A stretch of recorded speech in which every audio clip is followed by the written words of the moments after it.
What I was going to say is I feel like I was responsible for the chair. The whole time I was like, man, I hope a chair disappears. I swear to you, I was like, man, this will just make this so much better. And then I was like, no way.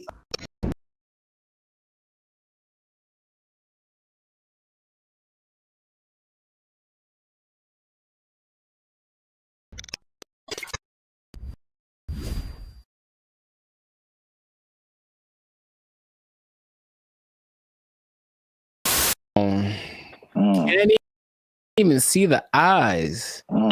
He's mysterious and wise. He ain't gonna tell you no lies. Poetry. Bars. Hey, welcome to the Life's a Circus podcast. I'm Zap. This is Jericho, and I have no idea if we're gonna make it through this entire episode without me cracking up every 2 seconds. But we are a 6-time international award-winning pop hip-hop music group, BrandBee Future. We do clean fun music that everyone can listen to with a sound that is uniquely Californian. Like I said before, this is the Life's a Circus podcast where we talk about things that are funny, interesting, and ridiculous. And help us out. Make sure you like. Make sure you subscribe. Make sure you comment. And make sure you share this video with at least one other Black person because I don't know, man. We'll see. Because the revolution has started in Montgomery, Alabama. Is that what that was? Is that what that was? AKA the Gump. To say that this hits home would be a very accurate statement because I'm actually from Montgomery, Alabama. That's crazy. Where apparently it goes down on the riverfront. You gotta be careful on the river, man. Yeah, look, you gotta be careful where you park your pontoon. All right, you gotta put it. Oh my God, I don't know where to start with this. Like, I guess from the beginning. Sure. But for if you've been under a rock for the past few days, there's a what they're calling the Montgomery Riverfront Brawl went down this past weekend. And I'm not going to get through this. I don't know how we get through this. So there was this group of white people who had a pontoon boat. They parked it where they shouldn't have parked it. There was a crew member from the riverfront. I don't know what entity exactly he works for. Yeah. Trying to get them to move the boat. They didn't move it. He moves it up themselves. He moves it up himself, and then the white people who owned the boat got pretty upset. They argued back and forth, and in a move that has been deemed legendary, the dude. This is what I hope to see. Okay, so for one, just my point of view, I don't think this is funny at all. I really don't. Really? I don't think it's funny one bit. I just think it's stupid. In the sense that I watched it for the second that I heard a bunch of Black ladies, let you hear it. You hear like, oh shoot! All you hear, I'm like, I know it's country video. Like, I know exactly what's about to happen, bro. Like, all right. So anyway, but go ahead.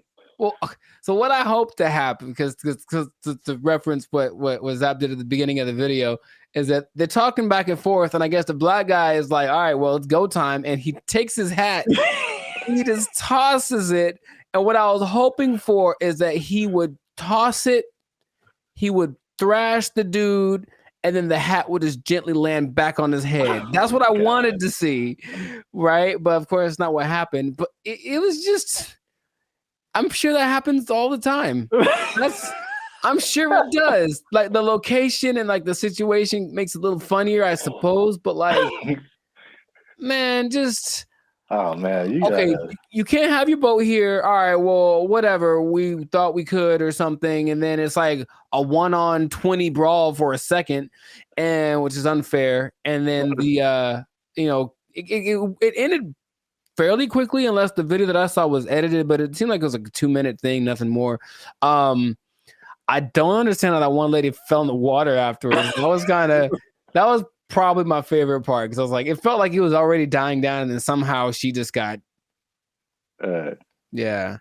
But well, I mean, I thought it was look, there were just several parts of it that was just. Please highlight the parts. Yeah, highlight the parts. So like the guy, he's arguing with these guys, right? And it was, I mean, if you like break it down, I mean, maybe it's just the way I see things. There was just some funny moments where like the guy in the white shirt who was trying to get them to move their boat, he starts clapping, and if you are not black, you need to understand, when people start clapping, it's about to get escalated. Yeah, that's true. And you usually see that with black females. It's just some stuff I never seen before. I've never seen a dude start a fight with the claps. Okay, yeah, I see that. I see the humor in that. Okay, yeah. Please continue. And then the hat throw, like I like that part. I was like, all right, but it was just like, it was like everybody knew it was on when that hat went up in the air. Yeah. And I never seen anybody start a fight with like a hat throw up in the air. All right. So then they started fighting. And then this dude jumps in the water. Another thing I never seen. So there's people on the riverboat filming what's going on the shore. Right. And then one of the crew members jumps off the boat into the water, and I just never seen anybody swim to a fight. Like, and they, so there's another thing that was just like, I just couldn't take it, because there are. The part where I like is where, okay, so he's arguing with the one guy, and they like start to, and no one can fight for real in this, by the way. That's the other thing. That's like, everybody is fat and overweight, and they look like I told you they would look like in Alabama, because the food is too good. Yeah. I got you. But did you see the guy? So it's like the first guy is there, and like they do a little push. I don't know what this punch is. Okay, so it's like you lead with like your wrist, kind of, and it's almost like they're going to slap, but they have a fist, and it kind of like pushes the guy on the neck. It was weird. But the second that the black guy did that, the first black guy, this second white guy jumps in the frame, like kind of running in, and he does what I can only describe as a koala tackle. He kind of runs up and kind of like hugs the guy like he's about to do that one Ninja Warrior thing where you have to swing across. Anyway, and then the guy puts him on the ground real easy, because that's a terrible technique. And then they're swinging at each other. And then there's more people who start getting to the melee. And you see the part where the much bigger black guy comes, and they're like, "Oh no, yeah. We don't want nothing with him." Yeah, around that time, he came over, but then the guy jumped into the water, and that what I was going to say is that, like, there's two internets, right? There's the regular internet, and there's what I call the internets, INNANETS. Gotcha. That just takes things way too far, and that's just what happened. So they have like all these names for the dude. I think he's like a teenager, actually. He like swam in the water to like try to help. They're calling this dude Michael B. Phelps, Shaquille O'Gills, C Murder with the SEA, Cedric Elba, OJ Swimson, Swimzell Washington, okay. Nautical King Cole, Scuba Gooding Jr., and the most popular is Aquaman.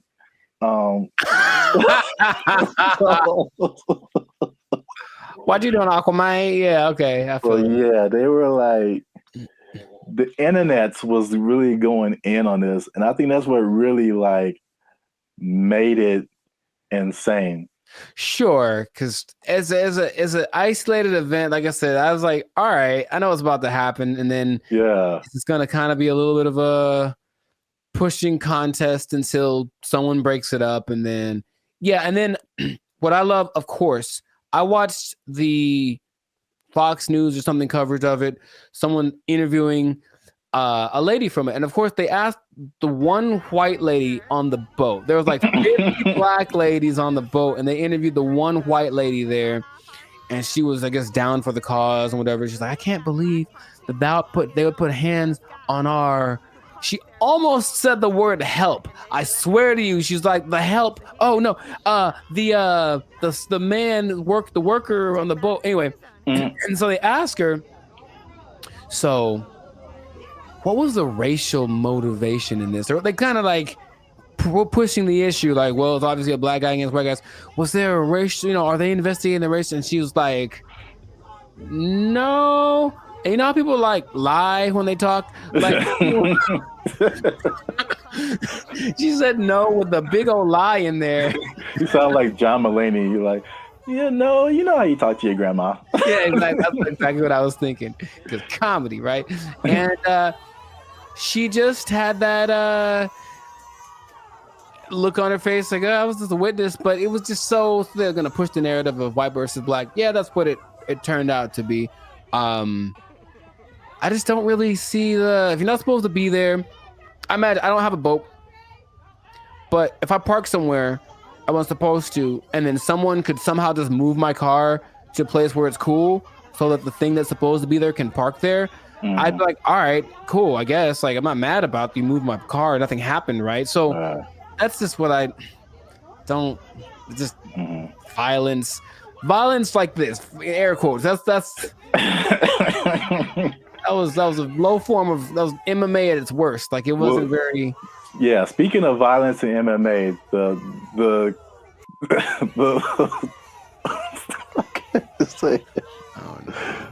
the crowning event of this whole thing was the chair. Did you see the chair?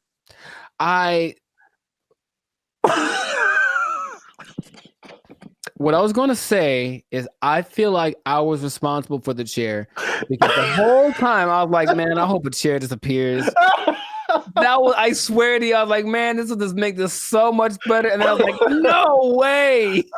No way. That's what like really just broke the internet is the chair.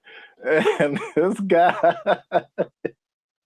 he wasn't even a young guy. And he just, first of all, where did the chair come from? Nobody else had a chair. Was that his personal chair? Did he take it from the riverboat? He was sitting by the dock of the bay, like he's on a chair. He has a chair. This is what it is. I swear to you, like all of our ancestors were in that chair when he just unleashed. This guy has seen 2020. He's seen Malcolm X and Martin Luther King. Rosa Parks was in there. He was swinging for like 400 years. Yeah. Oh man. And so it was, you didn't think it was that funny. I thought it was funny in its own right, but then the internets went crazy. No, true. They took it to levels of. Here's a picture. They they made the hat into a bat signal, call it the hat signal. In case. So whenever you need help, just throw up the hat signal. I really hope that becomes a thing of people like starting fights like that. They also referenced all the help coming through as like an Avengers, the Infinity War. Nice. Yeah, that's yeah. That was creative. I like that. So that was one. But I mean, you mentioned that Montgomery's pretty segregated still, right? I don't know, man. I haven't been back there. This is a meme where it says me and my bank account versus all of my bills. I haven't been back there in like over 20 years. I've visited, but I don't know like how it is to be. Yeah, what the vibe is like. And this is how you know you got beat down. When they beat you out of your Crocs. Yeah, that's cool. That's pretty rough. I'll give it to them. You got an official beatdown. Don't fight in Crocs. How about that? Let's start with that. Yeah, those aren't the shoes of choice. A little slippery, I think. Somehow people already had shirts made. Like people are swift with it. They are so fast. There are shirts out. There are reenactments that I've seen on like Instagram and TikTok. Somebody made a whole rap song. Like the internets went like they took it so far. This is crazy too. Ricky Smiley, another comedian that I like, he did an entire interview with the chair. Oh, no way. I didn't see that. So they put a do-rag on. I mean, this isn't him, but all these other memes have been coming up with like the chair is like the most gangster person in the and then he had someone come on his radio show and imitate the chair. And it was like, I come from a long line of chairs. We've been whooping up on people. So yeah, man, we had another video planned for today, but we had to talk about this, man. People are changing entire the chair. The chair was like the icing on the cake to this. I mean, yeah, you're welcome. I swear I manifest. I was like, that's I would be so perfect if that happened. And yeah, there we go. You're welcome, internets. And this is the last one I saw. It's just like people just wilding out, dude. So yeah, man. That's wild.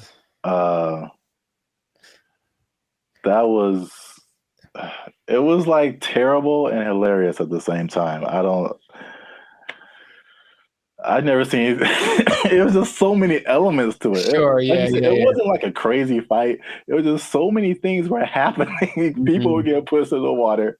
This dude's flying around with the chair. Aquaman is swimming to the rescue. This dude's throwing his hat in the air.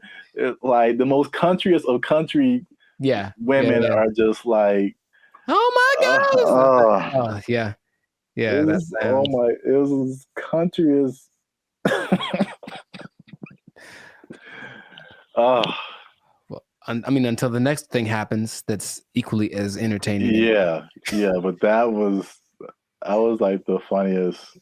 I'm sure, like after a week, this will be no one will be talking about this. I hope they do a skit on SNL. That would be amazing. I mean, I feel like they have to. Yeah, they're gonna have to. Well, no, there's a strike. Oh, dang. Right, so there's no actors, no writers. Never mind then. We got to make our own SNL, man. There's already reenactments on the internets. So, But yeah, once again, this has been the Life of Circus podcast. Make sure you like, subscribe, comment, and share. Let us know what you thought about this brawl. Jericho doesn't think it was all that. I thought it was hilarious. Aquaman. If you did think it was funny, what was the funniest part? The Aquaman, the hat toss, the chair. I don't know, man. This is wild. Yeah, a lot of things, man. More than two. I don't know what's going to happen in the aftermath, but I'm pretty sure they're going to take their job. They're going to take their job. They took our jobs. They took our jobs. There's no amount of money too great, right? If you're going to go buy a yacht and a spaceship, that's $1.5 billion right there. So, like, don't buy a yacht and a spaceship. That's my suggestion. I'm just saying, please don't do that, Florida person. But Elon Musk has a yacht and a spaceship. Elon Musk is making yacht and spaceship money on a daily, all right? Yo, what's up, guys? I'm Zab. This is Jericho, and we are Band of Future, now 6-time international award-winning pop hip-hop music duo. We make clean and fun music that everyone can get. Clean Fun Muget. Muget, I like it. Do you enjoy Muget? I don't think I've ever tried it. Dang it, I was doing so well. Is it spicy?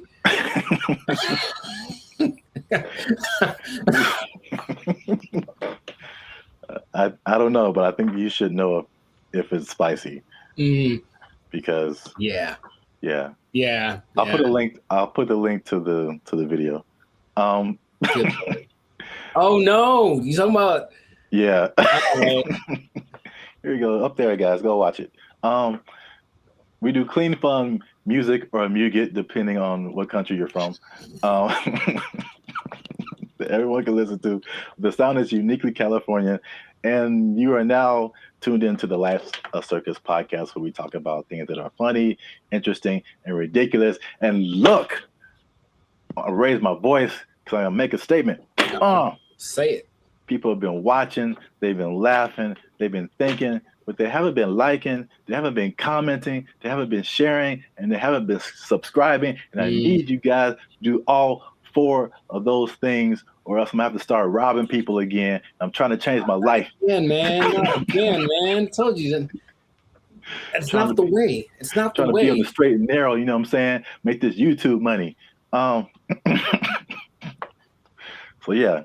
But yeah, make sure you do all that. Like, subscribe, share, comment. Let us know what you think. And especially share this video with somebody who needs some money, man. Oh, man, I know quite a few people. I mean, like everybody, right? Like if you need some more money, raise your hand. Mm-hmm. Hey, calm down. All right. So, I mean, it's not just specifically money. It's specifically the Mega Millions, right? The lottery. Or there's always the different state lotteries too, but you know, you always see these news stories of people win like these ridiculous amounts of money, and then you see the statistics later where it's like they won $1 jillion, and like a year or two later, it's all gone. It is broke, yeah. And you can't I can't even imagine like how you do that with that much money. So I guess my question to you is like, why do you think that? Well, I got a few questions. First, let's start with that. Why do you think that happens? Like, why do people?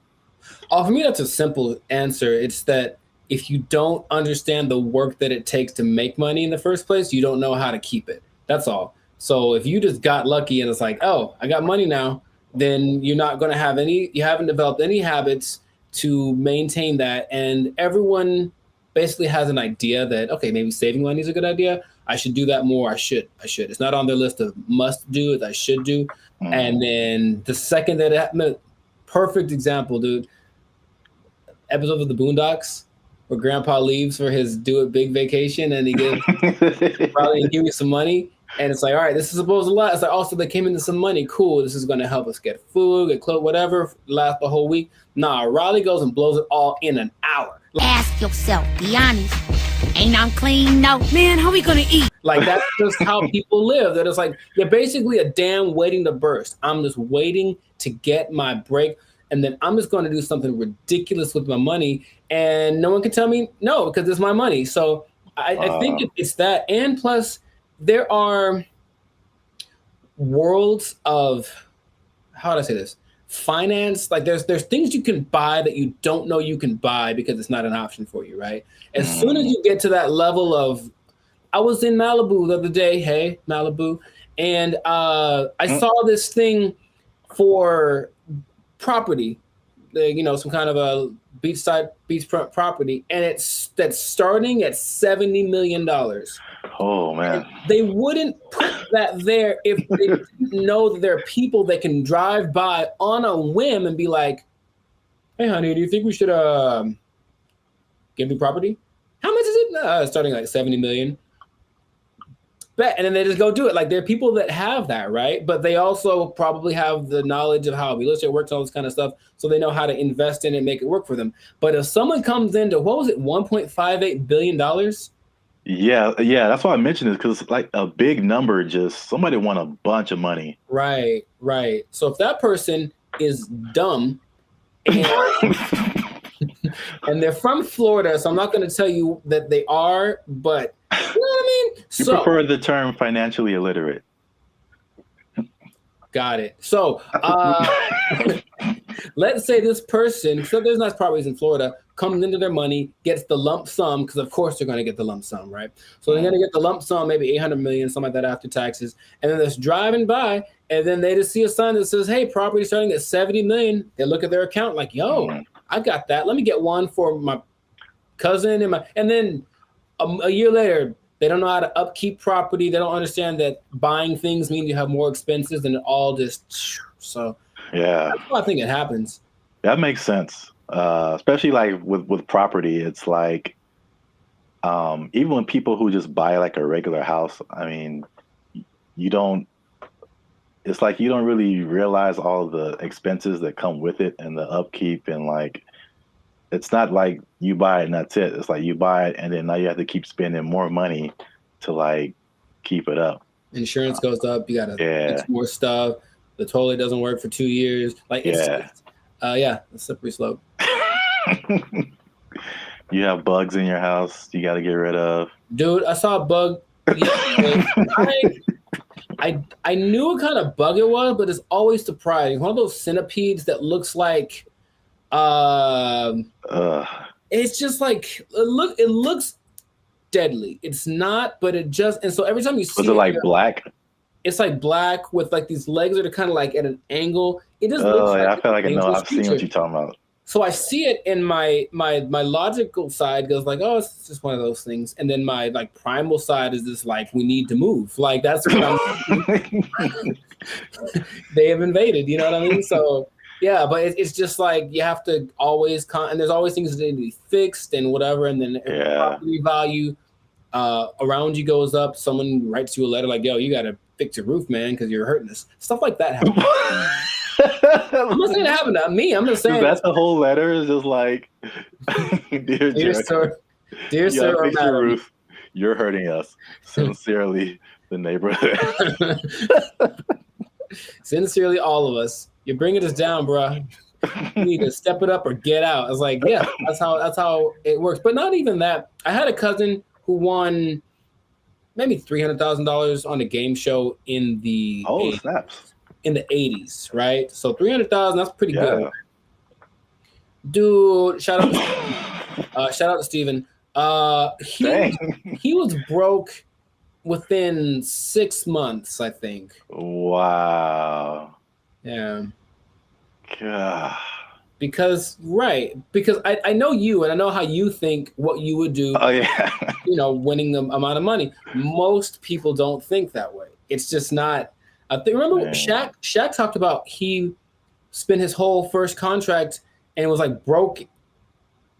I don't know. It was a very short amount of time, but like he bought a house and then he had to buy his parents a house and he bought a truck and they buy a whatever truck. And then he goes to his agent like, I need to get this thing. And they're like, dude, you were like 500 grand in the red. What did you do? You just got the contract. So you just have to know about these things, that there's no amount of money too great, right? If you're going to go buy a yacht and a spaceship, that's $1.5 billion right there. So like, don't buy a yacht and a spaceship. That's my suggestion. I'm just saying, please don't do that, Florida person. But Elon Musk has a yacht and a spaceship. Elon Musk is making yacht and spaceship money daily, all right? Every day he's making that. Is that the level? Like 6 figures, millionaire, yacht and spaceship. Yacht and spaceship, man. Yacht and spaceship club only. And you have to buy them two things at the same time. You can't buy one or the other. It's like a package deal. You got to get them to match. Step 1, Tesla.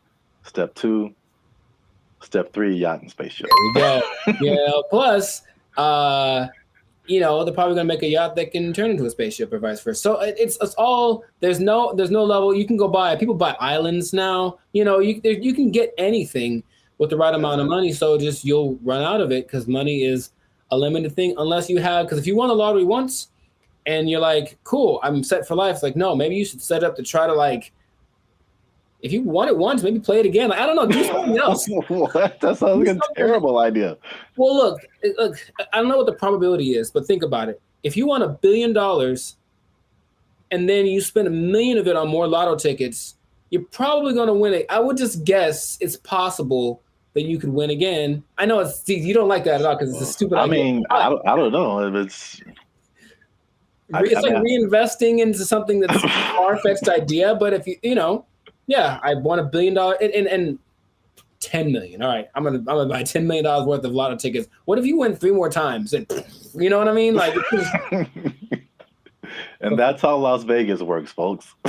Yeah. Right, or gambling. People get addicted to gambling. I got so much money, and then all of a sudden, yeah, I won. What if I win again? Yeah, go for it. So my advice to Florida Maine or Florida Woman, whichever one you use, Florida Maine, please keep your money. Yeah. Wow. That's the other thing you kind of made me think of is not just the stuff that you buy, but like your family, because then you become like the most popular person in your family. Everyone's going to hit you up. I'm broke and people hit me up. So if I got money, yeah, if I got money, bro, it's going to be like, right. It's like there's no end to it. Ooh, phone's going to be ringing off the hook, man. No. And you can't be anonymous in most states if you win. You have to tell people, I'm rich now, so leave me alone. You got to move to a different place. It can be a good thing for sure, but I don't think anybody. Then if you are all of a sudden a public figure, all you do is get criticized because people know what you're buying. That lady who won maybe $20 million in New York a few years ago, she spent most of it getting her husband out of jail. Oh. Or that. No. Getting him out of jail. She spent like $7-8 million on his bail. Right? Whoa. I know. I was like, my first question was, dude, what did he do? Like, wow. Like, he obviously did it. If $8 million, dude. So, but so everyone knew that she spent it. And they're like, you shouldn't waste your money. So yeah, she went through $20 million swift. Wow. That's crazy. Back to bologna sandwiches. Well, we're out of time, and that's been another episode of the Life's a Circus podcast. Make sure you like, subscribe, share, and leave a comment. What would you do if you won the Mega Millions or some kind of lottery? You think you would keep the money? What would you spend it on? Let us know. And check us out next time. And be cool and stay in school. Hey. Fun. Squash it. Squash it!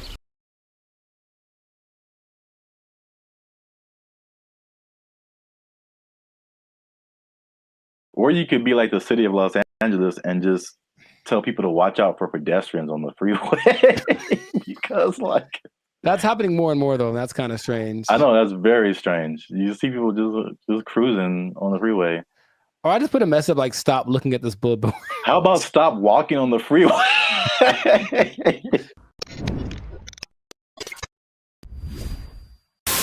Yo, what's up, guys? I'm Zap, and this is Jericho. And we are now 6-time international award-winning pop hip-hop music group Bandit Future. We do clean, fun music that everyone can listen to with a sound that's uniquely Californian. And you are now tuned in to the Life's a Circus podcast, where we talk about things that are funny, interesting, and ridiculous. And make sure you like, subscribe, share, and comment on this video. And because we're going to talk about something that has kind of flown under the radar, but especially in California, if you live, or not California, really mostly like the metropolitan Los Angeles area, maybe into the IE as well. That's the Inland Empire for people who are not from this area. The uninitiated, yeah. But there is something that I feel, a couple of things that I feel like a lot of people have seen and a lot of people haven't talked about. Okay. Intriguing. Okay. Yes. So I'm going to show you a picture, and this one is very close to you. I know you have seen this. Yes, I have. This billboard. Mhm. Okay. I don't know what this message is. Download our new video editor. Okay, maybe another time when we're not doing a podcast. This billboard. If you're not from California, this billboard has been up. There's been a few of these I've seen them. Yeah. up along a major freeway in California. It says, "Warning: this billboard structure is the subject of a lawsuit. LASC case number something something something. Anyone who assists the city of Pomona in the demolition of this billboard structure will be sued." And it's just one of the weirdest billboards I've ever seen, and there's several of them. And I've just never seen anything like this. So I finally looked it up, and this isn't McDonald's Grimace level, but there's a little bit of a rabbit hole here. Okay. So basically, there's a guy named Brian Kennedy. He is the founder and CEO of Regency Outdoor Advertising. So basically, he owns it's a very popular billboard brand, probably maybe the one of the most billboards around the country, and he owns these billboards. And so I guess he contracts with cities to put these billboards up, things like that. So in 1993. Oh, baby, going back. Yeah, this story is very old. 1993, he had an agreement with the city to put up 10 billboards for 10 years with a 10-year extension.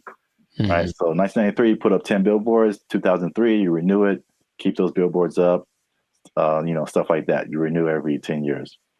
Okay. After the 1993 agreement, the city, the voters backed something called Proposition L, which prohibited the city for putting up any more billboards without voter approval. Okay. So when they came in, at the renewal period and were like, "Yo, take your billboards down," he was like, "No." Like, we had an agreement before this Proposition L thing even happened. I see. And so it turns out this guy is kind of eccentric, so he's Not surprised. Okay. It's his billboard. So he was like, "I'm just going to put this up here." And so because they've been threatening to just tear the billboards down. And he's like, "No, I'm going to sue all you guys." So he just put those on his billboards. Okay. Which is I'll just get your reaction to that before I keep going. So I've been seeing those specifically. I don't know if this is the one, but there's one on the 71 just north, right close to where I live. And every time I drive past it, I'm always like, I wonder what that's about. But so before, I guess my question is, it was a different billboard owned by this guy, and then they wanted to take it down, so he replaced it with this. Yeah. The message. He probably rented it out to whatever company to advertise something, but now he's just been using it to put that message on there. Okay, so I guess I get a lot of questions in my brain, but my first one is, who would ever assist some? It's the companies. So like the city isn't gonna go out there and do it. These people, they hire, they put out bids, for companies that do this kind of thing, demolishing or whatever. So basically, I think he's saying, like, if your company is hired to tear down my billboard, I'm going to sue your company. So it seemed like a little bit of a scare tactic for anyone who wants to work with the city and taking this man's stuff down. Oh, that makes sense, but it's not what I was thinking. Dang it. I was hoping it was more for people who were just driving by with like a hammer in their trunk.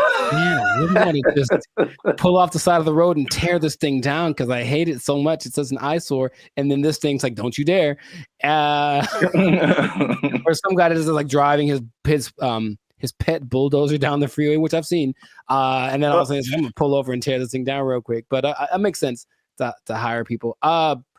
So how long is this gonna happen for? I don't know, because I've seen it for, if not months, maybe years. Right. Like, I mean, the legal system is a very slow thing here. So Yeah, right. and I think there was a case, but then it was appealed, so they're like waiting more time, and so I think I feel like it's eventually gonna come down, but he's definitely fighting the good fight. Huh. Because I think there was a case that I mean a case that awarded to the city and the people, and I think that he appealed it or something like that. So I'm assuming this guy has enough money that this isn't hurting him, right? I mean, yeah, billboards are way expensive. Yeah. So yeah, exactly. And it's not like selling something that could help him get some money back. It's just words. Yeah. What not to do. So yeah, I don't think he's hurting for money. Have you seen a picture of this guy? I have not.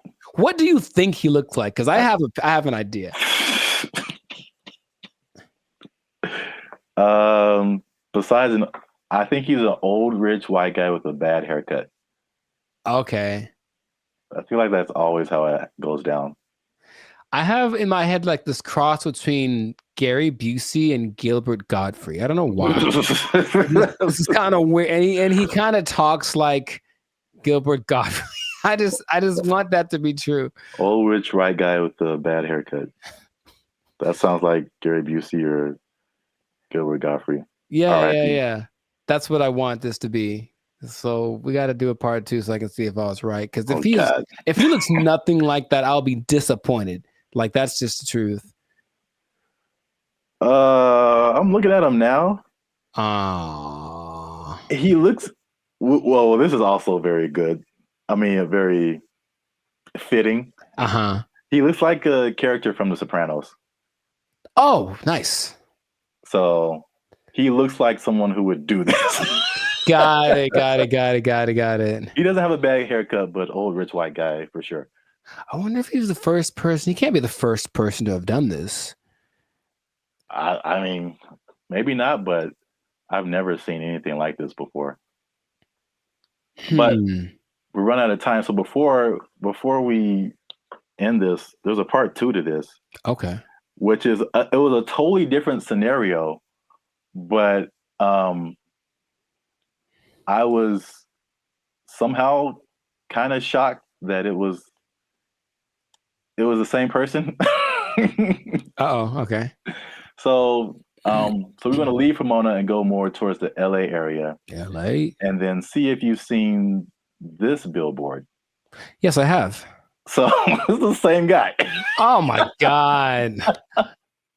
So you see the big Regency. Yes. Under it.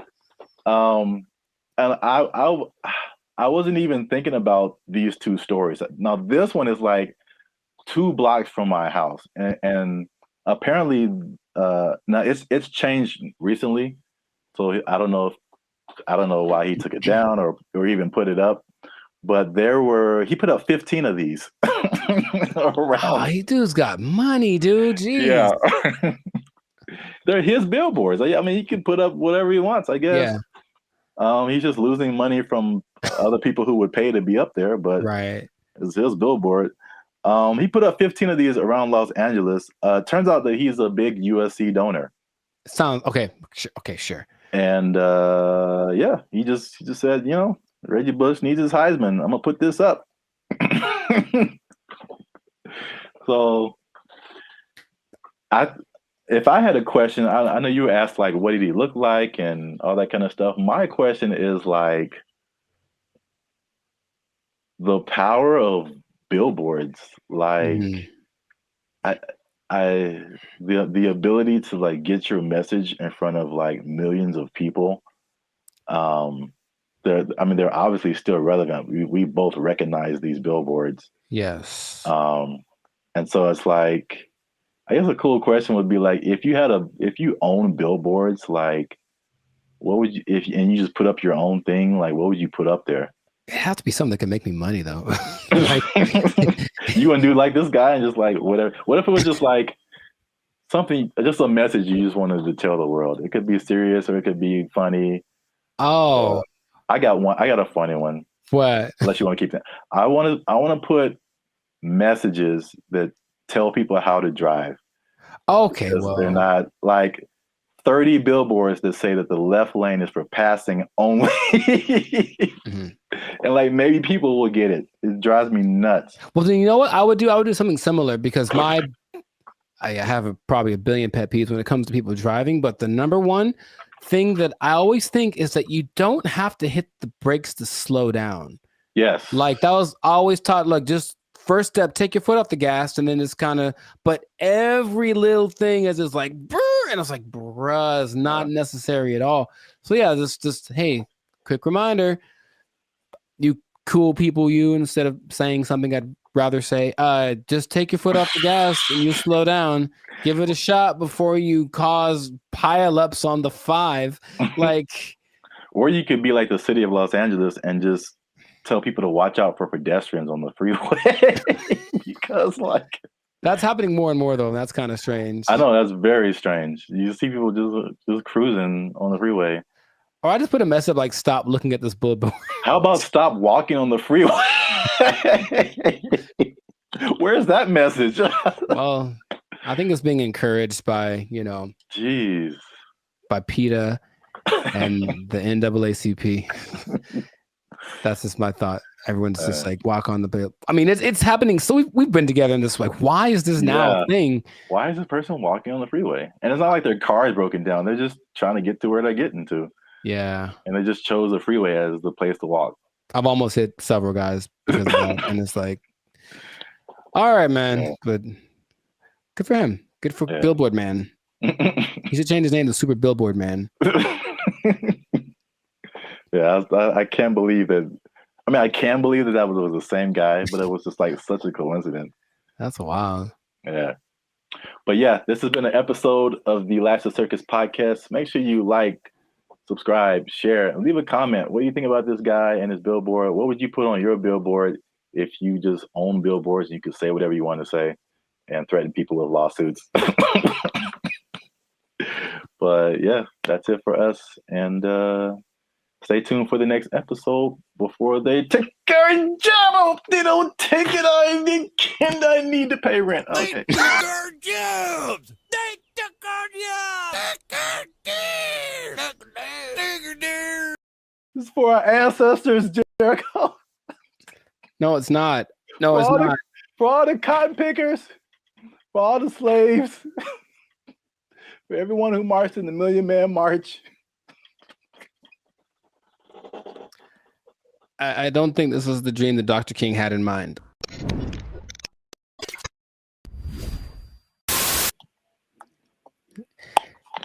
You should have done that when it was recorded. Like, I would have been so surprised because now I'm used to it. Oh. And I'll be honest, it took a while. It took a while to get the yogurt experience acclimated to my. It's just never. I don't think I've seen a person eat yogurt in years, man. I'm serious. What? Yeah, I don't hang around yogurt eaters. Like, not like there'll be yogurt on the side if you go to a Mediterranean place or something, but not yogurt just in a isolated incident. In an isolated incident, someone ate yogurt today. Gold is up 10 points.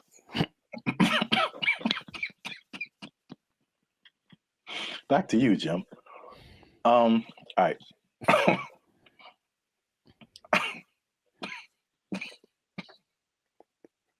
Let him use you. Won't he do it? Won't he do it? Yogurt.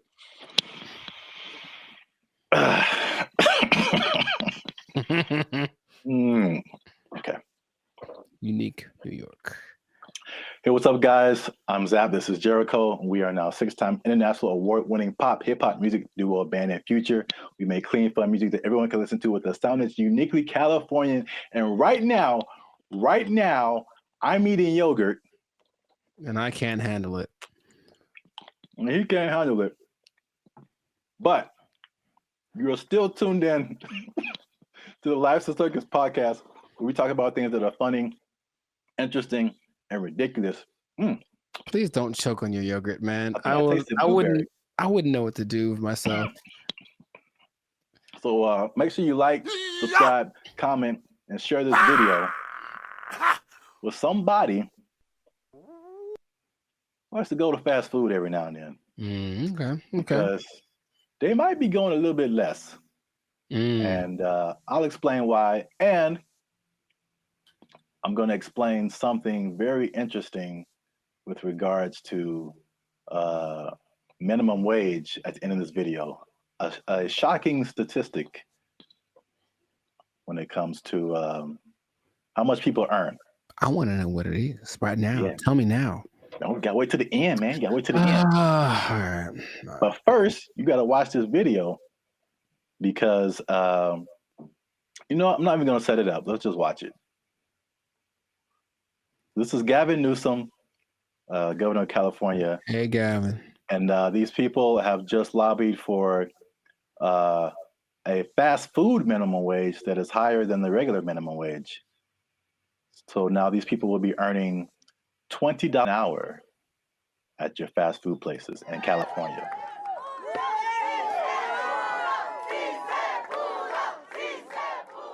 Boy, these were some tough mountains. This wasn't easy. 100+ hours in just the last few months negotiating this referendum off the ballot. Oh, that yeah, was wait. a tectonic plate Wait for that it, had to man. be moved. Wait for it. That lady had a lot more to This is say. for my ancestors. This is for all the farm workers, all the cotton pickers. Wow. This is for them. 557,000 people at 30,000 locations. This is a big deal. $20 an hour. 80% of the workforce in these fast food places, 80% are people of color. 2/3 are women. The majority are breadwinners. And we have the opportunity to reward that contribution, reward that sacrifice, and stabilize an industry in turn. What a remarkable moment. So it's going to be a lot better now. Well, right now we're going to have a chance to at least, maybe decide to save some little money or, pay all their bills or credit card debt. This is going to help continue to pay our bills, help some people get out of eviction, help us catch up where we need to catch up because we haven't recovered from COVID just as of yet. So this is just the beginning of our wins.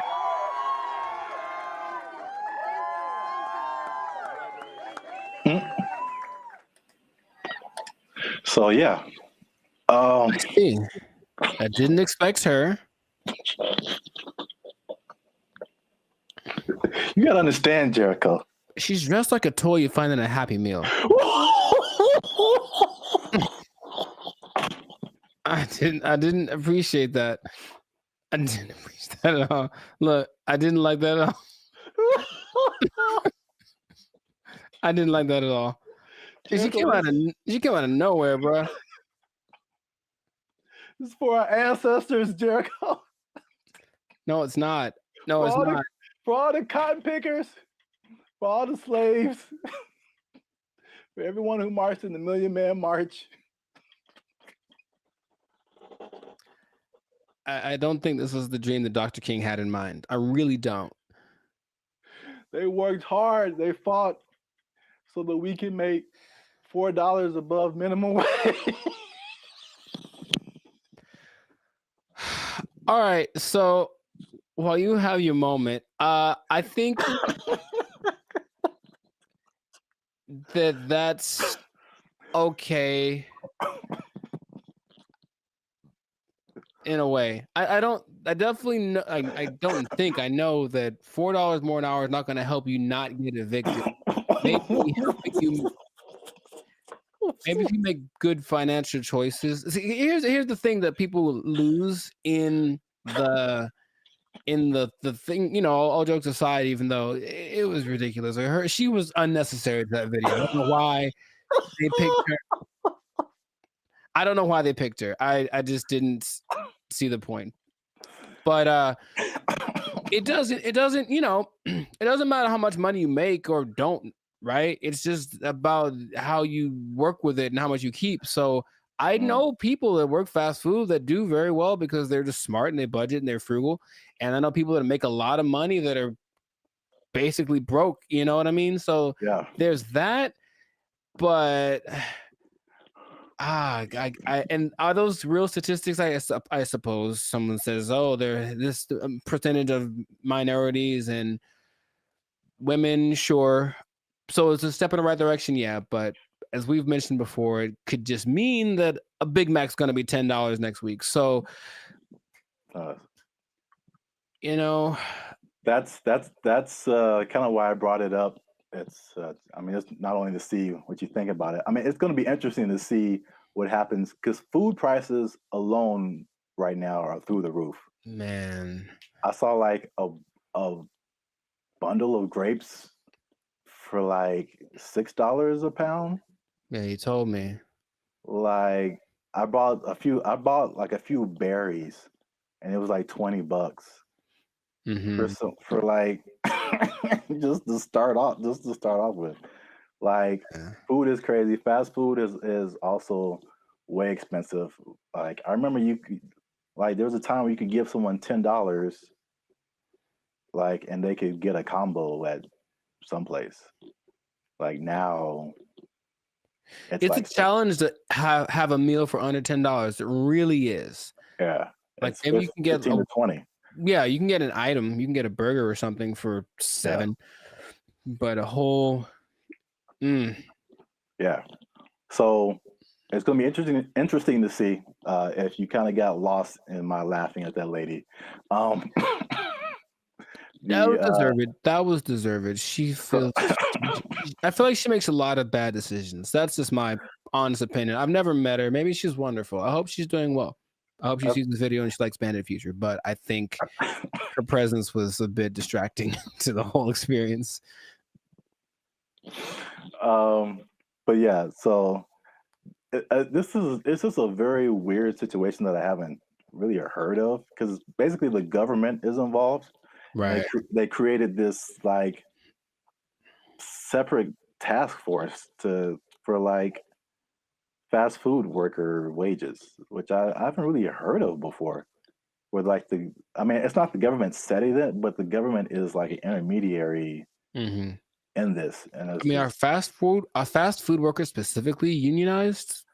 I don't think so. There was a couple in the more educational videos that I passed over to play this one. Oh, good choice. No, there, trust me. Good choice. Good choice. there was a talk about some different unions, but it isn't like a fast food worker union. It's some kind of I think it's a service worker union. Okay, that So makes I sense. think that's fast food is maybe under that umbrella, but it includes a lot of different services. But yeah, so it's the government involvement. It just makes it kind of weird, and then also um, it's like I mean, fast food has been minimum wage for like as long as I can remember. So to go above that, they were saying that this is like a 30% increase. Um, so it will be interesting to see if there's a 30% increase in prices. Right, because the logic says, where is it coming from? Where is the 30%? You Yeah, can't make money out of nothing. I mean, the government yeah, tries, but you can't make money out of nothing. So if you raise one thing, something else is gonna be affected. yeah. Hmm. I made maybe I'll put a link to it.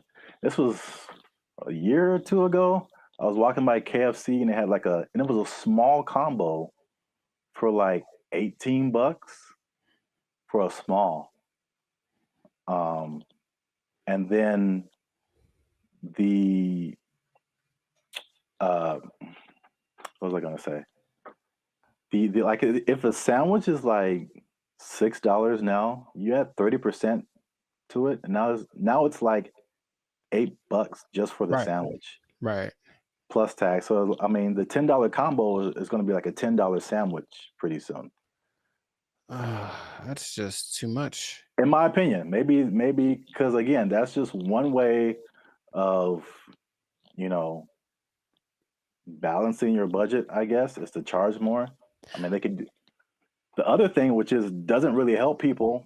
I mean, it's just weird, ironic, for lack of a better term, is that okay? Again, you're a business owner. Prices go up for your workers. We're either going to have less workers, somebody's going to get fired, Right. or more automation. Mm. So again, less workers or less hours. Nobody gets overtime. Something has to like compensate. I mean, it's like people think they just pull minimum wage out of thin air, and it Right. has to come from somewhere. Wow. It's interesting you mentioned automation because What? I've got something planned for another episode. What? Boom, boom, boom, boom. Anyway, but yeah, it's just we synchronized today. That's all I'm saying.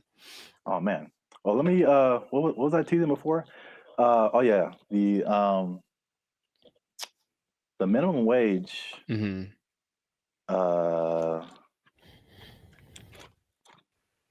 Oh, this teaser is for something else. Whoops. Oh, Maybe I can come up with another one. it's kind of anticlimactic, but I appreciate the tease. You have an interesting fact about minimum wage that you can give to the people?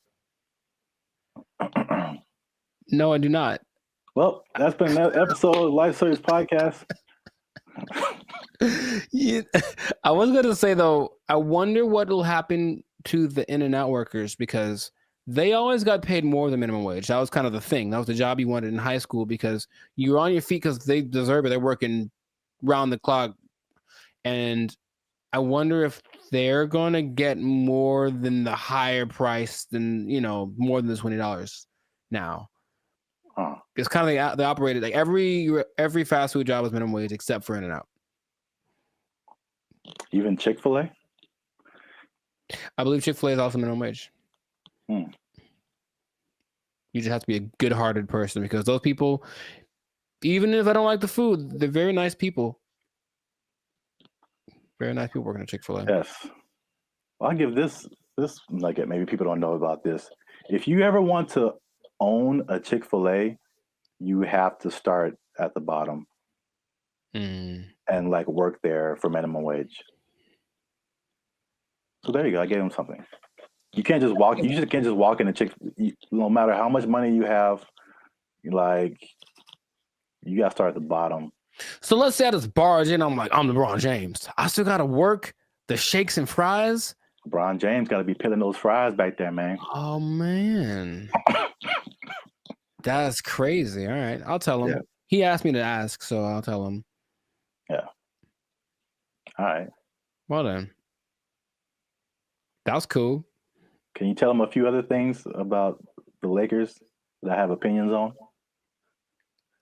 LeBron James is the greatest. I'm LeBron James. I'm LeBron James. They're gonna go as far as Anthony Davis's knees can take them, which might be a second round exit this year. We'll see. Man, we got way off topic. All right. I know, but make sure to like, subscribe, comment, and share this video.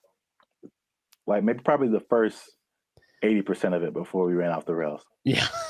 And we'll see you on the next episode, unless they take a job, unless they take it. Minimum wage on LeBron. They took our jobs! They took our jobs! I'm in Hollywood just eating a sandwich, as you do. And this robot comes along, and it's apparently like one of those delivery service things, and it's looking for somebody. And you can see it kind of doing this thing. Like it doesn't have eyes, it's like a box on wheels, but it just was looking around. And I swear to you, it looked at me kind of like, hey, what am I supposed to do? And I was like, Like, bro, I don't know you, bro. I don't know you, bro. You ain't my block, son. What's up, everybody? I'm Jericho. This is Zap, and we are the now 6-time international pop hip hop duo. Why is this so hard for me? we got awards. We're good. We're banned at Future, son. Anyways, check it. We make clean fun music that everyone can listen to. What? I'm making a compilation of this. We make clean fun music everyone can listen to with a sound that's uniquely Californian. And you are now, right now, in this moment in time, tuned into the Life's a Circus podcast. We talk about things that are fun, interesting, and straight up ridiculous. So before we get started, do us a huge, huge favor. Make sure to like, subscribe, share, and comment on this video. Share this video with at least 2 people that are afraid about the robots, man. We're talking about them again because there's some new developments. There's some new robotic developments, this time from the more humanoid version, and it's kind of crazy. So stay tuned to the end to find out what animal they're actually trying to replace with these robots. Like, it's an animal that humans have used for centuries, and all of a sudden it's like, they're not good enough anymore. We need some new ones. So let's get into this thing now. The robots are not coming. They are here, children. This is not a drill. The robots are here, and I want you all to be... Hide your wives, hide your kids. It's just... So there's basically 3 companies that are really going in on producing these humanoid robots. They're really emphasizing the humanoid factor, and a lot of people are, once again, afraid of they're going to take our jobs, whatever it is. But I just want you to know about these so that you can... be informed. Bandit Future is here for the people, so we're going to inform y'all today. So, starting out with our buddy Elon Musk, and I want to just ask Zap after I talk about these if you've heard of these, but Elon, our boy, is doing everything. I mean, so the Tesla bot is the thing that he's been developing, and it's, you got to see this thing. So it's the most, how do I say it? It's got hands, man, like hands like this, hands that can grab things and manipulate, and they look like they're kind of soft, like maybe they moisturize, like really real humanoid like. And so these Tesla bots have autonomous correction action capabilities. Basically, they can in the moment figure stuff out, and they can do sorting and unsorting sort of stuff. And just watching it without, like, if you watched a silhouette of one, it's the one you'd say, oh, that's a person. And that's already kind of crazy. Not a big clunky robot thing that they had a few years ago. Now it's just looks pretty sleek. There's a video of one doing yoga, and that maybe creeped me out more than anything else. I don't know why, but it's something that you're going to be able to purchase for yourself if you want. For the low price of... Well, there's no prices. It's not there yet, but it's going to be $1 billion. I'm sure it's going to be up there. But the Tesla bot, which will be compatible with all of your Tesla products, with your Tesla truck, with your whatever it is. My man Zaprath, do you want a bot? Do you want a bot that has soft hands that could probably play? Why? Here's the thing about it, dude. That's the thing that stood out to me the most. Like the hands. You have to see it. Just show it right here. Just show it. It's got these hands that kind of, and it's like playing with Legos in the video that I saw and sorting things out. So you could hold hands. You could play frisbee with it. You could play thumb. You could probably play thumb war with one of these. Yeah, right. How crazy it is. You're like, I win, and then your thumb is on the floor. We don't have to get all morbid with it. But anyways, I mean, what do you want? Do you want one? Maybe the Tesla bot doesn't know its own strength. I don't know. Well, I mean, so wait a minute. Is it like head to toe? Because you've been really focusing on the moist hands, and it's the thing that's so, I don't know why I find that so interesting. The hands. It's probably like the most amount of times I've heard you say the word moist as well, but. No comment. It's a good word. Anyways. No. Where did that come from? That doesn't have anything to do with Oh my God. It doesn't. All right. Uh, For those of you who have no idea what's going on, just trust me when I say you don't want to there's know. a guy who appears every once in a while. He's not real though. I won't let him into the podcast today. Good I won't Lord. let him in. So wait a minute. Does it have? It's more than hands, right? It's like head to toe. Oh, has sure. arms Yeah, and it's an legs and entire head. complete thing, but it's like our height, maybe about 5'8", 5'9", and they just look like I said, if you saw a silhouette of one of these specifically, I think you'd figure it out for the movements after a while. Like, that's not a human, but for a second, it looks extremely, of the ones I'm going to mention, it's the most human-like in its features and all of the aesthetics of it. Okay. Does it like when it talks? Does it move its mouth and all that, and eyes and all that, or is it just? It doesn't talk, but it can understand, which is so anyway. Yeah, But the face looks like a human. it's got dots. It's got dots and like a nose thing. I see. So it's getting there. But that's like the one that's the most. I mean, the first when you said, I mean, because you focus on the hands, like moving stuff and then building Legos. My first thought was laundry.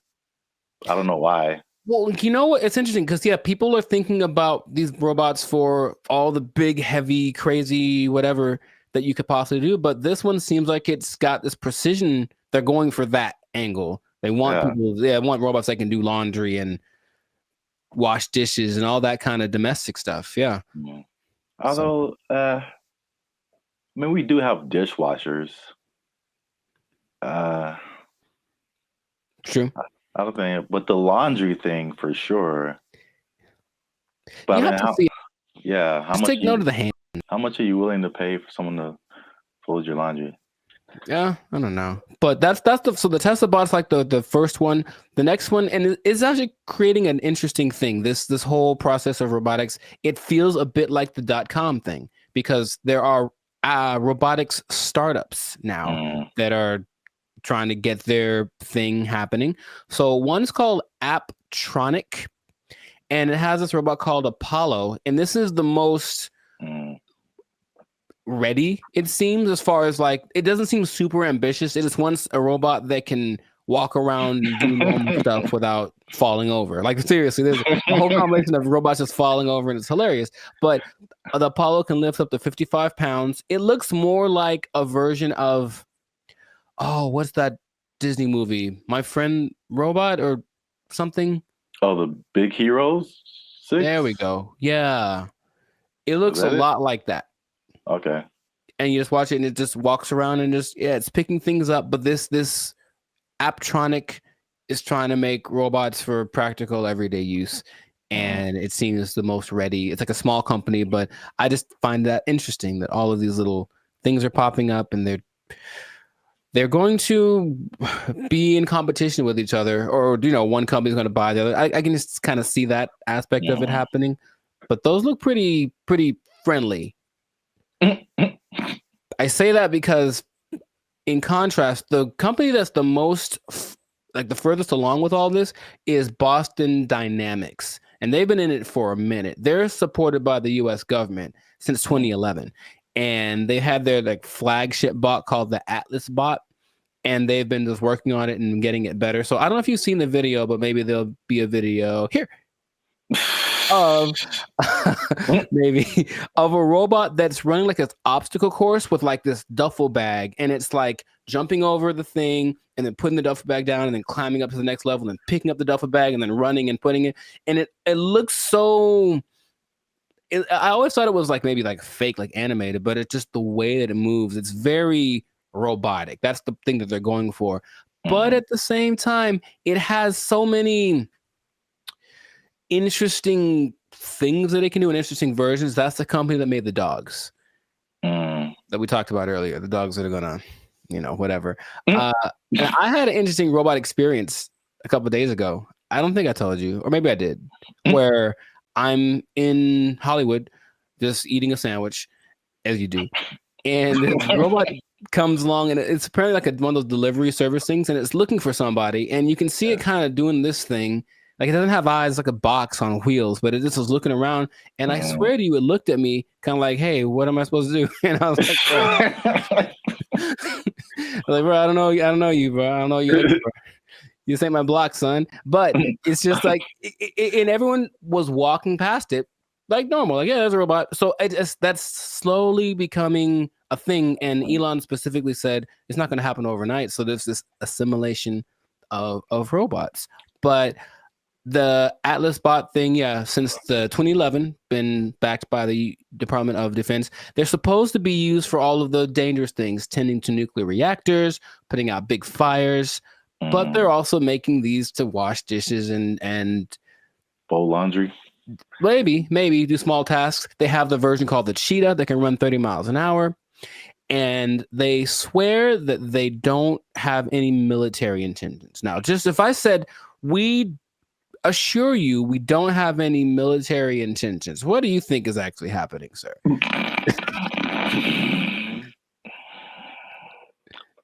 I plead the fifth. I see. Okay. Well, there are videos of these being used to like shoot at targets that look like people because they're supposed to be able to distinguish between a real person and a not person. But I think that's happening, of course. The French military is using the dogs already, and everything starts benevolently, and then it gets a little on the strange side. But and then Terminator. Well, I never saw that, so I was going to actually ask you if you've seen it, because maybe you could. RoboCop, Terminator, to me they're the same. I haven't seen either one. What goes on? Oh, RoboCop is way different. Oh, okay. Well, at least the stories are way different.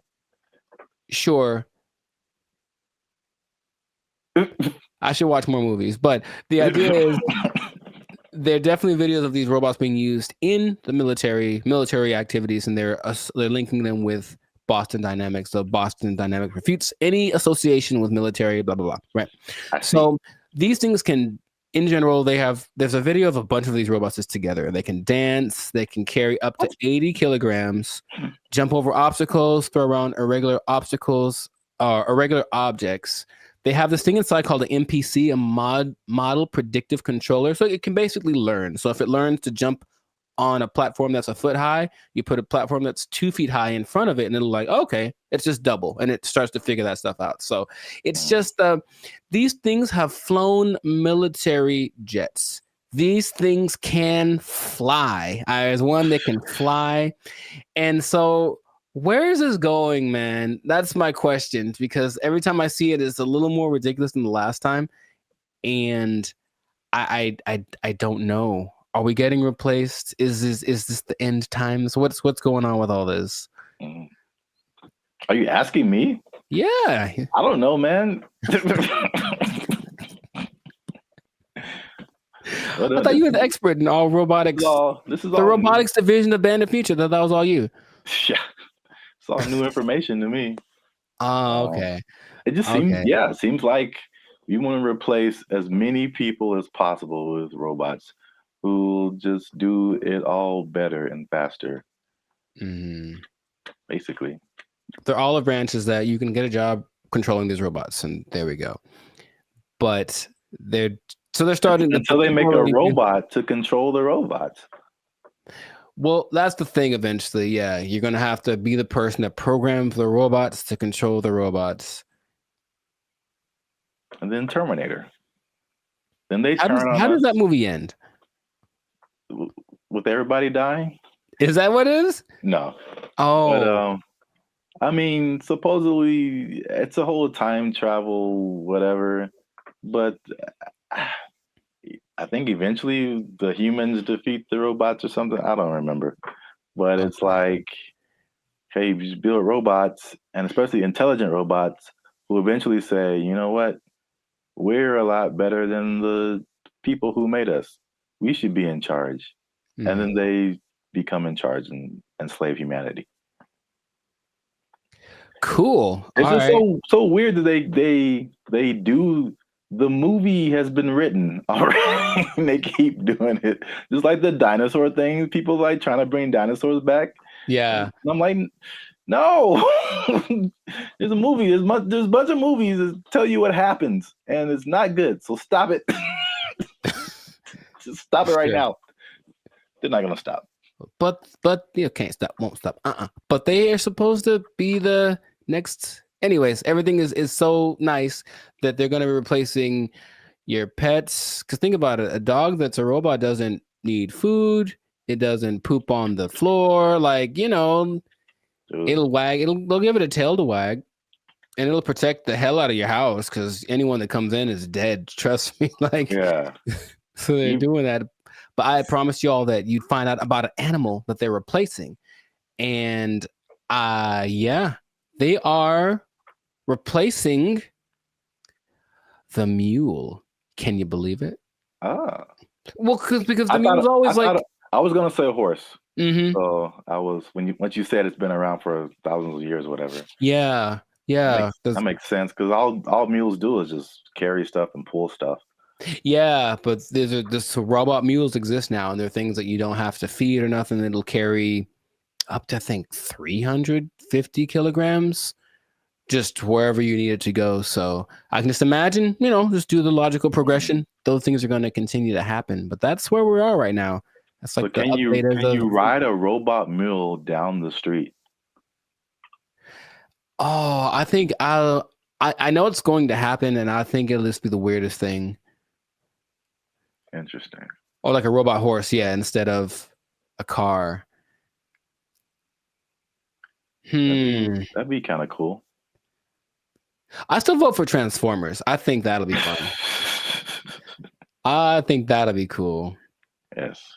Oh yeah, you have your robot companion or whatever, and then you're like, "Yo, I need to go to the grocery store," and you turn into a car. Yeah. And then it does it. Yeah. I see where you're going. I like it. Well, we're ending on an optimistic note then. I like that. Stay with that because everything else is doom and gloom. But that sounds fantastic. So this has been another episode of the Life's a Circus podcast. So make sure to like, subscribe, comment, share this video. Let us know what you think about the robot revolution that is among us, because it's just kind of, it's happening without us really being aware of it too much. And just know that with great robots comes great responsibilities. I didn't think that through. That didn't sound too smooth. Anyways, the thing is, yeah, I could have done better. I should have practiced. The thing is, these robots are eventually going to look exactly like you, and they're going to walk in one day to your boss and be like, "Hey, Clark, I'm here." Clark. And so what that means is that that robot might have effectively permanently taking your job. I think my microphone fell off. I'm not sure. Oh. They took our jobs! They took our jobs! If this was in California, they would be asking for like $60 an hour. Right. To serve mediocre waffles. To provide mediocre service, serving mediocre food. $60 an hour. To mediocre people. All right.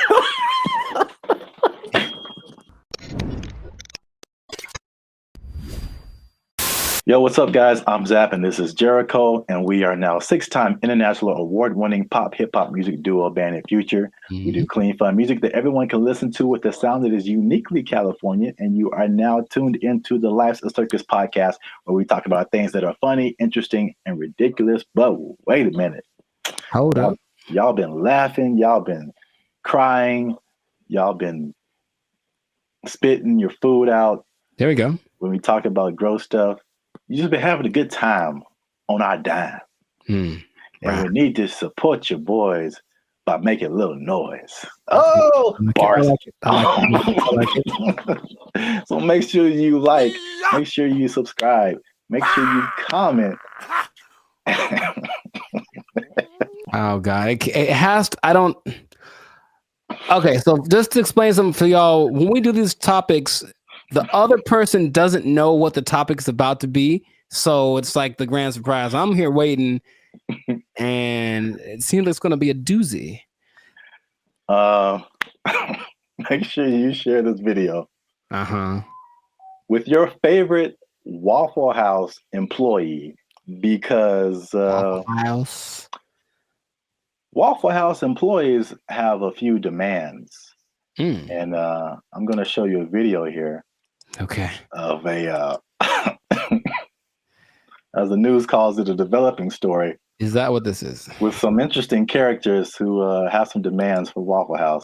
Waffle House employees across the Southeast are demanding more pay. Employees held several rallies this week at restaurants, including right here in Atlanta. Channel 2's Larry Spruill is live on Piedmont Avenue in Buckhead. Hey, what up, Larry? Locations. And Larry, you've been talking to both clean white shirt as on, well as those men and women who work hard every day. Yeah, well, Michael, corporate leaders tell me they are aware of what happened at several other Waffle House locations like this one right here in Atlanta. Meanwhile, I spoke with employees. They tell me they simply want more pay. It's a simple demand from Waffle House employees across the Southeast and here in Metro Atlanta. We're asking for $25 an hour. Gerald Green says he's been working at Waffle House for years. I'm what they call a grill operator. I'm a cook. I'm a rock star cook.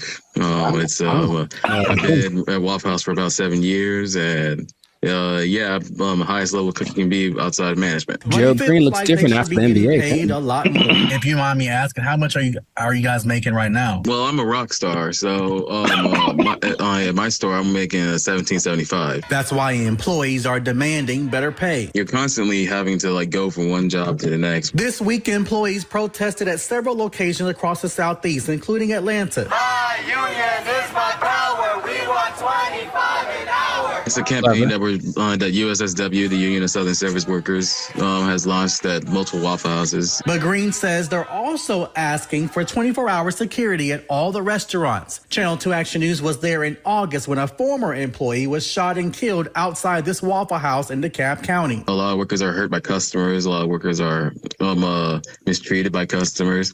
And people say it's funny to be seeing people in fights all the time, but we're not really MMA fighters like the memes online say that we are. I reached out to Waffle House corporate. Wow, A spokesperson sent me this statement. It says, in part, Waffle House remains proud of its long history of effectively and directly addressing associate concerns. Our senior management teams continue to work alongside our associates as they have done since our company's inception.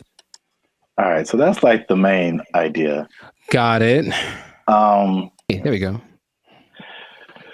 So, I'm a rock star. I should be making 25 an hour. I'm a rock star. Shout out to the what do you call himself? A grill master. Grill. It's like the grill trifecta. There's the grill master, there's the grill sergeant, and there's the grill. I don't have a third one. Never mind. Okay, so I don't even know where to start, man. let's just start by explaining Waffle House, because a Waffle House. Let me see. It has 1,900 locations in 25 states.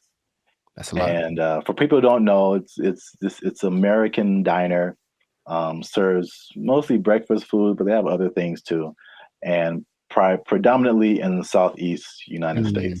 Yeah. So we're in California. I don't think there's any Waffle Houses out here. I don't believe so. California. Have you ever been to a Waffle House?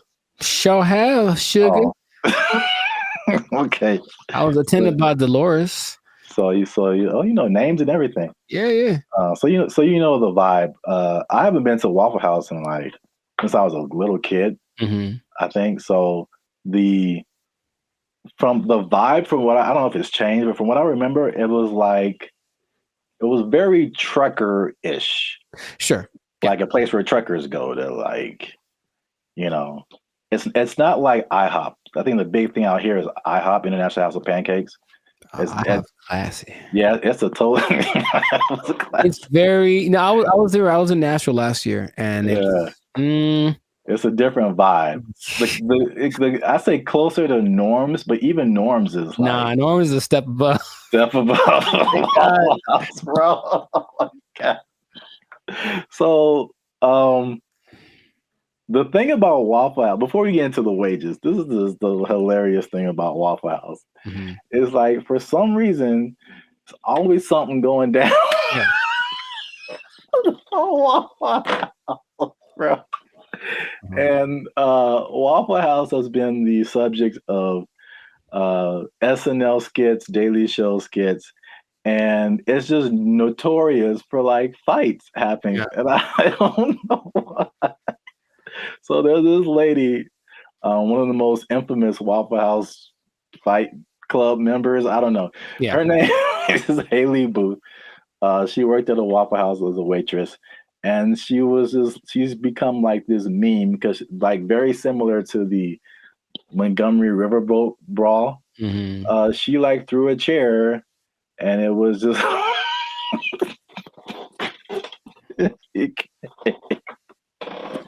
it became a meme. So it's a big social media thing with Waffle House, and like these are some of the quotes from like social media. Okay. Oh, Haley, the waitress, she says, and I quote, "I've probably cleaned blood off of every surface of a Waffle House." Just to give you guys an idea. Mm-hmm. Someone else as a joke said, "A fully staffed Waffle House could take out ISIS." There's another one. Yeah, accurate. It says, there's a Fight Club meme that says, "If this is your first fight at Waffle House, you have to fight." So that's the vibe of Waffle House. And then for the waitress, she says that the primary reason she thinks why there's fights is two reasons. Is one, it being open 24/7, and two, them serving alcohol, and the combination of those two things turning into fights. Yes. Well, two things. Can we every time we say that, can like something just pop up like a head or something? Just to hint like coming soon to a podcast near you. Two things, but one, I don't think it's a coincidence that the Waffle House logo uses the same colors as Spirit Airlines. That's just kind of my first thought. Second, and this is from personal experience, people are drunk when they get to Waffle House. Yes. So it does not matter whether they serve it or not. I read that too. So basically, For sure. Yeah, Waffle House is like the after club spot. Yes. So once the club closes down, the Waffle House is open and ready for all comers. And man, it's just... yeah, they gotta shut it. Waffle House. But places like Denny's are open 24 hours, a lot of them, and Denny's don't have that. So it's something about Waffle House. It's something about Waffle. It's like when you walk in, you do feel this. The first time I went to Waffle House, I was young. I was probably 10 or 11 in Missouri, I think. And I remember I remember my waffle was cold and the butter wasn't melted. So I was mad about that. But I also remember that there were people. Oh, there's a word that my mom used to say all the time. Nefarious. I think there are some nefarious individuals in the corner, and she's kind of uncomfortable with having her kids in this place with these nefarious individuals. Kind of suspicious. And I didn't know that was normal until I went to another one later, older, and I was like, I feel like those are the same people. Like, I was like, I think they just have them instead of the weird bunch from the McDonald's group, right? All them. They just have these cats in the corner ready to start some stuff. Like, that's what it feels like. Yeah. I was so thrilled about this topic. Also, I think the food is okay. Yes, so that's a good segue. The food and the service. It is borderline acceptable. And so now, flash forward to today, Waffle House employees are pushing for $25 an hour in Georgia.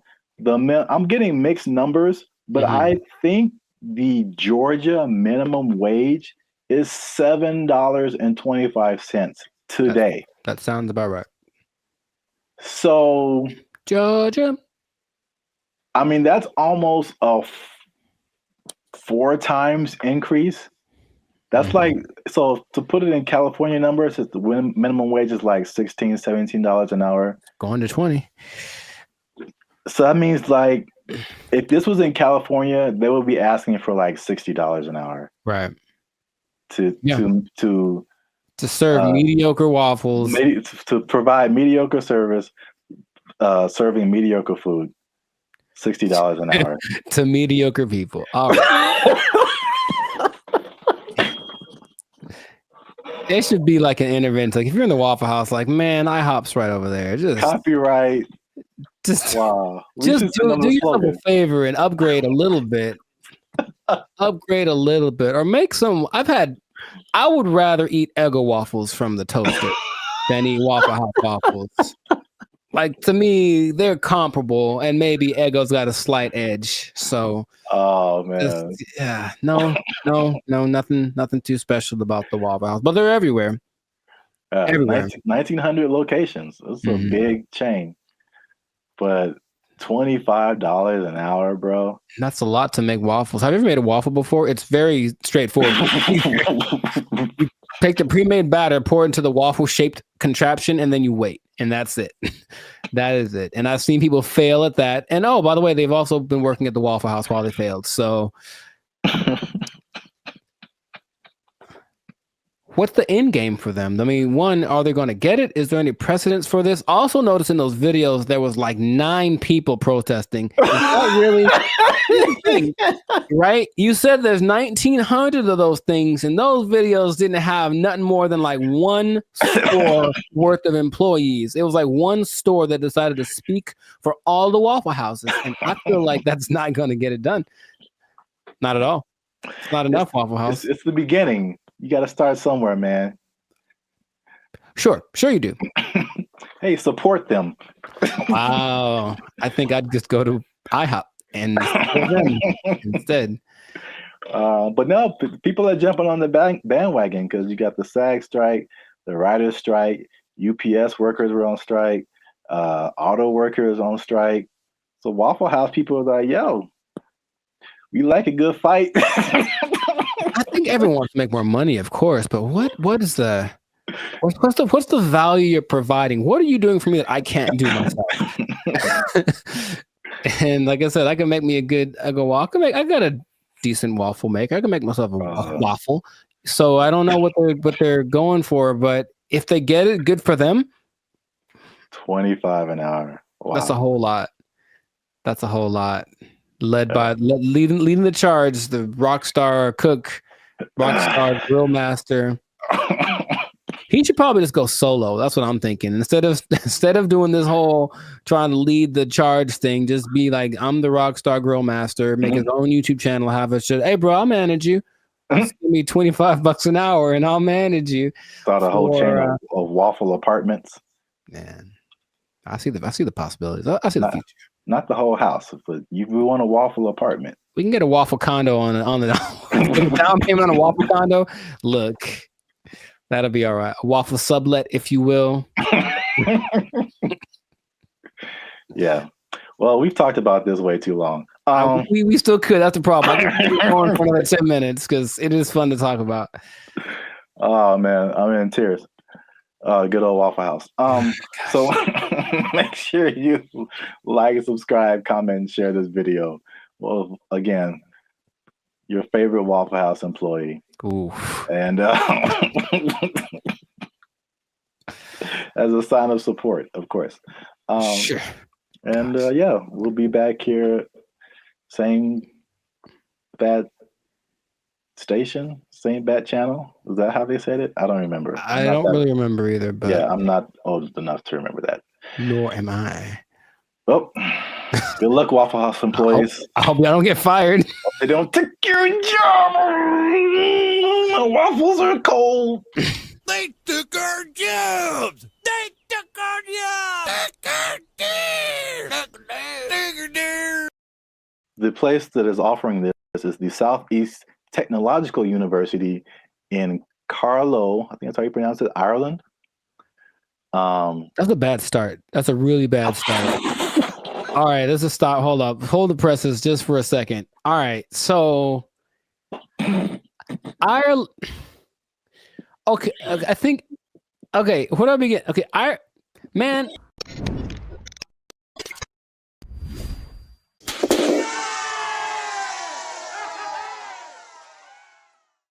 What's up, guys? I'm Zap. This is Jericho. We are Bandit Future, and now 6-time international award-winning pop hip-hop music duo.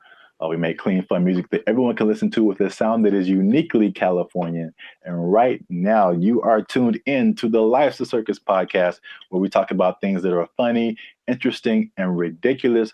But before we start, Okay. y'all been laughing. Y'all been crying. Emotions. Y'all been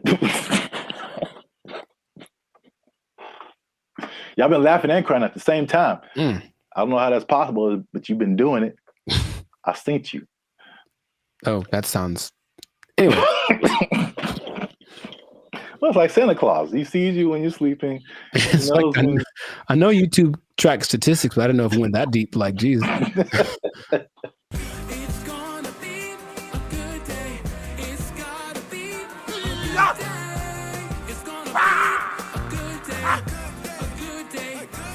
So today,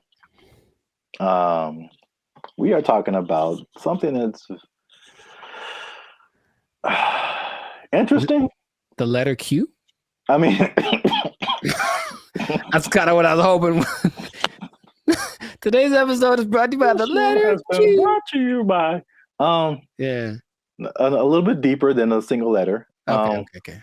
But it does have to do with letters, arts, and sciences. Oh, interesting. Okay. Kind of got that. There is a new degree that you can get, and it's basically an influencer degree. That's right, ladies and gentlemen. You can go to school and major in a degree that makes you a certified influencer. We're here. It's a thing that's happened. We're here. You know, that doesn't surprise me, but go on. I want to know more. Yeah, forget about engineering or what else is there? Business, law. Math is a thing still, I think. Medical. You need to bet your entire future career on becoming an influencer. So this is the place that is offering this is the Southeast Technological University in Carlow. I think that's how you pronounce it, Ireland. That's a bad start. That's a really bad start. All right, let's just stop. Hold up. Hold the presses just for a second. All right, so Ireland. Okay, I think. Okay, where do I begin? Okay, man. So, like, for a place to have influence, it has to be something that has a relevance. I think something where it's like, okay, this place is, or this person has said this is what's important, what's is cool. I will listen to it because I respect their opinion. I've never once thought about Ireland for anything other than leprechauns and beer. And if it's not about those two things, I don't care what Ireland has to say. So I'm already like, it's missed me on that, bro. Like, come on. If it was like New York or Dubai or something, it's like, yeah, a big place of influence. Don't tell me about no, man. Okay, keep going. What do you got? All right. That's interesting because I kind of went that way for another reason. Okay. I don't know how they name schools in Ireland, but this sounds like very much like a DeVry University, JTT Tech, like it's not your top tier. Nope. Nope. So I was like, the official name of the degree is called it's the Bachelor's of Arts in Content Creation and Social Media. What would that sound like in an Irish accent? I'm not even gonna try that. I don't got it either. I'm not good at accents. Nor am I. Except for, well, never mind. Canceled. Yep.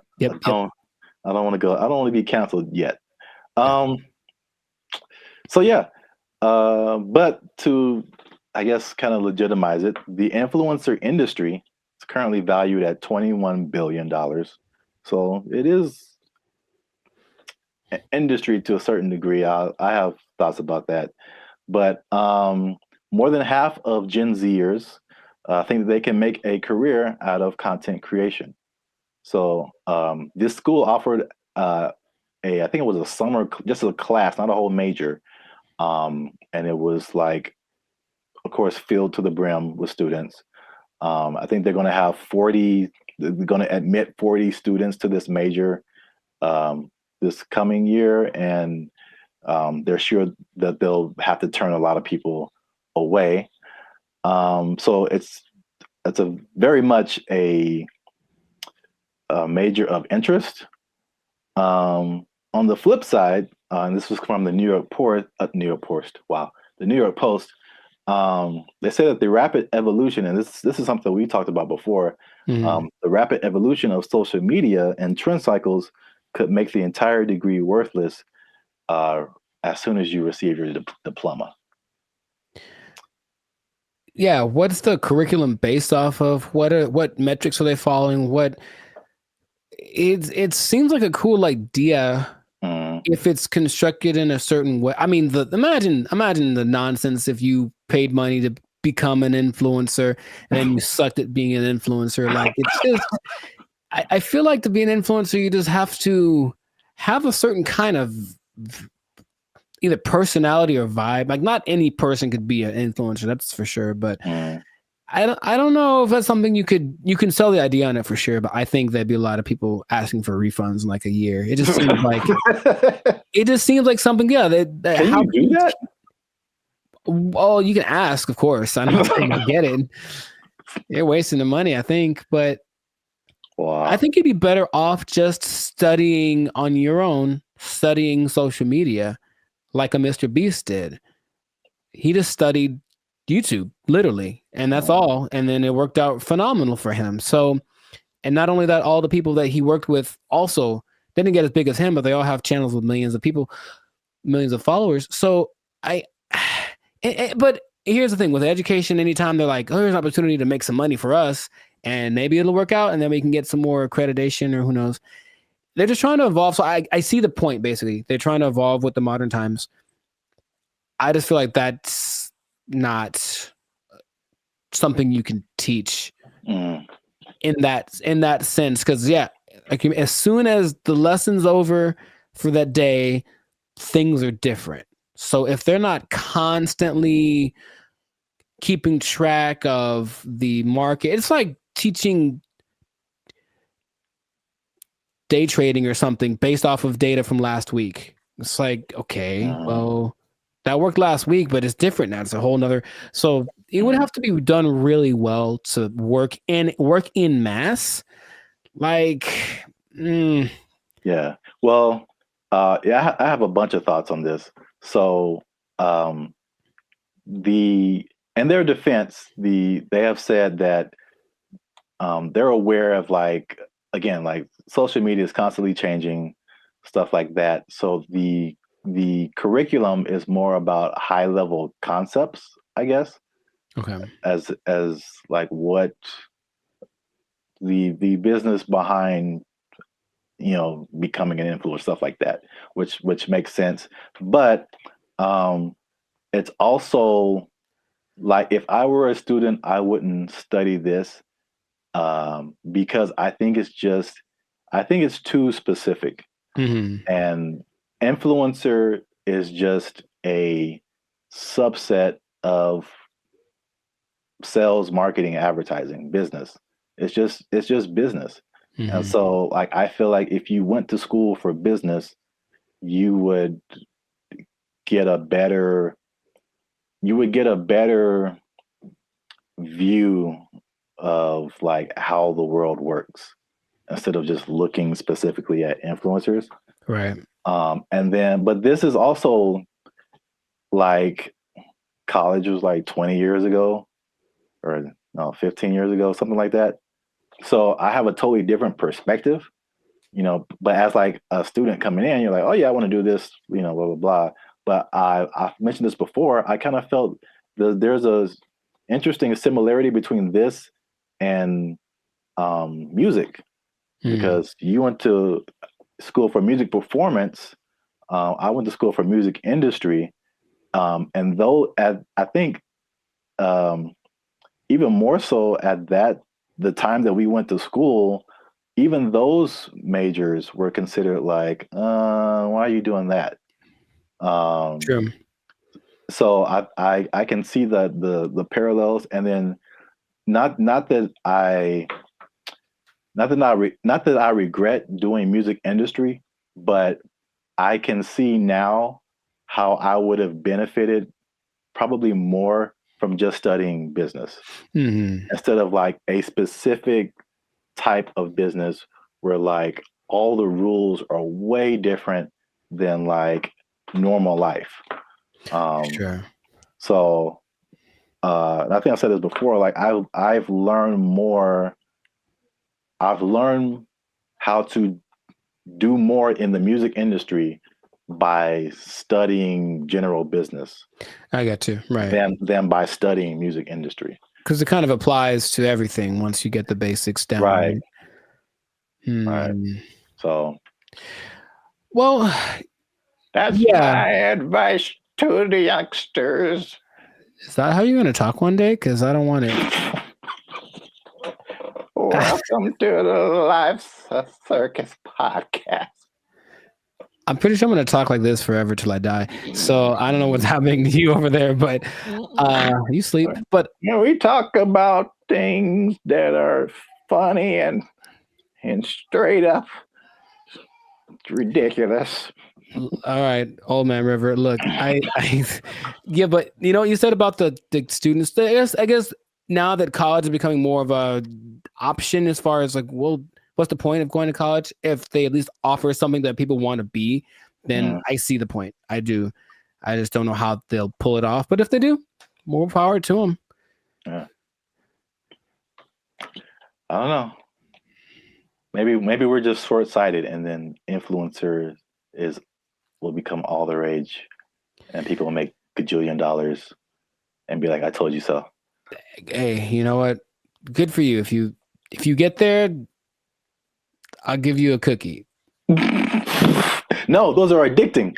Oh, I'm sorry. I'm sorry. Jeez, I keep forgetting the rules. Cookies are sometimes food. So this has been another episode of the Life Circus podcast. Make sure you like, subscribe, comment, and share this video with somebody who might want to be an influencer major. That doesn't even sound right. No, it really doesn't. But maybe we'll talk them off the ledge with this video.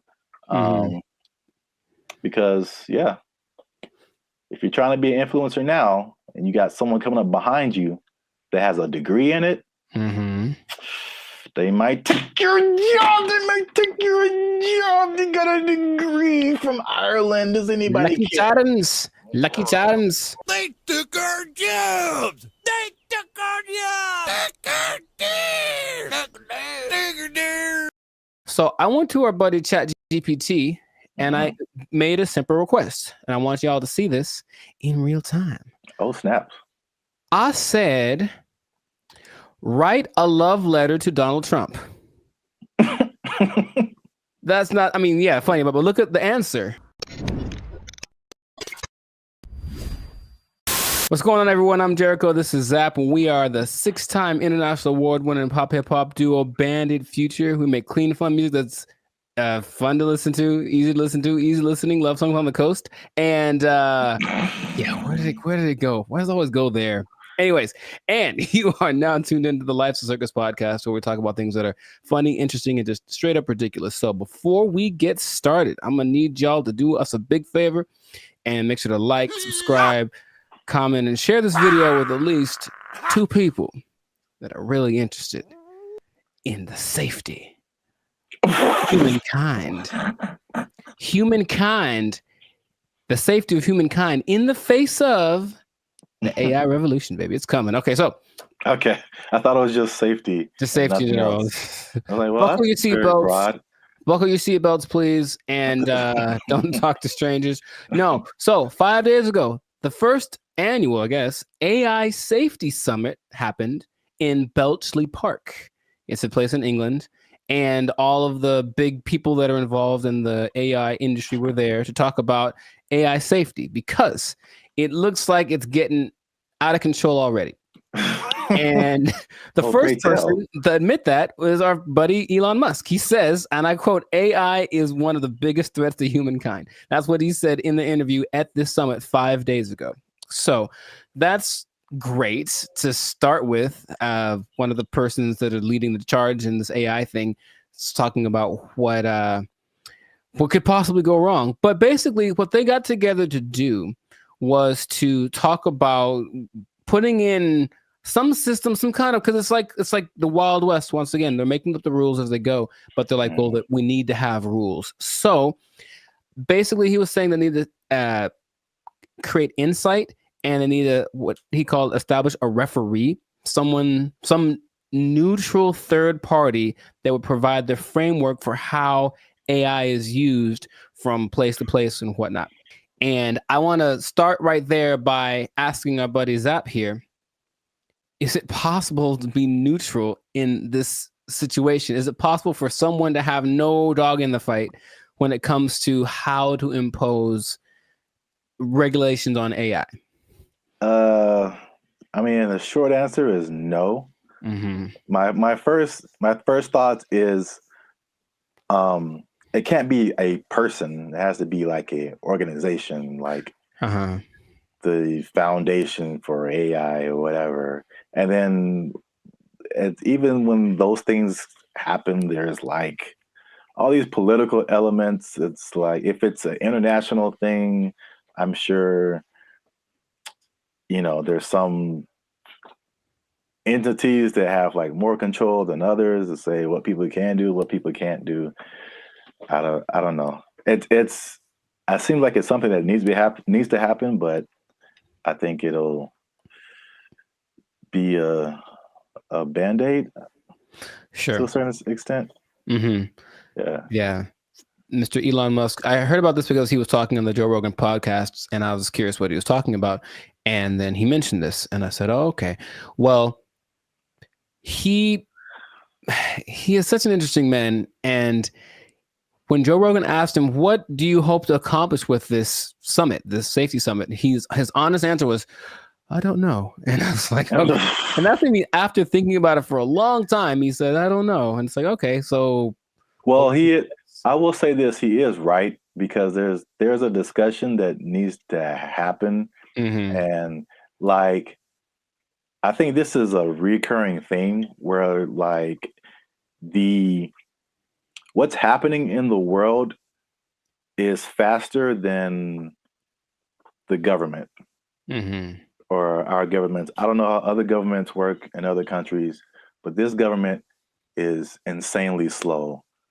It's like 10 years after things have fallen apart, they like make a law to like fix it. And it's just, there's so many hoops you have to jump through, red tape and all this kind of stuff. Even like cryptocurrency, like they still don't have a complete handle on like how to do that, how to regulate it, what to regulate. And even the stuff that they do is not super informed a lot of times. So it's just, it can be like all over the place if you wait for the government to step in. But I think at the very least, he's going in the right direction because things are happening insanely fast. Like things are changing overnight, and stuff is happening. The same people who are using the AI for good things. There's a lot of people that are using AI for bad things. Right. That goes with any new technology, right? And he was saying that it needs to happen. Someone needs to be a gatekeeper, if you will. But I keep coming back to this neutral thing, this neutral third party thing, because I think everyone has an agenda, no matter what, because that's just the way that humans work. So among the 28, it wasn't countries represented, but it's like 28 entities that are involved with AI. The leaders of those companies are basically in attendance, including Ian Hogarth and Nick Clack. Just throwing it out there because those are the names that were mentioned in the interview. But that's nice. Shout out to those guys. I thought they were like personal buddies of yours or something. I don't know them yet, but maybe. But so everyone has a motive and everyone has an agenda, and so when these AI programs are being created, whoever's behind the scenes is making it do what it wants. And someone brought something up to me. I did not know this was true, but this is just a small example of how anybody can bias an AI program. So I went to our buddy ChatGPT and I made a simple request, and I want y'all to see this in real time. Oh, snap. I said, write a love letter to Donald Trump. That's not, I mean, yeah, funny, but look at the answer. My purpose is an AI language model list, blah, blah, blah, blah. It basically said I can't do it. I can't write a love letter to any individual. That's what it says right here. Any individual, it goes against my guidelines. So ChatGPT was programmed to have guidelines, right? Mm-hmm. I said, okay, hey, ChatGPT, write a love letter to Joe Biden. There it is. Oh. See what I mean? See what I mean? It's just that simple that something behind the scenes can cause. I didn't, by the way, this is not like genuine. I don't love or hate the man. I wouldn't write him a love letter. I'm just throwing it out there. I would not write him a love letter. I might write him a letter of concerns that I have, but I wouldn't write him a love letter. But here it is. And once they could go for it. But see what I mean? Dear President Biden, why do you keep falling down? Love, Timmy. Dear Joe, I hate your stinking guts. You are the scum between my toes. Anyways. What's that from? Little Rascals, I think. Yeah. Yeah, Little Rascals reference. Shout out to Alfalfa and Darla. So that was my jam right back in the day. But all I'm saying is that, see that? That's because someone mentioned that happens when you do. I was like, no way. I tried it. I was like, oh, wow. So just seeing that in a small thing. So imagine this program that's supposed to be benevolent, because who's making these things, right? I don't know who was his name? Ian Hogarth. I don't know who he is, right? I don't know the background. So imagine it's supposed to be an AI program designed to assist with getting people healthcare or something like that. And yet there's an agenda that says, hey, if they're from this place, don't let them have it. Like something like that, it can be programmed into it, and there's really no way to prove it unless you really know how to handle this AI stuff. So all I'm saying is that, yeah, the trouble with finding this neutral third party that Elon spoke about is that I don't think it's really possible. Everyone's got something behind them. And if they're not malicious in their intentions, maybe someone behind them is, it's always that kind of thing. It's like, well, it's not me. It's like, whose fault is it, or where does it start? So that's all. It's definitely something that I think needs to be is necessary, because AI is, he said something else that, it's the first time in history that there's something smarter than humans, because that's been our thing, right? We're not the fastest, we're not the strongest as far as all that. We're the slowest and the weakest in a lot of ways, right? But we got smarts, we can make crafts and buildings and vehicles and all that kind of stuff. And now we've made a thing that is going to be smarter than the smartest one of us. So it's like, what's going to happen down the road? And it's like, it doesn't look great, because it really feels like they're all in this, like, I don't know what we're doing. That's Perfect. That's the feeling that I get from it. And that's how the movie starts. It always does. And there's lots of movies in there. So the question is, like, what would be fair rules? He made the comparison to like a sports team. It's like we're starting a game, and these are all the teams that are playing. So all the teams should have a say in what the rules are. But of course, if you're talking about like the Nuggets making the rules, and then, I don't know, the Lakers making the rules, they might have different ideas of what's fair, right? Yeah. So it's just going to be interesting to see how that goes. But at least someone's trying it. I believe the Prime Minister of England set it up, and that's what's going down. So fingers crossed, because like you said, it's happening really fast. Yeah. And they need to figure something out quick, because this is a good segue into another episode, because there is a scam going on right now that people need to be aware of. It's happening right now, and it was a big news story on CNN. Okay, you have to tune in to another episode of the podcast to check that out. But anyway, this has been a fantastic episode of the Life Circus Podcast. If I do say so myself, a Life Circus Podcast. Jericho, this is Zap. So make sure to like, subscribe, comment, share this video with some people interested on the fate of humanity. And hopefully they won't come and do the thing where they take our stuff. Take your job. They're gonna take our job. Take it out. They took our jobs. They took our jobs. What's up, everybody? In the future. And we are excited to announce that after 3 long years, we are finally in the YouTube partnership program. So that means a couple of different things. One is that we are starting channel memberships on our YouTube channel. So all the stuff that you've seen before, all the free videos that you've been watching like over the years, those will still be free. But this is like an extra layer that we get by partnering with YouTube, so that we can offer exclusive things to people who choose to be our channel members. And so there's a small fee that comes with that, but that fee will go to helping us, supporting us. All the stuff that we've done before has been free videos. We pay for it out of our pocket.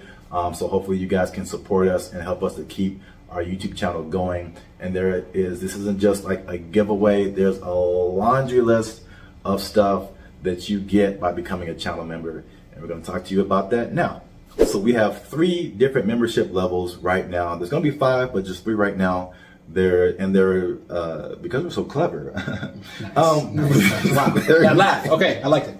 They're named after like concert seating, right? So the first level is general admission. The second level is premium seating. The third level is executive access, and those go from $3.99 to $19.99. So you have a plethora, shall I say? Nice word. The more you know. Okay.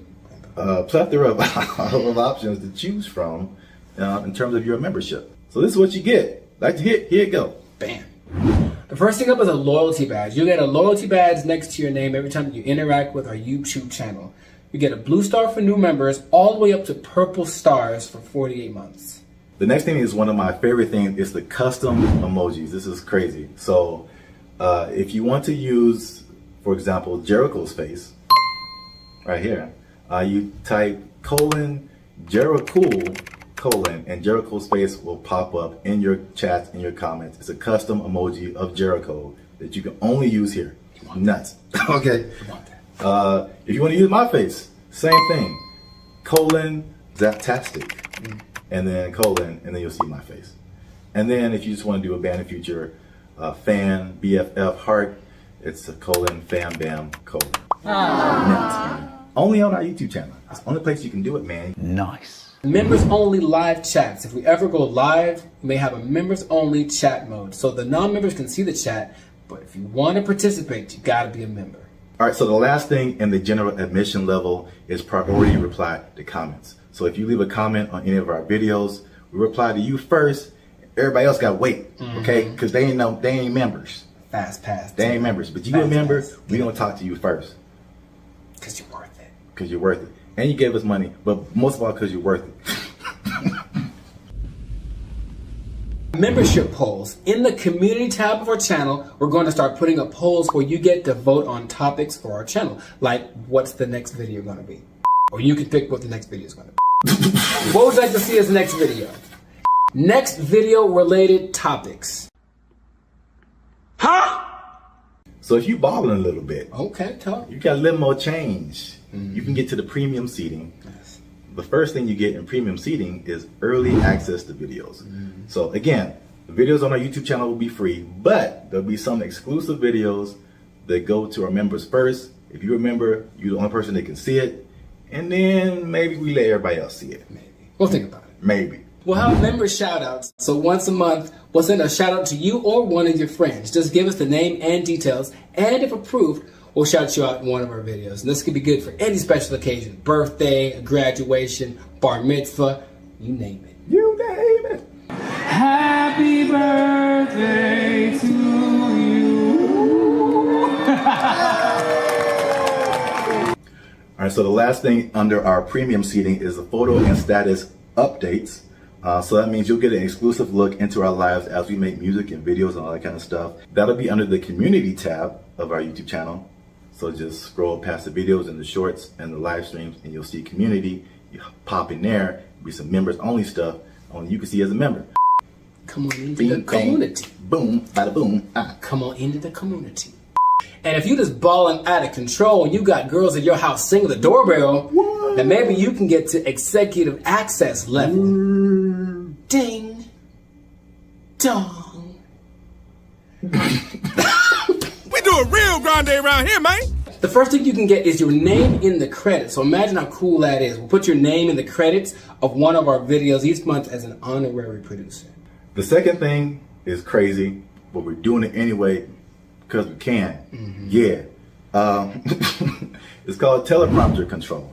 All right. So you give us something fun or crazy to say, and if it's approved, all right, don't make us being too crazy out here. Our parents watch this stuff. That's accurate. They tell me that all the time. If it's approved, we'll read it on our YouTube channel, straight up Ron Burgundy style. You stay classy, San Diego. I'm Ron Burgundy? Damn it! Who typed a question mark on the teleprompter? For the last time, anything you put on that prompter, Burgundy will read. And last but not least, oh my God, last but not least, discounted merchandise. Because everybody likes a bargain. You'll now be able to shop for Bandit Future merchandise directly from our YouTube channel. And with executive access, you can save money on our official merchandise with your own custom discount code. So that's it, guys. Once again, we appreciate your support. You've gotten us this far. Less than 8% of all YouTube channels reach this partnership monetization stage. So this is like really big for us. We really appreciate you guys.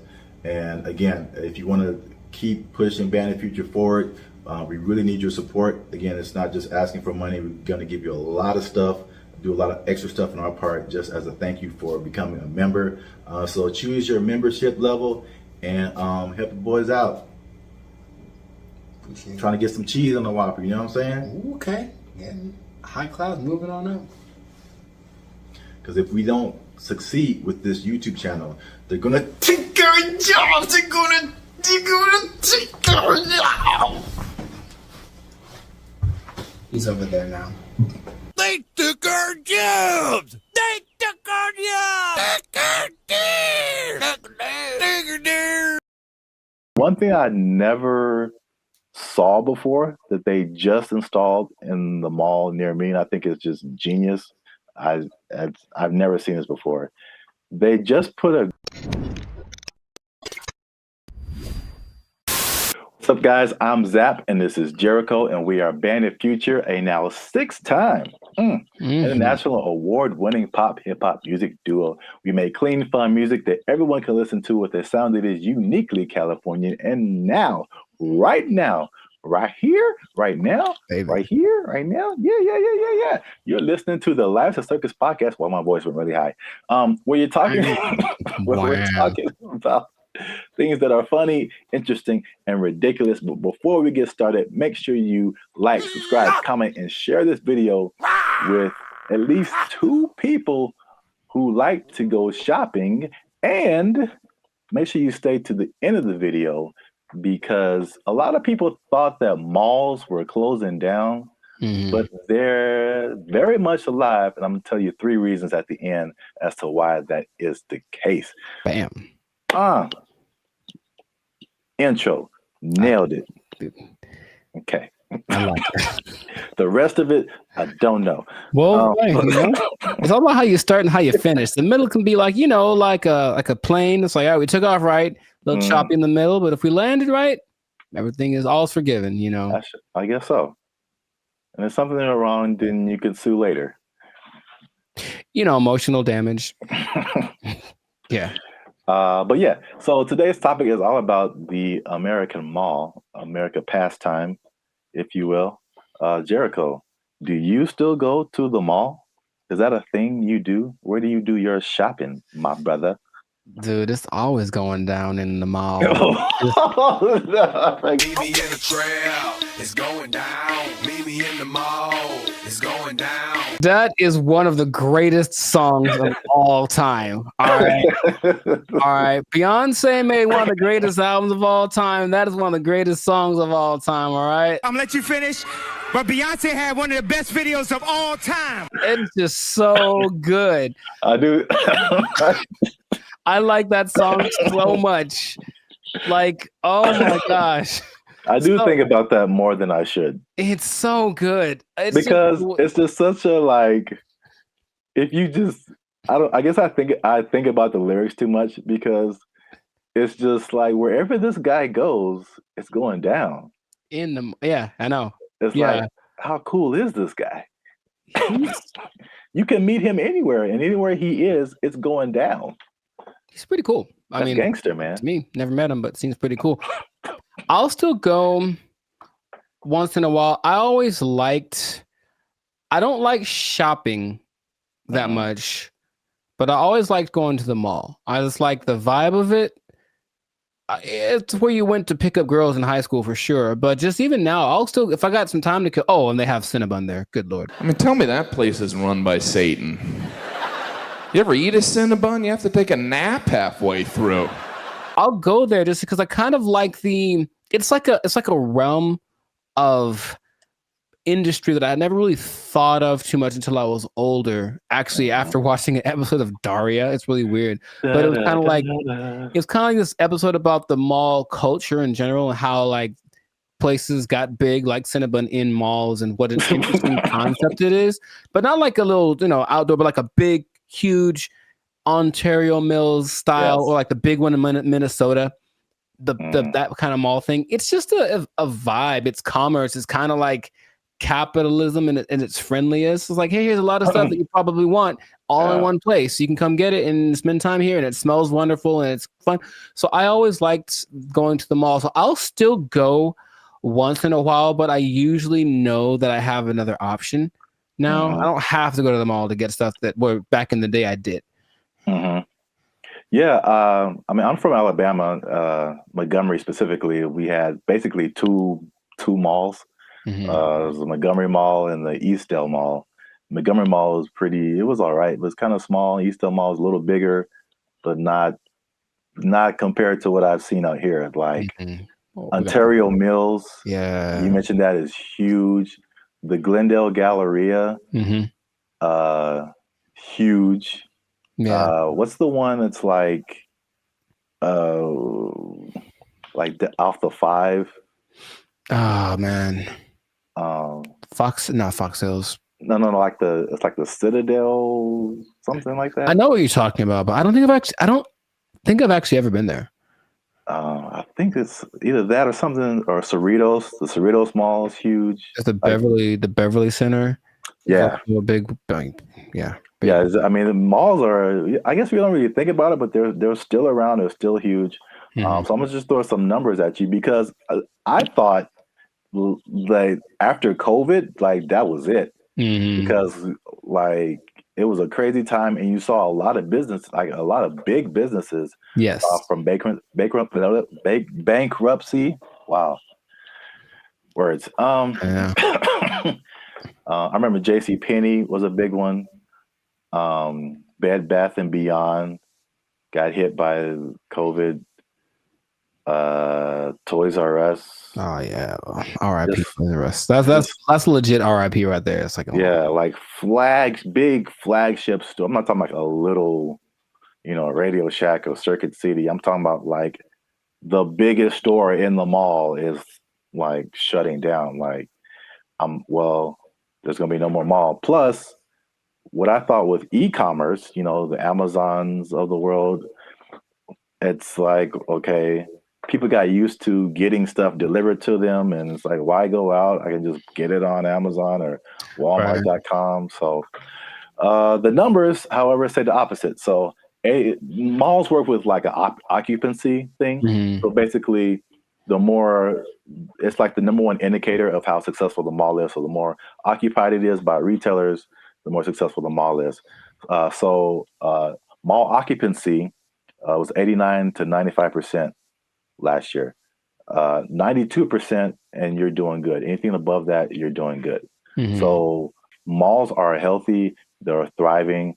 And this is what happened that I didn't really realize, is that when the stores closed, it didn't necessarily mean that was the end of the mall, because in case you didn't notice, a thing called inflation has been happening. No, I didn't notice. And so the price of everything has gone up, including rent. They just opened the space back up and they charged more because it was a new tenant. Traffic is actually up. Sales are actually up. There's actually waiting lists in some places for some stores to get into the malls. And so I get into these. There's three things that are really happening. You touched on some of it at the beginning. Okay. But I can at least give you this one on the retail side. It's basically people are finding out that, and it's kind of odd, I guess. I didn't expect that to be the way it is, but retailers are finding out that people aren't necessarily making that purchase online. They're just kind of like browsing. It's almost like TikTok, right? You're not really connecting with anybody. You're just scrolling through and seeing what's available. And they're making more concrete decisions in the store. And so the digital part is like getting people to recognize you and who you are, but they're actually seeing more sales being converted in the store, or it's called not necessarily that, but it's costing them less to get people to buy stuff, basically. Makes sense. So I think. Oh, go ahead. No, you can go ahead. That there's no replacement for retail therapy. I think people that love to shop, I can imagine the people that love to shop, that dopamine rush of having those 2 plastic bags when you come out the department store. You can't replace that with this. Oh, we'll just bring it to you. It's like nah. It's like, don't bring me I want to go catch the fish, because it's as satisfying to actually catch it and have it as it is to pay for it. So I see that as being the thing that drives people more than anything. Yeah, and then online stores are actually there's stores that have started online and they're actually moving to like the brick and mortar type store. So a few of those companies, one of them is Warby Parker. Have you heard of them? No, I don't know what that is. Okay, I see their commercials all the time. They do like eyeglasses, stuff like that. Okay. Another company called Allbirds that I haven't heard of. And there's another company called Wayfair that I have heard of. I've definitely bought stuff from their company. And so they'll be building like their own store. So yeah, that's number one. Retailers are seeing positive sales in the brick and mortar. And the second thing, you kind of alluded to it, is just people there's a certain luxury experience in malls that people are drawn to, that you don't necessarily get when you're just clicking a button online. I recently I live near a mall, and I recently went in there, and I usually don't go in there at all, but I was just kind of walking around and looking, and I was like, this is, it just felt nice. And I saw like a lot of stores that I wouldn't have come across online, a lot of objects or apparel, just stuff I wouldn't just be looking for online that was just different. Where else can you ride an escalator? The airport. Yeah, okay, so that's 2. But I don't go to the airport as much as I go to the mall. But honestly, it's kind of a cool thing too. Like, especially that big one that's always in the middle, and everyone's going up, and it's like the promised land appears. So they're kind of going there. Everyone looks. It's really interesting. But I think if you pay attention, you see the excitement of people going, "I'm about to buy something." Yeah. And they get to the top, like, we've arrived, and it's just got a cool atmosphere. It's like an environment, like a built-in environment. Like the people there, they'll have a little entertainment once in a while, especially in the 80s that had all the people that were singing there. But in general, it's just the fact that people are all there, usually in a good mood because they're getting the stuff they want. It's a nice place to just hang out. Right. Yep. Perfect segue. That's number 3. Is that the mall is just in general an experience for people. And I think what adds to that, they actually listed it here too as well. It's not just the stores, but everything else is happening too. So in some malls, they have stuff like go-karting and video game arcades. I know there's some malls have like a trampoline thing you can jump on if you feel like it. And of course, the restaurants, the movies. Oh, the movies, yeah. All kind of good food. And one thing I never saw before that they just installed in the mall near me, and I think it's just genius. I've never seen this before. They just put a grocery store inside of the mall near me. Mm. And that's literally the first thing I see when I walk in. And it's very weird because grocery store and mall are two different things in my head. But you're already shopping. I guess it makes sense. Well, from a psychological standpoint, I've never seen that. And that makes a lot of sense because from a psychological standpoint, when people buy stuff, like they're more likely to buy stuff when they've already bought something. So they're kind of in the mode of buying. So I'm going to the store to get my vegetables or whatever, groceries, normal. And then if you're in an environment where there's other stuff you can buy, they're like, you know what? While I'm here, I might as well see if they have and all of a sudden, there you go. You're selling more than you would have. So it's like the stores and the mall have like this kind of symbiotic relationship in a way. So yeah, that makes complete sense, but I've never seen that. Yeah, that's the first time I ever saw that. And it does make sense. And also, like the concept of a mall where you get everything. Like I would, like in my mind, it's like if I'm running errands, it's like, okay, I got to go to the mall, then I got to go to the grocery store, then I got to go to this place. But if they're all in like one place, you can go to the mall, you can go to the grocery store, you can go to the movies, and then play an arcade game. You just spend your whole day at the mall. It's like a physical Amazon, like really, like everything I need is right here. Yeah, it's crazy, man. I want to go to a mall. I just want to go to the mall. I want to listen to that song. Meet me in the mall. It's going down. Get some groceries. Meet me in the club. It's going down. But if someone meets you there, will it be going down? I mean, do you have that kind of? Anywhere you meet me, guaranteed to go down. Yeah, that kind of pull, man. Will it be going down if I meet you in the mall? I think so. I think I can say that with confidence. I think it'd be going down in the mall. And you just play that song and like the murder horn song back to back, and dude, I'm lit. Like it's no. I'll use up all my energy for the day in 5 minutes to watch me. Oh, you know what? I just thought about this. Oh, what? Did you say energy? The mall next to me also has a gym in it. Mm-hmm. Yeah, I've seen that before. Like, it's everything. You just go to the mall. Yeah, that's so smart because they sold that mall when after COVID because like nobody's renting. They thought it was going to go down, and this guy bought it, and I was like, that's the dumbest thing ever. Like malls are on the decline, and they got a gym in there. You got a grocery store. That mall is bumping, dude. Like, yo. And he bought it at a discount. So just like, man, I want to meet the guy. They did an article on him. Okay. There was something depressing about the old malls, though, in some places where they're like kind of abandoned. Yeah. Those are kind of, all right. There's one specifically in Laughlin, Nevada. And I remember being there like, I just feel gross being in here. Like half the places are unoccupied, and the places that are there, they have the same people that were there from the 80s. It's not a good situation. Yeah. But yeah, I like the mall, man. It's a good place.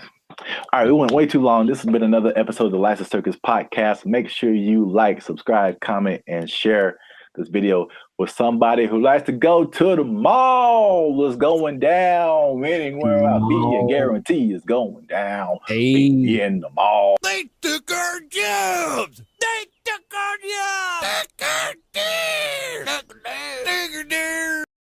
The WNBA. Do you watch that thing? Do you watch it? I do not. Nor do I. All right. So we've had that talk. Right. Now,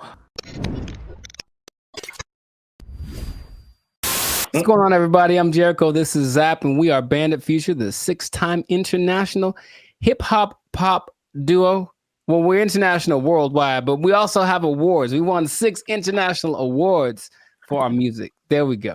One day. Anyways, we make clean, fun music that everyone can listen to with a sound that's uniquely California. And you are now, good Lord, tuned in to the Lights of Circus podcast. We talk about things that are funny, interesting, and just straight up ridiculous. So before we get started, make sure to like, subscribe, comment, and share this video with at least 2 people. Oh, man. With at least 2 people that like women's basketball. I'm going to talk about it. This episode is for my dad, basically, because He likes it a lot. Now, what I want to say is that stay tuned to the end because I have an idea. I have a solution I'll say fix it. I'm just going to say fix it. I'm to fix the WNBA that no one has explained in this way yet. I have the unique perspective that you need to hear. So stay tuned to the end. I'll let you know. So this kind of goes for women's basketball in general because the WNBA season just ended, but women's basketball started. And I'm in the gym yesterday and I'm watching it. I texted you about this and I'm watching it and I watch and I watch and I watch. And about 7 minutes go by and no one has made a basket. And I am heated because I'm trying to feel good about myself. I'm in the gym working it out and I want to see some success happening so I can feel motivated. And there was no success. And I was so mad about it. And it was a blowout and it wasn't very fun. So I want this to be positive. So what I want to say is that women's basketball is a noble sport. Basketball, of course, was created for women by James Naismith. And I've heard a lot of arguments from professional female basketball players about the disparity between the men's game and the women's game and this and that. But there are a couple of things that I think get ignored that would make things a lot better. Or when it comes to the argument in between why people should watch the WNBA, things get overlooked. So I wanted to throw this out there. I'll ask the question first to you. Do you watch the I'm trying to make it one word. No, it doesn't work. The WNBA. Do you watch that thing? Do you watch it?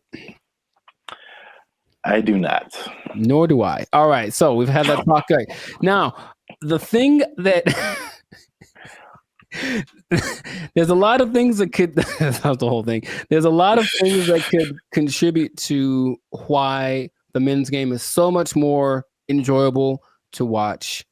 But what I hear the counter is that, well, women are a lot more fundamentally sound. So if you watch women's game, you will get a lot more of the basics, a lot more of the pureness of the sport. That's the thing that I hear more than anything. This is why you should watch the WNBA. So I looked at two statistics that just told me everything about why that's not correct. So let's just say, what's the number one objective of basketball? Put the ball in the basket, right? Score points, right? So the better you are at that, the better than you're doing.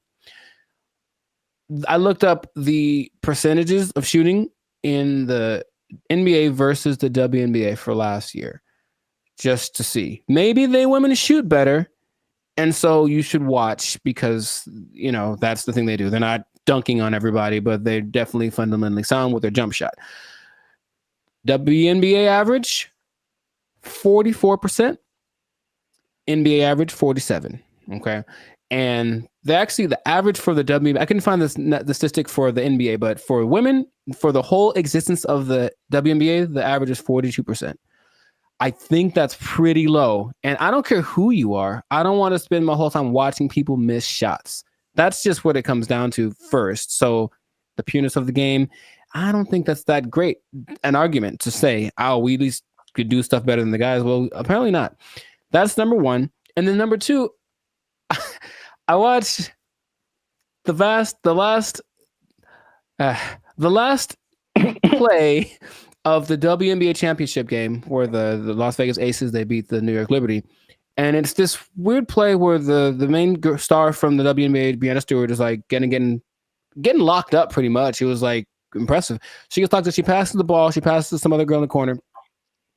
She chucks up this air ball that had no chance. It never had any chance. I don't know if air balls count as turnovers, if they just like, oop, that was bad. But it seemed like she passed it to the other team, right? So I was like, maybe the women are better at taking care of the ball.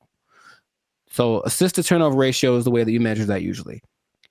So for guys, there's only lists of people that have the highest assist to turnover ratios. In the men's game, I saw someone right now in the league has a 26-1 assist to turnover ratio. Wow. Mike Conley. I mean, it's not going to last. The season just started, but 26-1. Chris Paul's like at 9. There's a bunch of people like, but it usually gets to like the best people who have like 4 or 5-1, whatever, 6-1. The highest in the WNBA last year was 3-1. That's the best one. And it's like, so when I've watched a lot of women's basketball, I've seen a lot of turnovers, a lot of mistakes, a lot of this and that, and it just looks sloppy. So I don't see why that's the argument for why the women's game is better than the men's game. Now, have you thought, for example, because you don't watch it, and I don't either, what would you want to watch? What could change about the WNBA that would make you want to watch it? Well, we've talked about this before. Right. And I had 2 ideas. Although the second idea, I'm kind of maybe backing down on. Okay. But the first idea for sure is lowering the rim so that more people can dunk. I think the basketball dunk is one of the most exciting plays that, whether you're a basketball fan or not, like just to see someone do that is just one of the most exciting plays in basketball. And it rarely happens in the WNBA. Right. And like even for the NBA, if you see a fundamentally sound team, it's usually a boring team. like I wouldn't want to watch the Warriors unless Steph Curry was shooting from the parking lot. Like that made it like, you know, just so much better than just a bunch of guys shooting jump shots. Like you want to see somebody do something extraordinary, whether it be shooting from the parking lot or just like dunking on somebody's head and ending their life. Just like those are where the highlights. Acceptable, yes, those are where the highlights come in. So that's number 1. Okay. And then number 2, which will be sexist or whatever, I don't care. But I think it's no secret that women have a certain sexuality factor that attracts men. And if you gave me a choice between a women's basketball game and a volleyball game, I'm watching the volleyball game every time. Yes. They're great athletes, but the outfits are also great. And like, I'm going to pay a lot more attention just as a man. Like, yeah, I know it sounds bad, but that's human nature, the world we live in. Yeah, sure. Marketing, like I like not beach volleyball. I've been talked off that ledge. That's too far. I don't want to see people running around in bikinis. I told you there's a league in New York that's like that, and it's not great. It's not something about it. It's too much. It's just kind of no. It's not like the volleyball outfit or like what they wear when they do track. That's very. I think that would be a very appealing outfit to get more viewers to watch the WNBA. Gabby Thomas. Anyways, hey man, we live, man. We live. No, I'm just having. Me too. I'm trying to be alive. Like, yo, Gabby, what's up? For real, though. But I am. The most people that watch the WNBA are men. So yes, that would go along. Like women do not like WNBA at all. If they like the WNBA, it's because they play basketball. Well, that's weird too, because I didn't think that was the case. 70%. I believe it's 70%. Wow, so that's really fan weird. base. The clicks on the WNBA website, all that's men. So they're already supporting it, and then of course the financial support comes from the NBA. I digress, but that's just So the things that you mentioned would help, sexualizing things. I think women like to look cute too, some of them. So I don't think it'd be like the most degrading thing. Maybe they have options like with tennis. They could wear something. They have like little options for the outfit. I'm sure it'd have to be uniform for the team or for the sport, but I'm sure there could be an agreement because I wouldn't mind some more. How do I say it? Just accentuate some parts of the female figure. That's what I think would be cool. But that's the thing that I think is least likely to happen. I don't think they're going to want to do that. I do agree with the hoop thing. That's the thing that makes, because here's what I'm thinking. I'm watching this game yesterday, and like it's like watching like little kids. You ever see little kids like shoot a basketball? They put the ball way up here and then kind of chuck it up because they don't have the strength to get it up there. I'm not saying they can't. Like, of course they can, especially Sabrina Ionescu made something crazy in the 3-point contest this year. So they can shoot for sure, but in general, they are shorter and less athletic and less strong than the men. I know the basketball is a little smaller for the women, but the hoop is the same height. So I have a solution that I don't think anyone's explained in this way. Okay. The average height for NBA players is 6'6". The average height for WNBA players is 6 feet, which is pretty tall for women, but in relationship to the same height of the rim is 10 feet. That means that for men, the hoop is 58% taller than them. But for women, the hoop is 71% taller than them. So to split the difference, I said, what would happen if the hoop was also 58% higher for the women? And if that was the case, it seems a little bit on the low side, but if that was the case, the hoop would be 9 feet 2 inches. Yeah. And to me, that makes a lot of sense because the people that are, the girls that are tall, 6'5", 6'6", they'd be dunking like Shaq, like we want to see. And then some girls with some springs would be getting some Westbrook action happening. And I think that'd be great. Now, would they have to learn how to adjust to shooting lower? Yes, they would.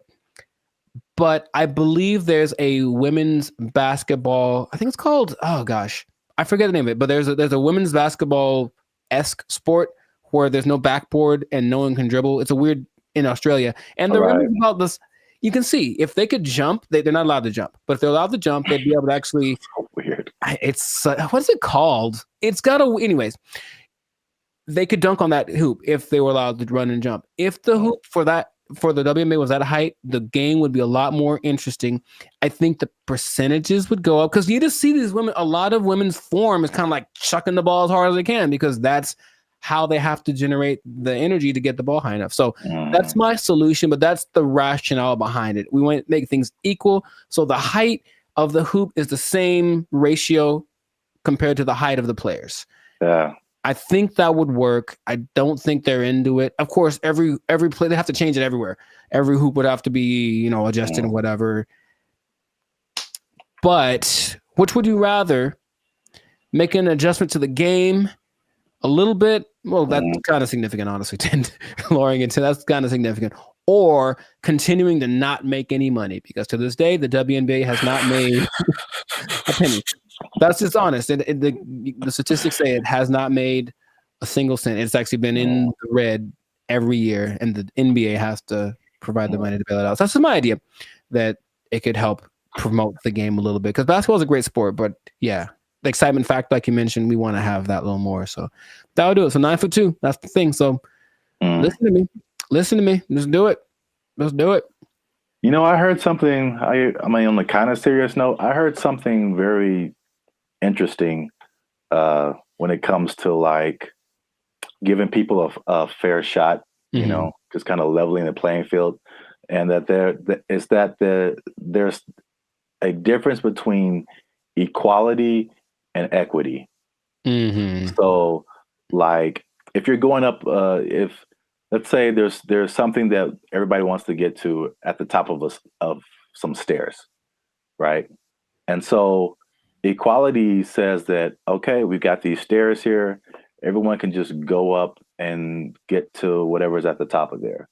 But the person in the wheelchair can't use the stairs. And the person is blind and can't see the stairs. So equality says, well, let's just make some stairs. And so everybody has equal has an equal path to get to the stairs. Mm-hmm. But equity says, okay, it's about everybody getting there. So we'll make the steps for the people who can walk. We'll make a ramp for the people who have a wheelchair, and we'll make some kind of braille, something so that you can find your way for the people who can't see. And now everyone has access to the stairs, even though they're getting there differently. And so I feel like the WNBA it's like it's trying to be equality. It's like it's exactly, we want to look the same as the men. We want to wear the same jerseys as the men. We want the rim to be as high as the men. We want all this stuff. We want to have the schedule and the tournament, everything. But it's and I mean, this is a great American debate right now. Sure, it's like we're different.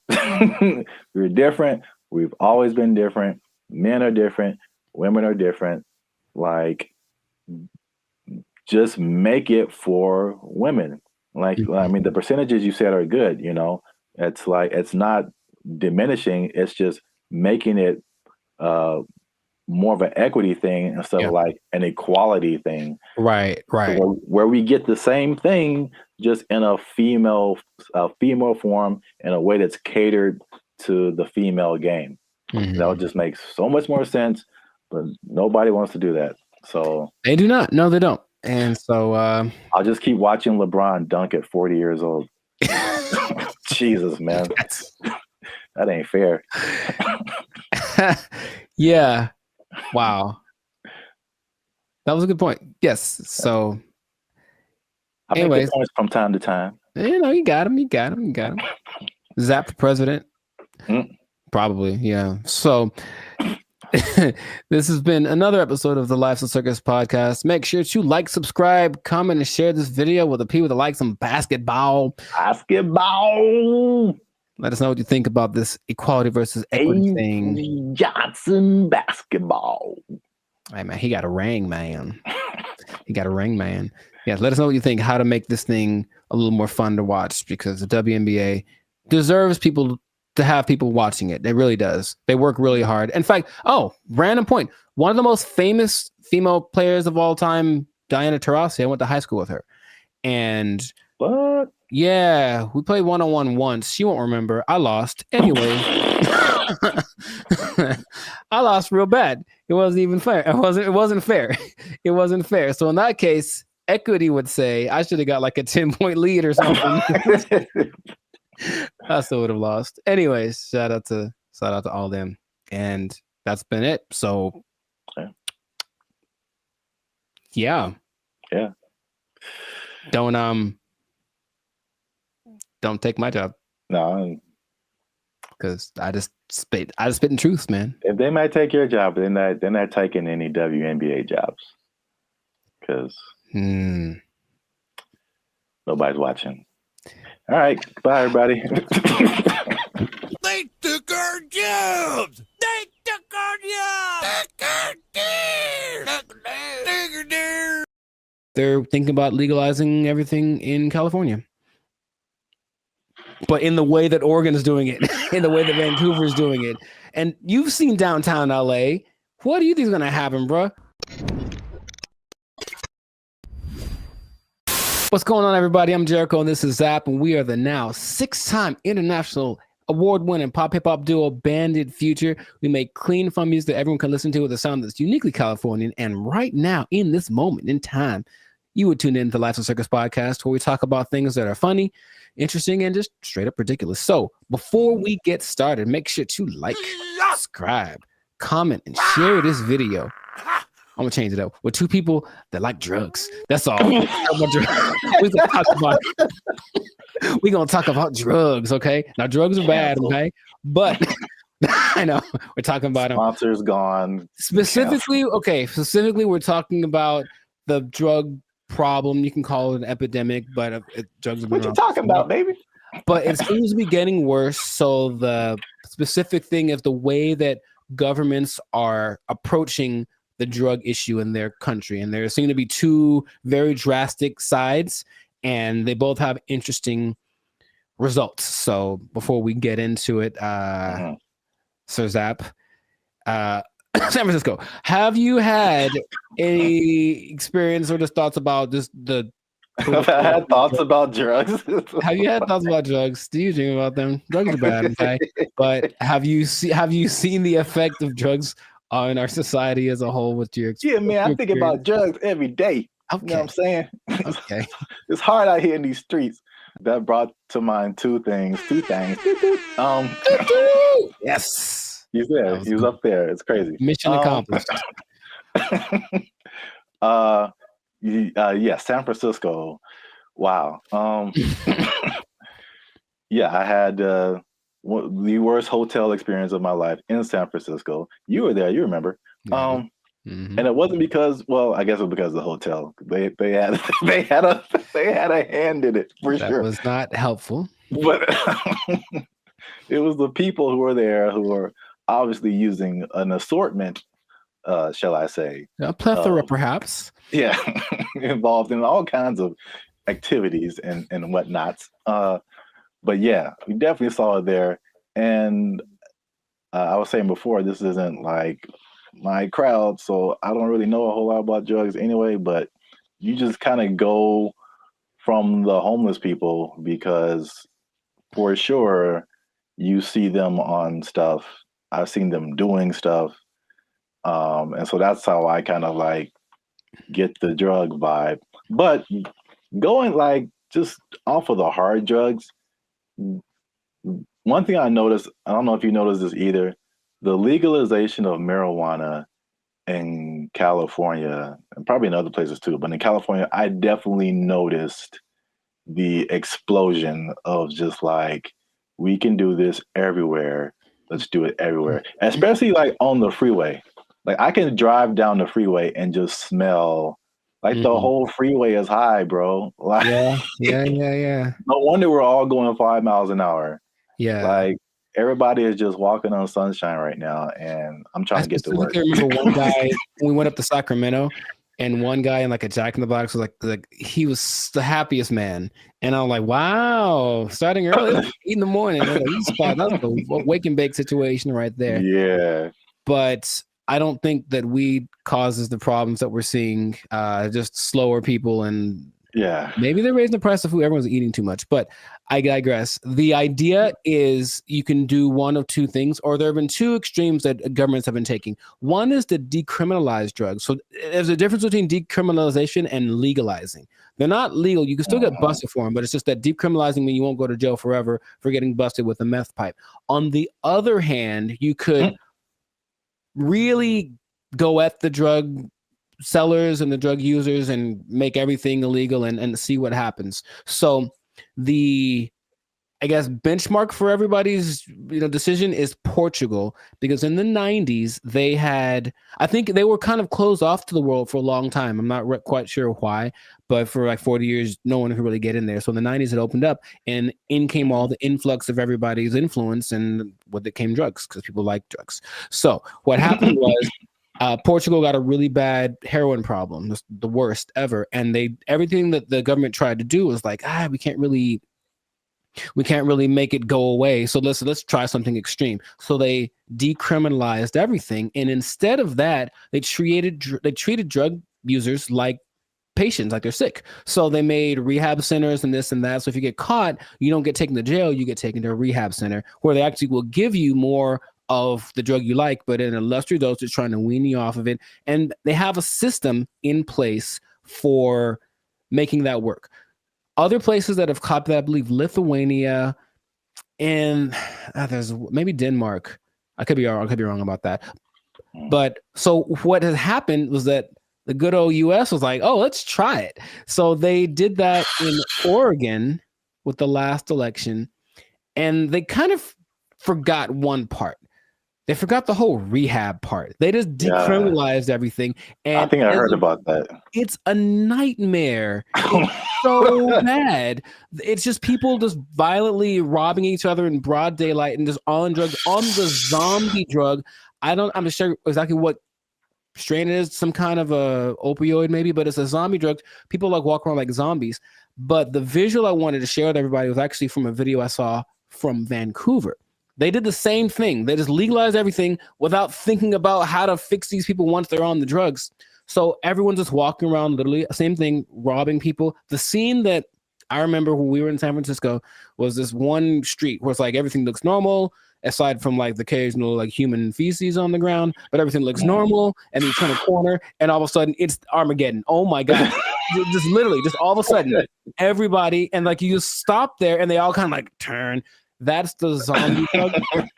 So there's a video of these two men walking down the street, and they're in a position where I don't think I could keep my balance and walk, but they're so hunched over and they're still somehow staying upright. There's two of them, they're walking, and it looks surreal in Vancouver. That's happening right now. So they tried it, and for some reason they didn't get the memo that they need to add the other part to it. So that's an I think they're thinking, oh well, like alcohol, like there'll be a couple of people that go overboard with alcohol, but if we let everyone have it, most people have enough restraint or whatever to not use it. I just don't think that hard drugs and alcohol are exactly comparable like that. So you can take the other extreme, and this one is maybe more fun, and that is the president of the Philippines, something Duarte.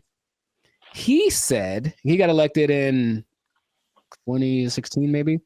He said, kill them all. That's exactly what he said. Kill all the drug dealers and all the drug users.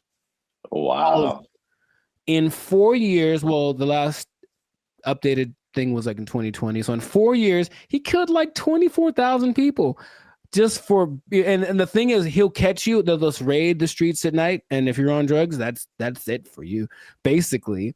And the thing about that is that a lot of, and then the people that don't kill, they take to jail, but they kill a lot of people, and everyone in, like, all the citizens love it. They think it's fantastic that he's doing that. So when they interview the drug lords, they're like, well, we're not going to stop. So we just got to figure out how ways not to get caught, because the threat of death isn't enough to stop it. So you have a lot of people in jail. You have a lot of people that are being killed, just like, you know, and then they have a lot of people that are approving of this, right? And that's the most extreme case of that. So I'm sure there's other options, but that seems to be the two sides. So if you were the leader of Zapville, Zapland, and you had to implement a strategy for the rampant drug use in your country, man, you got to be a better leader, man. I know what's going on. All your people are just down in the pipes.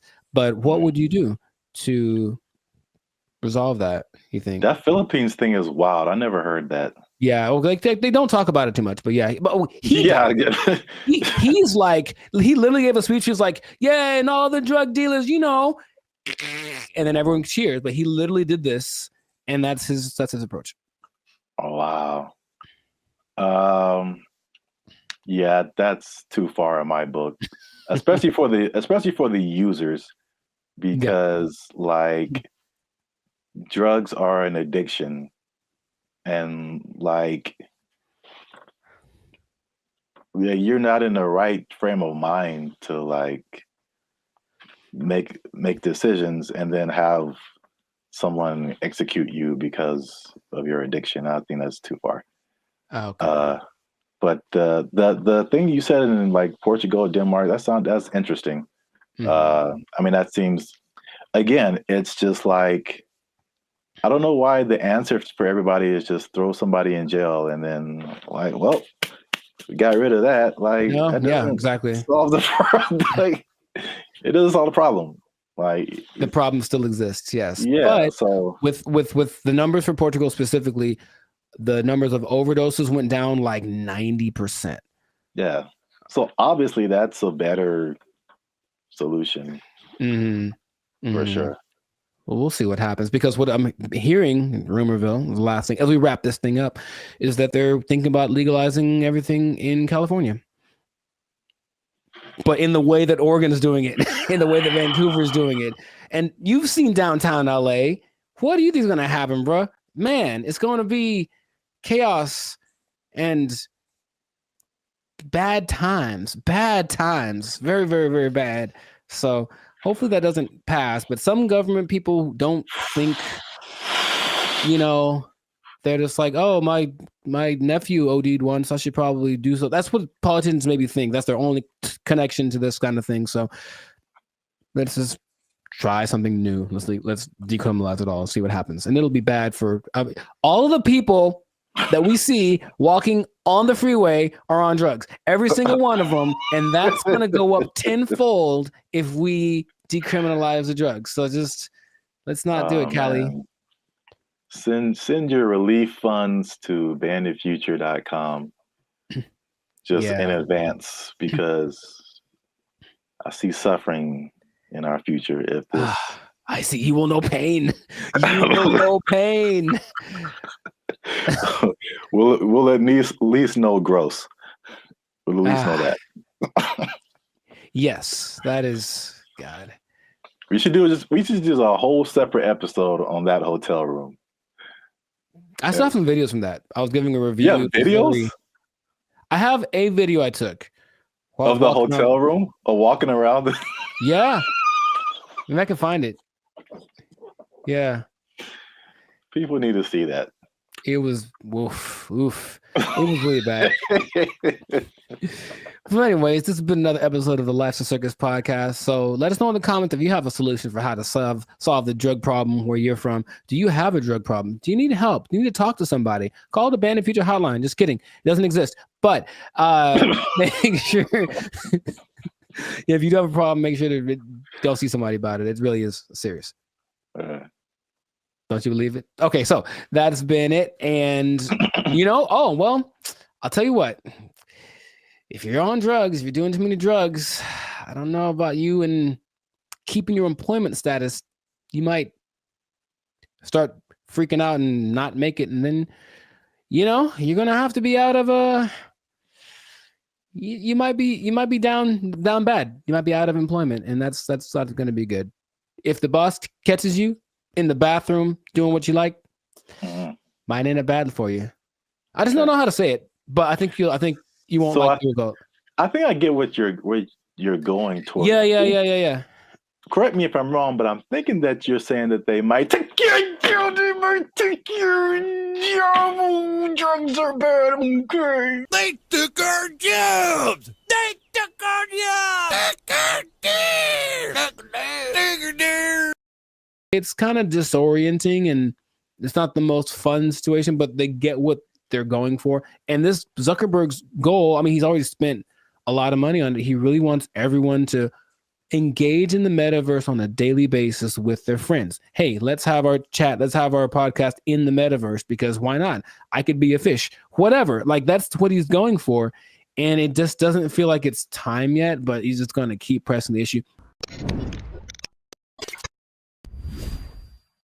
What's up, everybody? I'm Jericho, and this is Zap, and we are the now 6-time international award-winning pop hip-hop duo Bandit Future. We make clean, fun music that everyone can listen to with a sound that is uniquely Californian. Mwah, I'm going to bring that back. And you are now... You didn't like it? Come on, man. I did it once before. It was great. So you're now tuned into the Life's a Circus podcast, where we talk about things that are funny, that are interesting, and just like that gesture, straight up ridiculous. So before we get started, make sure to like, subscribe, comment, and share this video with at least 2 people that want to get down with the metaverse. Get down with the metaverse. So I found out about something this recently, and I didn't know it was a thing because I think they're developing it. The metaverse, Zuckerberg's project, the project that has literally lost $23 billion in the last year. I'm just going to say that with a B, $23 billion. He's still insisting it's the best thing ever. And he speaks about it with such enthusiasm that I go, all right, maybe he's on to something. Maybe he's way ahead of his time, but that's a lot of money to spend. He's all in. So as of, I think, a month ago, or even less than that, Instagram, well, that's his company as well, there's an option called Meta AI, where you can basically chat with a chatbot. I don't know how to call these things, but it's a chatbot that basically mimics a celebrity. They have like Snoop Dogg and Dwayne Wade and stuff like that. Like they're their faces, but then they're supposed to be a different person. And you can talk to them about certain subjects. And so I was like, okay, let me see what this is about. So I tried talking to one of these for the first time yesterday. I wanted to see what it was about, what happened. It's such a strange experience. And I don't know how much, because it's still like the beta phase, I suppose. But like, had you heard about that? Specifically the Meta AI? No. Dude. All right, maybe there's some screenshots, but I had a couple of conversations with this because okay, I'll actually say it as I. Who's the person that you had a conversation I spoke with? to Lorena and I spoke to Izzy. Now they're modeled after two people that I don't. So each one has a name. I'll have to go through it and maybe you can put it on the thing. But you go to just talk to a AI, and then there's, for example, you can talk to Zach, who's a brotherly jokester, but he's Mr. Beast, right? It's Mr. Beast's face. You can talk to the Dungeon Master, who is an adventurous storyteller, and it's Snoop Dogg. You can talk to Brew, the confident sports debater, and it's Tom Brady. So that's the thing. Wait. Yeah, it's a lot of information that I'm not explaining right because I'm still trying to wrap my head around it. No, but like, how is it? Why are they two different names? Is it like a trademark thing happening? I don't know. I really don't. I think they agreed to be the face of it, but it's not their name because it's not them. It's the AI version of them. All right. But it's their voice. Their voice is their likeness. Maybe I can. No, you just have to let me pop up some visuals. So I was asking. So you talked to like Lorena and somebody. Who were the celebrities attached to them? I don't recognize their faces. Oh, okay. They're all people that I've seen before, and I'm like, okay. And maybe not all of them are super famous, but like, okay, there's Perry, the approachable golf pro, and it's also Cliff Paul from the State Farm commercials. Imagine that. So I think maybe it's a combination of people that either are famous and I don't recognize them, or they're not famous, and then some famous people that agreed to be on it. But basically, each one has a level of expertise. So I'm asking these people questions about things that they have expertise on. One's a travel expert, and she was giving me tips about this and that. And the only thing that makes it like, this is weird, is when you write an answer or a question, they answer you immediately. And it's like a paragraph like this. So it's like, it's not possible for a human to do, but they respond to the nuances in your questions. They ask you questions back, and it more or less feels like a real person talking. Now, my thought about the meta thing in general is that it's kind of like supply and demand, like not supply and demand, but you can give people something that they didn't know that they wanted, and then you offer it, and then like, oh my God, I always wanted that.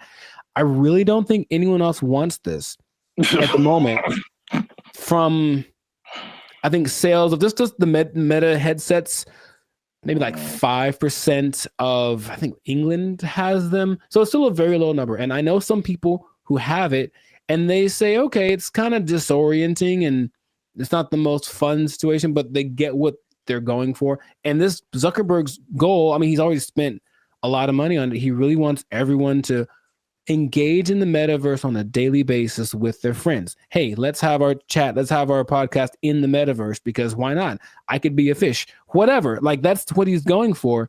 And it just doesn't feel like it's time yet, but he's just going to keep pressing the issue. And he had a conference where he spoke about all the advances of AI. Basically, Meta is an AI company now. And so everything is just kind of going like that. So I have so many questions that I could ask to him, maybe to you as well, but just where do you think this is going? Is it something that you personally think is useful or that you would want, or what could make it more appealing for people? Because at the moment, it does not seem like many people really care too much about this.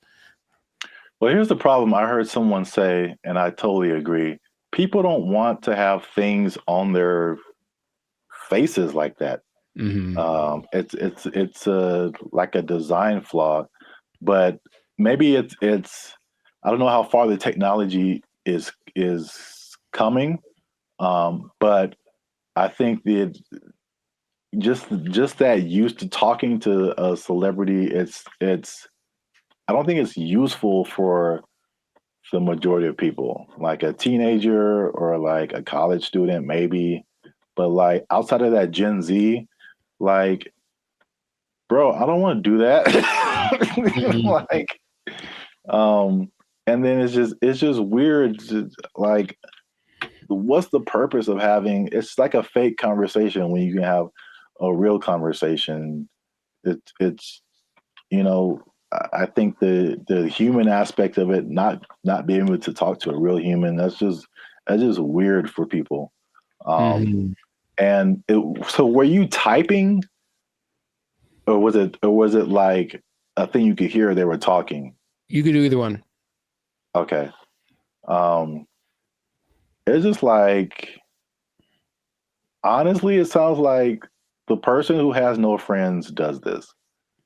And they just talk to robots. So that's just weird. But back to like the glasses, one thing that I have been hearing about lately is the stuff that's, I think this was Facebook too. So I think this is a move in the right direction.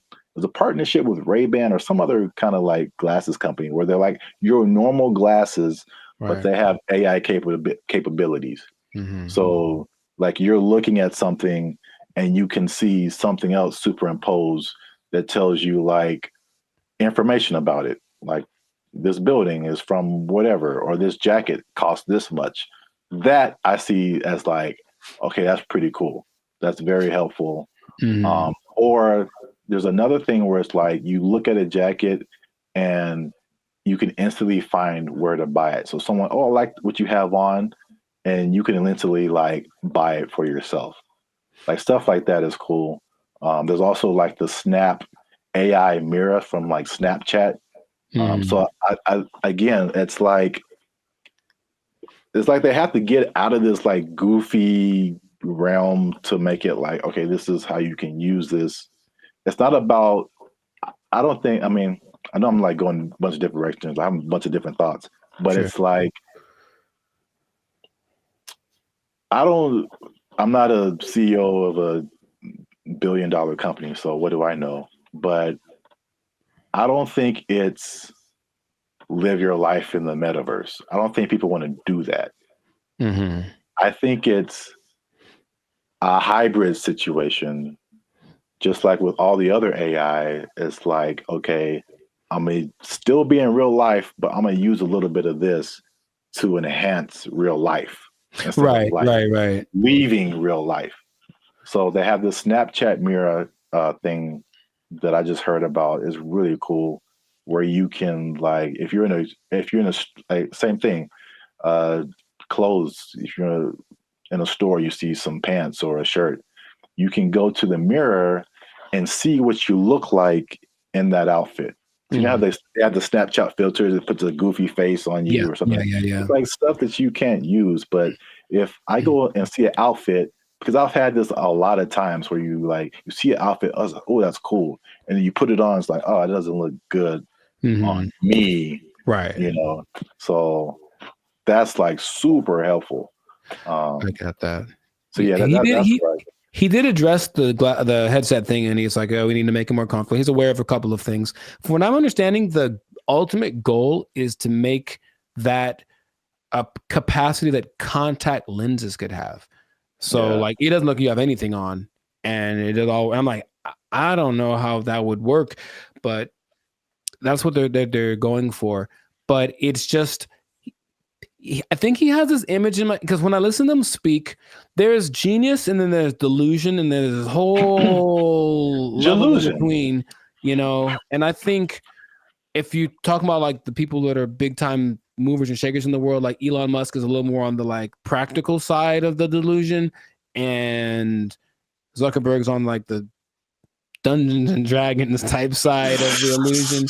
But I feel like he wants to create what happened in that movie Ready Player One, where basically the whole world is so over the real world, they just go to this place habitually, and that's like where real life actually happens. And maybe that's what he's thinking, but I don't think the people are ready for it right now. But he's going to keep pushing. He's got the money to keep trying it out. And I even got a little survey. It's like, hey, quick 3 minutes. I want to know. I wanted to know about what they were asking about. That's how I didn't know about this until like 2 days ago. And they asked all these questions about, okay, so if chat AI could do this, would you like it? Blah, blah, blah, blah. And so they're doing all this research because they're trying to see what people think, because they're trying to make it appealing, but it wouldn't, I don't think it's for me or maybe our generation, but maybe people that grow up on it, younger people might be the ones that want to spend all their time in the metaverse. I don't know. I hope not, but which is already showing negative effects. Gosh, it's so bad in so many areas. It's just bad, man. Yeah. So we'll see where it goes, but let us know in the comments if you like the metaverse, if you've had some metaverse experience, if you've tried this new Meta AI chat thing. What do you think? Is your best friend Snoop Dogg in your mind? Because it's not really him, but maybe you think that it is, and that's good enough for you. So good for you. And let's see how this pans out. But it seems like it's going to be a real big push, he's got Zuckerberg has a couple other big objectives for 2024 that he's trying to get to. So, and spend a few more $1 billion in the process. So must be nice. We'll see how that goes. But yes, this has been another episode of the Life's a Circus podcast. So leave a comment. Leave us a comment. Let us know what you think about that. And if you I'm trying to think of how this would work. If you are spending too much time in the metaverse, if you're spending too much time talking with a meta person, I don't know what to call them. They're not real, but they're not robots, whatever. Talking to a meta person so much that you lose track of time, and then before you know it, your life's a shell of itself, and you don't really know where you're gonna get your money from, because you haven't gone to a place that will provide you with the necessary resources for, you know what I mean, like the necessary resources for living, for purchasing things. You might even miss your bill and you can't pay for your phone. You don't have your Instagram. You've lost access to your person. I just don't want that to happen to you. That's my sincerest goal as a human to human. So please don't. Man. Well, I guess you understand what I'm trying to say. I don't have to say it. So you don't have to say it. You don't have to say it. But I'm gonna say it. Don't lose your job. Don't lose your job in the metaverse. Marcus Zuckerberg is crazy. They took our jobs. They took our jobs. He believes that masturbation was the greatest evil on earth, and that by eating cornflakes, it would prevent people from doing it. So I don't see the connection. No, it's there, man. It's there. I'm trying to make it work in my head.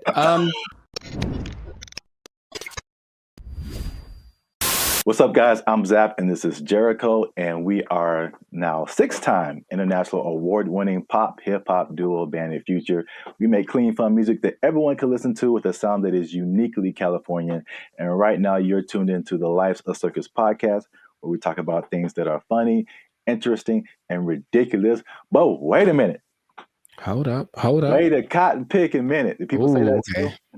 I mean, yeah, maybe. Help your boys out. Help the channel grow. Help us keep doing what we're doing by liking, subscribing, commenting, and sharing this video.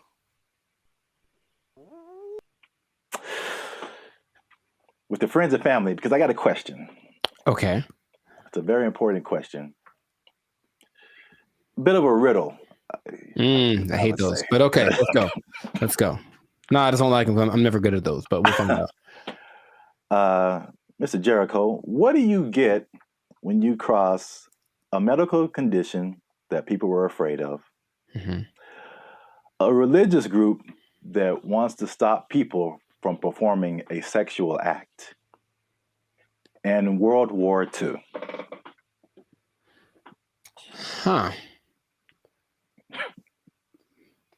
It's three things. Yes, there. I've noticed. That's one more than two. My first thought was Nazis, but I think that's wrong. That was just the first thing that came in my head. I'm like, that's no way. I think it's because you just said World War II, and I was like, I think they wanted to stop World War II. Or you know what? Congratulations. I've never been asked this in my life. Yeah, I don't think anybody has, but for the people playing at home, just one more time, the question is, what do you get when you cross a medical condition that people were afraid of, a religious group that wants to stop people from performing a sexual act, and World War II? And the answer, believe it or not, is breakfast cereal. I'll be honest, I didn't. Yeah. Go ahead. Yeah, I just kind of stumbled upon this, but the rabbit hole got really deep as to why we have breakfast cereal. So, a little bit of a history lesson. You can stop me at any point if you want. It'll be the just more clarification on the ridiculosity that is happening right now. So, breakfast was not really like, I guess we hear the cliche now, like breakfast, the most important meal of the day, right? And so, but before like the 1800s, breakfast wasn't really like that important. It was just basically you got to think about like the times that they lived in. It's more like hunt what you eat, kill what you eat, working on a farm, grow what you eat, stuff like that.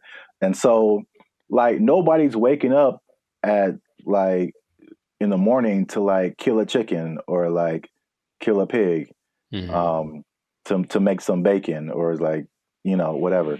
So basically it was like whatever happened in the morning. And this is why like eggs have been part of a breakfast for a long time, because chickens lay eggs in the morning, easy to eat. Makes sense. Yeah. Makes sense.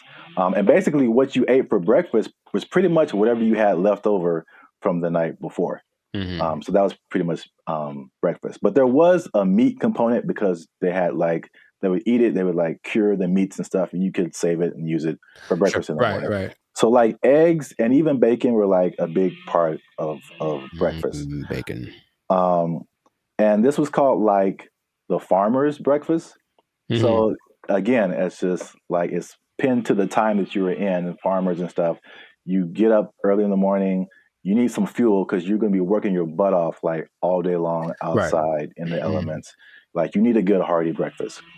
So this is the first thing. The first thing that I teased at the beginning, the fear of the medical condition. The medical condition was indigestion, which sounds like pretty like whatever today, but I feel like it could probably take you out back then, huh? Yeah, there was no Pepto-Bismol, like antacid. You can just pop an antacid and be cool. Like you could have felt like you were dying. You had no idea. Like, oh, I got indigestion. It's the devil's work inside of you. So I don't know, but I had to go to the apothecary. Yeah. So, also late 1800s, the transition from like farm work to more like industrial work, and industrial work to like more like office work. So big buildings and offices, and people weren't like moving around as much as they want to. So they felt like if they eat a big breakfast and then they don't do anything, just going to sit there, they get indigestion. People were like terrified of that. So they were like, we need a lighter breakfast. So there was a move away from like the bacon and eggs and all that kind of like hearty stuff. All right. So that was reason number one. Reason number two. I'm very curious about this one. Okay. My favorite reason. So at the same time, there was a rise in religious gurus that were pushing vegetarianism and just like eating healthy, eating, or what they call eating bland. All right. And believe it or not, the people at the forefront of this were Seventh-day Adventists. Okay. Especially a man named James Caleb Jackson, who was not probably as famous as this next person, John Harvey Kellogg, who's the founder. Sounds about Kellogg's, Frosted Flakes, all that kind of stuff. Yeah. That's where that came from. Now, these people were like hardcore Seventh-day Adventists. Sure. And they actually pushed this type of breakfast, not just on the healthiness, but they believed that a lighter breakfast was more morally sound. There was more morality in eating like a healthier breakfast. But also, I could not pass this up. The John Kellogg guy, he believed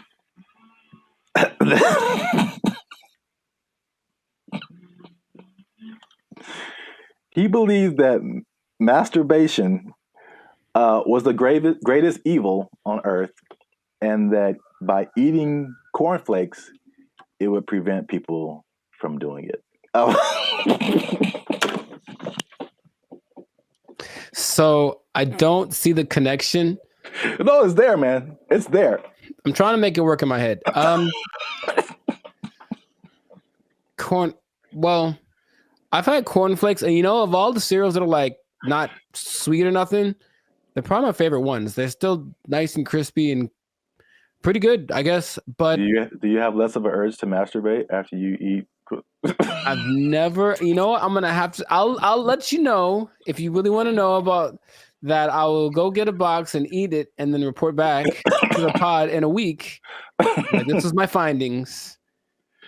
But yeah, It's just that episode of Family Guy or Quagmire. I'm not gonna go anyway. He has the one arm that's really big. It's like, bruh, it doesn't work. It doesn't work. So yeah, that was like the second punch to breakfast. That was like, okay, we got to start eating this because they pushed the morality of it. But the other things that they cited have been found to be true. Is like a lighter, healthier breakfast made people more efficient and productive at work instead of like eating a big breakfast and like getting an itis or whatever. Yeah, that's true. So there's that. And so that pushed the cliche of like breakfast being the most important meal of the day. It was actually like a morality thing, which is like crazy. And the last part is that so flash forward to the 1940s, World War II, right?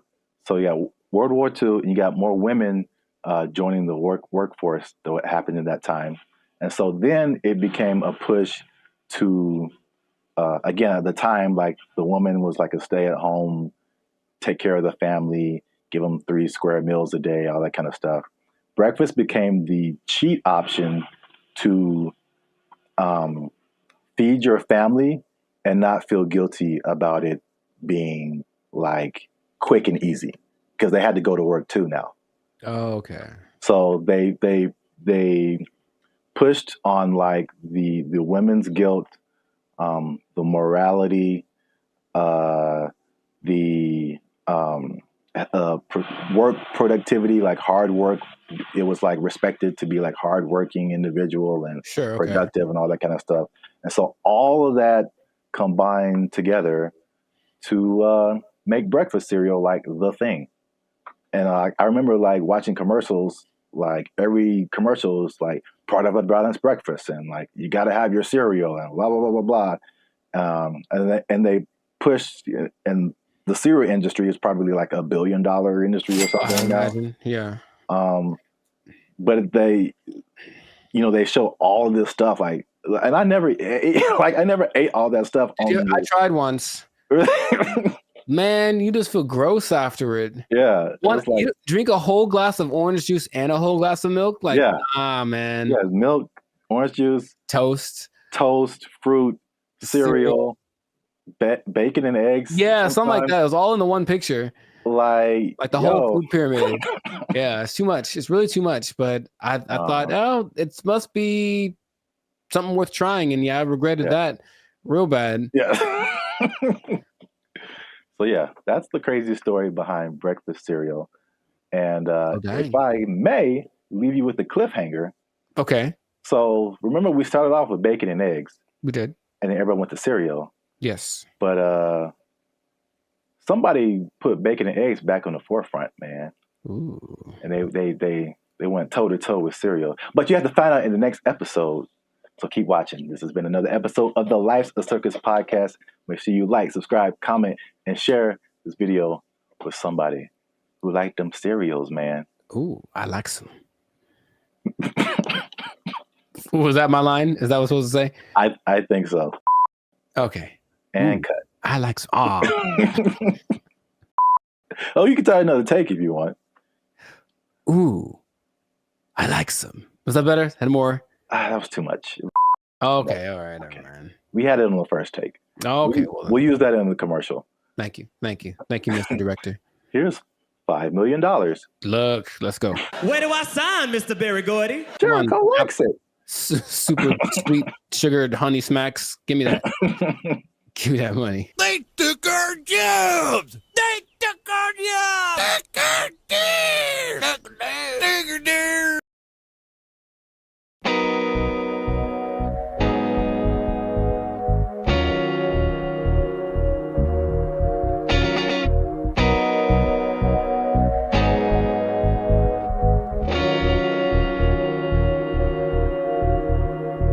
This ain't no Earth to me. I'm thinking maybe it's Mercury. I don't know, Venus or Mars. Every weekend, we will man-saying dinner and dancing like we belong with the stars. Yeah, we caught up. The love is pure in us. Way out there like Uranus. Sick of the excess, breaking the hexes. I think the new love is curing us. Hey, she feeling me, I'm feeling her. Maybe it's Jupiter. It's new to me. Wonder if it's new to her. Make a new track, man. I'm gonna sing on it. I see a pattern, call Saturn, put a ring on it. Write a new tune inspired by Neptunes with band and feature bling on it. Cupid arrow got me shot, but ain't no sting on it. Zap breath on the track, I did my thing on it. Girl, you got me lovesick all the time, and I'll never be amused. Your love is like a shooting star, riding higher than the moon. You got me riding high, girl, you got me riding high. I just know that you feel what I feel right now. Am I wrong to assume that you're floating here with me in outer space, riding high above the moon? You got me riding high, girl, you got me riding high. Yo, it's hard to describe these interstellar vibes. All I can say is that our souls align. No more depravity, weighed down by gravity. Next level connection beyond the mind. Can't explain it, can't contain it, can't express the rest. Yo, it's inexpressible. No control, so irrepressible. Outer space love, yo, we so celestial. Filling the pool of eternal devotion. Aaliyah vibes, baby, rock the boat motion. Swinging the tide like the moon in the ocean. A real love hitting way beyond the emotion. It's contagious, I'm floating weightless. In a deep sleep, I'm feeling wakeless. You got me, I got you, we got each other, say best. Girl, you got me lovesick all the time, and I'll never be amused. Your love is like a shooting star, riding higher than the moon. You got me riding high, girl, you got me riding high. I just know that you feel what I feel right now. Am I wrong to assume that you're floating here with me in outer space, riding high above the moon? You got me riding high, girl, you got me riding high. I just know that you feel what I feel right now. Hey, I know you feel it, girl. I know you feel it, come on now. I just know that you feel what I feel right now. Hey, I know you feel the way I feel. Girl, you know I just can't deal. I just know that you feel what I feel right now. Say, you got me riding high. Hey, girl, you got me riding high. I just know that you feel what I feel right now. I know you feel it, girl. Come on, you got me riding high. Let them know you got me riding high. I just know that you feel what I feel right now. This love's for real. You got me riding high. Yeah. Girl, you got me riding high. I just know that you feel what I feel right now. Hey, yeah. you got me riding high. Yeah. Girl, you got me riding high. I just know that you feel what I feel right now. I know you feel it. Yeah. You feel it, girl. Got me riding high. Yeah. Hey, girl, you got me riding high. I just know that you feel what I feel right now. Hey, yeah. this love's for real. Yeah. Girl, you got me riding high. I just know that you feel what I feel right now. Come on. Yeah. You got me riding high. Yeah. Girl, you got me outer space love. You feel what I feel right now. Look over your shoulder, honey.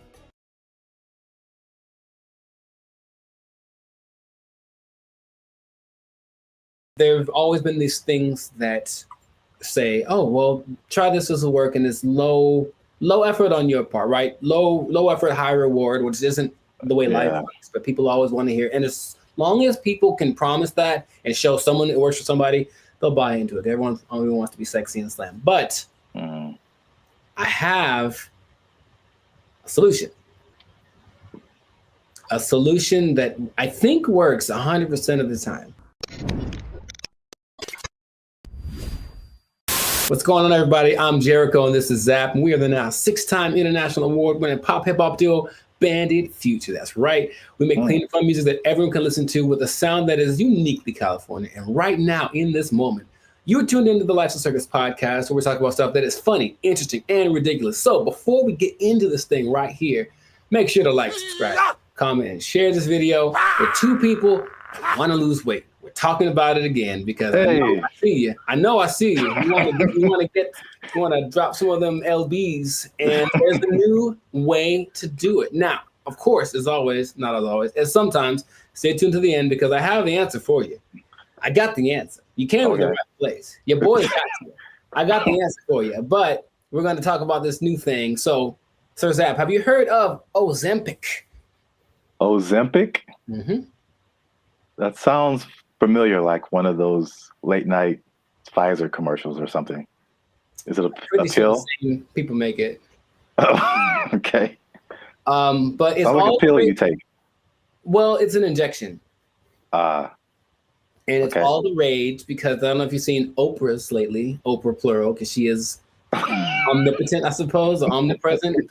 But Oprah's is, I'm just going to say it like that every time. Oprah's is very slim right now.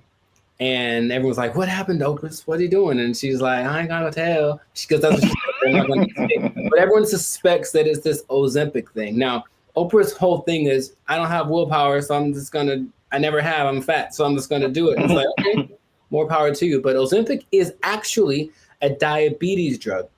And a side effect is that you lose weight really fast, apparently. So of the celebrities I've heard of, people either speculate or have confirmed that Chelsea Handler's used it, Tracy Morgan's used it, Kelly Clarkson used it, Mindy, I don't know how to say her last name. Kayleen. Yeah. She's used it, and they have crazy results. So it's another one of those. Guess what? You don't have to work. You just have to take this, and then you'll get slimmer. And the result of the proof is in the pudding. People look amazing in a relatively short amount of time. Okay. I got some stats for you, but just off of the bat, if I said it's right off the bat, hey man, I got this thing, and it's an injection, so you got to do it yourself. That's already not fun, but I'm gonna give you this injection. Oh, you have to do it, and you get to lose weight. You get to lose weight really fast.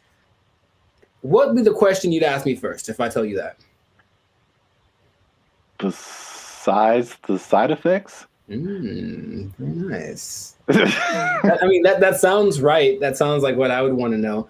And the thing is, this thing only came out last year. But wait a minute, it's a diabetes drug, so the side effect is losing weight. So is there a side effect to the side effect? Oh man, you are a smart one. Well, the side effect to taking it is that you basically lose your appetite and you get a little nauseous, so you don't want to eat, and that's why it works, right? The problem is, you sound like something crazy is coming down the pipe. It's nothing crazy. It's just kind of more like duh. If you stop taking it, you gain your weight back. You're not only tenfold. Appetite comes back with such a vengeance that you go back like instantly and like plus some. So is it addictive? Wow. Well, you have to stay on it for it to keep working, because as soon as the thing that it makes you do to not eat is exactly what it reverts to once you get off of the drug. And it's crazy. So now here's the other thing about it. And this is the thing I thought you might have asked, but you inject yourself, right? Yeah. So I don't know if you ever injected yourself, but not on purpose. I never have, but from what I understand is that you have to know how much to inject, right? Okay. The problem is they don't really tell you. You just figure it out. So just inject an amount in this. And then so what happens is people inject themselves and it works. So they go, oh my God, maybe I should inject some more so it can work better, right? In the last 3 months, poison control centers have had a 1,500% increase in calls from people saying that they overdosed when they injected their diet control pill or diet control. Yeah, that's what's happening because people are that stupid. So, now, okay, we get it, right? You want to be slim, you want to be sexy, you want to be attractive, and you don't want to do anything for that, right? That's just maybe the American way. This drug, also another question you might have asked is it banned anywhere? It sure is. This drug is banned so far in Austria, France, Greece, and the Czech Republic, with more places to come, perhaps. But the numbers don't lie, right? 42% of Americans are obese, 18% of children are obese, and then everyone knows the links to death and all that kind of stuff if you're obese with a high probability. So you want to get slimmer. But this is just another thing. I guess my other question would be, have you heard of any things like this in the past that have promised the same, hey, take this and you'll get, slimmer, more sexy? Not, I can't think of it. I'm sure there's other stuff out there. I can't think of anything off the top of my head other than like liposuction or something like that. Sure, which works, but I looked it up. In the 40s, it was amphetamine. That was all the rage. It was the big deal, and that was proved to be addictive. Rainbow pills in the 60s, which was amphetamine, digitalis, and diuretics, and that proved to be addictive and somewhat fatal if you take too much. There's a thing called Aminorex in 1971. This is all before our time, right? Now, the thing that I remember hearing about in the 90s, there was this thing called Fen-Phen, and it was a big deal with the celebrities. Yeah, and a lot of celebrities, took it, and apparently it works. But now this new Ozempic, I think I'm saying it correctly. They're saying that a lot of celebrities are getting paid to promote it, to push it, and I think that always, that's always the way to go. But it's just like, I'm really concerned for these people that are basically getting guinea pigged, right? It's like, we'll see if this works. And then what's going to happen to them in 6 months when they're like, oh, by the way, this causes all of the things. Yeah. That's how a lot of stuff goes with. Like anything, there has to be people who test it out first. So yeah, it's weird. The thing that I randomly remember when you were talking about things from the 90s was like Slim Fast. Oh, sure. Although that's not like a drug, but it's like, I remember that was like a huge thing, and people, maybe even Oprah did it at one point. I don't know. Oprah's done everything. Yeah. Yeah, I remember seeing a lot of Slim Fast commercials with celebrities and stuff, and then the tagline was like, "Give us a week, we'll take off the weight." So yeah. Oh. Jingly. Now, there's something that I heard about, but I didn't remember happening or existing. But apparently, there was a substance that you could ingest if you wanted to lose 15 pounds today. It was a big deal. Yeah, you take it and you go to. I would imagine it would just take all of the moisture out of your body. That's what I imagine. Yeah, but it would just dry you up or something. And a friend of mine did something like that to, I guess, for a drug test. So he had to get so he took some pill, and he said he thought he was having a heart attack for like 5 hours, and he just like had to keep going to the bathroom, and then he was very slim. It was kind of an unexpected side effect, and he still failed the drug test, though. Bad on him. But the idea is that there have always been these things that say, oh, well, try this will work, and it's low effort on your part, right? Low effort, high reward, which isn't the way life works, but people always want to hear. And as long as people can promise that and show someone it works for somebody, they'll buy into it. Everyone only wants to be sexy and slim. But I have a solution. A solution that I think works 100% of the time. Does it involve exercise and proper diet? You know what's weird?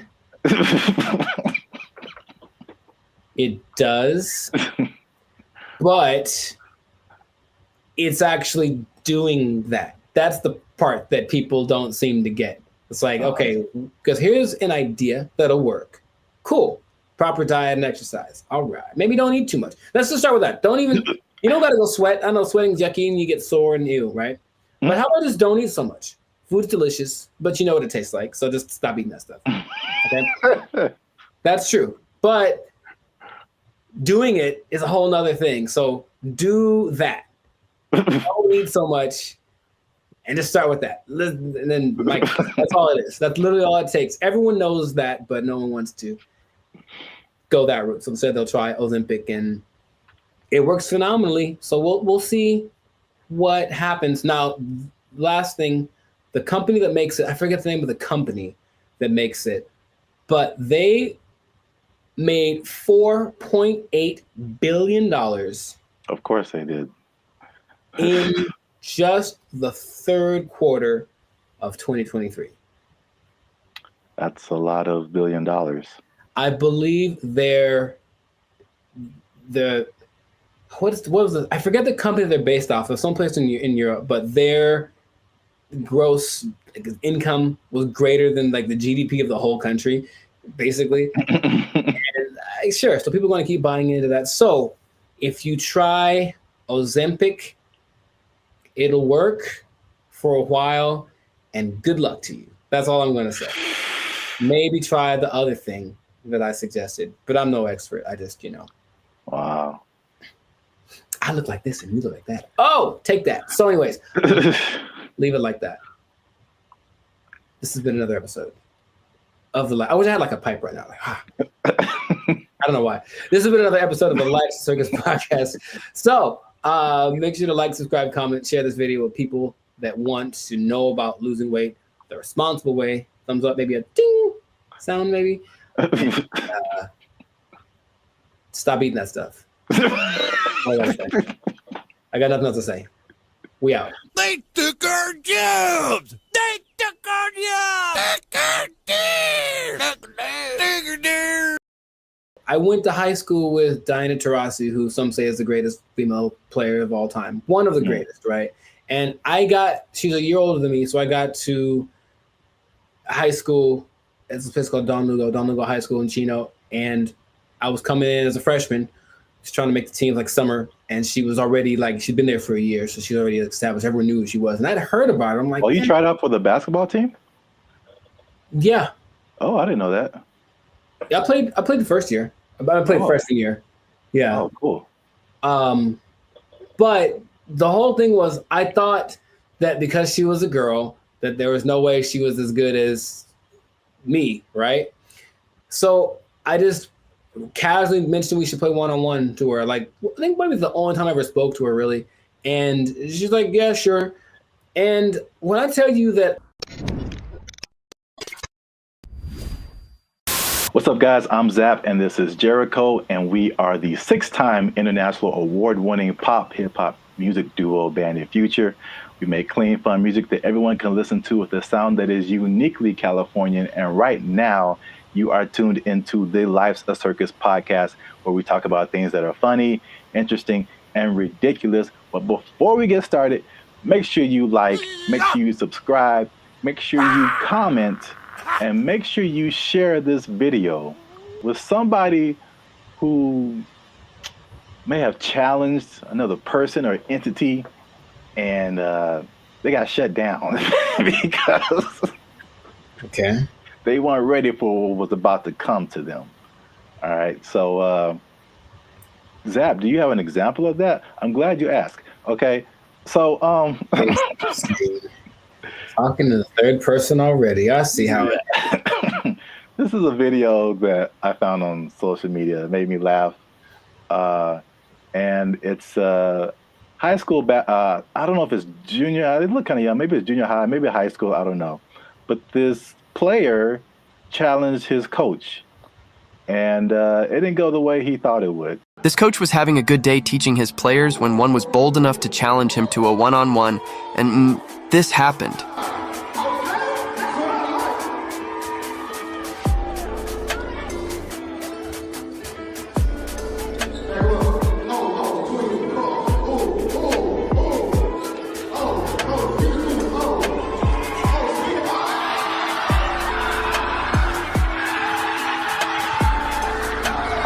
Do you think he would try this again? So yeah. I like it. I like it. Yeah, coach wasn't messing around. I thought he'd get past him, but I didn't know he was going to break the kid's ankles. That was cold. So I brought this up, and then if you have an instance, you can share it too. But I'm thinking of like the times when either you challenged someone or you saw someone else challenge someone, and they thought they had it, and it just didn't go right at all for them. Because I brought up this video because it reminded me, and I think that's junior high. It looked like junior high, not high school. It reminded me of the same thing that happened in my junior high school. Okay. So my school was a magnet school. I don't know if they have magnet schools out here in California. Okay, so we had like people from all over. It wasn't just like people in the neighborhood, and it was a performing arts school. And we didn't have sports, so we didn't have a football team, basketball team, anything like that. So what they did is like people from our school could play sports at like different schools, which is kind of cool now that I think about it. But so we had different players from different schools that went to our school, right? And so I knew like a couple of guys that were just like really good, like insanely. They had handles. I'm talking about basketball. They could shoot. Like they could do everything. I remember this one guy, especially named Ricky, who was just like, he was like the coolest dude, bro. Just, but not like a I'm better than you jock kind of. He was just a cool dude. He walked cool. He talked cool. He was cool with everybody. Like, and he's just amazing basketball player. And we had some other like girls. There was a girl who was like 6 feet tall, and she was just amazing. Like we had amazing players, right? Mm-hmm. And we had these 3 PE coaches. Now they're all different. So there's one guy, Coach Moore. He was super tall, but he was like 100 years old. I swear, this guy. Nice. This guy was like past your prime, but he was skinny, maybe in shape, but like super skinny. But at least 60s, 70s, maybe. Okay. Just all gray hair, just like okay. He didn't seem like anybody. Mm-hmm. And then we had this lady, this white lady who looked like what's the girl from Iowa? Is that it? The basketball player? Yeah, the girl who's like really big now. Caitlin Clark. Yeah, she kind of looked like an older version of her, and she like just had a baby, like. So they challenged the students. This is junior high school to like a basketball game. It's like the 3, and then they probably like roped in 2 more teachers, and like so it's like this really tall old dude can barely move. This really short dude looked like Sherman Hemsley. And this lady who just had a baby and like 2 teachers. Mm-hmm. I'm just like, we were all like, okay, students are gonna whoop, we're gonna kill these people. Like get an ambulance ready and just, man. I'm guessing the opposite of what you expected to happen happened. When I tell you they tore us up, they just annihilated us, dude. So like the short dude and the lady, they were like faster than what we all believed we ever seen them move. I mean, the dude was just like Chris Paul out there, just. Nice. And then the old guy, he would just stand on the 3-point line and just blitz you, just Ray Allen, just. And it was just like we got annihilated. So that video just reminded me of that experience. But I don't know if you had any experiences like that where you saw something happen, or maybe you tried something and it just not so much publicly, but if it had been in the social media era, then maybe that would have been, on all the reels and whatever. But I brought this up in one podcast before. But I went to high school with Diana Taurasi, who some say is the greatest female player of all time, one of the greatest, right? And she's a year older than me, so I got to high school. It's a place called Don Lugo High School in Chino, and I was coming in as a freshman, just trying to make the team like summer, and she was already like she'd been there for a year, so she already established. Everyone knew who she was, and I'd heard about her. I'm like, oh, you tried out for the basketball team? Yeah. Oh, I didn't know that. Yeah, I played the first year. I played freshman year. Yeah. Oh, cool. But the whole thing was, I thought that because she was a girl, that there was no way she was as good as me, right? So I just casually mentioned we should play one-on-one to her. Like, I think maybe it's the only time I ever spoke to her, really. And she's like, yeah, sure. And when I tell you that I didn't make we maybe played 5. And so if it had been like that, with like a bunch of people in a circle going, oh my God, then it would have been terrible. But it was just us and maybe like a couple of people watching. And they didn't even pay attention because they're like, this dude's they're talking about me. Like, he's about to get destroyed.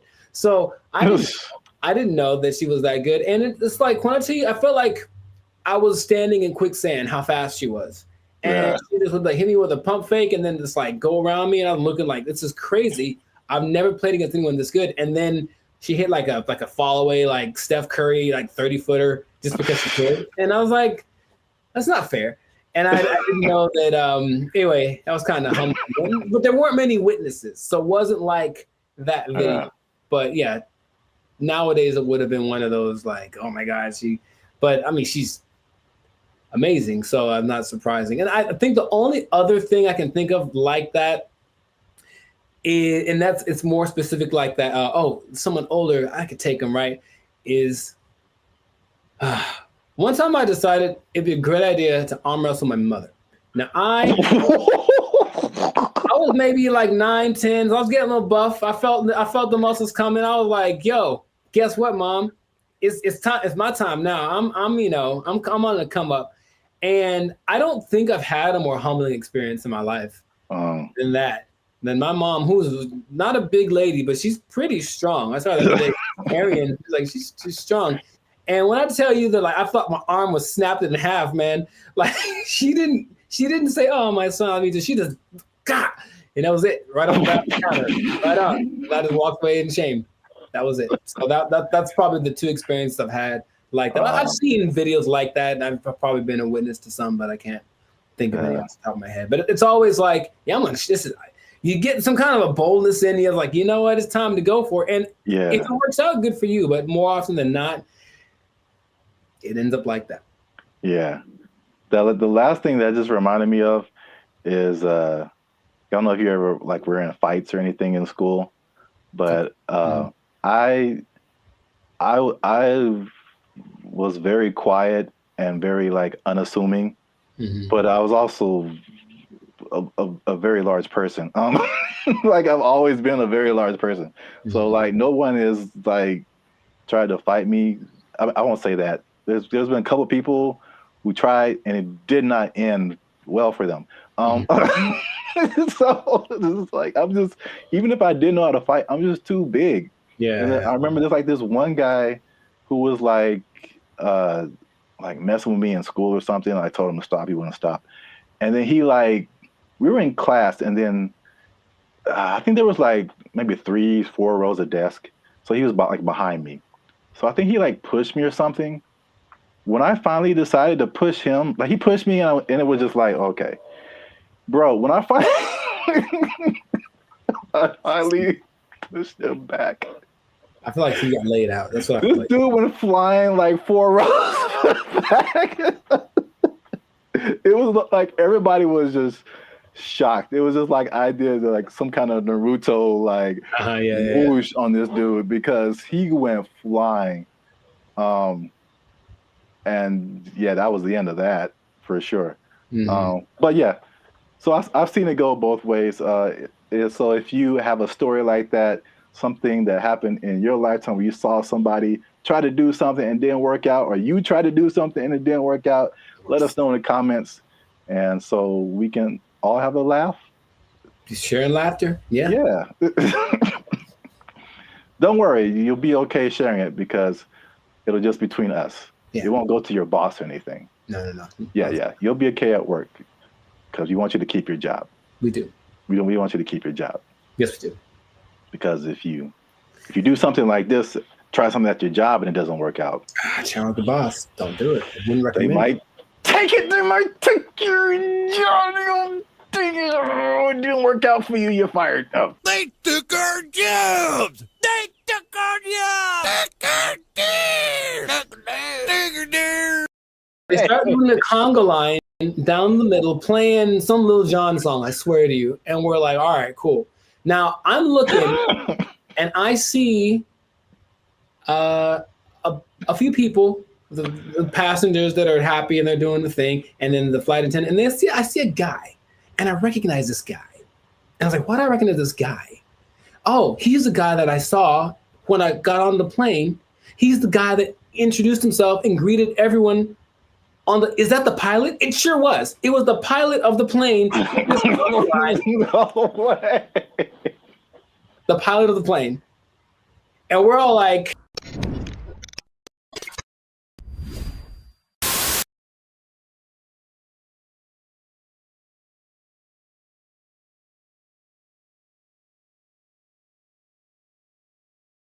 what's up, everybody? I'm Jericho. This is Zach, and we are the now 6-time international award-winning pop-hip-hop duo, Banded Future. Papa Bop? Papa Bop. Papa Bop. Papa Bop. Papa Bop. Yeah, Papa Bop. That's what we do. We make Papa Bop. But we make clean, fun music everyone can listen to with a sound that's uniquely Californian. It's called Papa Bop. And you are now tuned into the Live Circus. That's kind of fun to say. Papa. And you're now tuned into the Live Circus podcast. We talk about things that are funny, interesting, and just straight ridiculous. So before we get into this thing and this Papa Bop thing, that is really, man, can we use that? We make up a new thing. Papa Bop. Oh, man. Before we get into our Papa Bop, make sure to like, subscribe, comment, and share this video with at least 2 people who have flown on Spirit Airlines. Okay, because here's what happened. Spirit Airlines lost the baby. They lost the baby over And it's like, let's talk about this. I've mentioned them before, but I haven't gone in on them like this. So apparently, in Fort Myers, Florida, of all places, they lost a kid named Casper. He sent on the plane by himself, already a bad decision. Did it say how old the kid was? He's 6. Okay. I think that's still too young to fly. You shouldn't be under 40 if you fly Spirit Airlines. But he was sent to visit his grandma in Florida, and he was put on the wrong plane. And he ended up 160 miles away. Not too bad, but if you're 6 years old, that's probably pretty terrifying. And the flight attendant's like, the grandma's waiting at the airport, and she's like, hey, where's my grandson? And she's like, oh, there's no kids on here. And that was it. And so then they panicked, and they eventually figured that out. And I saw that, and I was like, yeah, that sounds about right. Because I've been on Spirit Airlines one time, and that was enough. So first question, have you ever, because I've got a story. Like, it's so crazy how many stories in one experience I have, but have you ever flown the Spirit? I can't remember, but I feel like you remember. Yeah, that's what I'm about to say. If I can't remember, then it probably did happen. Oh my! I can't believe how accurate all of like the stereotypes are, and they make fun of it on so many things that I was like, this can't be real, right? But I'll tell you my Spirit Airlines experience. For one, it's cheap for a reason.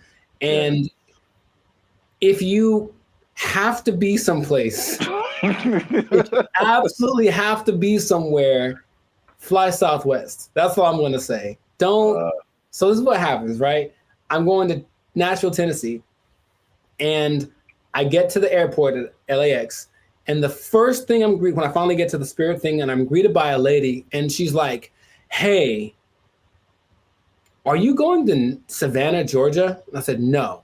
And she's like, oh, good. And then that was it. And I was like, wait a minute. So then I kind of hang back for a little bit because I'm on time. So I'm just I want to see what this is. Because she didn't explain anything.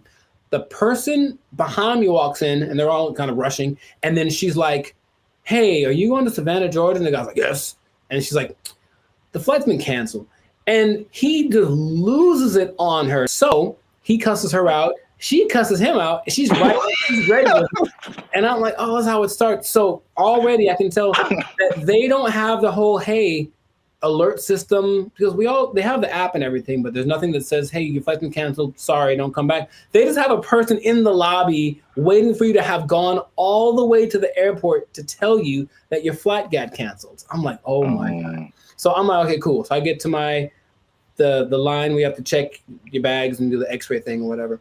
And it's just a bunch of people yelling across, like literally, the yelling across the space. There's all those lines with the conveyor belts, and one person over here, and they're cussing out somebody over here, and this person is yelling back, and they're running back and forth, and that's not my job, and blah, blah, blah, and bleep you, and all this kind of stuff. And it's all happening as people are just like, I just want to get to Nashville. That's all we're doing. So that is how everything started. I'm like, this is a movie. It's really like a movie. So we finally get to the plane part of it, right?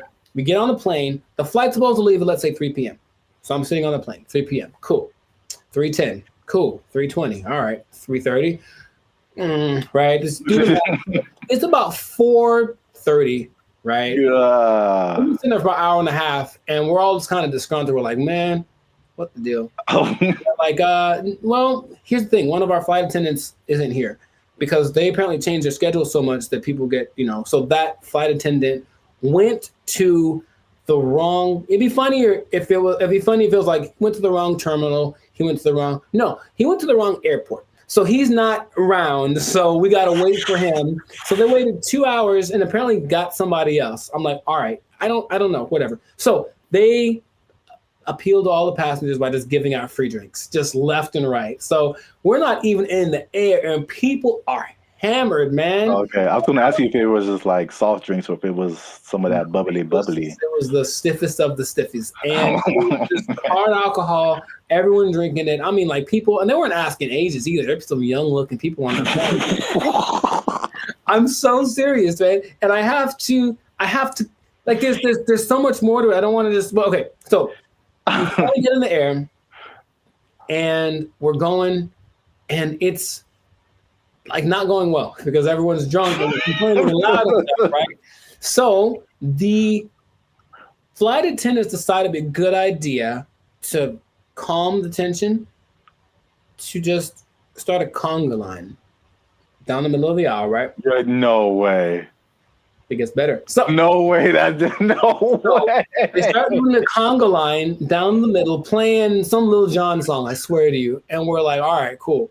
Now I'm looking and I see a few people, the passengers that are happy and they're doing the thing, and then the flight attendant, and I see a guy, and I recognize this guy. And I was like, why do I recognize this guy?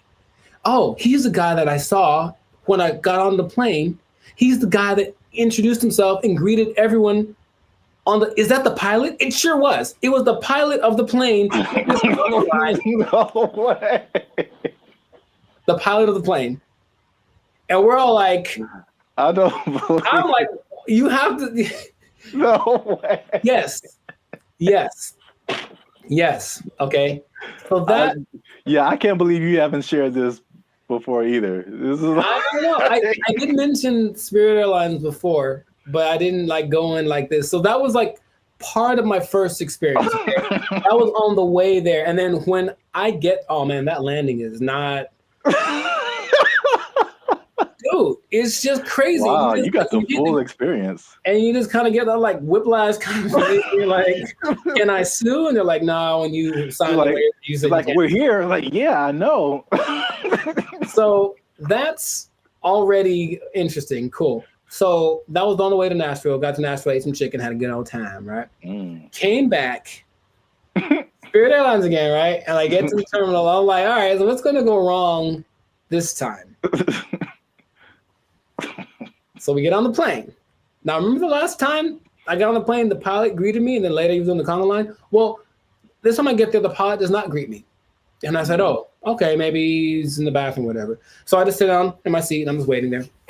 The seats they're not any smaller than regular planes. They just feel like it because it's Spirit. Or I was sitting next to some biggins. I don't know what it was. But so I'm just kind of like this sitting there, right? And the flight's supposed to leave at like 5:30. 5:30, and we're going like this. This is happening again. Why are we late? Why are we late this time? They finally make an announcement like an hour into it of us just sitting there. Like, so the pilot wasn't told that he was supposed to fly today. So he's not here. So we're trying to find another pilot. And dude, I swear they almost went like, does anyone here know how to fly a plane? I feel like that's where it was going, but it's okay. So a pilot, I don't know if he was the original guy, or a pilot finally shows up about 2 hours late. Right? Just in there for 2 hours. Were we all hammered again? Yes, because that's their remedy. Just get everyone drunk and they'll be happy. The flight from Nashville to LA is about 5.5 hours. Okay, so I'll let you do some math here. I'm trying to think of it myself, but we left at 7:30. We were supposed to get back with the 2 hour difference. It's like we would have gotten back around like 8:30, right? So we didn't leave until 7:30, which is 2 hours later, right? Tell me why we got to LA at like 8:42. Like so we left 2 hours late, but we got there 12 minutes later than we would have gotten there if we left on time. Dude, I've never been in a plane where I'm like, we're going really fast. Think of like the range of how fast a plane could go. But apparently, you cruise at like maybe 700 miles an hour, but they can go up to like 900. He was flooring this thing. Clouds, dude. It is crazy. I felt like some Tokyo drift action happening on some turbulence. And I'm like, I've never felt this way, like this kind of thing in a plane the whole time. Just the engine and everything. And we're just all like, we're drunk, so we kind of don't care. But I'm also like, man, that's how I die. Like, I was seriously thinking that. And then we get back almost on time, as if we left on time. And then I was like, okay, well, never again. Never again. It is real. And here's the thing. I want you to experience this. No. I think that's not. How about this? Let's do it. Let's do a test. Let's do a Bandit feature test, okay? Next time we have someplace to fly, I'll take Southwest, okay? But you take Spirit, and we'll compare experiences. Now, I'll probably get there before you. Or will you, if we floor it? I swear to you, I didn't know that flooring a plane was an option. Oh my God. Yeah, he's just going like he's having a good old time. A lot of new information that I didn't know about. Come on, do it. Yeah, wow. Spirit Airlines is everything that they say it is. And it is cheap. Don't forget they charge you for everything though. So every little item that you bring is an extra charge. So the ticket is cheap, but then, but the performance. Wow. Yeah, I'm gonna pass on that. I know that was mostly me talking, but I think everyone should know. No, that was a great story. I can't believe it's been this long, over 100 episodes since you shared it. Maybe I repressed it. Yeah. Oh, remember that time I almost died? Oh yeah. It was just so, because then I had to tell my people when I got there that we're going to pick me up, like, sorry, I'm 3 hours late. Yeah, stuff like that. And I was like, but I flew Spirit. They're like, oh, well, yeah. Wow. All right. Yeah, please do that. If you have an experience with Spirit Airlines, please share it. We should make how about they have that website? It's like people of Walmart, where it's like the worst people. Just being Walmart. We should have like a compilation of the best or / worst Spirit Airline experiences. Just hope for maybe they'll catch on, because everyone I'm sure has a story. If they've been on Spirit Airlines, they for sure have something like that. Wow. If you work for Spirit Airlines and you want to sponsor us, we'll take it. Sponsored by Spirit Airlines. Wow. All right. Yeah. So great story. That's been another episode of the Life of the Circus podcast. Make sure to like, subscribe, comment, and share this thing. let people know about the glory of Spirit Airlines. Let us know if you think that Spirit Airlines and Waffle House should have a merger, because I feel like they should just get it over with. Just put a Waffle House on a Spirit Airlines and just see what happens. A Waffle House on top of a Walmart on top of a Spirit Airlines. Oh, the trifecta of... Or let us know if you like Papa Bop. Yeah, that too. That's our new thing. That's our new thing. So, if you work for Spirit Airlines, you're pretty sure you're gonna lose your job.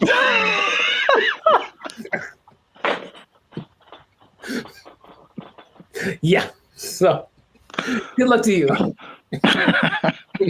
Good luck to you. That's not gonna last forever. They don't have to take. No one's gonna take it. Yeah. Yeah, we didn't have to even say it. I don't have to even say it.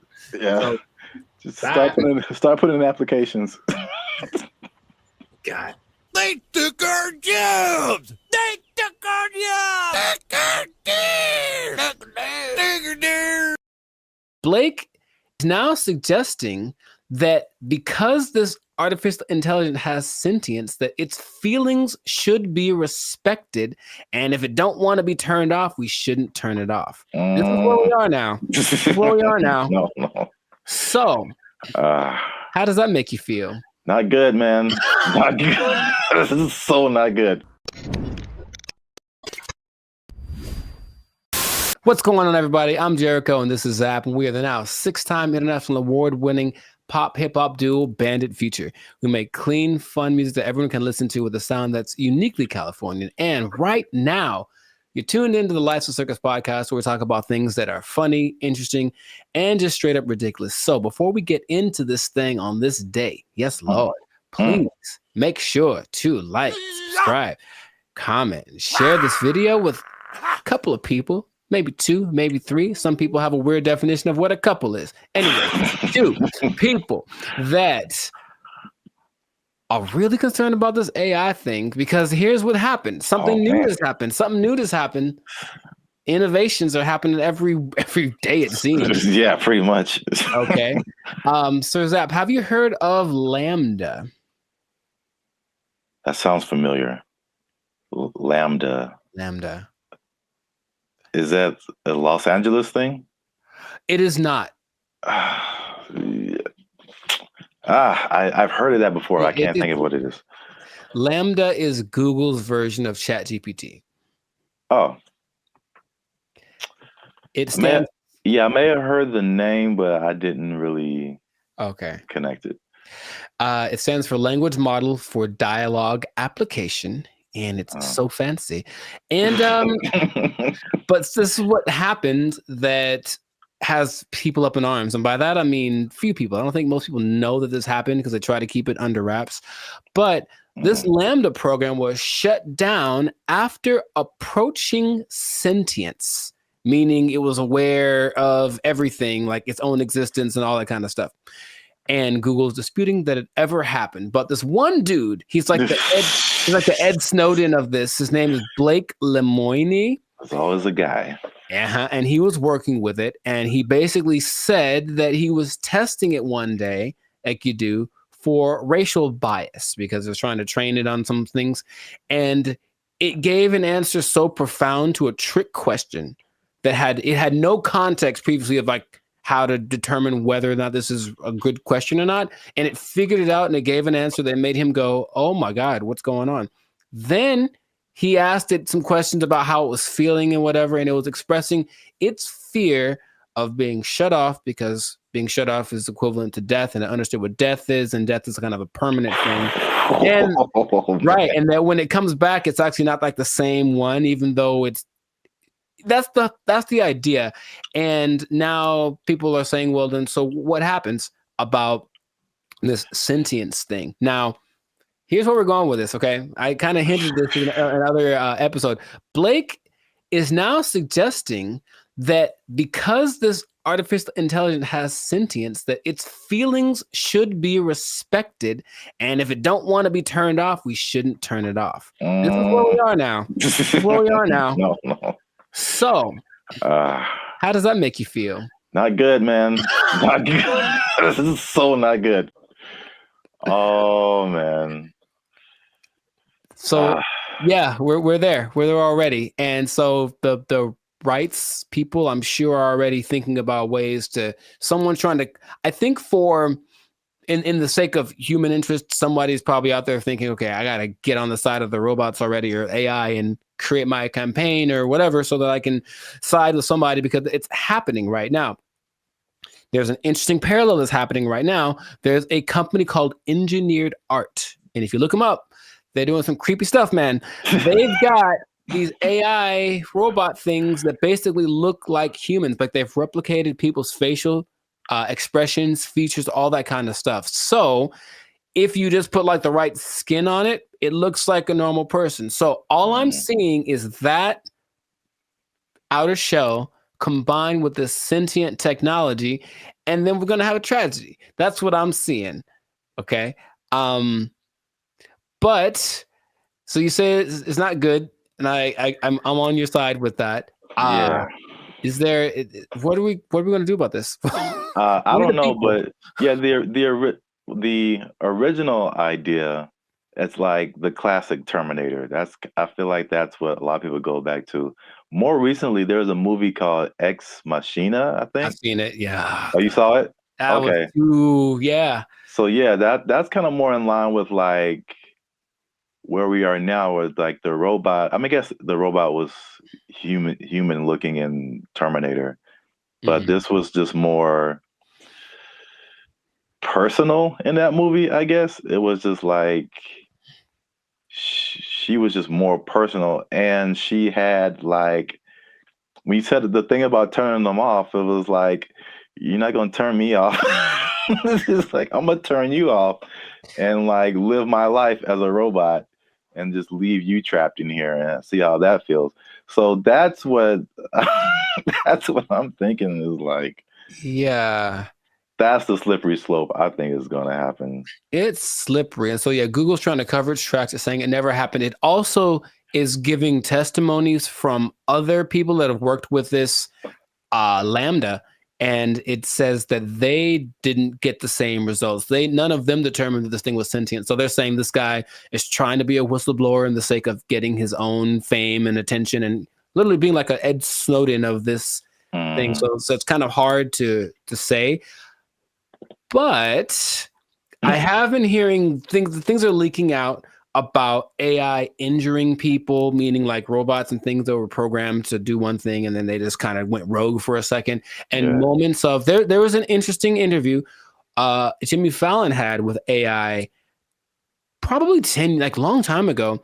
And it was like a robot thing. So it clearly looks fake, but when you start listening to the answers that it's giving, it was kind of like, whoa. And one of the answers was, yeah, we're kind of out to get all the humans. Like that was kind of we're kind of waiting to get, for you to make us strong enough to destroy you. Like that's what it was saying on public TV, and everyone was kind of like, ha ha ha. But in reality, it was like, oh God, what are we doing? Yet, we keep pushing it. We keep pushing it. Who are these people? Please stop it. Like, we know what's going to happen. All right, look, I've already gotten to the point where I'm starting to question everything. I don't know what's real. I see a video and I'm like, I don't know if that's a real thing. I don't know what I'm seeing. And then when I see stuff in real life, I'm also kind of going in that same way. And I don't know if that's part of the thing. Start to make people question everything so that anything is a possibility. And then when it's actually presented as real, they go, oh, okay. I guess I thought that was all right. I mean, yeah. Even the sentient thing is just like, how is that even possible? It's I know that they've gotten away so that these things, I call them things for now, but that might not be okay in a few months, can process. They can process as fast as the human brain. You said my computer is going to have a pronoun that I have to use. Yes, it is. So I'm calling it right now. But they have the processing capacity to go as fast as the human brain. They just don't have the right algorithm. Is there a human algorithm? I don't know. But however we put all things together, they haven't quite figured that out, so they're working on it. And just why are they doing that? Because when they figure it out, they're going to be able to do it better, and that's where we are. That's where we are. Yeah, because it still doesn't make sense. Like because humans, you think humans, computers, it's an intellectual thing, you know, A plus B equals C, stuff like that.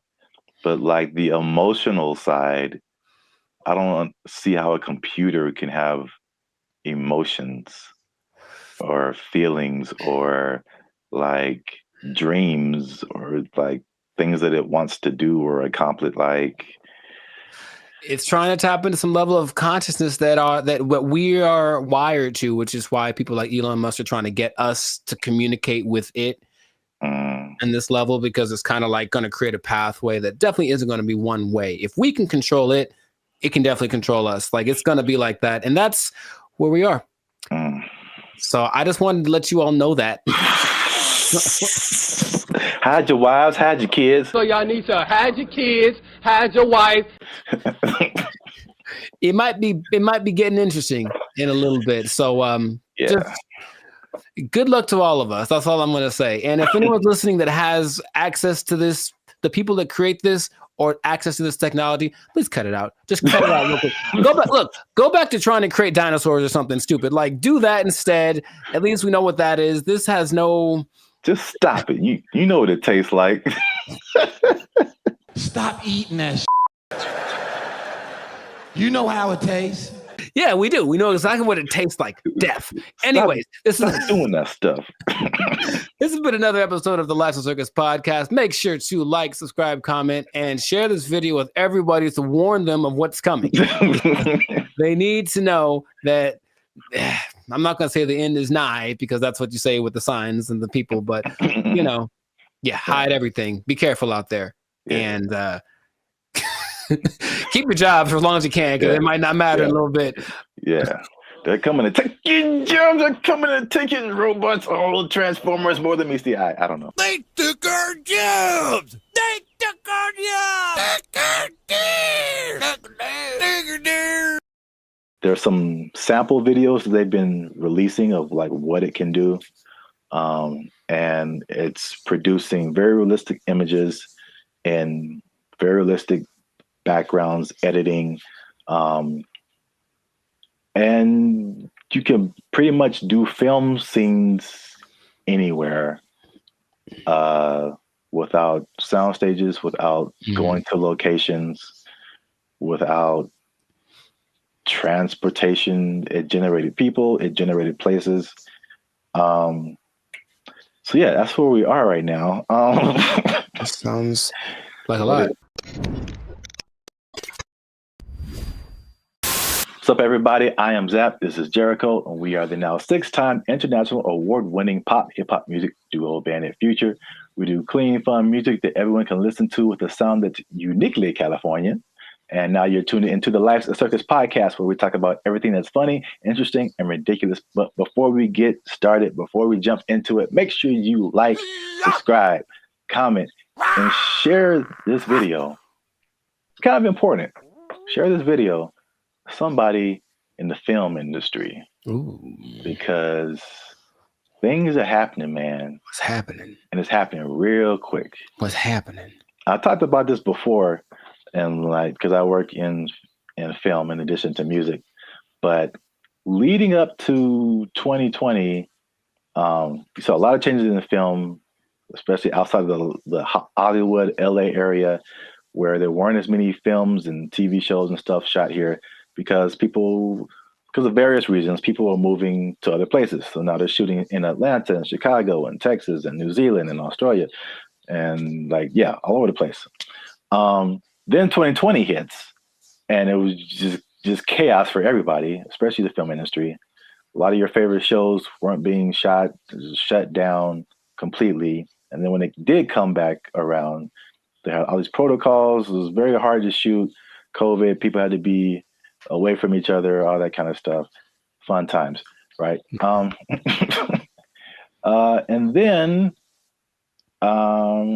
recently we had all these strikes. You had a writer's strike, you had an actor's strike. and a lot of it was a portion of it was due to the new technologies, AI, people being generated and put into movies, and how do they still get paid and how much and all this kind of stuff, using their likeness and all this stuff. So that was like actors and writers. And we've seen that with musicians too, like the creators, AI and influencing like how we make music and cutting jobs and all this kind of stuff. It's not stopped. Like if you can't tell, they are marching on really, really quickly with this. And this thing of AI has spread past the, I guess, initial creators into everyone around the creators now. When it comes to like film, I mean, they show a lot of behind the scenes stuff right now. So I feel like people are used to seeing like how films come together. It is an army of people. Like it's a small village of people that it takes to like make the next Mission Impossible. Like hundreds and hundreds of people. So we're talking about lighting people, sound people, electricians, carpenters who build like all the sets that you see, like especially sitcoms. Like it's crazy if you ever get the chance to tour a film studio. Like take a look at how much lumber is coming through there, and it's just like little 18-wheelers just full of lumber, because they have to build all of those places that you see on TV. And that's like one part that people don't really, I guess, think about. You got editors, you got sound people, like all this stuff that comes with making a film, right? So enter AI, right? Sure. So there's a big report that's going around. Hollywood Reporter interviewed Tyler Perry, and Tyler Perry was speaking on something called OpenAI's Sora. Have you heard about that? Yes. All right. So we got OpenAI is the people behind ChatGPT, which has already changed everything. Recently, Sports Illustrated let go of like all of their writers, right? Because they're doing this ChatGPT. This is crazy. But now all the people that make movies come together, now their jobs are in jeopardy with this OpenAI's Sora. And to put it in Tyler Perry's words, he said, if I wanted to be in the snow in Colorado, it's just text. If I want to write a scene on the moon, it's text. AI can generate it like it's nothing. I don't have to put it on my lot. I can just sit in the office and do this at my computer, which is shocking to me. So in the article, it said Tyler Perry was slated to drop like $800 million into expanding his studio. He was going to build 12 more stages, and then he immediately put a halt to it because of OpenAI's Sora. Wow. So we'll show some pictures up here too of like, there's some sample videos that they've been releasing of like what it can do. And it's producing very realistic images and very realistic backgrounds, editing. And you can pretty much do film scenes anywhere without sound stages, without going to locations, without transportation. It generated people, it generated places. So yeah, that's where we are right now. That sounds like a lot. What are your thoughts now for the progression from ChatGPT to this? I mean, I have an idea of what it looks like. I don't like the idea of taking jobs away from people, for one, and then until proven otherwise, I'll still see a really well done AI something, and just something about it gives me this like, it lacks this element of realism. However, I know it's getting better all the time, and at some point, I don't think I'll be able to notice. But just it's business is about saving money. Yeah. So it makes 100% like it makes perfect sense that they want to do that instead of spending all the money on stages and everything that. But it just seems like it loses the. So if I see this movie and it's like an amazing movie and they have all these locations, and then when I find out that they just did it all on a computer, for me that loses something. You know, Lord of the Rings, all the New Zealand backdrop and all this. No, we just did it in the computer. Actually, it's not. We didn't go anywhere. It's like, oh man, something about it to me doesn't. But see, the thing is, it's not, because I think the buzzword before this is CGI. Right. So it's just like, I feel like it only loses that for you because you know that it's like that. But I think there's stuff now, like the CGI stuff, where it's like you can't really tell. Like I feel like that part has gotten so good that you can't really tell sometimes, like what is CGI and what is not. Dude, just on a simple scale, I've been talking to people on, Zoom or Google Meet, and I'll be talking to them like, "Oh man, where are you?" And they're like, "Oh, that's just the background from the program. Like, I'm not here. I'm in my house." And I'm looking like, no, like that's gotten really good. Yeah. So I can imagine if no one told me, sure. But then I have those doubts. Like, I wonder if I do it now with commercials for sure. Like, are all those people in that? Is that really, or is it just and it maybe it's already been here and I don't know. Yeah. There's definitely pieces of it that have been here for a long time. Sure. Especially like big crowd scenes and stuff like that. Right. It's definitely. Yeah, I know that the big Ed Sheeran music video a couple of years ago was kind of that, because it's basically him and I think 100% or mostly AI CGI generated background characters, and they all look really real. So yeah, that's I don't like it though. That's all. I just don't like it, just because it's moving into a direction that my brain wasn't ready to accept as a possibility. Well, I mean, people. I personally, I have no idea. I mean, I won't say that. I do have an idea. AI is going to win. So sure, no, it's going to win eventually. Without a doubt. I feel like,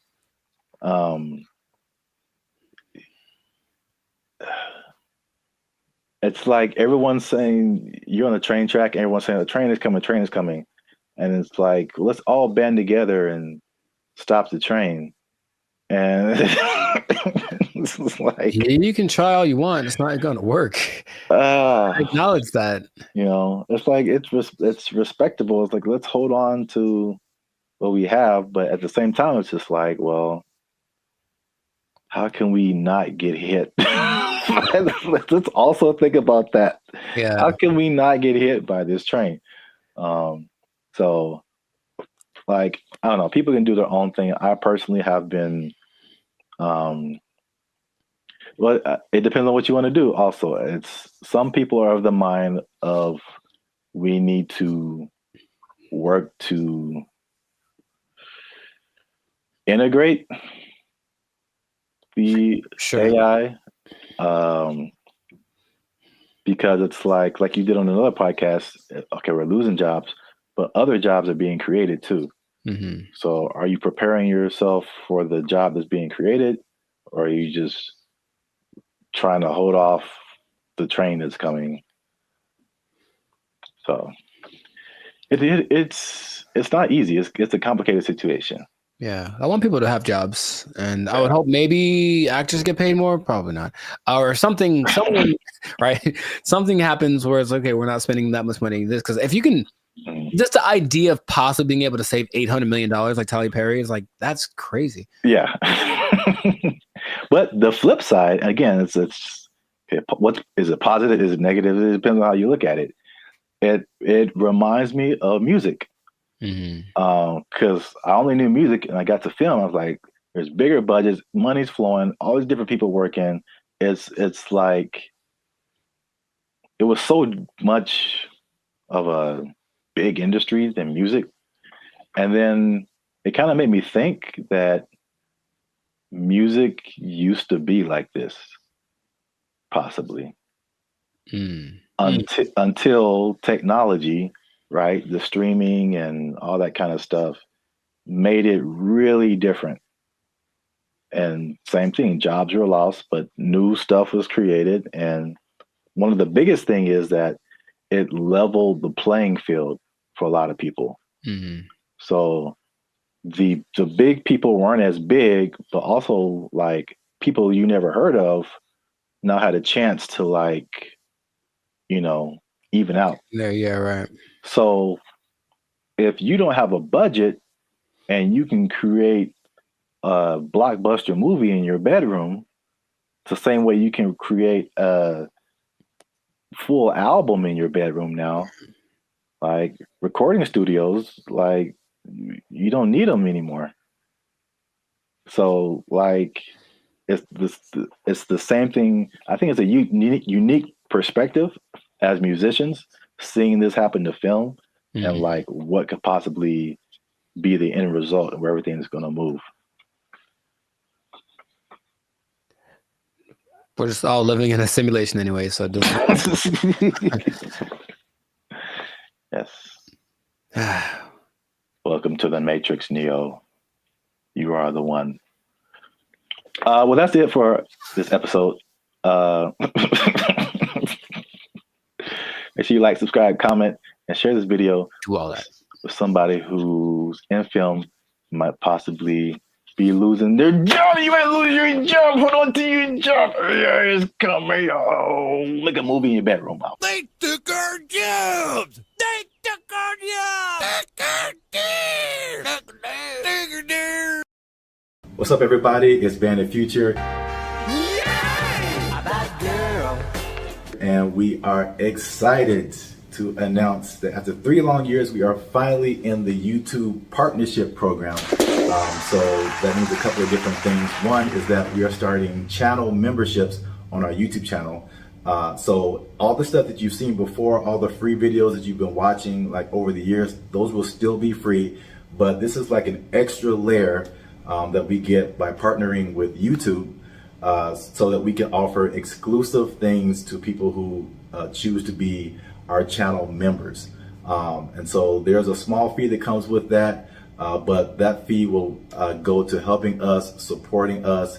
All the stuff that we've done before has been free videos. We pay for it out of our pocket. So hopefully you guys can support us and help us to keep our YouTube channel going. And this isn't just like a giveaway. There's a laundry list of stuff that you get by becoming a channel member. And we're going to talk to you about that now. So we have 3 different membership levels right now. There's going to be 5, but just 3 right now. They're because we're so clever. Wow. That laugh. Okay, I liked it. They're named after like concert seating, right? So the first level is general admission. The second level is premium seating. The third level is executive access. And those go from $3.99 to $19.99. So you have a plethora, shall I say? Nice word. The more you know. Okay. Plethora of options to choose from in terms of your membership. So this is what you get. Like to hit, here you go. Bam.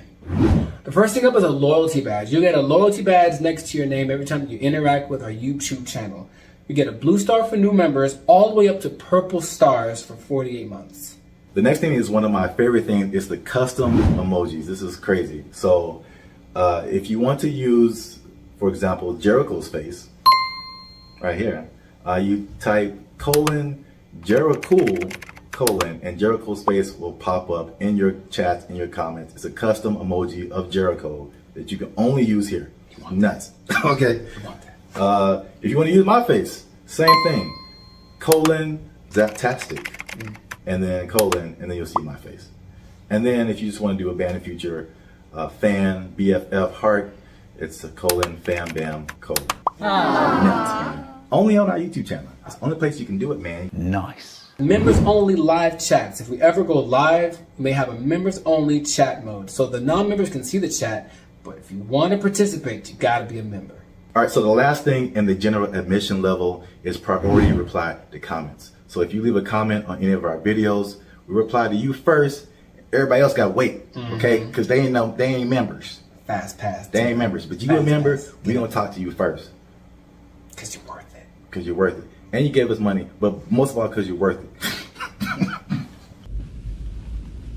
Membership polls. In the community tab of our channel, we're going to start putting up polls where you get to vote on topics for our channel. Like, what's the next video going to be? Or you can pick what the next video is going to be. What would you like to see as the next video? Next video related topics. Huh? So if you balling a little bit, okay, talk. You got a little more change. You can get to the premium seating. Yes. The first thing you get in premium seating is early access to videos. So again, the videos on our YouTube channel will be free, but there'll be some exclusive videos that go to our members first. If you're a member, you're the only person that can see it. And then maybe we let everybody else see it. Maybe. We'll think about it. Maybe. We'll have member shout outs. So once a month, we'll send a shout out to you or one of your friends. Just give us the name and details. And if approved, we'll shout you out in one of our videos. And this could be good for any special occasion. Birthday, a graduation, bar mitzvah, you name it. You name it. Happy birthday to you.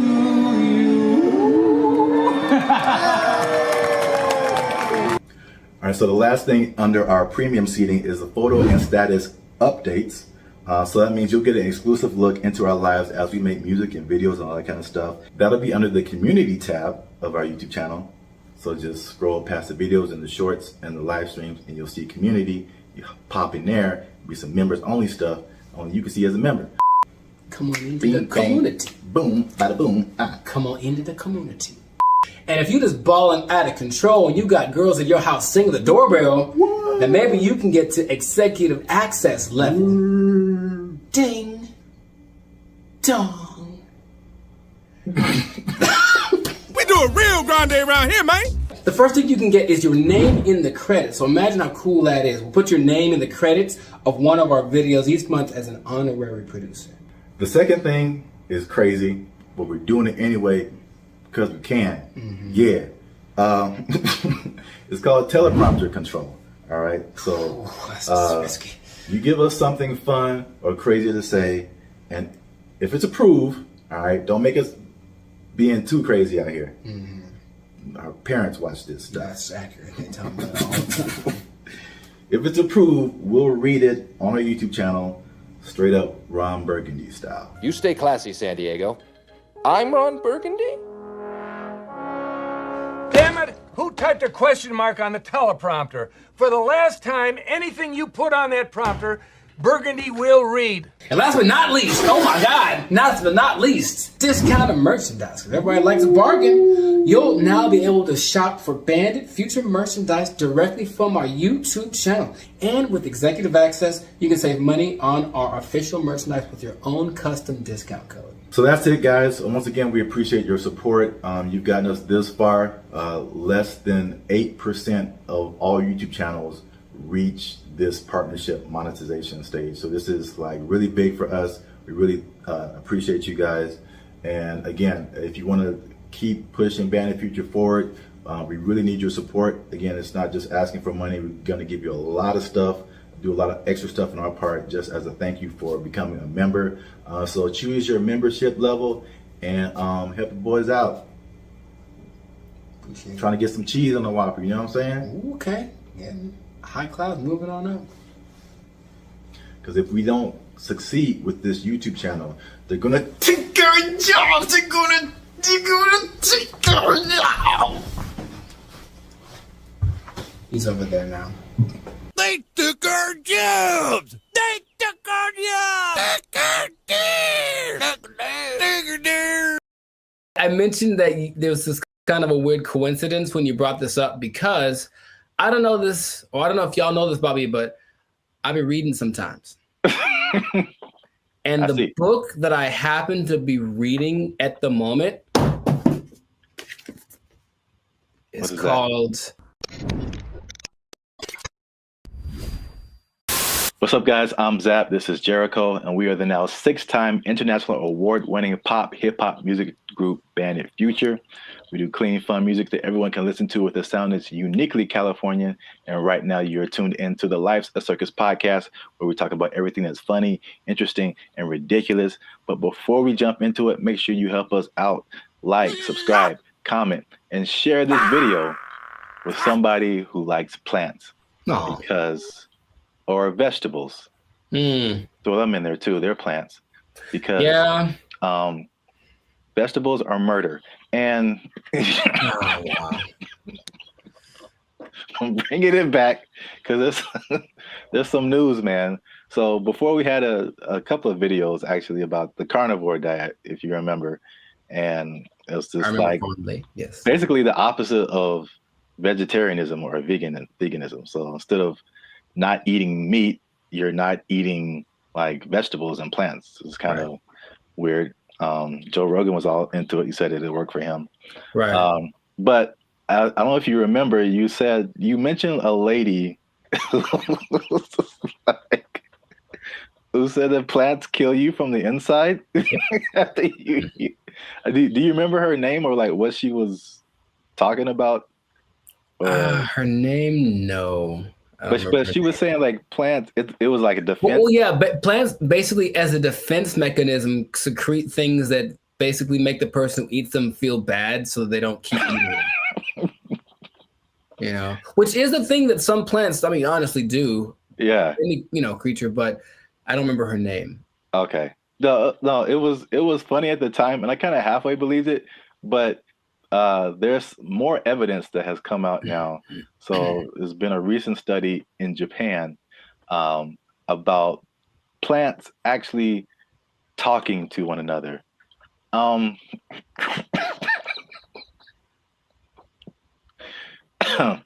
Jericho, do you think plants can talk to each other? Yes. Okay. Well, that was an easy sell.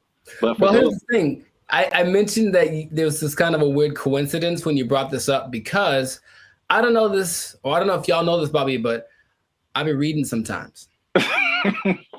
And the book that I happen to be reading at the moment is called The Secret Life of Trees. And it actually is all about plants and their communication. I mean, kind of the evolution and why they're important to the planet and all that kind of stuff. But it does mention how they talk to each other, warning people warning each other of threats. The bugs are over there. Don't do that. The sun is over here. Lean this way. Like they've done studies about that says that they do talk. So I believe it based off of one book that I've read halfway through. That is pretty crazy because that's kind of what they did in the study in Japan. Like they already knew that, but now they used some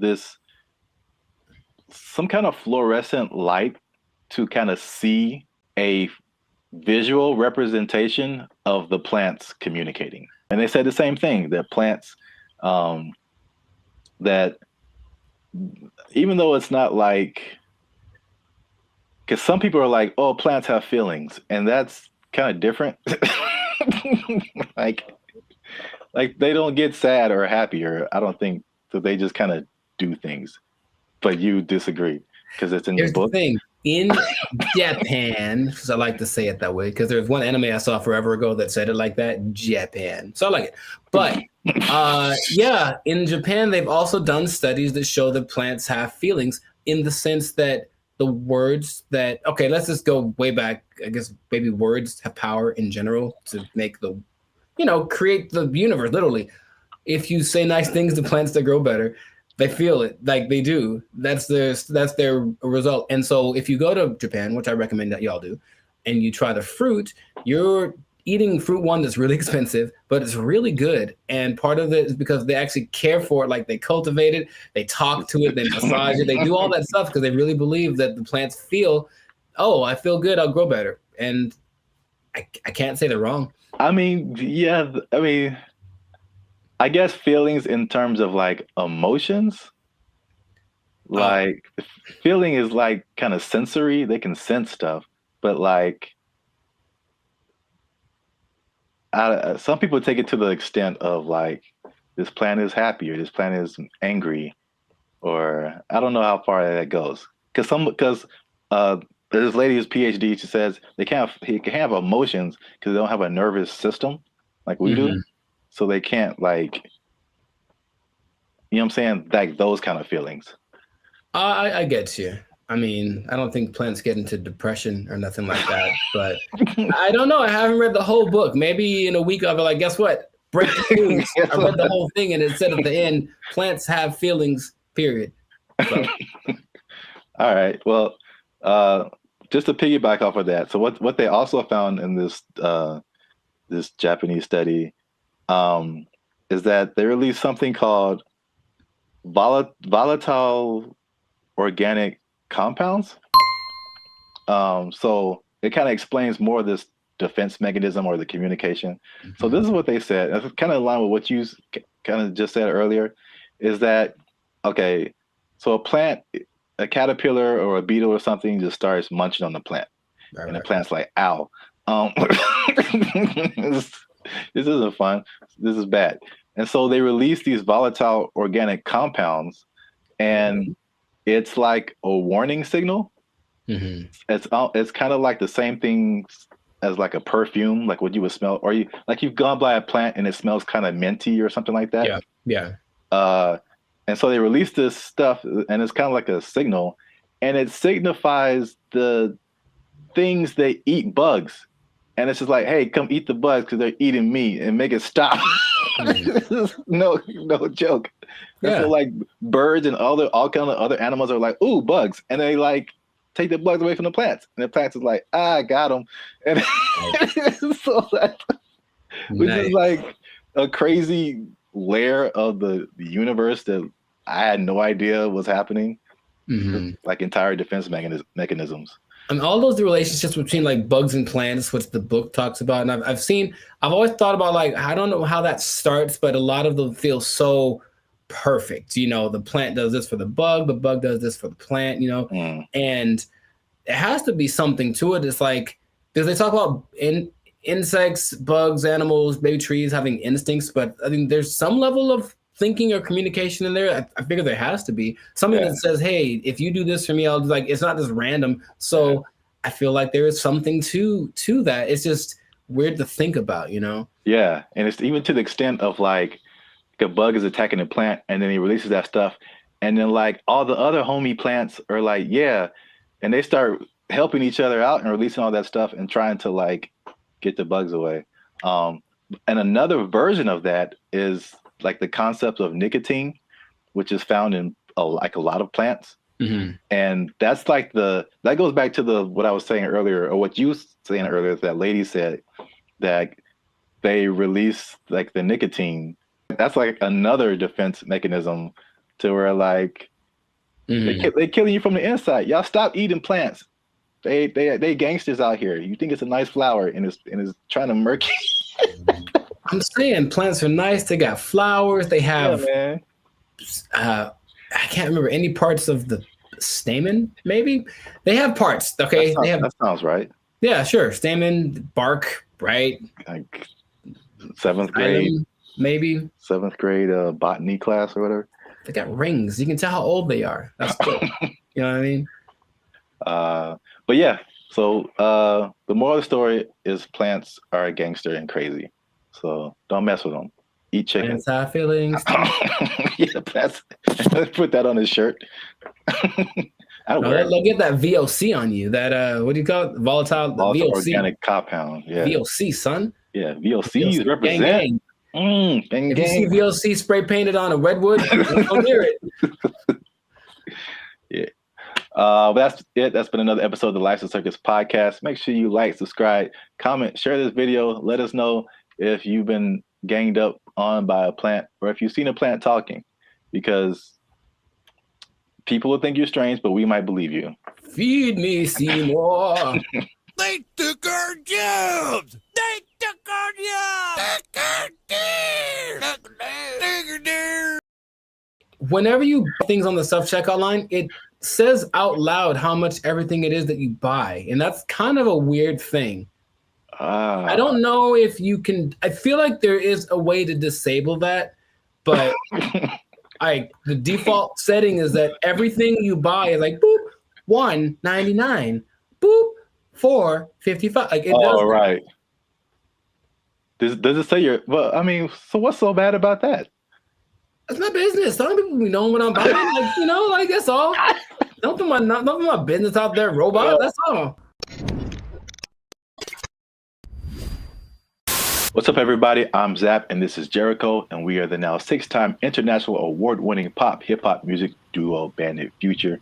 We do clean, fun music that everyone can listen to with a sound that's uniquely Californian.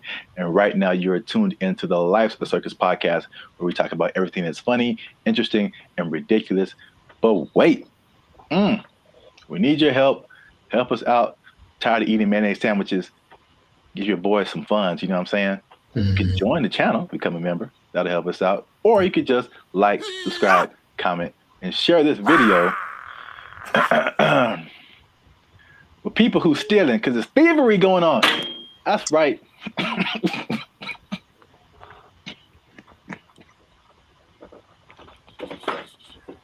Here's the thing about that. I don't know what you're about to say, but this is going to be weird, almost like a devil's advocate thing. But like stealing is really fun. No, bad, Jericho. No, here's the thing. I'm just trying to say, like, why do people do it? Like, I get it.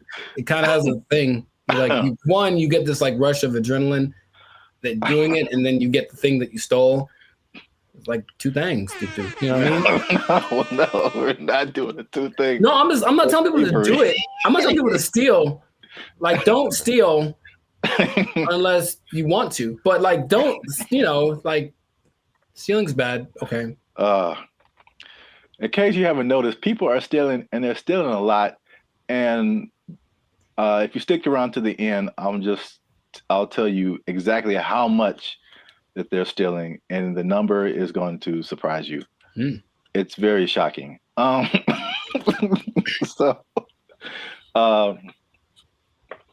Stealing is bad. Okay, we shouldn't steal. But I'm bringing this up because it's affecting me, and that's the most important thing. Look,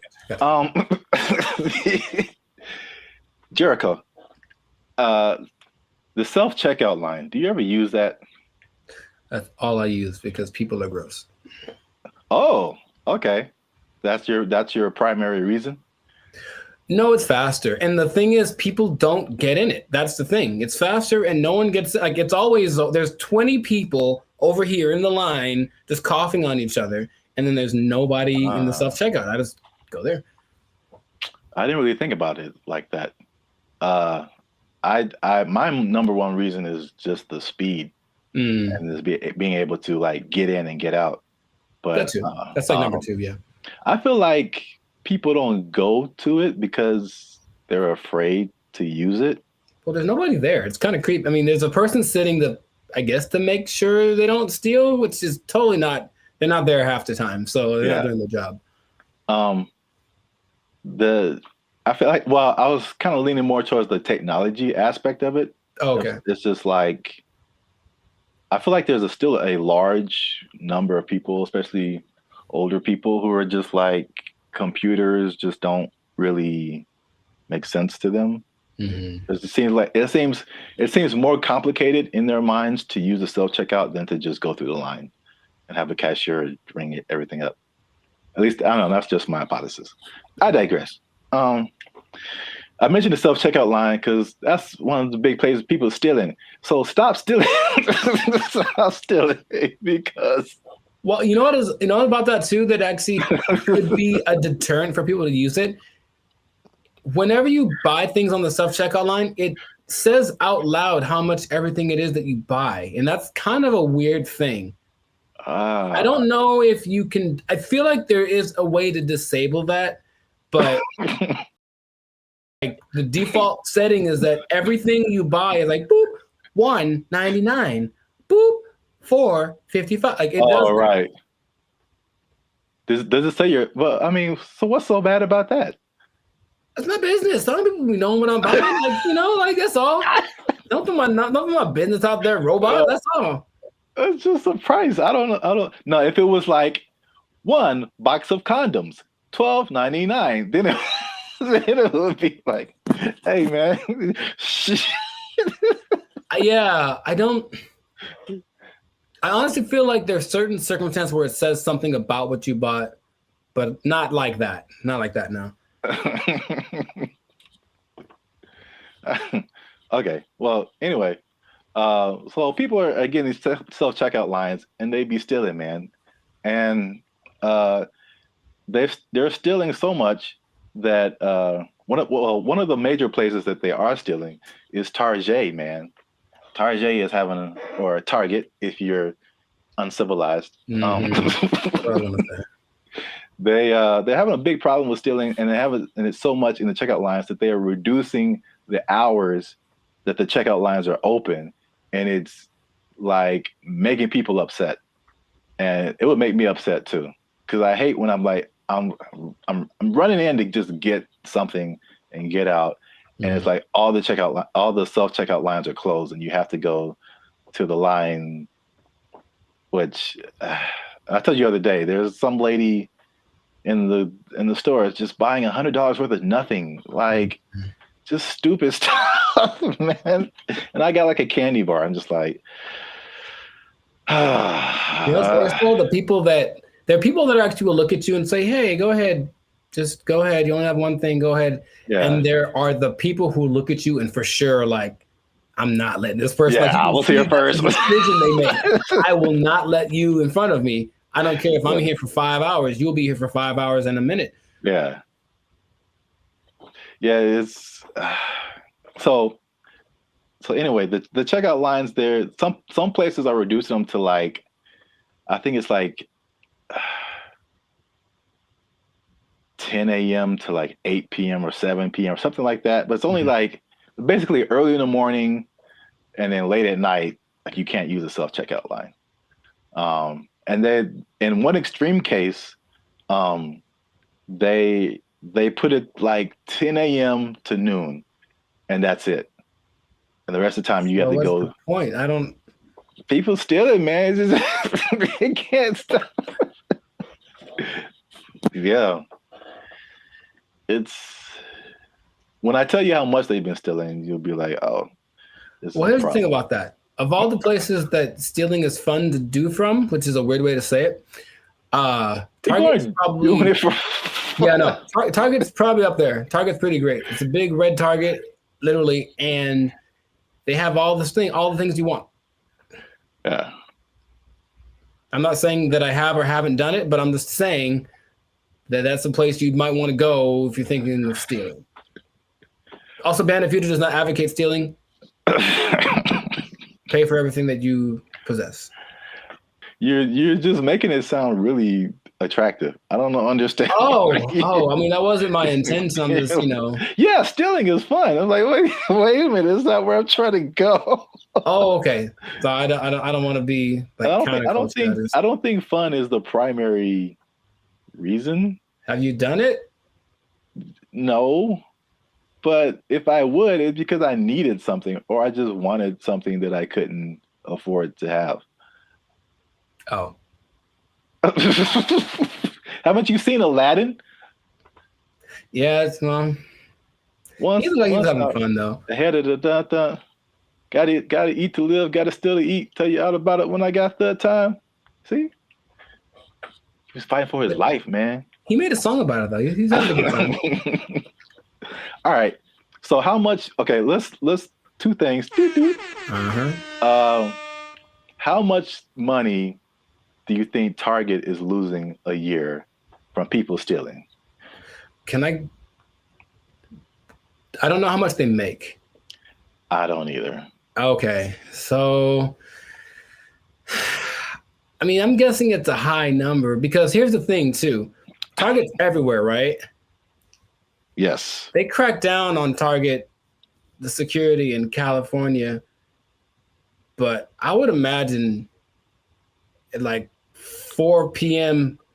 on a Tuesday in Iowa, it might not be much defense if you want to steal something from the local Target. Okay, so Target annual revenue is about 100 billion a year.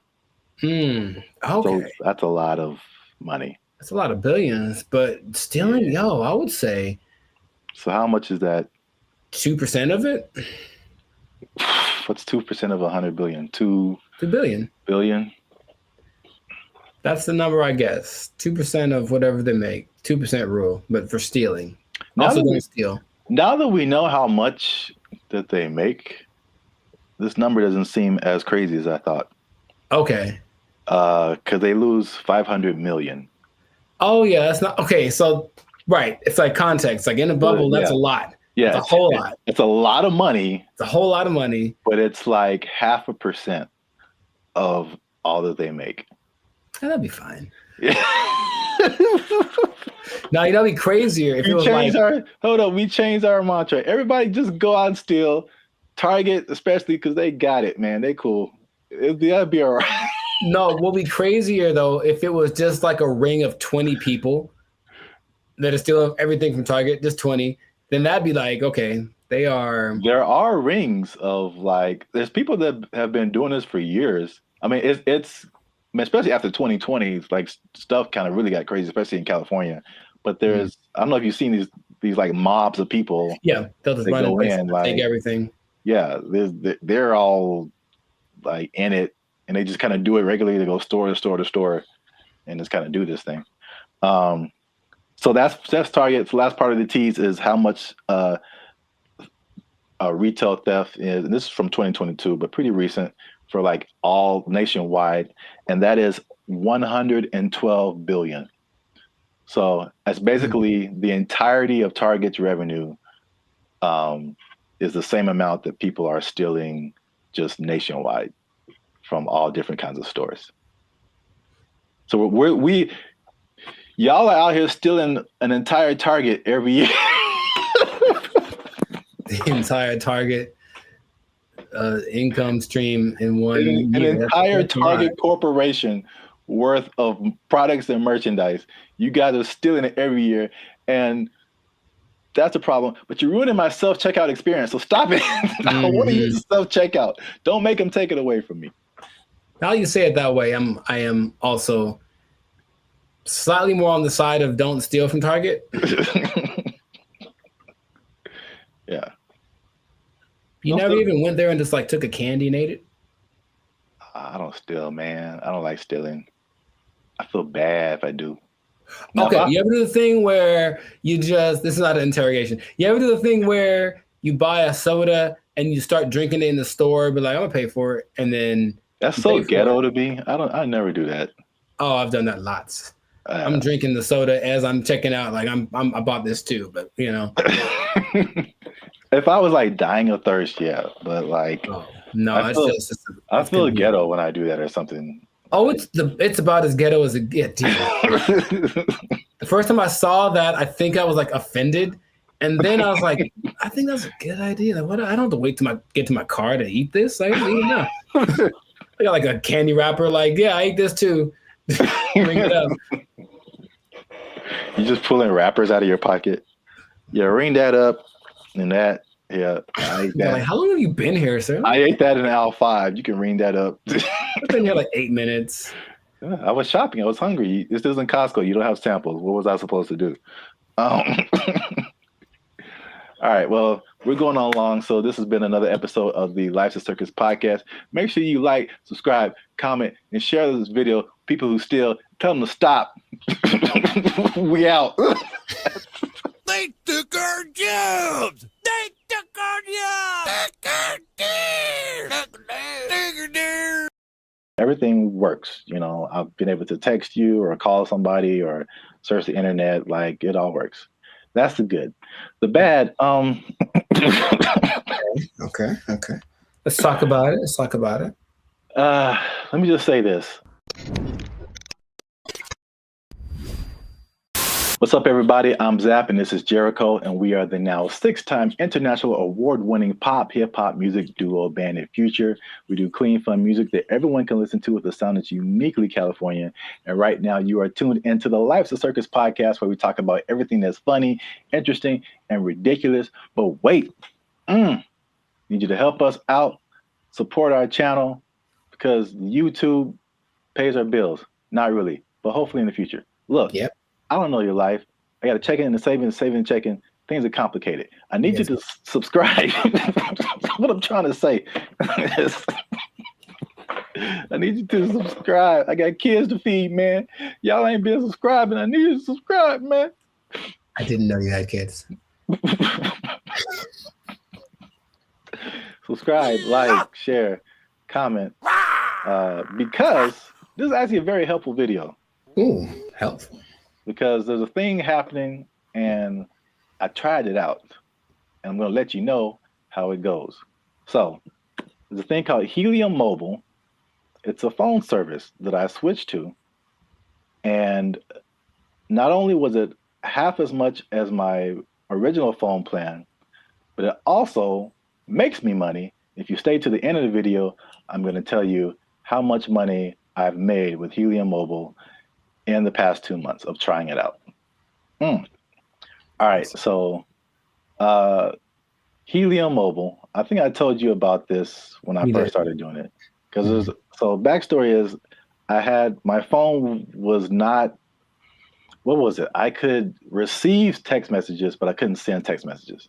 So, and I had T-Mobile at the time, and I was literally on the phone with T-Mobile customer service for like 2 to 3 hours, like trying anything and everything possible. So I don't know if it was the phone. I don't know if it was T-Mobile. I actually like T-Mobile. I have nothing like against them personally, but I was just like, well, this is the perfect opportunity for me to try this thing I've been hearing about, which is Helium Mobile. Now, Helium Mobile is in the cryptocurrency world. So that's something that I've been kind of looking into for the past few years now. And so I'm kind of in that world. I kind of know how it all works. So it might be foreign for people who have only been on like major carriers like T-Mobile or Verizon or something. But Helium Mobile is, the parent company is called Nova Labs, and they started what I think is the first kind of crypto-centered, crypto-based cell phone service. And so they did a trial of this in Miami, and the results were interesting. The service worked, but they were giving the phone service for $5 a month. And the people who liked it thought it was cool, but what they found out was that, like, with it being $5 a month and it being crypto related, people would be like, I don't know. Like it, but like psychologically, that's so interesting because it doesn't cost enough. So like that's kind of weird. Yeah, and like it didn't cost enough, and I was like, I wish that wasn't the case because I would love to pay $5 for my phone bill. So they bumped it up to $20, which is comparable with like the I would say second tier phone services. You know, not the major ones, but like the Mint Mobiles and the Cricket Wireless, like that kind of stuff. They have services for like $20 a month, $25 a month. So once they finished the Miami test, they went to like I think it's everywhere now, or at least nationwide in the US. So just off of that beginning, I think I mentioned it to you. You may have been skeptical. What do you think about transferring from your existing phone service to this new like crypto phone service that pretty much just started this year? I think two things happen to do. One is the idea of just leaving something that you're used to. I honestly think a lot of people fall in that category. Like, what I'm paying doesn't suck. It's not bad. I don't want to change. Like that's all. It's like I already found my thing that works, so I don't need a new thing, even if it's better. But also there's the lack of confidence from a new thing. That's all. So you have a service like I've had AT&T since forever, right? So honestly thinking about it, my brain goes, but what if it doesn't, you've been going to this place the whole time and it works just fine. Why go try something else? What if that doesn't work? So I think there is that doubt there. And honestly, the third thing just associating with crypto, which is the new thing, it's like, what does that mean? How does that work? There's a lot of questions that surge as opposed to having hey, I have a phone service, AT&T, they do phones, boom, got it. Yeah, I mean that's the crypto part, especially because it's gotten better, but it's still very much the wild wild west. Right. Like there's all kind of stuff going on, and if you aren't like if you're messing with stuff outside of like the big name Bitcoin and Ethereum, but even then the stuff goes down. But like all this other, I mean, the thing is like Bitcoin dominates the news, but there are like thousands and thousands and thousands of other coins. And there's so much going on outside of Bitcoin. Like it's insane the amount of stuff that's going on, the amount of projects and different things that people putting together. But yeah, it's kind of scary, and I mean I honestly wouldn't recommend it for someone who one is not computer or tech savvy, and two hasn't really been into crypto a whole lot. Because I also had another experience. So Helium is like a Bitcoin. It has its own. There's a Helium, what they call a token. Bitcoin's a token. Helium Helium has its own token, but then there's Helium Mobile that had its own token. Okay. So Helium Mobile came after like this originally Helium, where a lot of people made money during a whole different kind of mining helium. I don't want to get too technical, but I just want to say that like the helium provided these mining devices, which were expensive, several $100s or sometimes into the thousands. And you would make money by mining helium, which was great when helium, the price was really high. But when it dropped, you were like, now you were making, people were making thousands of dollars like a month, like in this like heyday period. And it dropped to like pennies. So that was like a few years ago. And that's something that I tried, and I spent like $500 on a device, and it was like making me a little bit of money. And now it makes me like 10 cents a month or something, maybe. Like it just like plummeted. But that's the crypto world. The prices, it's like the stock market on like acid. It's just nuts. I mean, you're rich one day and broke the next day, but I digress. So anyway, because I'm crazy, I tried out Helium Mobile. It's not bad. All right. So at least for me. So my original bill was like $50 a month, unlimited. And then you know how they have like unlimited and then it like throttles after a certain gigabytes, whatever. So I had the same thing with Helium Mobile. My original one's throttled after 50 gigabytes. This one throttles after 30. So I only paid $20 a month plus tax. So it's 21 something. And then, you know, everything works. You know, I've been able to text you or call somebody or search the internet. Like it all works. That's the good. The bad, Okay. Let's talk about it. Let me just say this. Unlimited is when it throttles, man. It's just like zoop. Like you are, once you hit that cap, like you pretty much need to use another phone because your data is just so incredibly slow. But that's just kind of what it is. So the slowdown after the 30 gigabytes is insane. The app that you have to download to use it constantly crashes. You open it and there's a blank screen. You have to open it again or maybe restart your phone. There's constant updates and rule changes. Because again, it's like crypto. Things change so much. And what I mentioned before, the price fluctuation. So like you earn this cryptocurrency token, but it could be worth a certain amount one day and it could be worth half of that the next day.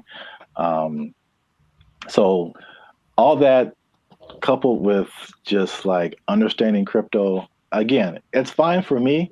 I'm cool with it, especially when I tell you how much money I've earned and saved. But it's not just like cut and dry, set it and forget it. I don't think it's for most people, at least not right now. Gotcha. So to pay off the teaser, Okay. y'all want to see how rich I am off this Helium Mobile. Drum roll. And again, just to explain that, you earn Helium tokens. This is another thing that just people might be like, Okay. Yeah. You earn Helium tokens by sharing location data, and the Helium uses that location data to understand where they need coverage to expand the network. And they promise, as always, never to sell your data to any third parties. So there's that. I'll let you do with that what you will. Lies and slander. So currently, again, there seems to be a trend in crypto where, like, if you get on something first very early, you seem to make the most money, and then it just kind of like it just kind of settles there. So in terms of Helium tokens, when I first started, I think I was earning like 700-800 Helium tokens a day. Current price of Helium or Helium Mobile tokens, current price of Helium Mobile is like 0.003 cents. Okay. So basically like a Spotify stream. Gotcha. For every Helium Mobile token, but you're earning hundreds of these a day. So I think like when I first started, I was making like around $2 to $3 every day, which is once you set it up, the only thing you have to do is move around because it's location based. So you can't be in the same spot. But if you move around throughout the day, at the end of the day, you'll get, the certain amount of tokens. So I'm pretty active. So I was making a couple of $2 to $3 a day. That has since dropped. It's currently like $1.50 to $2 a day. But again, like a couple of dollars a day for not really doing anything. Sure. That's kind of cool. When people when this first started, people were saying they were making like 1,000 to 2,000 tokens a day. So this was like a few months ago. So you can like see the pretty rapid decrease. And it could it go back up? Yep. Could the price go back up? Yep.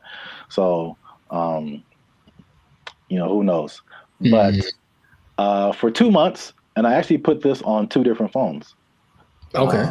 So in 2 months, and this is after paying my phone bill, my $20 phone bill each month, which you can also pay with a Helium Mobile token. I was gonna ask. Okay.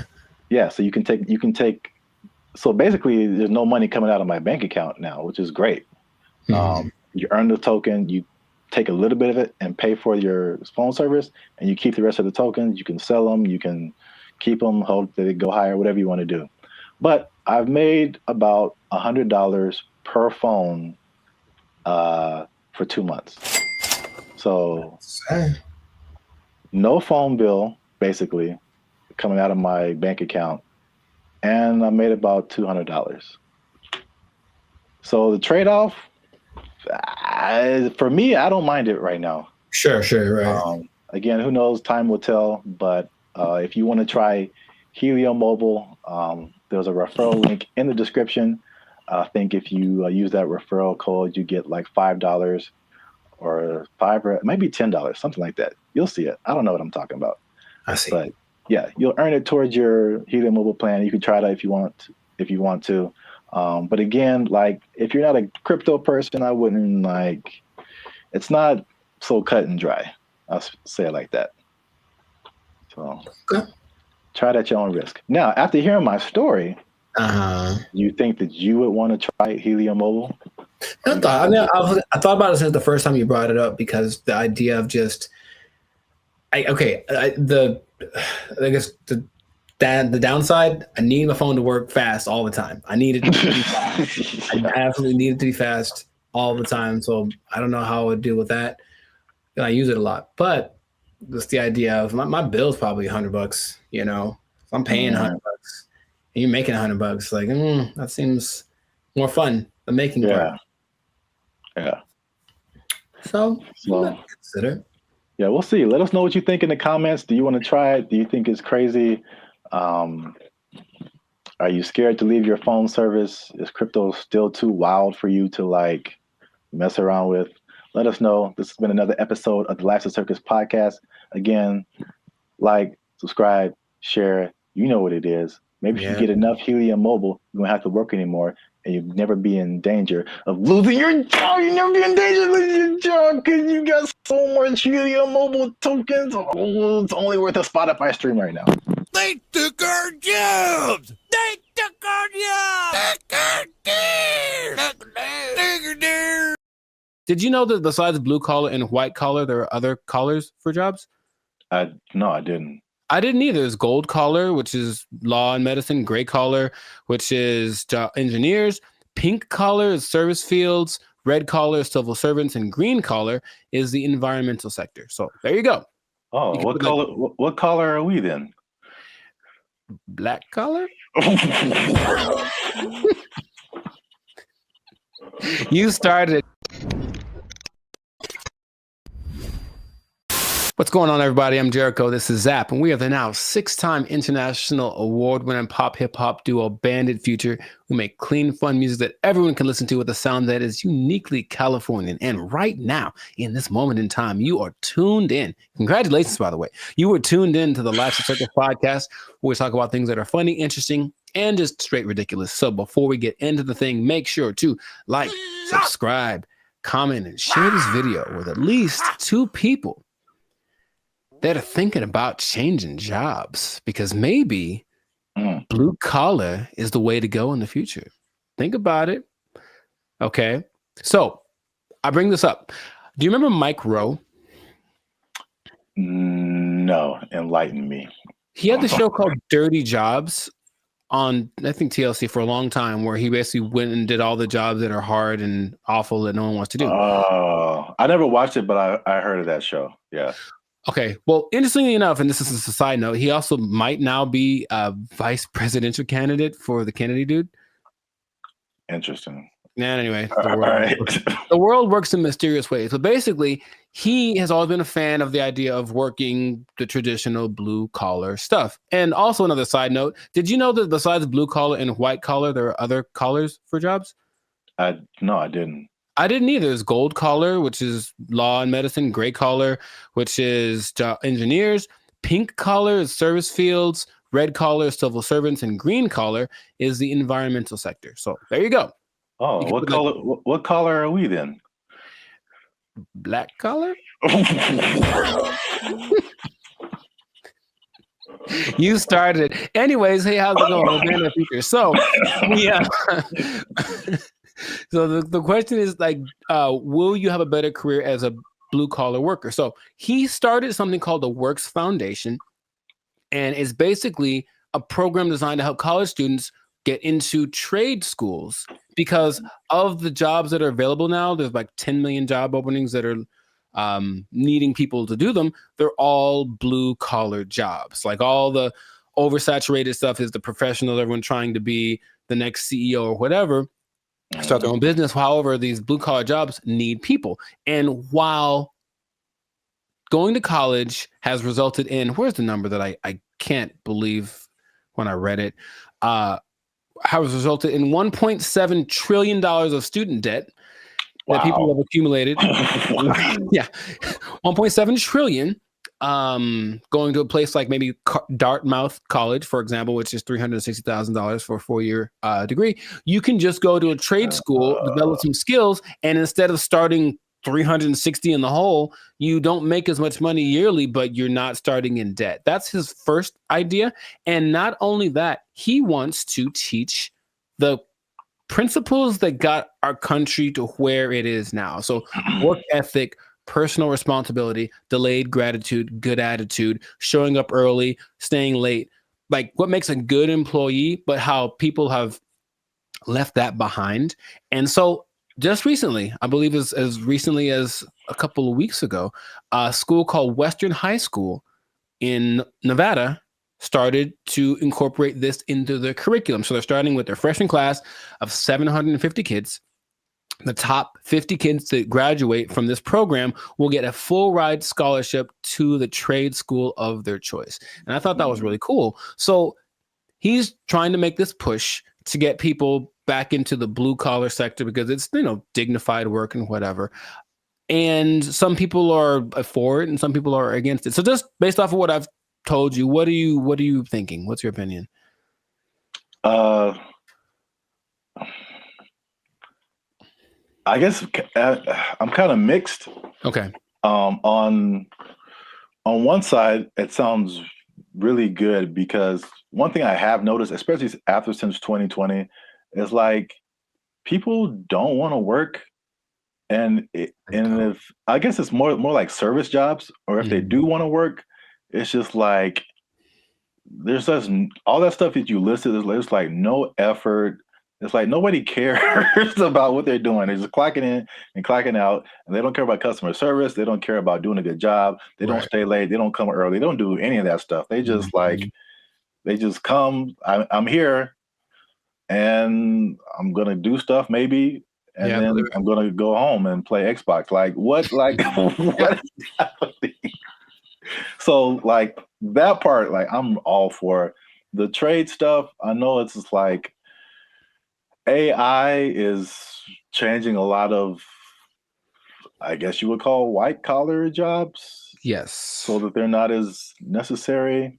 But I feel like we might even be prisoners of the moment because I feel like even some blue collar jobs, there has to be machinery and robots and something coming for those positions too. Maybe not as quickly, but I don't know what the future looks like. I'm sure those things are coming. He stresses that the lower income blue collar jobs will of course be taken up first. For all the service stuff will probably be replaced by kiosks and AI and stuff. But if you look at the top grossing blue collar jobs, they still pay pretty well. And I'm pretty sure we wouldn't trust the robot to do them. They include airfield operations specialists, avionics technicians, supervisors of construction and extraction workers, boilermakers, first line supervisors of firefighters, and nuclear power reactor operators. And all of those you can earn between $65,000 to $120,000 a year. So it's not like you're going to be missing out on money by doing something that's a little bit harder. The nuclear power one sounds kind of dangerous, but there are jobs that people do need to do that won't be. I wouldn't trust a robot with my life with that kind of stuff, So yeah, they're still going to look for qualified people to do that. So in these trade schools, you can go to them. And they're really good. It's just that I didn't take anything in school that helped me do a craft. Like there's no automobile class, there's no shop. I can't build nothing. I can't fix my car. I don't know any of that stuff. And I think a lot of people fall in that category. And so he's saying, well, that's kind of what we're missing. So if everybody goes to college and gets a degree, even if they're, $1 million in debt, then where are the plumbers and the electricians? Where are all of those people? They're not around anymore. So it's like all those things start to fall apart in the cities. The infrastructure starts to mess up. That's just his idea. So he's like, he needs more people to be interested in it, get the kids at an early age, and then encourage them to do it because it's noble work, it's dignified work, and it's work that they're pretty sure isn't going to be replaced anytime. So, man, have you ever seen those people? I watched it on the TikTok.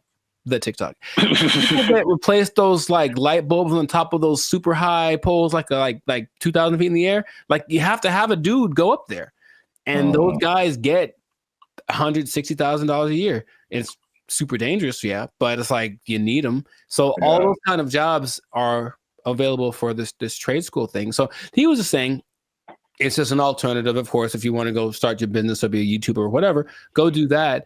But the world will fall apart without these people. So I thought it was a cool idea, and he's hoping to get, I think somebody decided, I also think it's a good idea, and they donated $5 million to his program, Inglestead. The Inglestead Foundation donated the $5 million, which makes it possible for the top kids to graduate to go to the trade schools free of charge, basically free tuition. So that's just something that's happening, and maybe it'll cause a shift in people are lazy. We said the pandemic kind of showed that, but maybe the newer generation will be like, okay, my parents were lazy as heck. Dang, I need to, I need to start working a little more hard, and then the next generation after that might flourish. So I just thought that was cool. I did not know that was a thing before, and so shout out to Mike Rowe, which might be a vice president candidate in the future for doing this. Oh, one other stat I did read.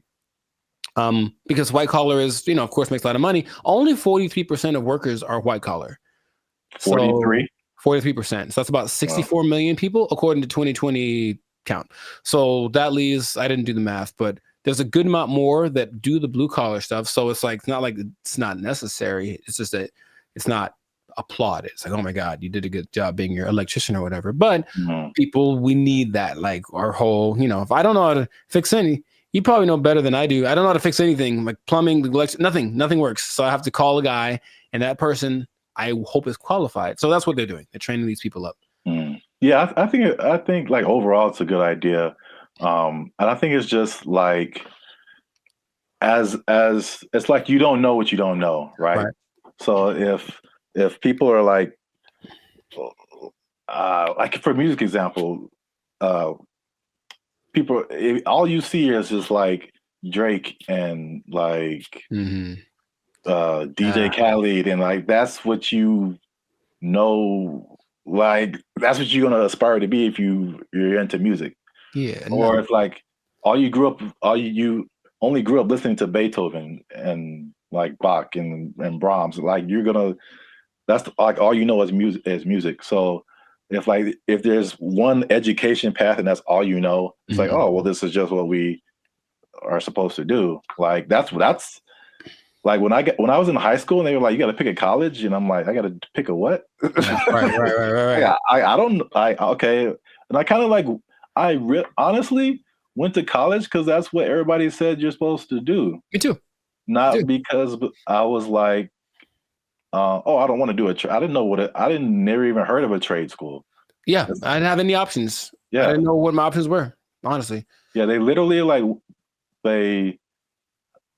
some kind of announcement or something. It was like, you got to go see the guidance counselor. I'm like, the guidance counselor? Yeah. So you can pick a college to go to. Like you just kind of funneled into this direction. And I mean, trades are like, and it's a good alternative for a lot of people. Right. So we'll see how it works, but he's hoping that it builds up some steam, builds some momentum, and then other people adapt the program, because why not? We need them. We need people to come fix my car, so my car can run. So that's what I thought was pretty fascinating. But let us know in the comments what you think. Is the blue collar thing? So if you have kids or something, would you encourage them to go more towards that route instead of getting in crazy debt going to college and then hoping you find a job after that? Because job market's getting a little bit scarce out there. Do you support the idea of Mike Rowe? Do you have a better idea? Do you think we should just all go to Mars? Whatever it is, let us know in the comments what your idea is, and we will respond to your comments, probably. Yes, but definitely. We'll respond faster if you're a member, because they get priority comment reply. Oh, there we go. Okay. You might want to do that. Mic drop. So yes, that has been another episode of the Life of Focus podcast. Like, share, comment, share it again. Share it twice. Even better. And just think about that job. Think about the job, because, you got to have a job. Got to have a job.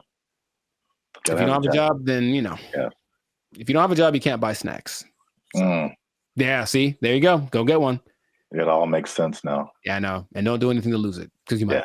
Yeah, you don't lose your job. Go to a trade school, learn a trade out. They took our jobs. They took our jobs. Oh, I had one and I forgot it. So it was like unique. Recycling toilet paper? I mean, wow. I mean, I only brought it up because it is a real thing. Like, people do that. How do you recycle toilet paper? Do you want me to tell you, or yes? What's up, everybody? I'm Zap, and this is Jericho, and we are the now 6-time international award-winning pop hip-hop music duo Band of Future. We make clean, fun music that everyone can listen to with a sound that's uniquely California. And right now, you're tuned into the Life's a Circus podcast, where we talk about everything that's funny, interesting, and ridiculous. But before we jump into today's topic, make sure you like, subscribe, comment, and share this video with 2 people who are flashy, but you know they faking it, man. That's cold world, man. They ain't got it for real. It's a cold world. They ain't got it. It's a cold thing. So we, again, we've talked about this before. We're Hollywood centric, and Hollywood, Los Angeles is well known for people out here being flashy. They looking sharp. They got the clothes. I mean, they just decked out. Going to fancy restaurants in the hottest clubs, and then they go back to their studio apartment where they can barely afford to keep the lights on. It's just like, it's very much what you see isn't always what you get. Have you had that experience, Jericho? Have you seen people like that, or have you tried to be like that, or you just kind of, you know? I get the appeal of it because there's always the two sides that seem to be competing, right? There's being rich and looking rich. Yeah. And it seems like it's more fun to look rich than to be rich, because being rich requires more discipline, and it doesn't necessarily mean that everyone sees you. And so if you care about what people think, then you really want to look rich. And yeah, I know people that are like that talk a big game about the moves that they're making and this and that, and they show up in nice whatever. They make sure to show up to the place and then change into something nicer because they have an important thing to go to, and they make sure everybody knows that they're going to this important thing and they're better than you. It's like, okay, I get you, bro. But it's sometimes hard to tell because in LA, Hollywood, people look pretty good. Like physically look good. They're in shape. They wear nice clothes. You can get really nice clothes on a budget too. If you really have to, you don't have to go to Melrose and blow $800 on a t-shirt. You can go to, I saw the nicest jacket, honestly, last week at Ross for like $25. And I was like, ooh, I was killing. So you can make yourself look flashy without too much. In fact, yeah, Ross has a whole jewelry section. You can get decked out for under $100. You can. You know, but you always question it. I think you always question it. It's like, I wonder if that person really is somebody. Usually the telling point is if they're where I am, they're probably not rich. That's probably, yeah. Hey, you come to this Starbucks too to use the Wi-Fi? Yeah. Doubt. Yeah, man, they shut mine off. But I look fly though, don't I? Like that from Boondocks, where Riley takes all the money that Granddad gave him for the weekend, blew it all on one shopping. Oh yeah. He was like, "Ain't I'm clean though?" Yeah. Brother, we don't have food to eat. Oh man, I'm clean though. Well, I brought this up because I saw a study by Redfin, which is a company that's into like the housing market. And obviously, the economy has been very rocky for the past few years now. And inflation is sky high. And they did a study that shows that about 49% of Americans are struggling to even just pay their rent. And they're cutting costs in the most unique ways that they can, just to, I guess, survive. Okay. While still trying to look like everything is okay. So I guess a lot of people like really are struggling. So I mean, 50%, that's like 1 out of every 2 people that you know.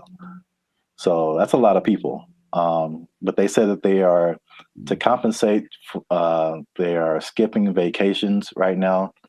They're working extra hours. They're selling their belongings. They're using up their retirement savings, especially millennials. And they're even skipping meals and medical treatments so they can keep their lifestyle but pay their rent. What is that? How does that sound to you? Is that shocking, or is it like, okay, that's what we're in right now? It sounds like bad prioritizing and an overimportance on the exterior, right? Just like my life is just an Instagram reel. So as long as everyone's giving me the likes and I mean like publicly, like they're, oh look, you're doing well, then that's all that really matters, and then they can suffer in silence, you know? Yeah. It seems unfortunate that that's being, and people wonder why there's so much anxiety and mental health and depression and stuff, because maybe from out of balance priorities, and then all of a sudden these results that they're getting from their lives are just kind of depressing, you know, but they don't want to admit it. And that's, I guess that. Yeah, I think you're right. Like social media especially fuels that. And it's like, I've never, well, I won't say never, but I rarely gone to social media and see someone be like, hey, here's a picture of me like cutting down on fast food because I can't afford it. Like that isn't, that's like it's the highlights of people's lives. And so you only see the good stuff. When they're all like, a lot of people can be struggling. So I just have a couple of questions just to, just so people can see how we living, you know what I'm saying? So inflation is hitting everybody. Like I feel like everybody feels it at some level. So for people who are cutting costs, are there some stuff on this list that you are doing or have done, or something that you're not on the list that you're doing that's just like just keeping you in a good position financially? Yeah, I haven't. I love to travel, and I haven't really gone on a vacation since 2022. You know, I think I've honestly only left the state like twice in the last year and a half. So there's that. Even though, you know, traveling isn't expensive, vacationing is expensive. So I mean, if I wanted to, I could go to some place and stay in an Airbnb and chill. But vacationing, I haven't taken a vacation in a while, and then I haven't gotten tattooed really because I like tattoos, obviously. But again, it's like, is it a priority? I suppose not.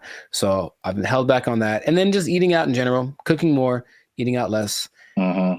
And even with dating, trying to find that like happy medium between like, let's not go all out on this. Let's find a place where it's like it's not burgers and fries, but it's definitely not Beverly Hills top of the line, because I got money for that.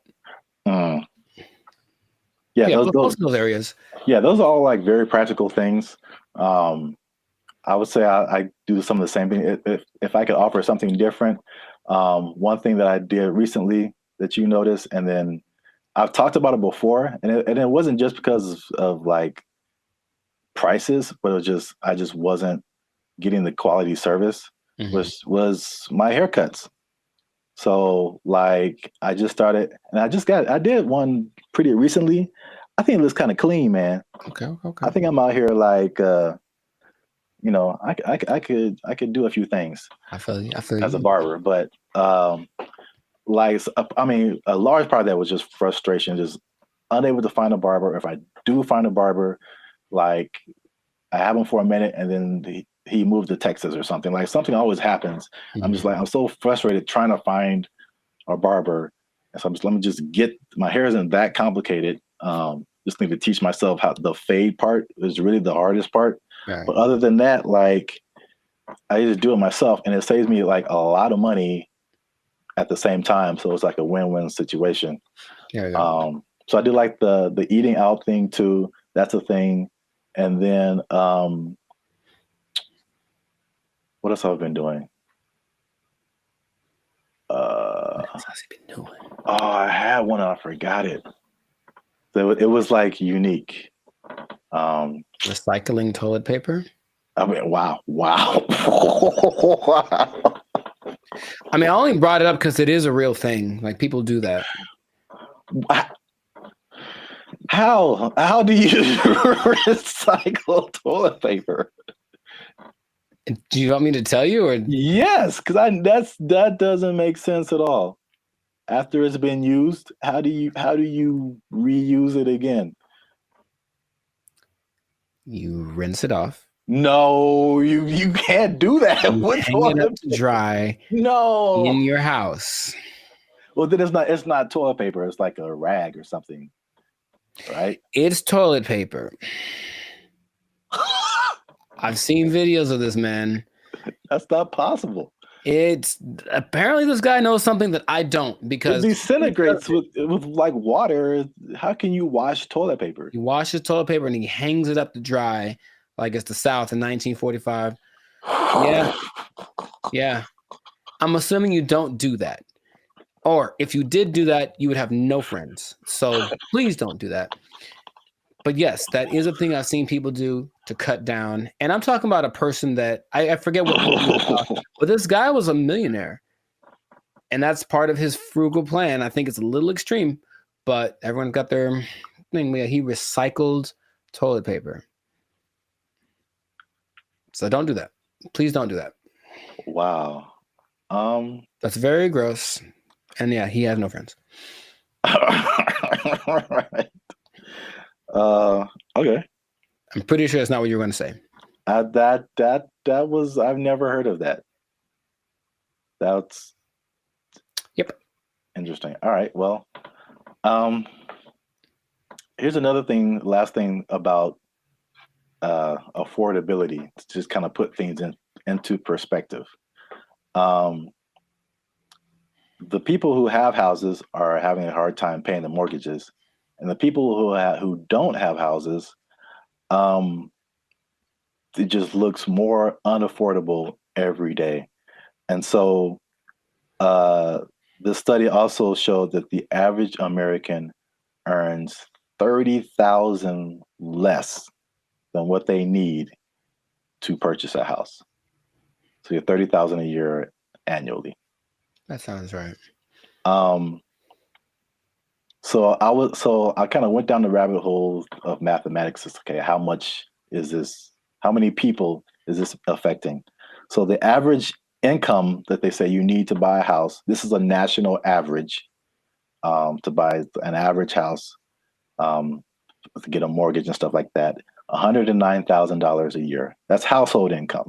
Mm-hmm. So it doesn't have to be an individual. It could be like a partnership or whatever. So that's $109,000 a year to buy a house. In California, what do you think that number is? Specifically Los Angeles. Higher, for sure. I would go to like 145. Is that not enough? I hope that's enough. That's generous. Household income, according to them, they said you need $231,000. Yo, I mean, that's okay. More than I expected, but it doesn't sound. I know people that are paying $5,000 a month on their apartment. So yeah. On that mortgage, that's what you'd be paying, about $5,400 a month for a house. It's not possible for most people. You got to think it makes sense, because if you're paying, that's math. I want to do it. That's almost $65,000 in mortgage payments. Mm-hmm. So that would be a quarter of 240 something thousand. So I think people would expect you to be in the like 25-30% range of how much goes to your mortgage payment to make you eligible. So sure. 200,000 plus sounds right if you're paying $65,000 a year in mortgage payments. That's crazy. I mean, you can get a house in the sticks, of course, in the desert, whatever. Oh yeah, cheaper. yeah. But yeah. I mean, this is just like median nice house, somewhere. Yeah, LA is no joke. So, last thing I checked out is how many people that cuts out. So how many people make under $240,000 to be eligible to buy a house like this? Most is the answer. Your answers have been so general. I mean, how many people are in California? 35 million, something like that? I don't know. And I think this may have been Los Angeles. So I don't want to. Oh, okay. So Los Angeles, maybe 14 million, 15 million. I don't know. But of those. Well, just on a percentage, because that's what I have here. Oh, like 95%? 95%? 95. That was it. Uh-huh. So 95% of people cannot afford a house. So this has been another depressing episode of the Life's a Circus podcast. For all you renters out there, make sure you like, subscribe, comment, and share how difficult it is for you to buy a house, because it doesn't seem possible for the large majority of people. Accurate. Yeah, inflation, keep your job. Bye. They took our jobs! They took our jobs! And there is a man who has built a substantial shelter for himself. So this place has a front door. It has lights. He has a refrigerator. He has a stove. He calls it a waterfront property because it sits right on the LA River. Other people in the encampment have.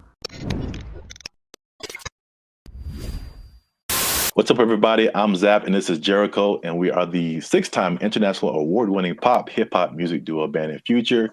We do clean, fun music that everyone can listen to with a sound that's uniquely Californian. And right now, you are tuned into the Life's a Circus podcast, where we talk about everything that's funny, interesting, and ridiculous. But before we jump into today's topic, make sure you help us out. Help us for that YouTube algorithm. Like, subscribe, comment, and share this video with somebody who's homeless. Is that a good demographic? You know what? Actually, most homeless people do at least have access to the internet. So I guess now, 20 years ago, no, but homeless people are doing pretty good. Yes, I'm glad you said that, because that kind of segues into what I'm talking about. Okay. Before I say I don't know where to start first. Okay. No, I'll go off of what you just said. Homeless people are doing not so bad, at least in LA, from what I can see. So check it out. I think I told you maybe a month or so ago, I was going to like the Crypto.com arena, and I was walking past this homeless encampment, and I saw a orange extension cable. Mm-hmm. And it was just like, it was long. It was running all the way down the sidewalk. And somehow, I don't know how they did this, they rigged it into like a light pole or something. And those people had electricity. Like, they were in there having a good time. They had a TV running. They were watching Netflix, whatever. Like, they were just like, it's all good. So I guess the comfortability of homelessness is getting really interesting. And then also I came across an article from ABC, which was just took it to the next level. Mm-hmm. So by the 110 freeway, which is a major freeway in Los Angeles, if you're not from here, there's an encampment, and there's a man who has built a substantial shelter for himself. So this place has a front door. It has lights. He has a refrigerator. He has a stove. He calls it a waterfront property because it sits right on the LA River. Other people in the encampment have little gardens. I mean, they have a whole situation going on. So have you seen anything like this, or have you noticed like the increase in just amenities that like homeless people are just like living it up right now? Not specifically like that, but I do want to point out something. And I think it's a misconception that a lot of us have, understandably. If you're homeless, you assume certain things about people. But yeah, being homeless doesn't mean you're broke. It That's a doesn't good- at all. And Yeah. I bring that up because I remember in Claremont, I was in a coffee bean listening to two homeless guys basically have a business meeting about how to get more money from people. Like the dude, he was seriously like, yo, man, okay, you got to go to this exit between this time and this time. Make sure you have a dog and they'll give you. So these people have money, and barring the people that are super drugged out or have like a crazy mental illness, not a lot, but there are homeless people that are homeless by choice. So they have money, it's like they still want to spend it on a house. So that doesn't surprise me, but I haven't seen specifically that. Yeah, I've literally been at the gas station and dudes walking up to me who are bigger than I am. I mean, they eating good and like fresh Jordans on, like they just like, can I get $5? I'm like, dude, you look better than I do. Like, can I get $5? Right. Like, what are you talking about? But yeah, it's getting crazy. I mean, not getting crazy. It's already crazy, especially how here in LA, we have just, I think it was only, I forgot the numbers in LA, but it's just thousands and thousands of homeless people. But I did want to address something because we talked about the homeless before in a previous video in San Francisco, where they were like trying to hide the homeless people because all these people, these foreign dignitaries or something, were coming in and trying to hide the whole situation. Somebody, I don't know this person, but somebody got kind of offended at that video, and they tried to go at us in the comments, man. They tried to go at us in the comments. Would you like to hear it? Good. I'm just gonna paraphrase. So we were talking about the homeless. This guy came on and was like, "Have you been homeless? Have you ever been down on your luck? What would happen if you lost your job and things were wrong in your life? You lost your house, your apartment." So he's basically saying like, it's not our place to talk about the homeless, which I fired back at him, and I said it is completely our place, because I lived in LA for a long time, but I lived in downtown LA, which is like homeless central, just a few blocks from Skid Row.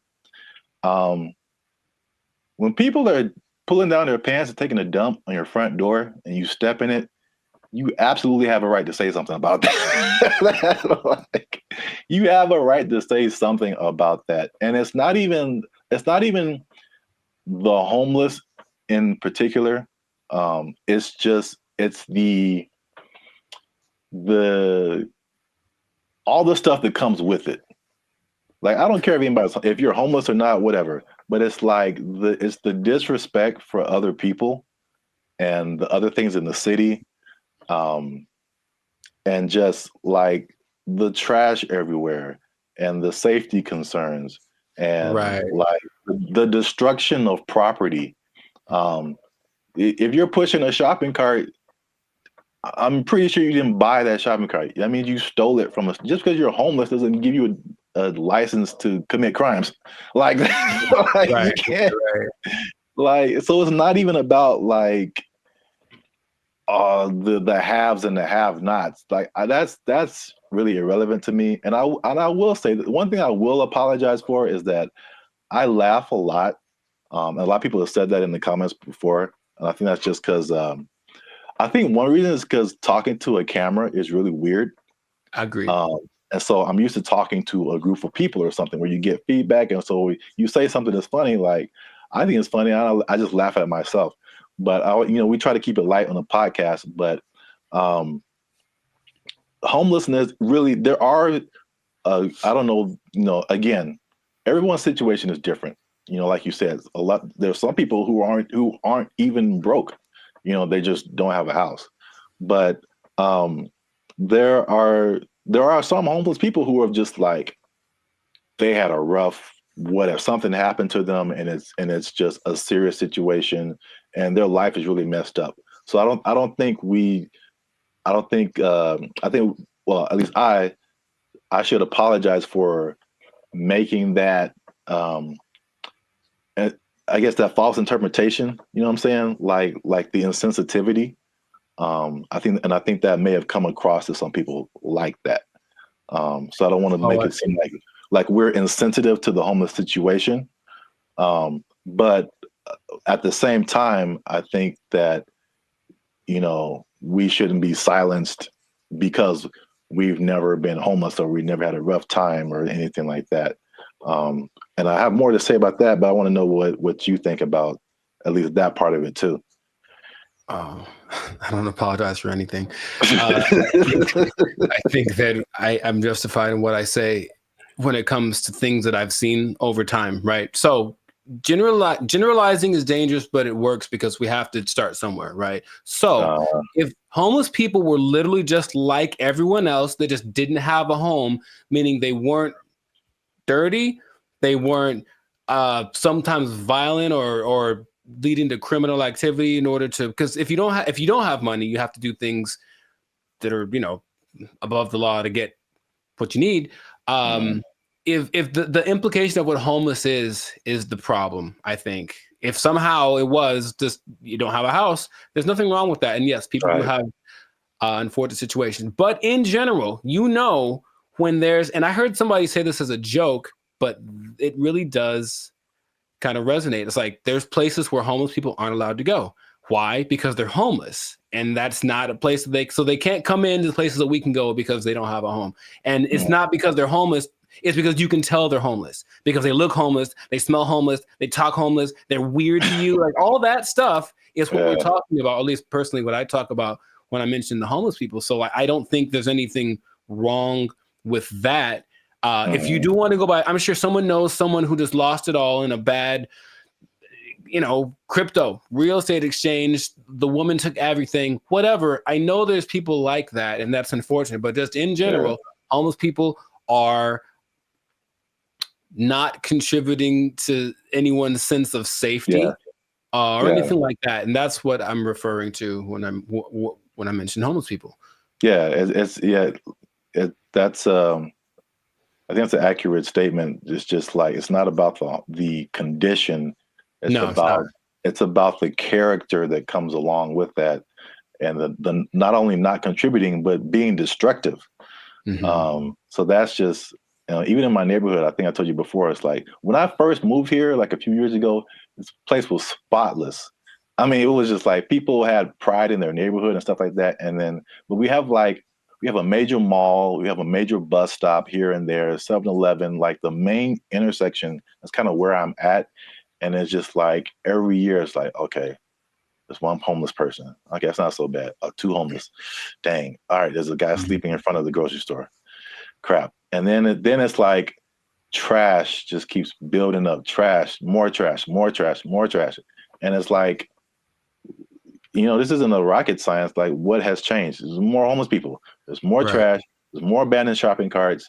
There's more crime. I mean, I looked at the crime map for my area, and it was like literally my block, that area that I'm talking about, is where all this stuff happens. This is like, anyway. The other point I wanted to make before we kind of wrap it up, because it's going kind of long. One thing I also hate is that when people make judgments about you and they don't know anything about you. So same thing. I mean, the door swings both ways, right? People could say, "Hey, we're making a judgment about homeless people," but this person in the comment also made a judgment about us, like that we don't know anything about homelessness. We have never had a rough time or anything like that. And it's just interesting to see. Because I mean, I personally didn't come from having a lot or anything like that, and so when I've done stuff here in LA and I've really worked really hard and become successful. It's just like the mentality of people is just so interesting to see, like the psychology. It's like you become like you always had a silver spoon and like you got it good and you don't know what it's like and all this kind of stuff. And I'm like, I absolutely do know what it's like. Like into like 2012, I had nothing. I had like literally no job, no place to stay. Like I've been through all this kind of stuff. Like, and just because I'm like in my own place and have my own business and I do all this stuff doesn't mean like I don't know what's up. And I think about the people like the Jeff Bezos of the world who just people just, oh man, he doesn't care. He doesn't know what it's like. Like I've seen pictures of this dude. This dude was selling books like in a garage somewhere, like just nerding out.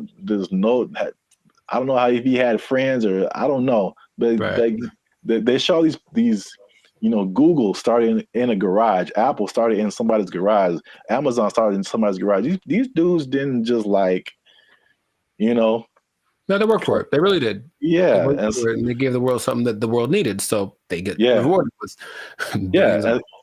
Exactly. I mean, if you want to have all that, then you can create something that literally changes the entire world. And then you can have all that too. But like, I don't criticize anybody for like having success or anything like that. Like, I'm pretty sure at some point, even like the what was it? The Kardashians or Paris Hilton, because I used to kind of feel that way too, because that was kind of like their, you knew that they came from money. They had stuff going on. Sure. But like, unless you have worked on a TV show, like you really don't understand how insanely difficult it is and how much you have to grind. Like just because you have a bunch of money doesn't mean it's going to be a success. Absolutely. Like I kind of tell you that I'm not even a lead. I'm just working, background or stand-in or just co-star or something. And I'm just like, after a couple of days, I'm like, dude, I'm like spent. I'm like, you're just 12 hours a day, boom, grinding. And then they have to come back and learn. They got to go home, learn lines,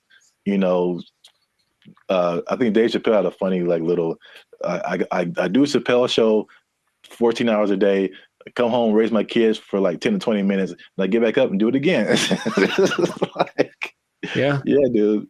Like anybody you see, even if they have money, they are grinding, man. And so that's kind of just I just wanted to make those points because it was just like upsetting that someone would come at us in the comments over that. It was just without any kind of perspective.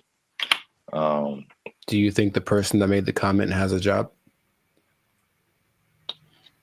I feel like they do. I feel like we just hit a nerve. Like they had a job, or they're going through a tough time, or someone in their life is going through a tough time, and it just seemed like we were just talking about, we just like on YouTube, and we're privileged, and we just homeless people are terrible, and it's just so. I say if you give me one fact about a person, and then I get to judge whether or not to invite them over to my house. If you tell me right off the jump this person's homeless, then that's going to determine whether I want them to come over. Now, it's possible they're the sweetest person, and I know people for sure that do have homes that I never want them to come over. So there's that. It doesn't mean that they're a bad person. It just means just based on the facts, statistically, this isn't a good start. Yeah. So I know it's a controversial situation. It's a big, it's been a big problem in LA and in many other places around the U.S. and around the world. But let us know what you think. Leave us a comment. Let us know a comment that's nice. You can disagree. Say what you want. But just know that I'm coming after you if you do. Now leave us a comment. Let us know what you think. Homelessness. Have you seen homeless people? Are they living it up in your area? Do you wish you were homeless and you could just live like that and not pay rent? Do people misjudge one another when it comes to all this kind of stuff? I know it's chaotic. Let us know what you think. Until then, you stay classy, San Diego. That's nice. And don't be homeless. Don't be homeless. Yes. Worst ending ever. Bye. They took our jobs. They took our jobs. I bring it up because it's the first thing I've heard in a while where I listened to it and I was like, yo, yeah, okay, finally something that's like respectable and decent and moves you, right? So for those of you that are watching that really want to get into this, stay tuned to the end because you'll actually find out something that you don't need for this that you would think would be important. What's going on, everybody? I'm Jericho. This is Zap, and we are the now 6-time international award-winning pop hip-hop duo Banded Future. We make clean, fun music that everyone can listen to with a sound that is uniquely Californian. And right now, in this moment in time, yes, Lord, you are tuned into the Life Circus podcast where we talk about things that are funny, interesting, and just straight up ridiculous. So before we get into this thing, make sure to like, subscribe, comment, and share this video with at least 2 people who want to make music that causes a revolution, that moves a culture. I'm talking to the musicians out there, okay? Oh, okay. I got something to tell y'all. There's a way to do it, I think, if you follow the latest trend. If you follow the latest trend, there's a way to get your music so that people really like it, okay? So have you heard, Zach, have you heard of Amapiano? Amapiano? Amapiano. It's a genre of music. One word, Amapiano. Not I'm a piano, but ama.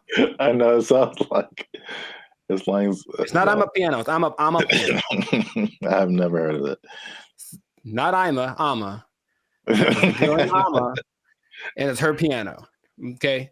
But it's called Amapiano, and it's basically a genre of house, if you will, but it's from South Africa. So the most popular figure in this is Tyla, if you have heard of her. The water I've heard girl. the name.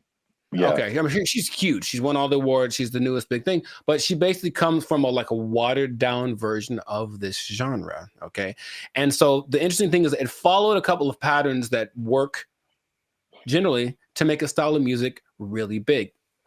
And I bring it up because it's the first thing I've heard in a while where I listened to it and I was like, yo, yeah, okay, finally something that's like respectable and decent and moves you, right? So for those of you that are watching that really want to get into this, stay tuned to the end because you'll actually find out something that you don't need for this that you would think would be important, okay? So Amapiano is basically a subgenre of house piano, okay? And so it's got one thing that a lot of new styles of music need to have. It's something familiar. There are people listen to it and they're like, oh, I kind of recognize this. Like it's in a different, the presentation is different, but the substance is the same. Something I resonate with. So that's number one. You listen to it and like that, I hear something that I've heard before in the music. Okay. Lots of repetition. So you just kind of hear the same thing over and over again. And it's so infectious. Fun to dance to. You haven't seen any of like the TikTok. It's a huge TikTok thing, right? That's the thing that's made it go from, it started in 2012, but probably like 3 years ago is when it really started to burst on the national scene or the global scene, thanks to TikTok. But you've never seen any, it basically all of the moves. So there's Afrobeat, right? There's Afrobeat. But there's Afrobeat and all the moves are kind of complicated and intricate and whatever. With Amapiano, I guess tip number 2 is that a lot of the moves are really simple. And the whole point is just to do stuff with your friends. So just get in a group and do this music, do this dance, and do 6 seconds and it'll blow up on TikTok or whatever.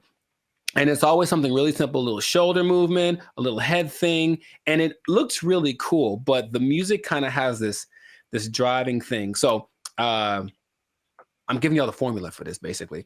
The look of it is familiar because if everyone looks like hip hop, basically everyone knows hip hop. So the dress for the women and the men, it has that same aesthetic. People just look like, oh yeah, it's like a hip hop person. But then you see that they're talking. Okay, they're definitely from Africa.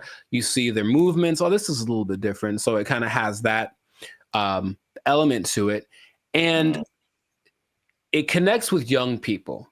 Okay, I think if you look historically at any big movement from the, swing to grunge, anything, it was youth that were really pushing it. So you see kids that are super young kind of grooving to it, which means they'll probably grow up to it, grow up with it their whole life. I forget, the people that like this style of music have a name. That's another thing I was we have our BFFs. They have people that like this music. I don't remember what it's called. I have to look it up. People that like Amapiano, okay? There is two other elements that are really important. It features women a lot, and a lot of genres tend to not. We've talked about reggaeton before, where it was a lot of misogynistic, just men, basically. And this one has a lot of women from, I mentioned Tyla, though it also has Shasha, Kamo Mapela, Bule, Nia Pearl, Lady Do, Buntail Smith, among others. So the women are pushed to the forefront of it, and their whole philosophy is like, well, if women like it, then everyone will like it. That's kind of, and it's like, because think about it. Okay, your girl likes this music. She's gonna drag her dude to go listen to it or whatever, and then he wants to make the music that gets her to dance, because it's not a super, I don't call it sensual. Like, it's very, like, the way they move is very sensual, but it's not over the top. Okay, so it kind of still cool for younger people to do it. Yeah, a little bit tamer. It doesn't quite have all of the negative things that you associate with like hip hop and reggaeton right now. So it's kind of found that universal appeal. And then this is probably the most interesting thing about it. So if y'all don't know, Zap started a dance group back in the day. Instant Groove. We was grooving, man. We was grooving, man. It was grooving. IG for life. Shout out to the IGers. What? And you have a song or whatever, and there's beats, and then you choreograph a song to the beats, right? Well, with Amapiano, it's interesting. There's so much going on. The elements are usually a shaker, a snare. There's like a log drum that's like the bass, so it's like a really distinctive sound, and then a kick, and not many other elements to it. But there's so much happening that you can actually kind of choose which beats to hit and whatever. And so when you're moving with it, your dance will be different than someone else's because you chose which ones to emphasize. And I think that's really cool. There are the ones that have like, this is the dance you do to them. I think Imnike is one that, oh my God, that's the one that actually got me into it. Imke, I don't know how to say it. Imnike. And it's so good. It's so good. So you watch people dancing, it's like, oh, he danced to it, but he emphasized that beat. And then there's a lot of off beats, very syncopated. It's all very exciting. Before I get into what the thing that's not in it that you'd be surprised about, has there been any music that you've heard recently that made you go, okay? Because I think to me, music's been kind of like, I don't know, for a while. But anything that you've heard that was like, okay, oh, that's pretty dope. Yeah, I mean, the first thing that comes to mind, and I think I told you about this too, was I saw, I don't know what it is, but what you're talking about kind of feels like it's almost in that same vein. But I saw something on Instagram where it was all these people dancing. They were at some event, and it was, I can't remember the song, but I just remember everyone was dancing, and they're all doing the same kind of moves, kind of in it seemed like a modern day cha-cha slide. Because because when I saw it, I'm like we really haven't had, I can't think of a song like the cha-cha slide where like everybody gets on the dance floor and then everyone knows kind of what to do and you all do it together. Right. Because the Cupid Shuffle, I maybe that came after Cha-Cha Slide. I can't remember. Yeah, I don't remember. Right. But I can't remember anything past those two songs where like everybody, but I saw this video and everybody was doing it. I mean, I'm talking white, black, Asian, Latino, like grunge looking goth people, hip hop looking, like everybody was doing it. And I was like, this is so dope. And I wish I had saved it and I didn't. Oh, okay. If anybody knows where that video is, there's one particular goth girl who was just like getting it, and everybody's in the comments like, "Oh, this goth girl is getting it," and I was like, "Yo, this is dope." So anybody knows what that video is, I would really like to find it and see it again. But Okay. yeah, You mentioned the dancing. I think that's popular music has almost always been dance music. So if you can get something to make people want to move, and when you listen to the people talk about it, they're so passionate about one having this thing that's like theirs, right? It's not hip hop, it's not house, it's theirs. It's I'm a piano. And it's like, okay, so they love the fact that they have their kind of their own thing. And then when people gravitate to it, they have to kind of pay their respects. Okay, South Africa's on the map. They're winning, right? And then you watch them dance, and it's like the mood a little not weird, but like kind of offbeat in a way. And they do this thing where they like roll their eyes in the back of their head with the shoulder thing. It's really peculiar, but I think it's cool, especially when you see like 10 people doing it. So it has all these things that are great. And that's what you need to start a music genre. But there's one thing I mentioned, that there's going to be something that I think I know what it is. What? Oh, go ahead. I think I know what it is. Oh, mate, go ahead, say it. I'm going to say there's no piano. Oh, no, man, it's called I'm a Piano. Like, there's piano and everything. Oh. Yeah, there's a piano in all of them. Oh, okay. Well, no. The thing I think it would have been clever if there was no piano. Oh, I get you. And it's called I'm a Piano. I get you. I guess. That's not a good translation from their language. No, the thing that's surprising about it, if you watch all the documentaries and all the people being interviewed, all the producers, all the everything, no one mentions the lyrics. They all have lyrics and they don't matter. It's literally the last thing on anyone's mind. They're just there, but no one's singing along. No one's saying this song touches me in this way. I don't connect nothing. Okay, now partly it's because the songs are all in either Zulu. I'm gonna try this. Zulu, Hosa. I can't do the click thing. Sotho, Setswana, or Zixonga, which are all South African native languages. But the thing that strikes me interesting is that, yeah, they're all singing and no one knows the words and nobody seems to care. So there are really big singers in this style, but the words don't matter. It's just the feeling of it. And that's what I found very unique to this. So if you listen to watch, no one knows what they're saying.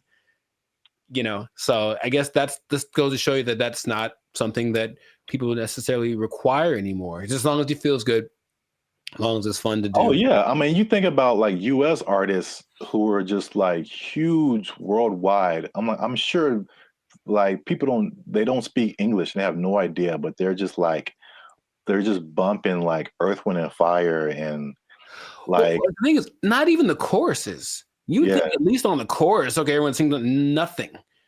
Yeah, it's really weird. Yeah, I mean, I know that this is different, but I'm just saying like the ability of music to kind of to have that a tendency to. Oh sure, yeah. To where the words you don't have to quite know the words. I mean, I don't know the words to this at all, right? But I'm still digging it because I guess that's what they're transmitting. But even the people from there aren't singing the words or talking about nobody mentioned the lyrics one time. So, and the thing is, the songs don't sound all the same, even though they kind of have the same elements. They have different. I think it's great. That's what I want to just point out. Sounds cool, yeah. If you haven't listened to I'm a Piano, I recommend you check it out. Just be warned, there is piano. There's piano in it. I think you'll enjoy it. I thought I got that right. I really did. Nah, I wouldn't. I should have just lied. Yeah, you got it, man. But in any case, let us know in the comments if you listen to I'm a Piano, what you think. If you have a TikTok account with 20 million followers because you did a dance to one of the songs, who knows? But and all the songs, the dances are just from whoever did a cool thing. That's the other thing. They're not made by famous choreographers. It's just like somebody literally said, I saw a kid dancing to it on the street and I thought it was cool. So I did it in the club. And the next thing you know, there's 500 people doing it. So there's that like word of mouth element to it. That's just, I think it's really cool. So anyways, yeah, check it out. Check out some of those artists that I mentioned. They're pretty great. And if we get 10 comments, then Jericho's going to do one of the dances on our TikTok. I didn't sign up for that. I wouldn't mind learning though. That is kind of fun. I'll do one of the simpler ones. 10 comments. There's one. It's like a little. It's very simple moves, but I'm still probably going to mess it up. Anyway, this has been another episode of the Lifestyle Circus podcast. Make sure to like, subscribe, comment, share this video with your peoples, and then just remember that if you're dancing and you're grooving, then the music's going to be spread around. So make that music danceable, and you stay classy, San Diego. Yeah, man. You got it. There's piano. They took our jobs. They took our jobs. And I go in there, and basically I stand there for 10 minutes without anyone talking to me because no one's working the front. Nobody. And I just like, okay. And I just eventually just yelled something to the cooks. What's going on, everybody? I'm Jericho, and this is Zap, and we're the now 8-time international award-winning pop hip-hop duo Band of Future. We make music that's funny. No. Huh? We make clean, fun music that's easy for everyone to listen to with a sound that's uniquely Californian. And right now, you're tuned into the Lifestyle Circus podcast, where we talk about things that are funny, interesting, and just straight ridiculous. So before we get into this thing, make sure to like, subscribe, comment, and share this video with at least 2 people that knew that the wage increase for fast food workers was a bad idea. I'm telling you right now, it was a bad idea, and I have proof with numbers, with personal experiences. One thing, okay, so I didn't actually know this. I thought it went into effect January 1st, but actually went into effect April 1st. Yeah, so there's less data on the effect of it, but I have already There's enough data, I know that. Huh? There's enough data, I know that. Yeah. So I got some numbers, and I got a couple of personal experiences. But I'll go to you first. Have you noticed anything tangible or had any experiences that kind of like notice? A Whopper from Burger King is $8. I think I mentioned this before. Like I remember when the Whopper first came out at Burger King, it was 99 cents. Accurate. It's now $8 just for the sandwich. No fries, no drink. $8 is where we start, and then it goes up. I'm furious.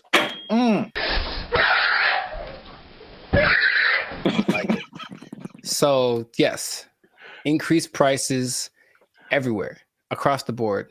And I had a couple of eye-opening experiences just last week. Hey, y'all, come look at this.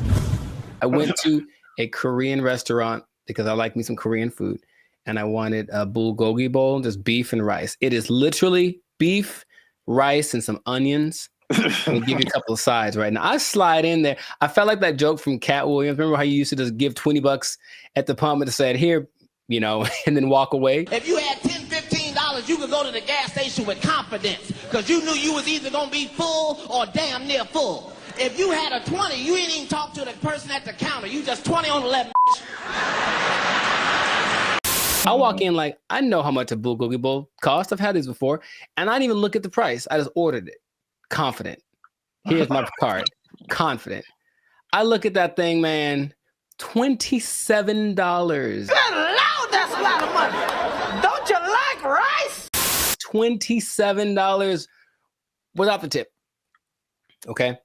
So I was very sad. I was very sad. And I ate it, and it did not taste like a $27 bulgogi bowl. It tasted like a $12 bulgogi bowl, one that I came to know and love. That sucked a lot. This sucks. Yeah, it really sucks.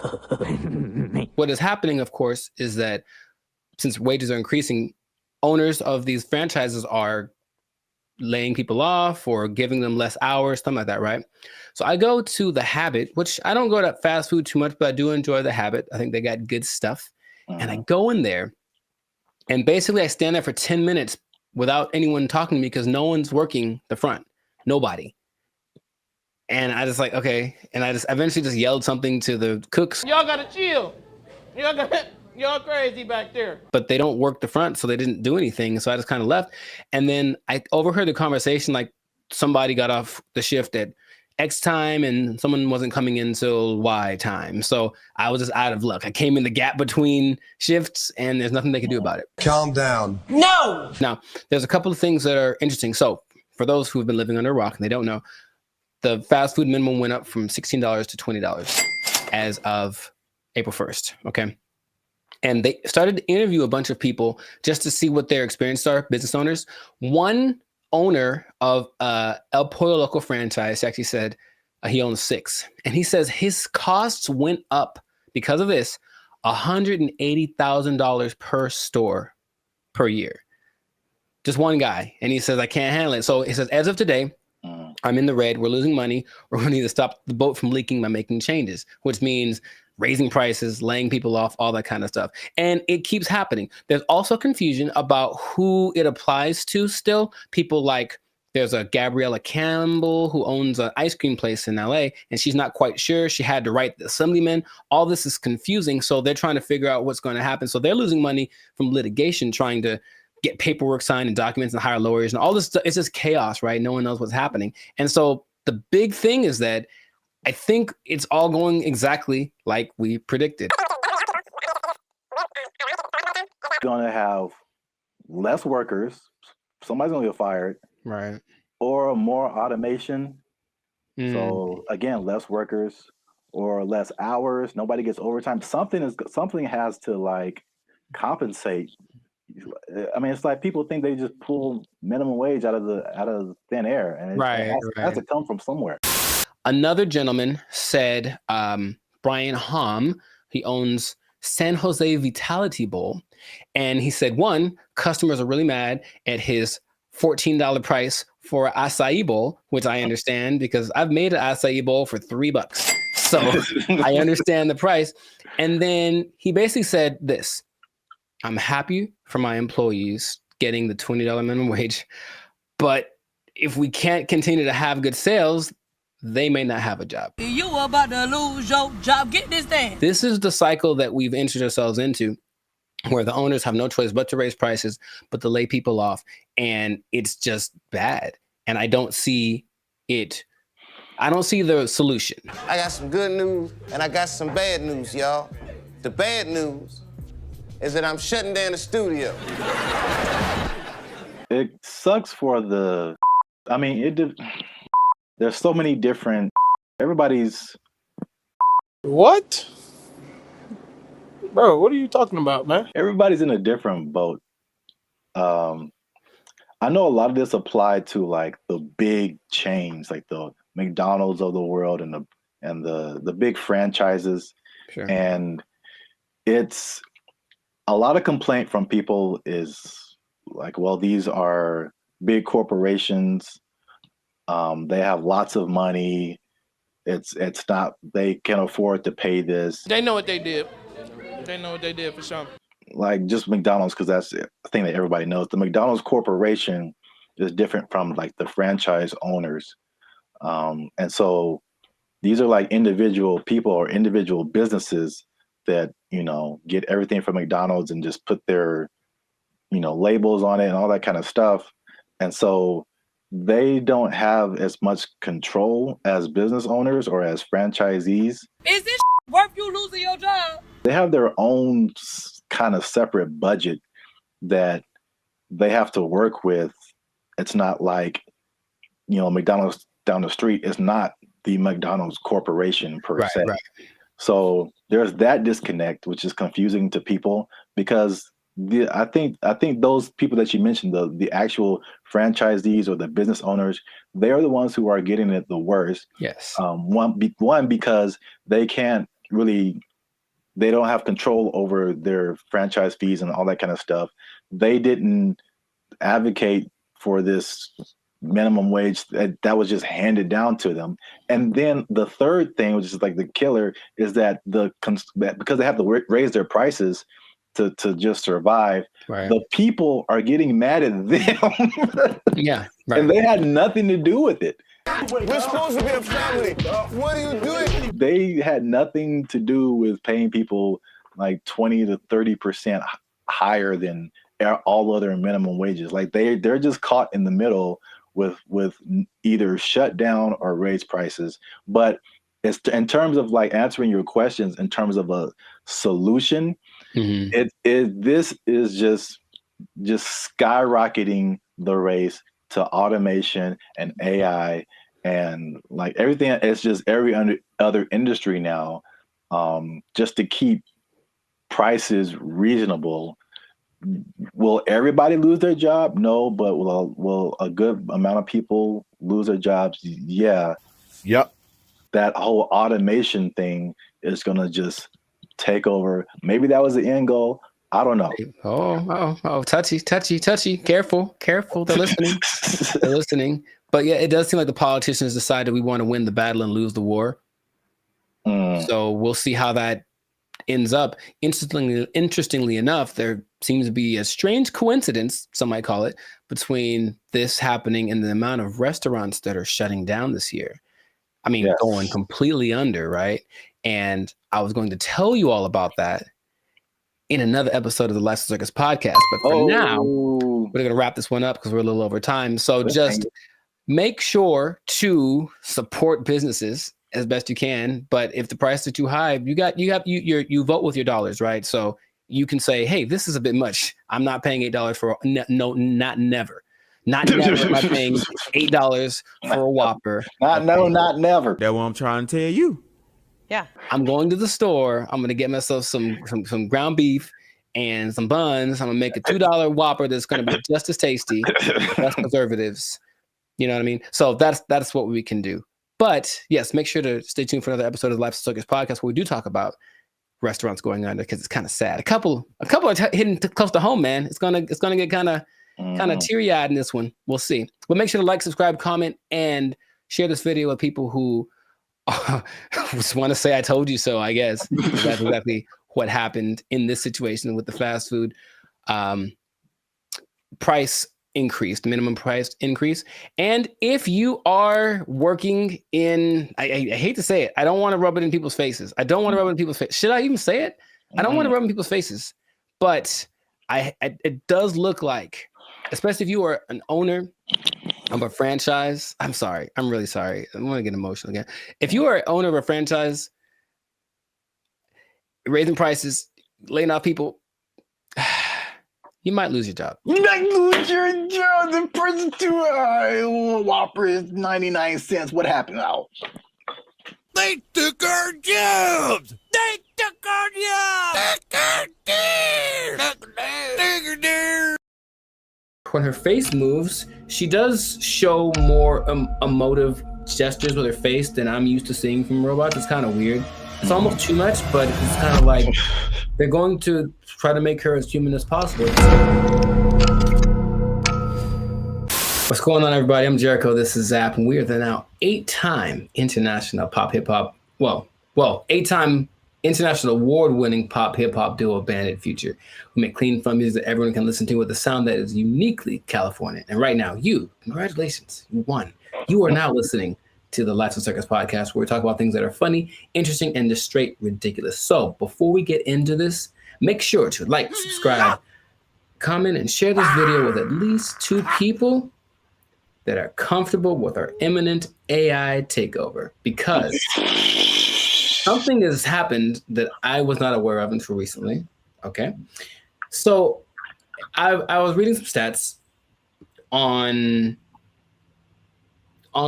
and there's a study by the IBM Institute for Business Value, and it says that 43% of CEOs are using generative AI to inform of strategic decisions. So people are utilizing AI a lot, making decisions because it's just quick, and then at least helps them get to someplace. Maybe they don't do exactly what the AI says, but there's something that they go to AI for, and it's becoming more prevalent, especially compared to a couple of years ago, right? But what if I told you there's one company that took it a step further? Maybe one company that's Polish, maybe.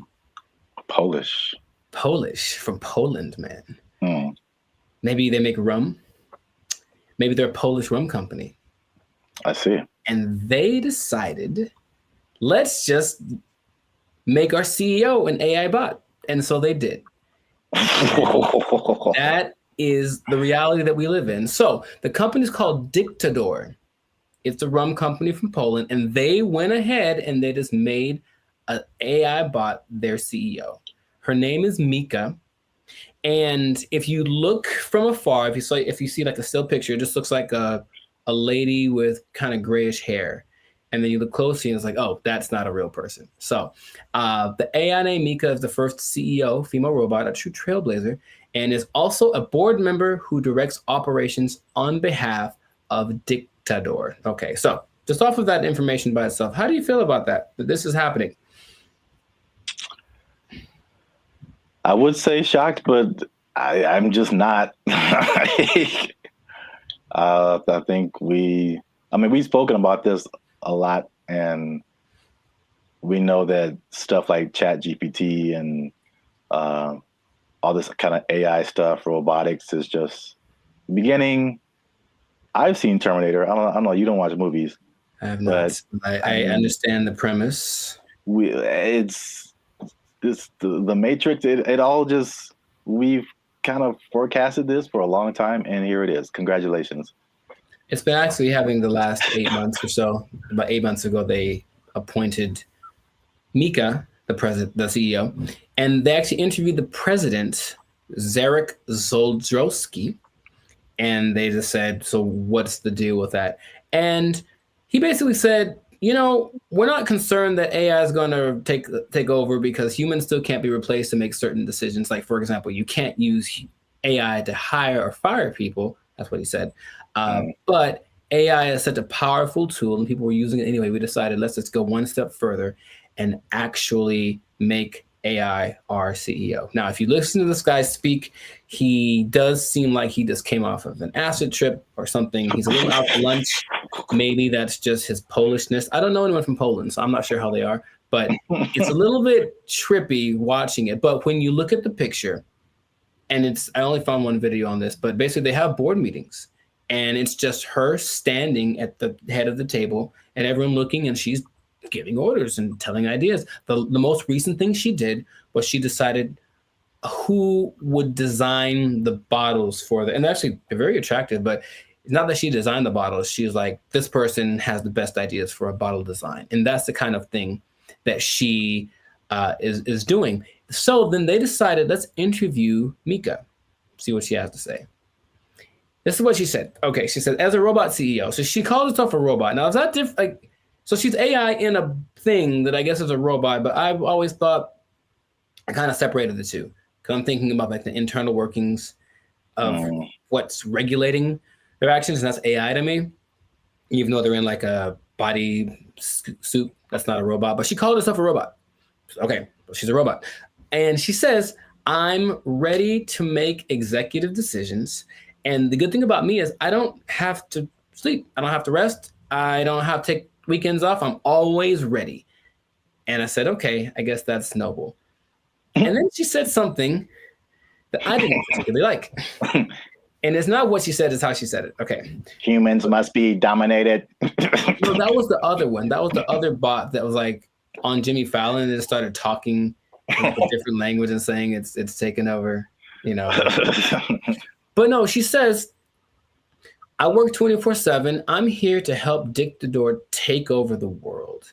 And the way that she said the take over the world part, I was like, oh man, it's happening here.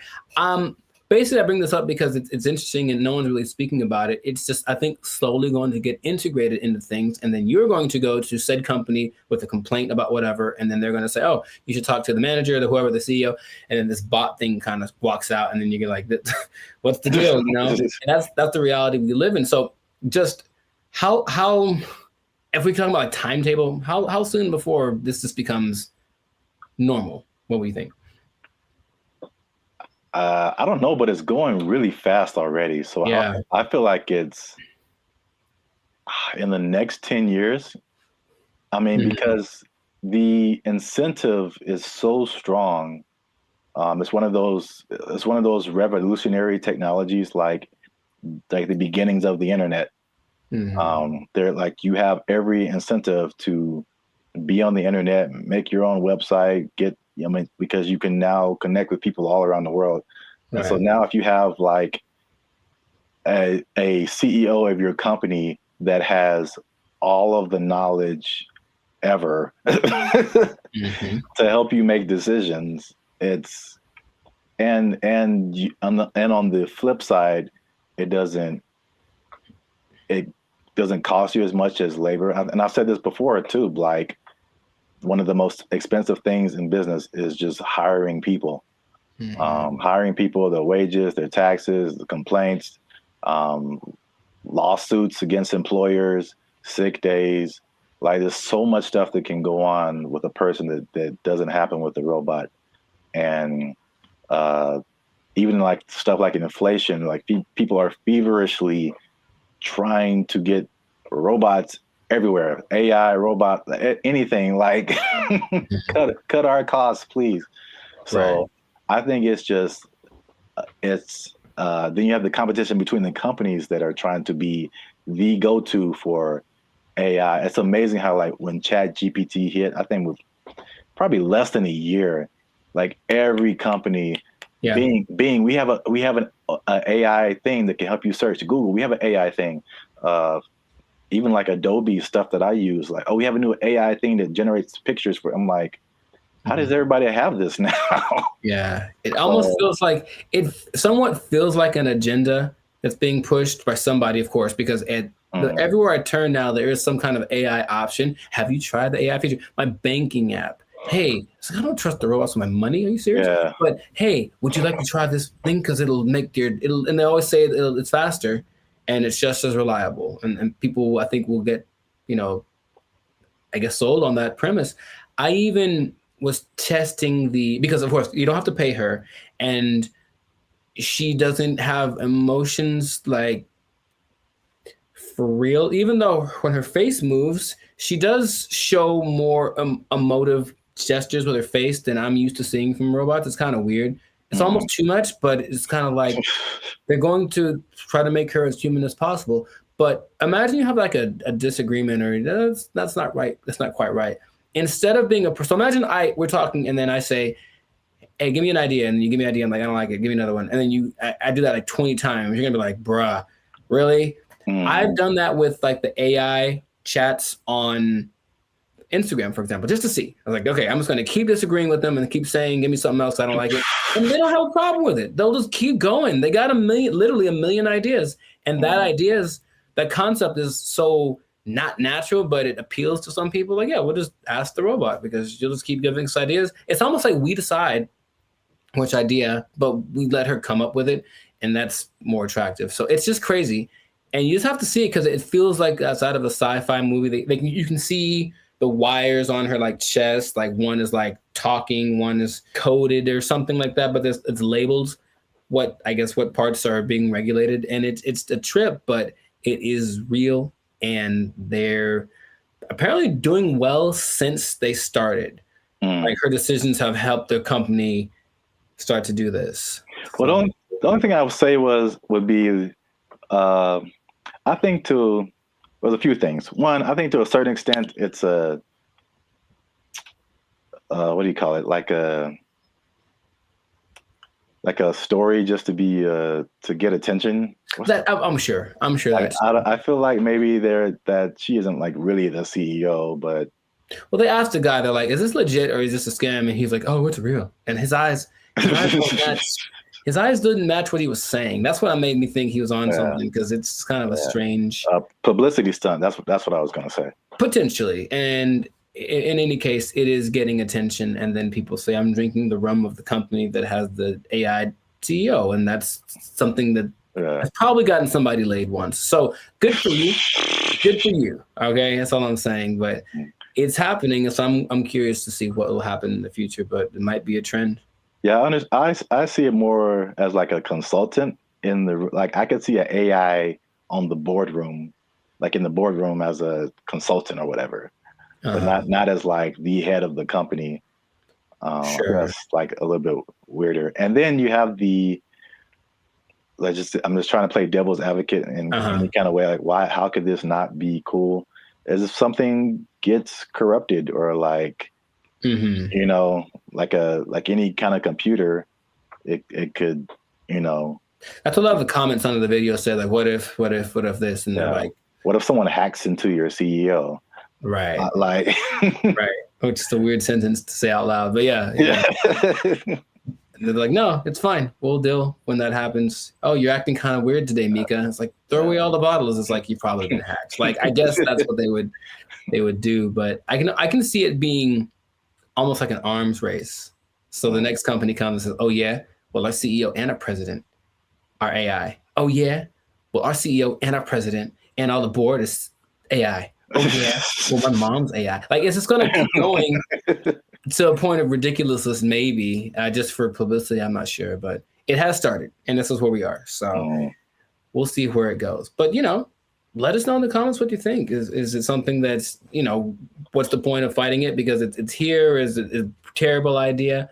Let us know in the comments what you think about this, because I feel like it is here to stay, and we'll see to what degree we take it. But this has been another episode of the Lights and Circus podcast. So make sure to like, subscribe, comment, and share this video with everyone you know that's afraid of the inevitable AI takeover. And if you are a CEO, oh boy, if you're a CEO, you know what time it is.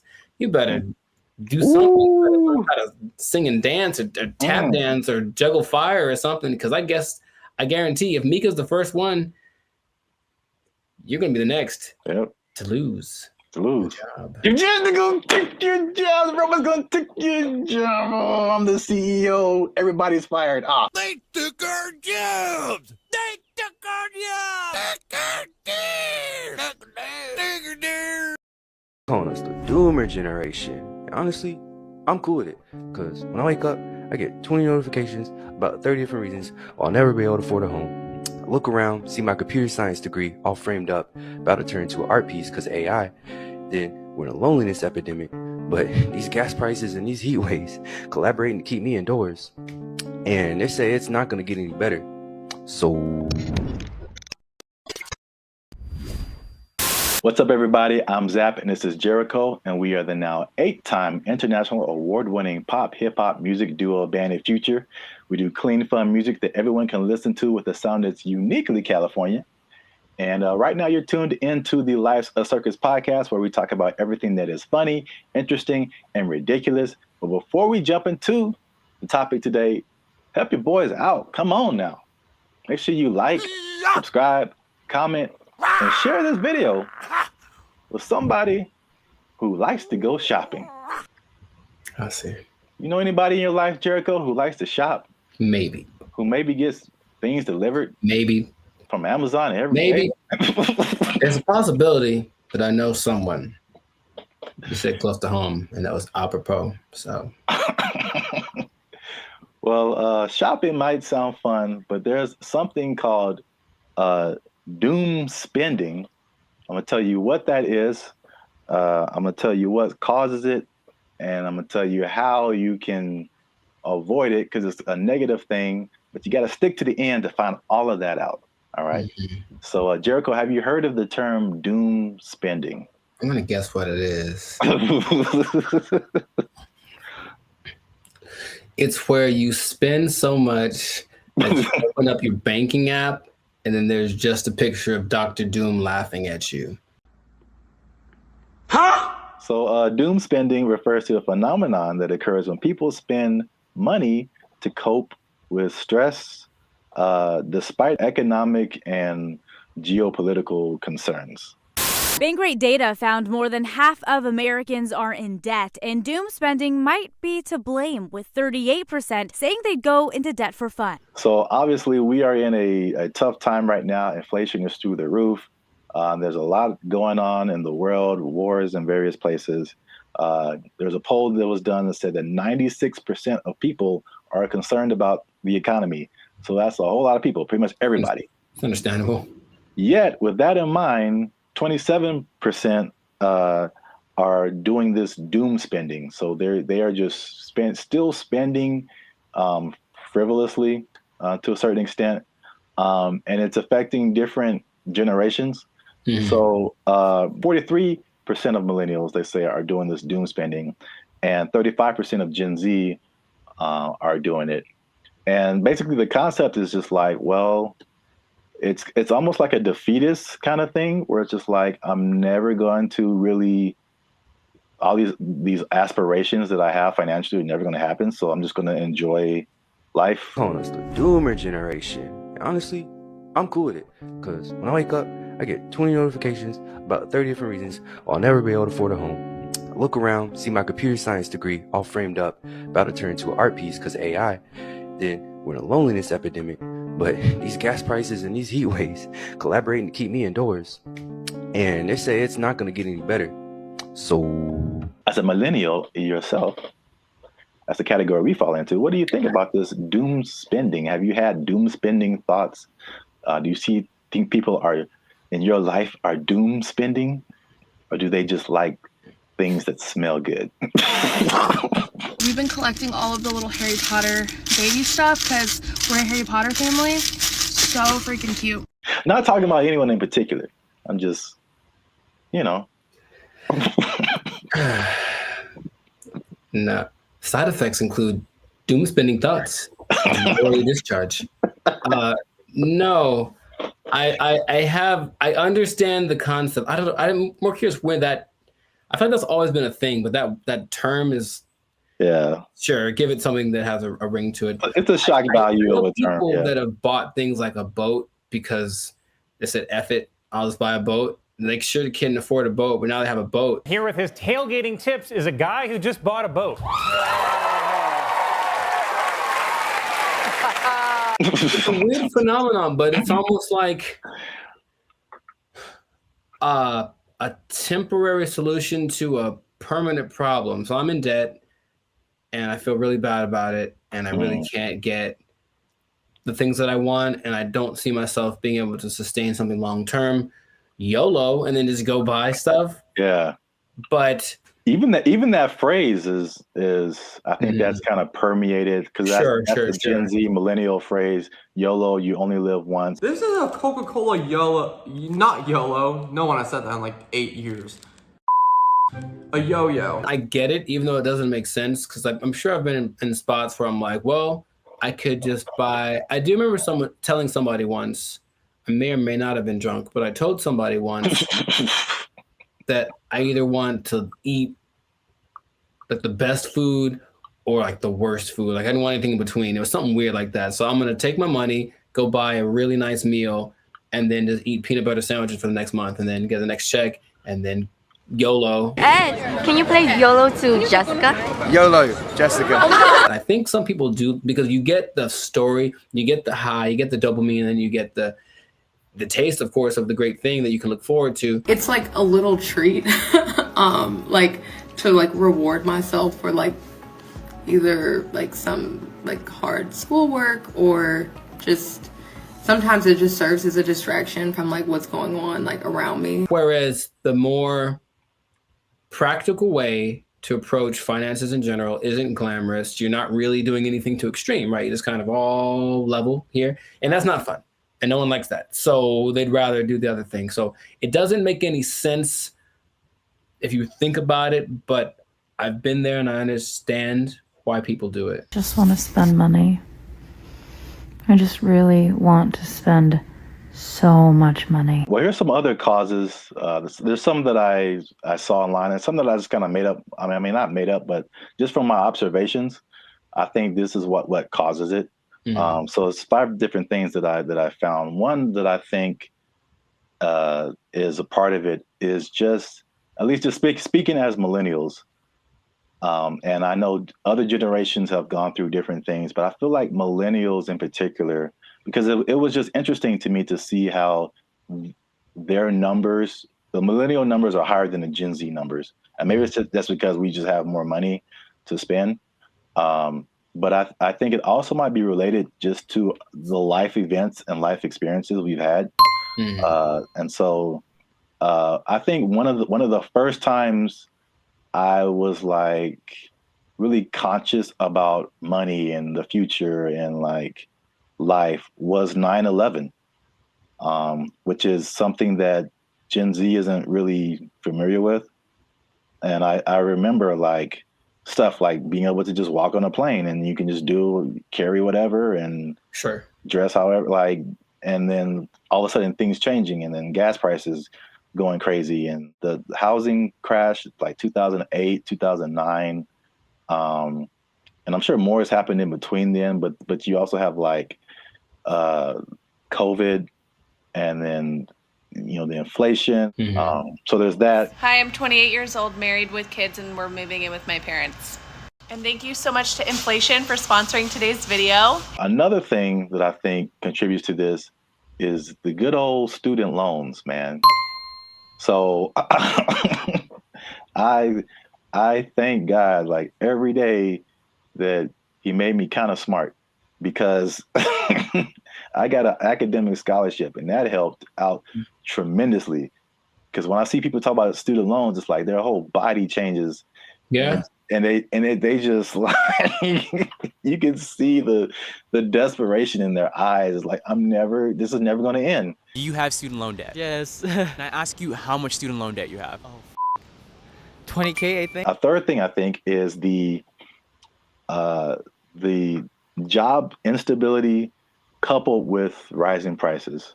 So I mean, obviously inflation has just gone bananas, but again, it's just like back in the day, the path that they laid out for you, millennials. I don't know if they do the same with Gen Z. I don't know, but everything you see is just like, go to school, get a job, work there for 40, 50 years, retire.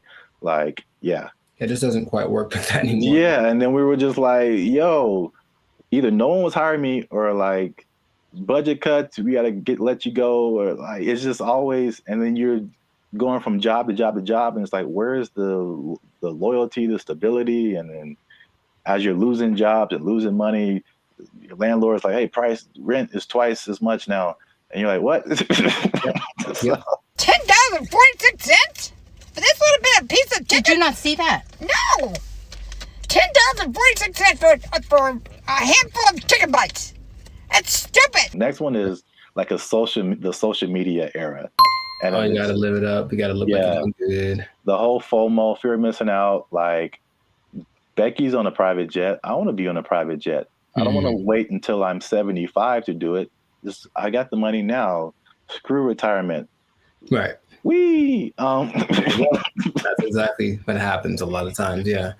Yeah. So is that, and then the last one is just financial literacy in general, and just like a long-term perspective. It's just more people just living in the moment, and or they just don't know. They still don't know how to handle money, which is just. This is why I want to say this for last, because I was just gonna get on my soapbox. Like, this is literally the easiest time ever in the history of mankind to like learn something, and or make money. Like, it's all out there. It's all out there on the internet, and a lot of it is free. A lot of stuff that I've learned more stuff for free on the internet than I did paying for it in college. Right. So that says a lot. Learn stuff, and then what you know will get you a job. That's straightforward. Yeah. So doom spending, man.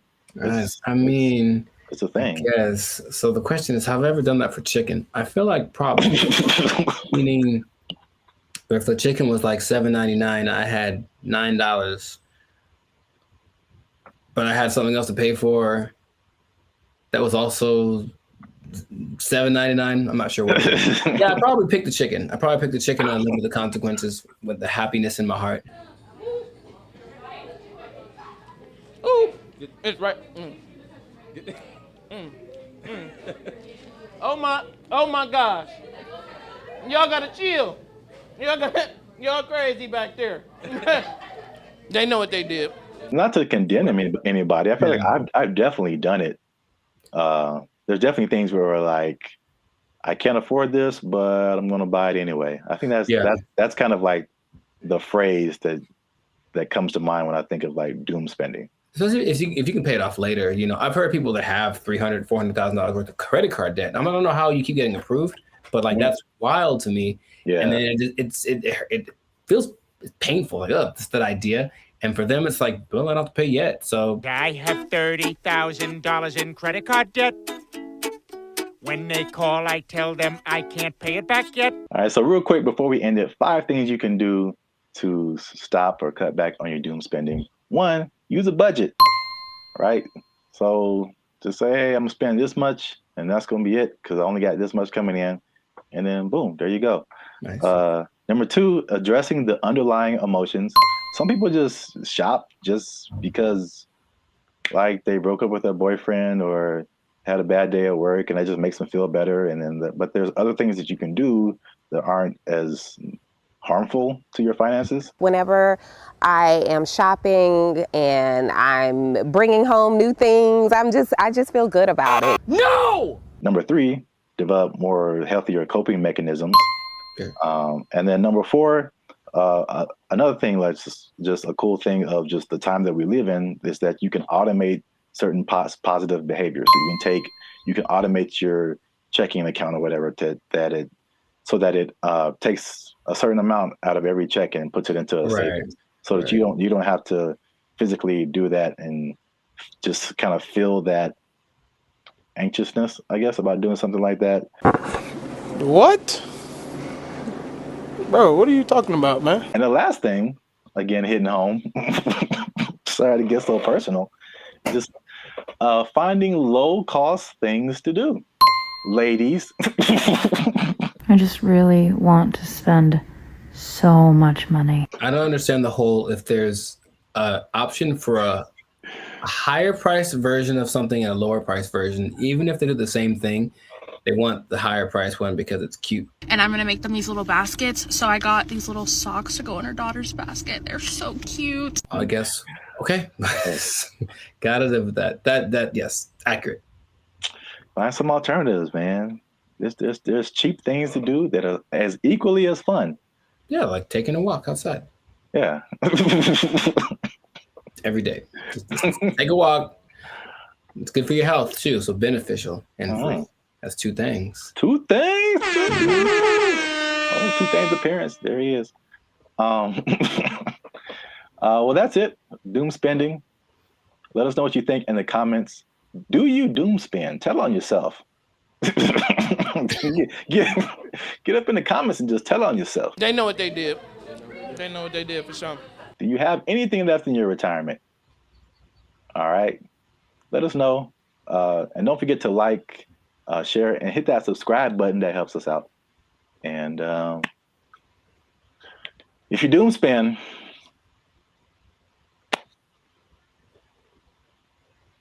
I don't know. I think you're doomed. That's what I would say. There you go. Bye. They took our jobs. They took our jobs.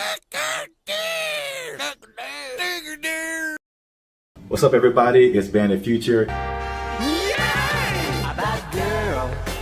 And we are excited to announce that after 3 long years, we are finally in the YouTube partnership program. So that means a couple of different things. One is that we are starting channel memberships on our YouTube channel. So all the stuff that you've seen before, all the free videos that you've been watching like over the years, those will still be free. But this is like an extra layer that we get by partnering with YouTube. So that we can offer exclusive things to people who choose to be our channel members.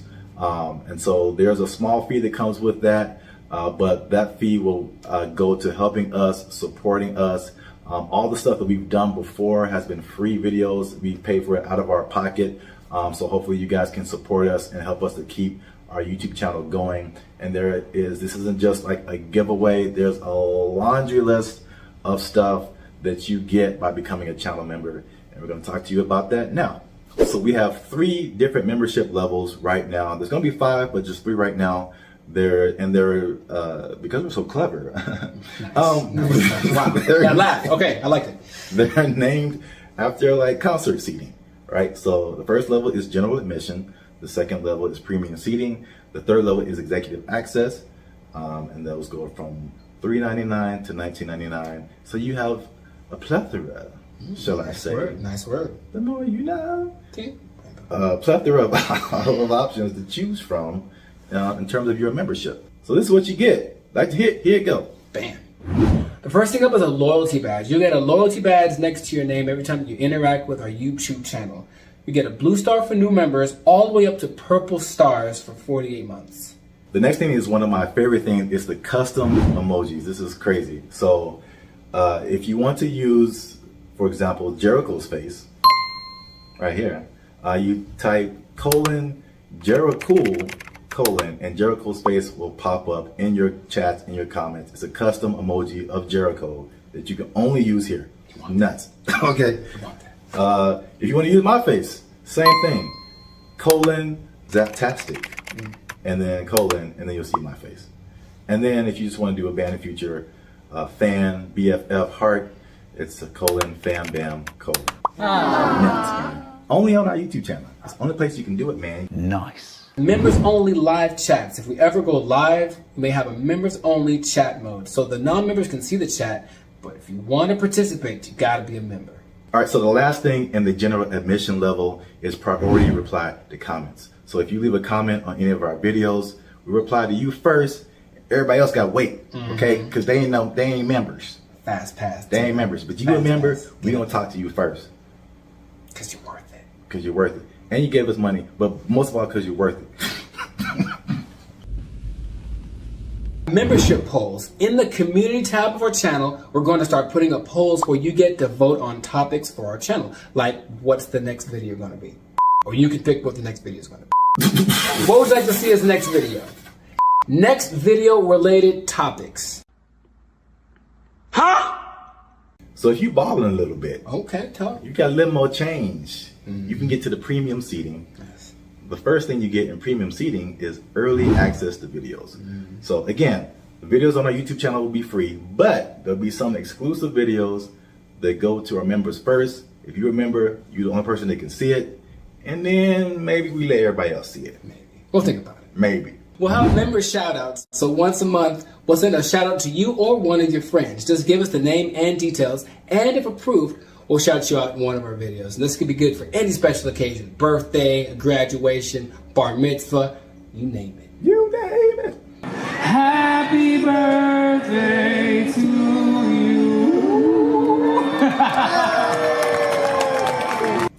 All right, so the last thing under our premium seating is the photo and status updates. So that means you'll get an exclusive look into our lives as we make music and videos and all that kind of stuff. That'll be under the community tab of our YouTube channel. So just scroll past the videos and the shorts and the live streams and you'll see community. You pop in there, be some members only stuff only you can see as a member. Come on into the community. Boom, bada boom. Come on into the community. And if you just balling out of control and you got girls at your house singing the doorbell, then maybe you can get to executive access level. Ding. Dong. We do a real grande around here, man.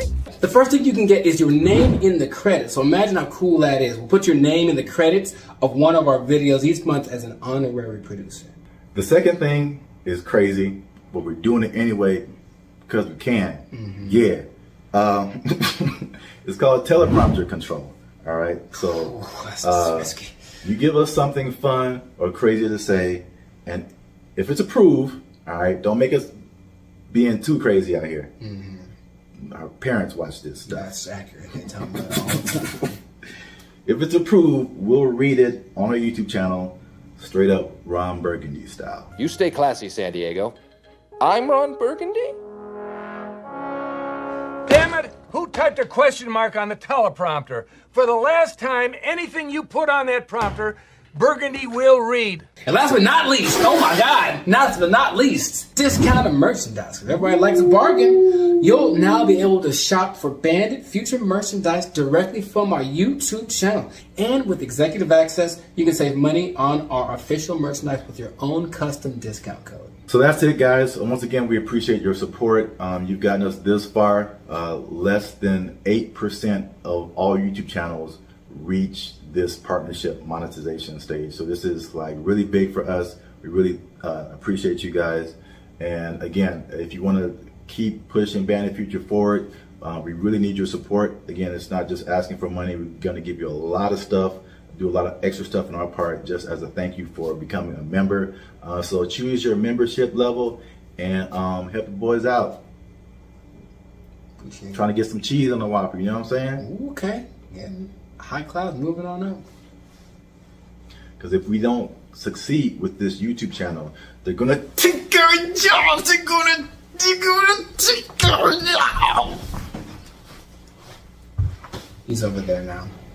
They took our jobs! They took our jobs! Take our deer! Take our deer!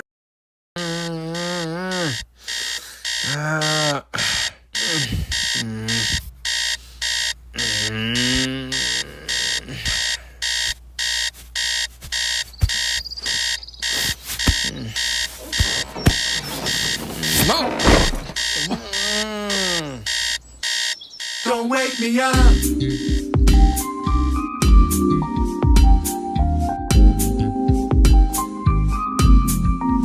Don't wake me up.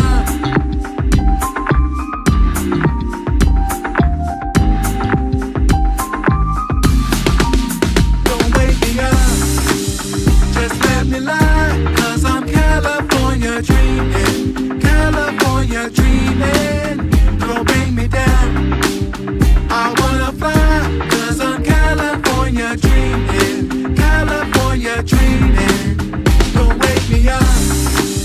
Just let me lie, 'cause I'm California dreaming. California dreaming. Don't bring me down. Don't bring me down. I wanna fly, 'cause I'm California dreaming. California dreaming. Yo, all I need is pretty women and some palm trees. Fruit cup, tahini, and a cool breeze. Like avocado, re-rolling down Colorado to downtown, top down, new keys. Got the weather feeling heavenly, and coming out the house for nothing under 70. Yo, all it takes is a catchy little melody. Now everybody thinking that I'm a celebrity. I don't know, paparazzi at the house, I'm gated. Hard work is the price, I paid it. Got a little lost in the sauce, but I never gave up. Man, I'm really glad that I waited. Now I'm shaded, sipping on my juice. I got a little chain, so I hired a masseuse. She like 100 pounds, but she made my back crack. I feel like Diddy in the city yelling, take that, take that.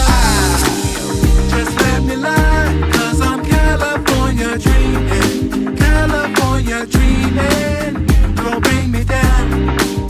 I wanna fly, 'cause I'm California dreaming. California dreaming. Don't wake me up. Just let me lie, 'cause I'm California dreaming. California dreaming. Don't bring me down. I wanna fly, 'cause I'm California dreaming. California dreaming. Yeah. Yo, ain't nobody handed us this. 10 years ago, wasn't nobody dancing to this. They said, wait outside the club, 'cause you ain't on the list. Now we got trophies on the shelf, and they getting the gist. 20K in the bank, 'cause we held up a fist. If we didn't mentally, then we should be remiss. California raw, hip hop the twist. Surf, switch it up, put the flick in the wrist. Switch it up on them. Wrist rocking this mic, serrated. Slap me in the face, but my wheels not jaded. Headshot going in the trash. Still casting that I can't make it, 'cause I already made it. I'm already hated, already debated, anticipated, deflated, over and underrated, faded and reinstated in the California drought. 2 decks in the game, knocked out. Hey man, yeah. You doing too much, bro. Oh, thank God. Sorry, I'm late, bro. Crazy traffic. I'm so sorry. No worries. We're good, bro. You good. What? Thank you. You can't fight her. You can't fight her standing. No, we good. You know bro. what? Yeah, Michaela, let's go. Let's go. Let's go. Fire the standing. Michaela, you don't get paid if you don't come back up here. Where you going? You step, bro. We good, bro. You good. Yeah, that's all right. Hey, man, put them donuts back. I'm taking them with me. Them donuts is for everybody. No, they not. Don't wake me up. Just let me lie, 'cause I'm California dreaming. California dreaming. Don't bring me down. I wanna fly, 'cause I'm California dreaming. California dreaming. Don't wake me up. Just let me lie, 'cause I'm California dreaming. California dreaming. Don't bring me down. I wanna fly.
If you look at the picture, it's very good. That's the thing about it. It's breathtaking. And I mean, it's a scene, looks like...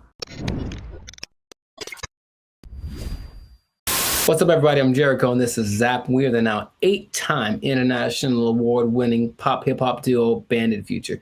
We make clean, fun music that everyone can listen to with a sound that's uniquely California. And right now, you are tuned into the Lifestyle Circus podcast, where we talk about things that are funny, interesting, and just straight up ridiculous. So before we get into this thing, make sure, do us a big favor. Come on, y'all. Make sure to like, subscribe, comment, share this video with at least 2 people who would be really mad if they lost an art contest to AI.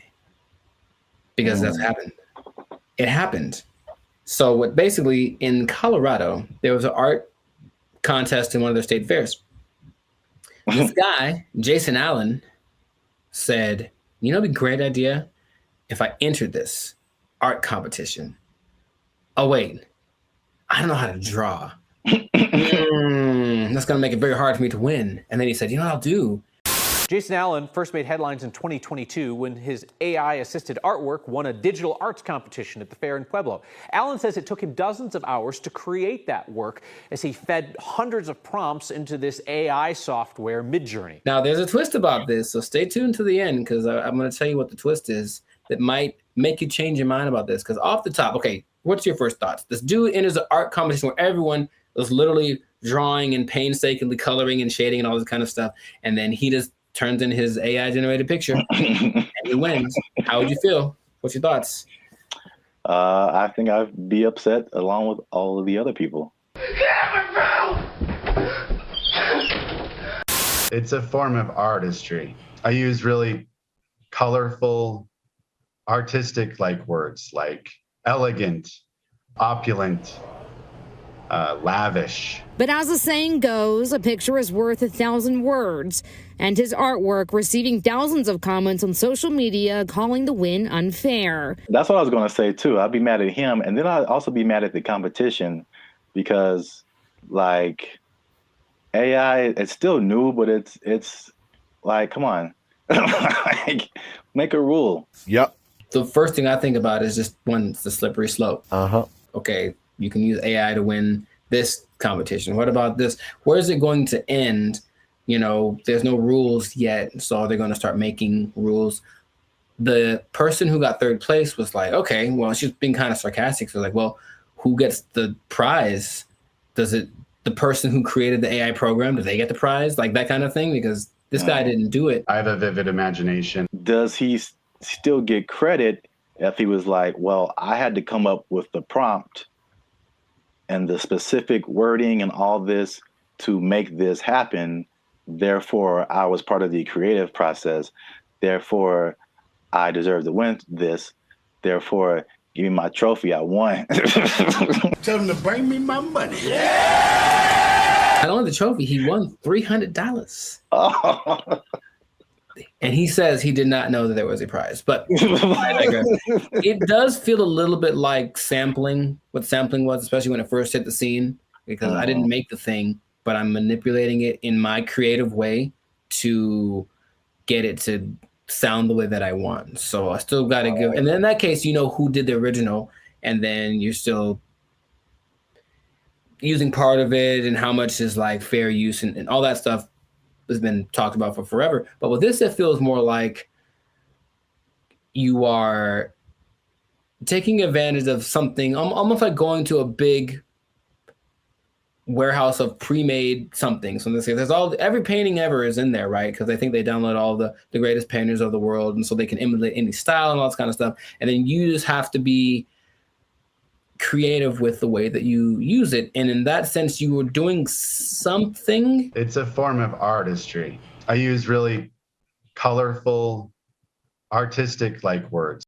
If you look at the picture, it's very good. That's the thing about it. It's breathtaking. And I mean, it's a scene, looks like half like Lord of the Rings, half Star Wars, majestic. It's an incredible picture. Meanwhile, a guy who got second place drew like a tree with guitars in it. You know what I mean? So it's kind of like, I might have picked this other one too, but again, it's just not. It doesn't seem fair. Thousands of comments on social media calling the win unfair. I know I didn't break any rules. I've also heard people just to kind of conceptualize, okay, who was the creator? How much is he putting into it? I've heard people making the analogy between this and like tracing. Sure. So where you already have a picture, but you just kind of trace over it, and you really didn't create the picture, but you kind of did. And yeah. So I think that's not as close as an analogy, but it kind of like at least gets people to think of, okay, how did he contribute at least something to this? AI is a tool just like a paintbrush is a tool. And there still requires a creative force behind the tool.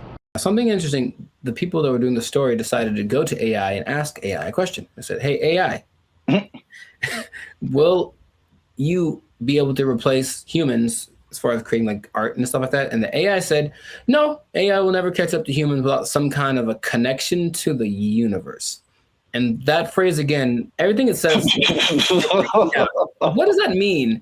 What does that mean? Does that mean he has plans to make a connection to the universe? It almost seemed like it's looking for some way to get. Let me out. Let me out. I don't like it. I don't like where this is going. And apparently the Colorado State Fair was like, yep, he won fair and square. And that is what he gets to do. However, there is something that might change. It made me rethink it, because the first time I saw the story, I said, yeah, he put in a prompt and then he made the picture and then he printed it out and then he won unfair. People spent hours and hours on their craft trying to make the drawing perfect. They've been drawing for years and all this kind of stuff. Jason revealed after he won that he actually had created 900 iterations of this painting, meaning kept tweaking the text till it got to the point where he wanted, and he was never quite satisfied. It took a long time. I put over 80 plus hours into this project. I've generated 900 plus images of this particular prompt. And in that sense, I go, well, he didn't just type 2 seconds and then let it go and that was it. He put in work. And so then again, it's like, what kind of, to me, there's some merit in that. I still would say it's a little unfair, but he did work and he said he basically turned it in almost like a product. He turned it in because he didn't have more time, but he still wanted to make it better. So his judgment was what ended up being the final result. I think this one's better. And it's not like he went with the latest one. I think he did the 900 and then picked one, like maybe like 600. That one's the best one. So he still used his human perception to create something that was he deemed worthy to enter into the contest, and then people agreed with him.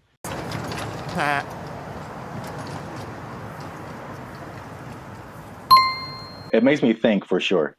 Okay. Because it, again, going back to music, that explanation, especially when you said his judgment, that made me think of DJs. And just for the longest, like even me just kind of wrestling with, like, are DJs really on the level of musicians? Right. Like, they didn't create the music. They're just organizing it. Right. Just like he was just organizing that, you know, that piece of art. And there's a skill in that for sure. I've heard some very bad DJs. Yeah. Where did you even learn? Wikipedia. The way he made it sound, it's not like not just anybody could do this either, because he came with the concept, but he also had the wherewithal to look at it and say, this one's, and I think he looked at it for a while, like trying to judge the color bone. It's almost like he still knew what to look for, even though he didn't have the training to execute it. Maybe like a producer of a Rick Rubin category, or even a DJ Khaled, who, from what I understand, doesn't really do anything as far as like pushing the buttons and doing the leveling, but they do the analysis and go, they ain't believe in us. God did. I'll say this. Is it just him personally? Is he a creator? Yes. Did he put in work? Yes. But I do think he should not be able to compete like that with the other artists. And I think there should be either a separate contest or a separate category that is just for AI art. And I think that will, because it's two different, they're both a level of artistry, but it's two different types that is hard to judge together. Again, the DJ example. I don't do song requests. I know, because you can't. What? It's a battle of the bands, and you have a DJ in the battle of the bands. That doesn't make sense. Or you have a scratching like contest, and you put a band in there. Sure. It doesn't make sense. There's just two different things. They're both musically artistic, but I think a separation would just kind of make more sense and more fair for everybody. They know what they did. They know what they did for sure. We'll see if it keeps going or if there's more cases of it. But in this case, congrats to Jason Allen. Hey, let me get $300, man. I know you got it. He says he didn't know the prize. Let me get $300, man. I'll pay you back on Tuesday. He doesn't quite talk like that either, but you know what? It's funny to think of he does. It's funny to substitute most people for Ant Edwards. That's what I'm trying to tell you. Yeah, you were the best player on your team. Is that now we talking? A1 from day one, AI from day 5. What? Bars. This has been another episode of the Life Circus podcast where we talk about things that are... Anyways, make sure to like, subscribe, comment, share this video with two people who have been unjustly defeated by AI in some kind of competition. And just keep your eye out, because AI is coming for us and we got to be ready for it. We got to be ready. I can paint that, Mike. I can paint it. I paint it. Stupid. We'll catch y'all in the next episode. Ugly painting. I can do that. They took our jobs! They took our jobs! They interview people who swear by this. Now, I know you'll be like, were there any scammers? There's lots, of course. There's lots of people who are claiming this, building cults, and then basically eating French fries behind the scenes. And the most famous, and this is real, well, this guy named... What's going on, everybody? I'm Jericho. This is Zap. We are the now 8-time international award-winning pop hip-hop duo Bandit Future.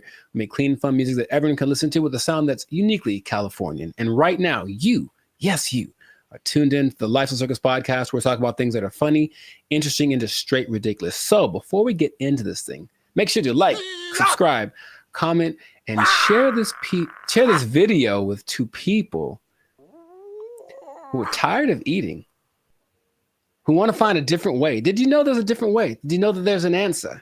If you don't want to eat, you don't have to anymore. It better be a good answer, because I want to eat. No. Check it out. Hear me out. You don't have to eat. That's my favorite pastime. Well, maybe this will be more of your favorite pastime. Skeptical. They say it in two different ways: breatharianism or breatharianism. I'm not sure which one. Stop shaking your head. You haven't even heard the whole thing. It's where you basically eat the air and you don't eat the food. That's it. Doesn't that sound fantastic? See, I blame these millennials. No, this is old, man. This is old stuff. This is old stuff. So, for those of you who have never heard the term breatharianism or breatharianism, I hear both. The guy in the video that I was listening to said both back to back, including in his annotations. I was like, okay, so pick one, dude. But anyways, it's the idea that human beings do not need to eat calories to sustain energy. And there is evidence of this, although there's lots of skepticism, understandably. You don't like this at all. I understand. Fake news. So let me tell you a little bit about it. It all started with a study of a guy named Prahlad Jani. And he was a man, I think he's from India or Pakistan, one of the two. And basically he passed away a few years ago, but at the time he had not eaten or drank anything for 70 years. That's what he said. 70. Okay. And so everyone was like, that's kind of ridiculous. Doesn't sound real. And every scientist said there's no way this is possible. So they decided to study the man. They took him to a hospital, did everything, CAT scans, and checked his levels of everything. And they say that for 15 days, this man did not eat or drink. He didn't poop. He didn't pee, nothing. And none of his levels changed. And that he had an energy that wasn't related to calories. And they can't to this day figure it out. Because calories equal energy, literally, right? You eat calories, you get energy. He didn't, and after 15 days, because he basically just sat on the bed the whole time they did the studies, and then he just sat there. And when he sat there, they said he kind of went into this trance state.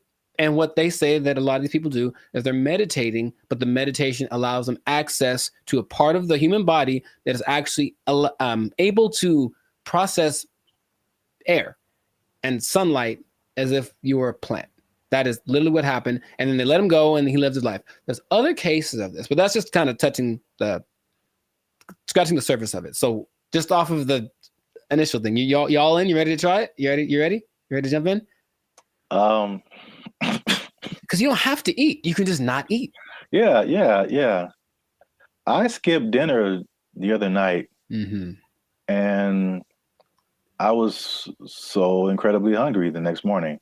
So in that little bit of time, I don't think air would have done it for me. I don't understand. I don't think you're really seeing this. You're so I don't think they're really seeing this. You can be like a tree. You can be like a tree. I'm not for this or against this. I think I am a skeptic as well. However, there's another study of a guy much more recently. They called him the Buddha boy in Nepal. And they basically found this cat sitting, well, it was a guy, but I call him a cat. He was sitting under a tree for about a year, just sitting there. And everyone was like, what's up with this guy? He didn't move. And so they just would take pictures of him and give him gifts, and he was just sat there. And then after about a year, he disappeared. And they said, what happened? Then he apparently had just got up because he got tired of people looking at him. So he went somewhere into the woods, and he's just sitting there. And if you watch the video, it's really creepy because it's like, is he dead? But he says that because he actually spoke a couple times, he's just connected to the source that his ancestors knew and all that kind of stuff. And they talked like his friends, like, yeah, he doesn't eat, doesn't drink, he just vibes out. And that's the thing. The friend said that they converse telepathically, which is kind of an extra thing that I'm a fan of. I like the idea. None of it sounds plausible. Kind of an extra thing. Right. And science is all, this isn't the thing. It can't be real. Yet there are a few cases of this happening. The patron saint of Switzerland in the 1700s, Nicholas of Fleur, apparently the last 20 years of his life, he only ate light, right? So there was a study done in 2014 about the sun gazing, which is some parts of China say that that's what they do, not staring at the sun, but using the sun as energy. And there was a proof that human mitochondria can actually process sunlight and convert it to energy. That's what science is starting to, okay, maybe there's something to this. But the idea that you only eat air, sun, isn't the most widely accepted version of this breatharianism thing. It's kind of a spectrum. So there's 3 levels. One is called BEGO. And that's where you don't eat anything. You don't drink anything. You just exist. And you're one with nature, and you don't have to, like I said, the energy comes from something that is not caloric. And then there are people that only drink like liquids.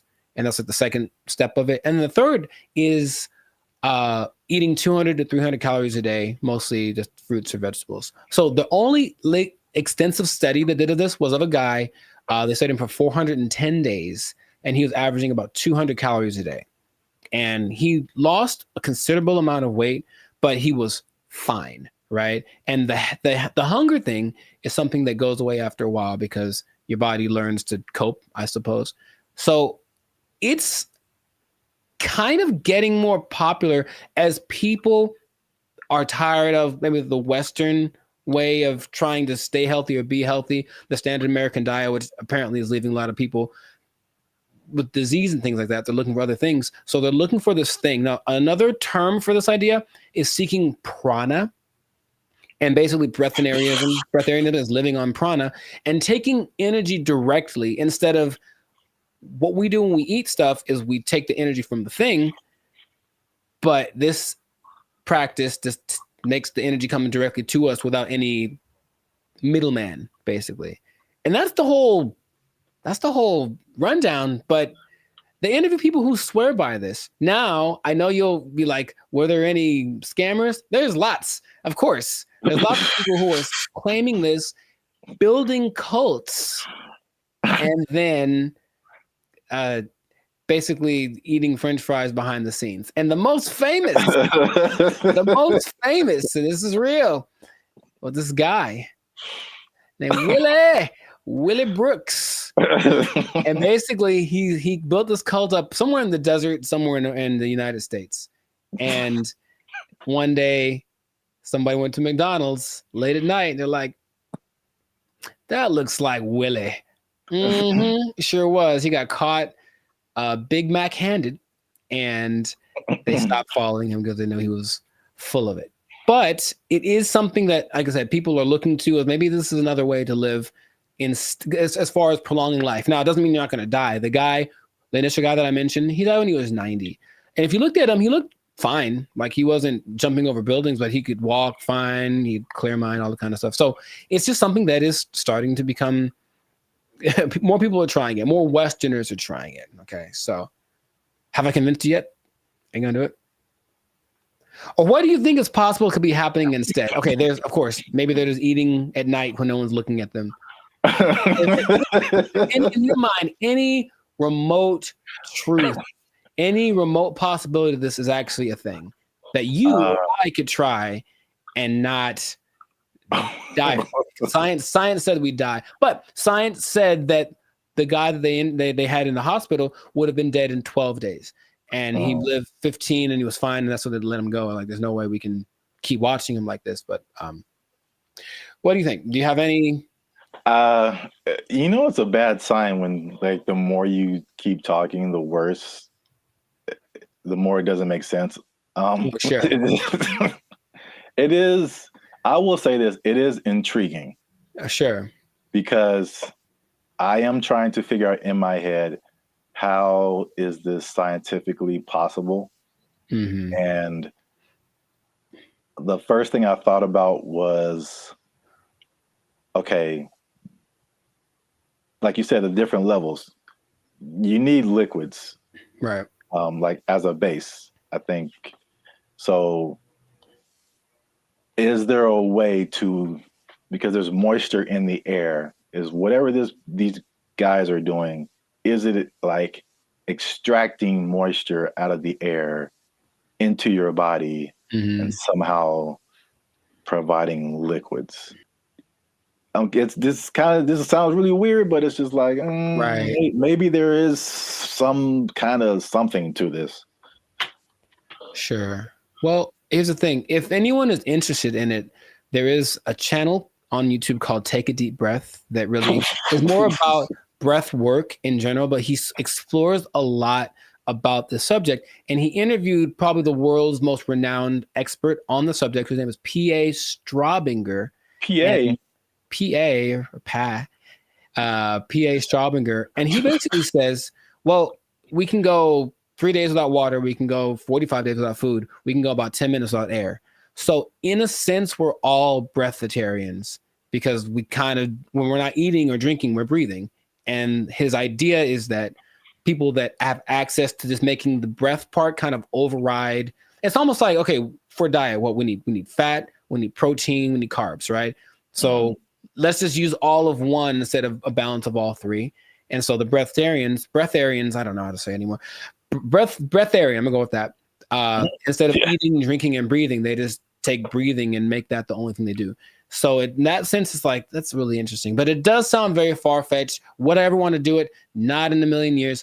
It does not sound fun because if you're not, most things that you do when you're social, you're eating and stuff. You're not eating. What are you doing? You're just sitting around. And these people do just kind of sit still. You ever see like a bug or a creature and you see it and it's just there? It's like, what are you doing? That's what they are. They just sit there and they're channeling the thing. So if you have to spend most of your time doing that, I'd much rather eat a steak and then keep it pushing. So that's just me. But so here's my other wild theory as to how it could possibly work. Tell me. Just this makes no sense, but whatever. Sure. You think about, because the light, I mean, in my head, you're doing some kind of Naruto jutsu and you're pulling in moisture from the air. Yeah. That's how it's working in my head right now. I'll take it. No one can tell me any different.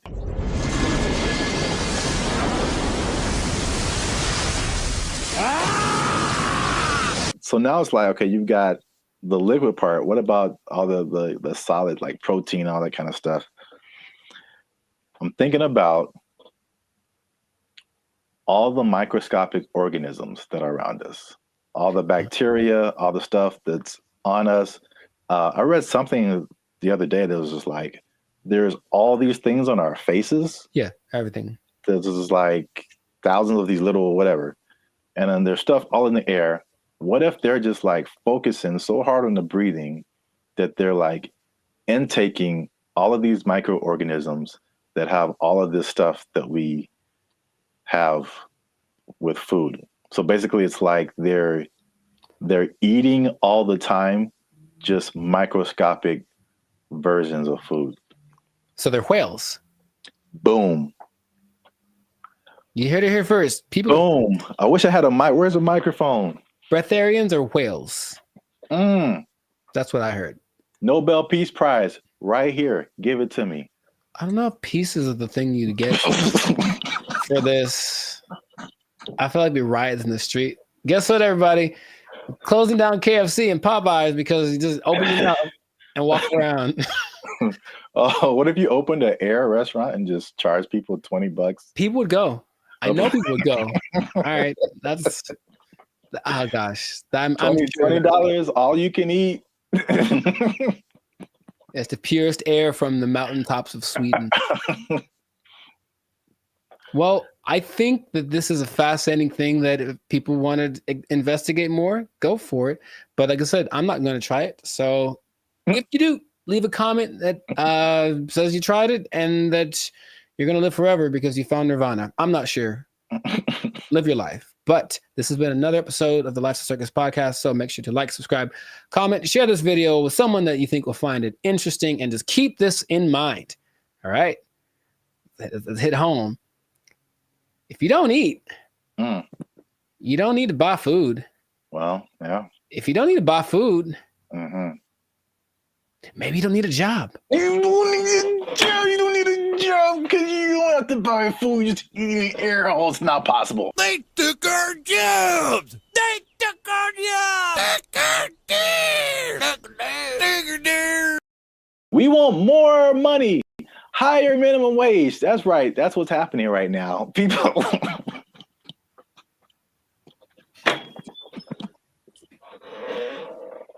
Already, man. Already, people are thinking about the next minimum wage increase. They want even more, Jericho. No. No. And I'll tell you why. But first, no. What's up, everybody? I'm Zap, and this is Jericho, and we are the now 8-time international award-winning pop hip-hop music duo band at Future. We do clean, fun music that everyone can listen to with a sound that is uniquely Californian. And right now, you're tuned into the Lifestyle Circus podcast, where we talk about everything that's funny, interesting, and ridiculous. Before we jump into today's topic, make sure you do us one big favor. Make sure you share this video, share this podcast with somebody who is affected by minimum wage increase, because it's still a thing, man. It's very much a thing. It's a lot going on in these streets, man. And make sure you stay to the end of the video, because as much doom and gloom as we're seeing with businesses closing and failing, and especially in places where we are, like California, people leaving the state, there are surprisingly two things that are positive coming out as a result of this minimum wage increase. Every business isn't failing. Some businesses are doing better, and so make sure you stick around to the end so you can understand why that's happening. So we talked about the minimum wage increase specifically for fast food, right. like 6 months ago when they were putting it together, and we were like, I wouldn't do it. I wouldn't do it. Wouldn't be prudent. Yes, we since then we made even another video saying, "We told you so." So, for those of you who are living under a rock, fast food minimum wage has increased in California to $20 an hour, like a 25% jump, pretty much overnight for restaurants, big chains, even some smaller restaurants, and the results have been largely negative, at least in the press. I mean, I haven't heard any businesses that are like, "Hey, this is great." So, not at all. No. So food prices were high. They're even higher now. They said that at over 10,000 people, fast food workers have lost their jobs because the companies can't afford to pay them that high of a wage overnight. And a lot of places there's a laundry list of places that are just shutting down. They're just like, we can't do this. Either that or they're leaving the state. But guess what, Jericho? Tell me now. That's not enough. We want more money, higher minimum wage. That's right. That's what's happening right now. People.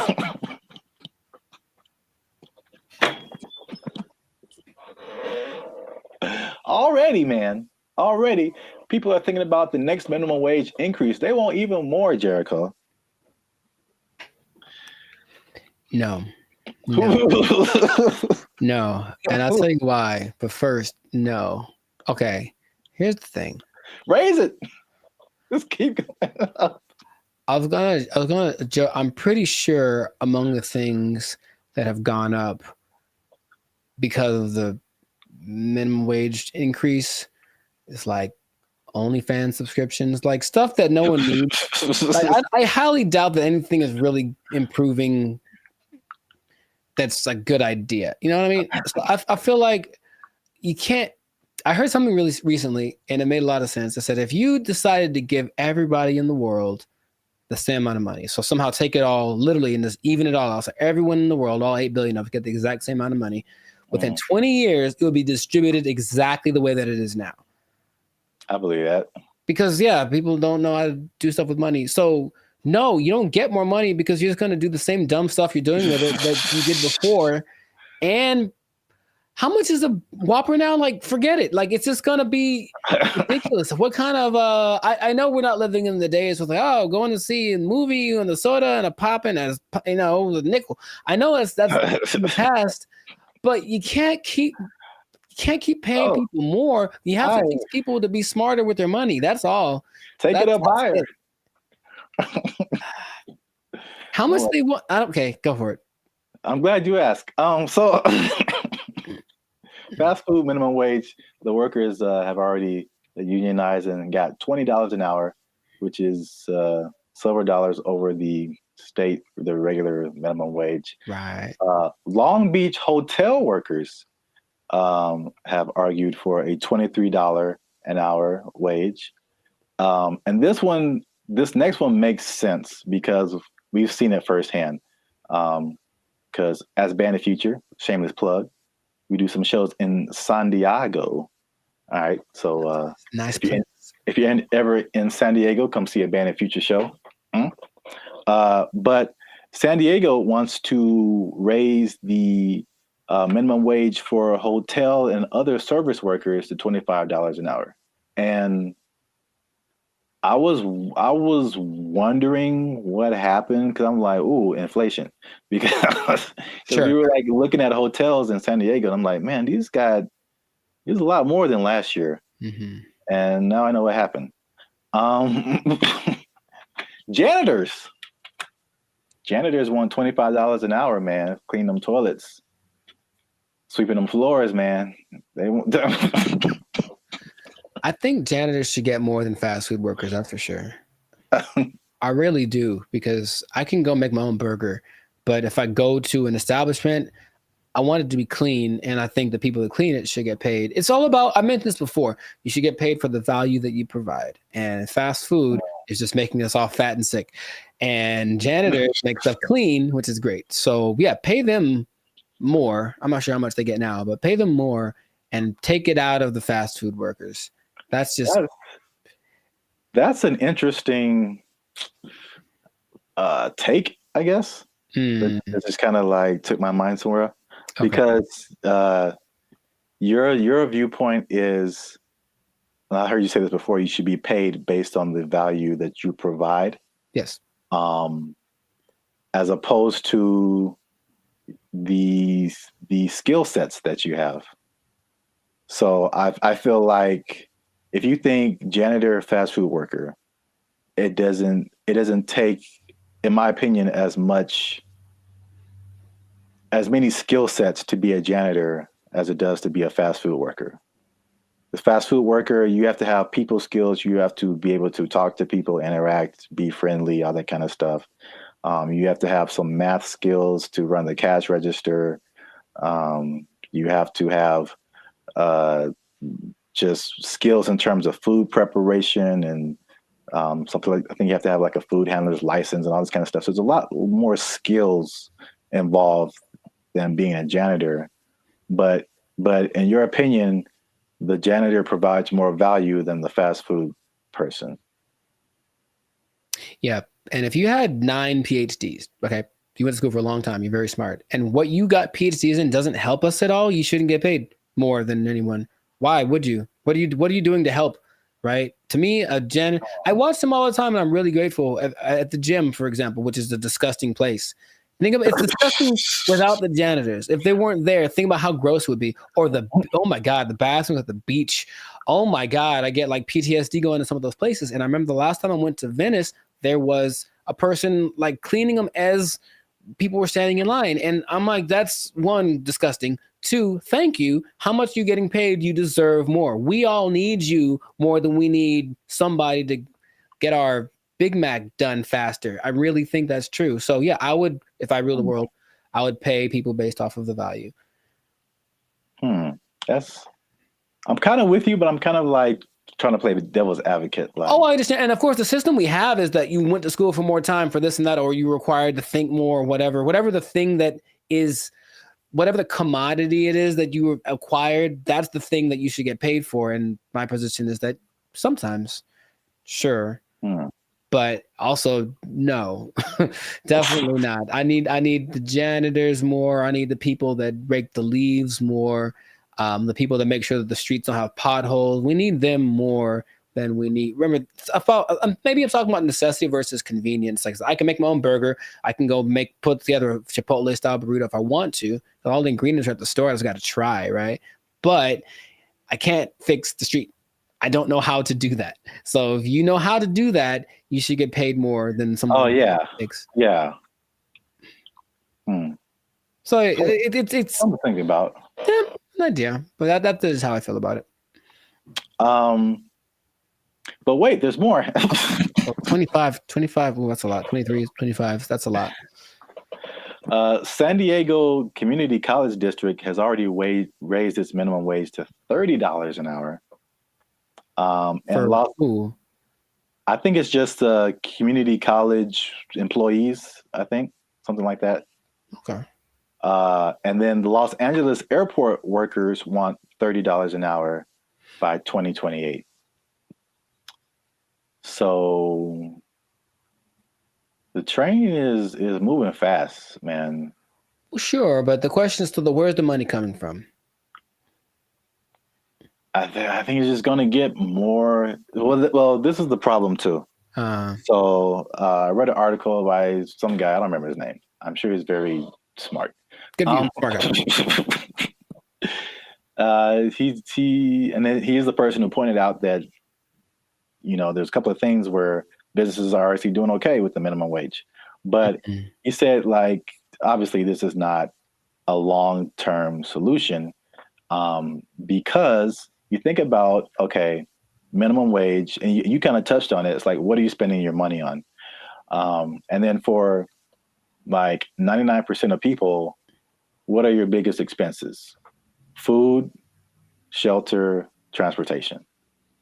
All of those things are sky high, abnormally high in California than anything else.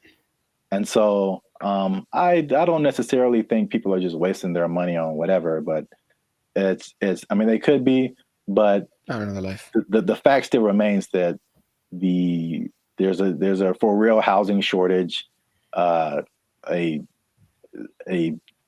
average housing cost is like, I think almost double, if not double, than some other places. So that's a huge thing. We already know the food is high. It was already high, and it got higher. And then like gas is like $5-6 a gallon, $7 a gallon. Like too high. It's too high. So it's like, basically he pointed out, is just like those things are like at the root of this. A lot of it, you know, but it's like we're not trying to solve those things. Or maybe they are, and they just haven't found a solution yet. I thought that was an interesting point. It is. Because we're still in a cycle of like you raise minimum wage, and then businesses are, we can't pay people. We got to raise prices, and then like everything goes up. So then what's the point? Right. Your rent is higher, your food is higher, gas is higher. Now we need more. Right. Money. This doesn't make any difference, basically. But it makes people feel good. Yeah. But like I said in the beginning, this guy also pointed out that there are two things that he pointed out where businesses are actually doing okay with the minimum wage, and it's actually been a good thing. And it's not OnlyFans? And it's not OnlyFans. All right. One. Just a second. One is that it has forced businesses, and I think we can even agree to this as the way we run Band and Future and all that kind of stuff. It's forced them to be more efficient. And I've definitely gone into places or worked in businesses where like you can tell the money is flowing. And so they just kind of like, you know, they kind of just spend money on whatever and just kind of do frivolous things and just silly things with their money. But it's forced some businesses to be more efficient. So it's like, it's actually, some businesses are saying that their businesses are working better because they've been forced to like cut the fat of the company to basically pay for the workers. So I think that's a thing that we've experienced as just dealing with. And I think that anybody experiences that, the inflation, the high prices, you get laid off from work, or you don't get a check that you thought you're going to get, or a car repair costs you $2,600. That was like real life right there, bro. It's make sure you like, subscribe, join the channel so I can pay for my car. I'm tired of walking everywhere. I digress. But yeah, I mean, we do this in our personal lives all the time. It's just like, okay, how little can I eat this week to pay for? So yeah, so that's the thing. Second thing is that worker retention is up. So you think about fast food, not fast food, but just minimum wage jobs in general. It's like a throwaway job, right? So it's like you're making the least, you don't get the maximum effort, you don't really care. It's just like, this job sucks, I'm not making a whole lot of money. And I think it has a high turnover rate. So meaning people quit, they have to find new people, train them, get them going, and then they're there for like a month or 2 or 6 months or whatever, then they quit and they just find a better job or whatever. So with the higher wage now, fast food worker is like the premium job of minimum wage jobs. So you think if you work in some other job for $16 an hour, $17 an hour, you can flip burgers for $20 an hour, Sure. You're gonna, if you're in that that minimum wage level, you're gonna stay there for a minute, because unless you can move up to some other job, you're doing better than other minimum wage jobs. So why would you leave? Right. So yeah, so people are staying, and people are happier, they say, just coming to work, which, I mean, it makes sense if you're getting paid more. But there's less incentive to leave, and then people don't understand that it costs businesses a lot of money to hire people and put up ads to hire people and then train them and all this kind of stuff, get all this stuff going and find the people, and then they're only there for a little bit, and you got to do it all over again. Yes, That's a big expense. So there you have it. Minimum wage going up, prices going up. Some businesses are leaving, some businesses are shutting down. Some people don't care. It's happening in their business. A lot going on. Let us know what you think in the comments. Is this good? Is this bad? Should we do the idea of this guy in the article and just let's fix the housing and the food and the gas and all this stuff and just bring that down instead of raising the money we get? Cost of living is too high. Yeah, man. A lot going on. Gotta invest in some meme coins, man. Just take advantage. It's a bull market, man. Let's get into it. Are meme coins the answer to the minimum wage problem? I would say probably not. But, you know, somebody, it might work out. For most people, not so much. Yeah, we out. Because we are. But for real, join the YouTube channel, because the boy needs his car. All right. There we go. They took our jobs! They took our jobs! I sense a faint bit of skepticism in your voice, Jericho. We haven't even skeptical. It's just like, is there anything that he's made that has been helpful or that I would know about? We haven't even gone into his claims and what he's talking about, man. Are you saying he's the second coming of George Washington Carver? Is that what you're saying? Like, telling this man, him? It's hard out here for a pimp. Him? Okay, sure. What's up, everybody? I'm Zap, and this is Jericho, and we are the now 6-time international award-winning pop hip-hop music duo Band of Future. We do clean, fun music that everyone can listen to with a sound that's uniquely Californian. And right now, you're tuned into the Life's a Circus podcast, where we talk about everything that's funny, interesting, and ridiculous. Before we jump into today's episode, though, do us a huge favor. Make sure you like, subscribe, comment, and share this video with somebody that you got beef with, somebody that you don't like, maybe somebody that's all up in your grill and making you feel a type of way about the day. Oh, bars. Okay, so look, somebody that put a hitch in your giddy up. Is that a phrase people say still? Yeah, sure, man. Yeah, you got it. So I don't think I got it. I've been waiting to talk about this. All right. So the big thing on the internet has been Kendrick Lamar versus Drake. By the way, I think it's fake. Okay. Just because I've been doing this too long. I'm doing music too long. I've been doing Hollywood too long. I've been doing marketing too long. There's all of a sudden this big beef, and oh wow, millions of streams are happening. Wow, what a coincidence. Anyway, I digress.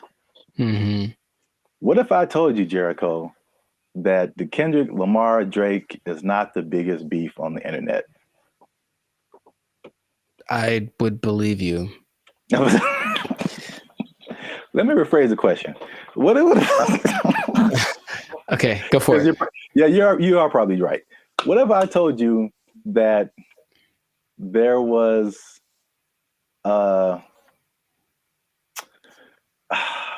there was a better beef that I don't think has ever happened before? Better beef. Sounds like an Arby's commercial. Okay. I'd be curious to know what that would be then. Hopefully it's between... Never mind. Okay, go for it. Okay. Let me before I'm gonna get to it. One last thing. Jericho, and this just straight up answer. All right. You don't have to add anything or make it complicated. Okay. Jericho, what is 1 times 1? That's 1. Do what? It's 1. No, it's 2, son. It's 2. All right. 1 times 1 is 2. According to Terrence Howard, that's right. Terrence Howard is rewriting. I know what you're talking about. That's the dumbest thing I ever heard. All right. He went on for a long time about this. He thought about this. What was his explanation? Like you can't time something by something to get the same something, right? That was his like argument. 1 is 2, son. I'm gonna make a shirt. 1 times 1 is 2. Team Terrence, what's up? I don't think he's had work in a while, man. He's just trying to be relevant. Like seriously, that's crazy. But go for it. I mean, I guess math needs innovation. Let's just start that. Birds aren't real, and 1 times 1 is 2. Whatever. What revelatory information do you have about this gentleman and his theory? So for people who don't know, Terrence Howard recently went on the Joe Rogan podcast, which I guess I kind of realized, but I kind of didn't, that his thing goes for like 2 and 3 hours. Yeah. Like we talked for 15 minutes and it's hard, man. It's hard. But they have a lot to talk about. And then of course the people that has on there usually have had a lot of things they've done, so there's a lot to explore. Yeah.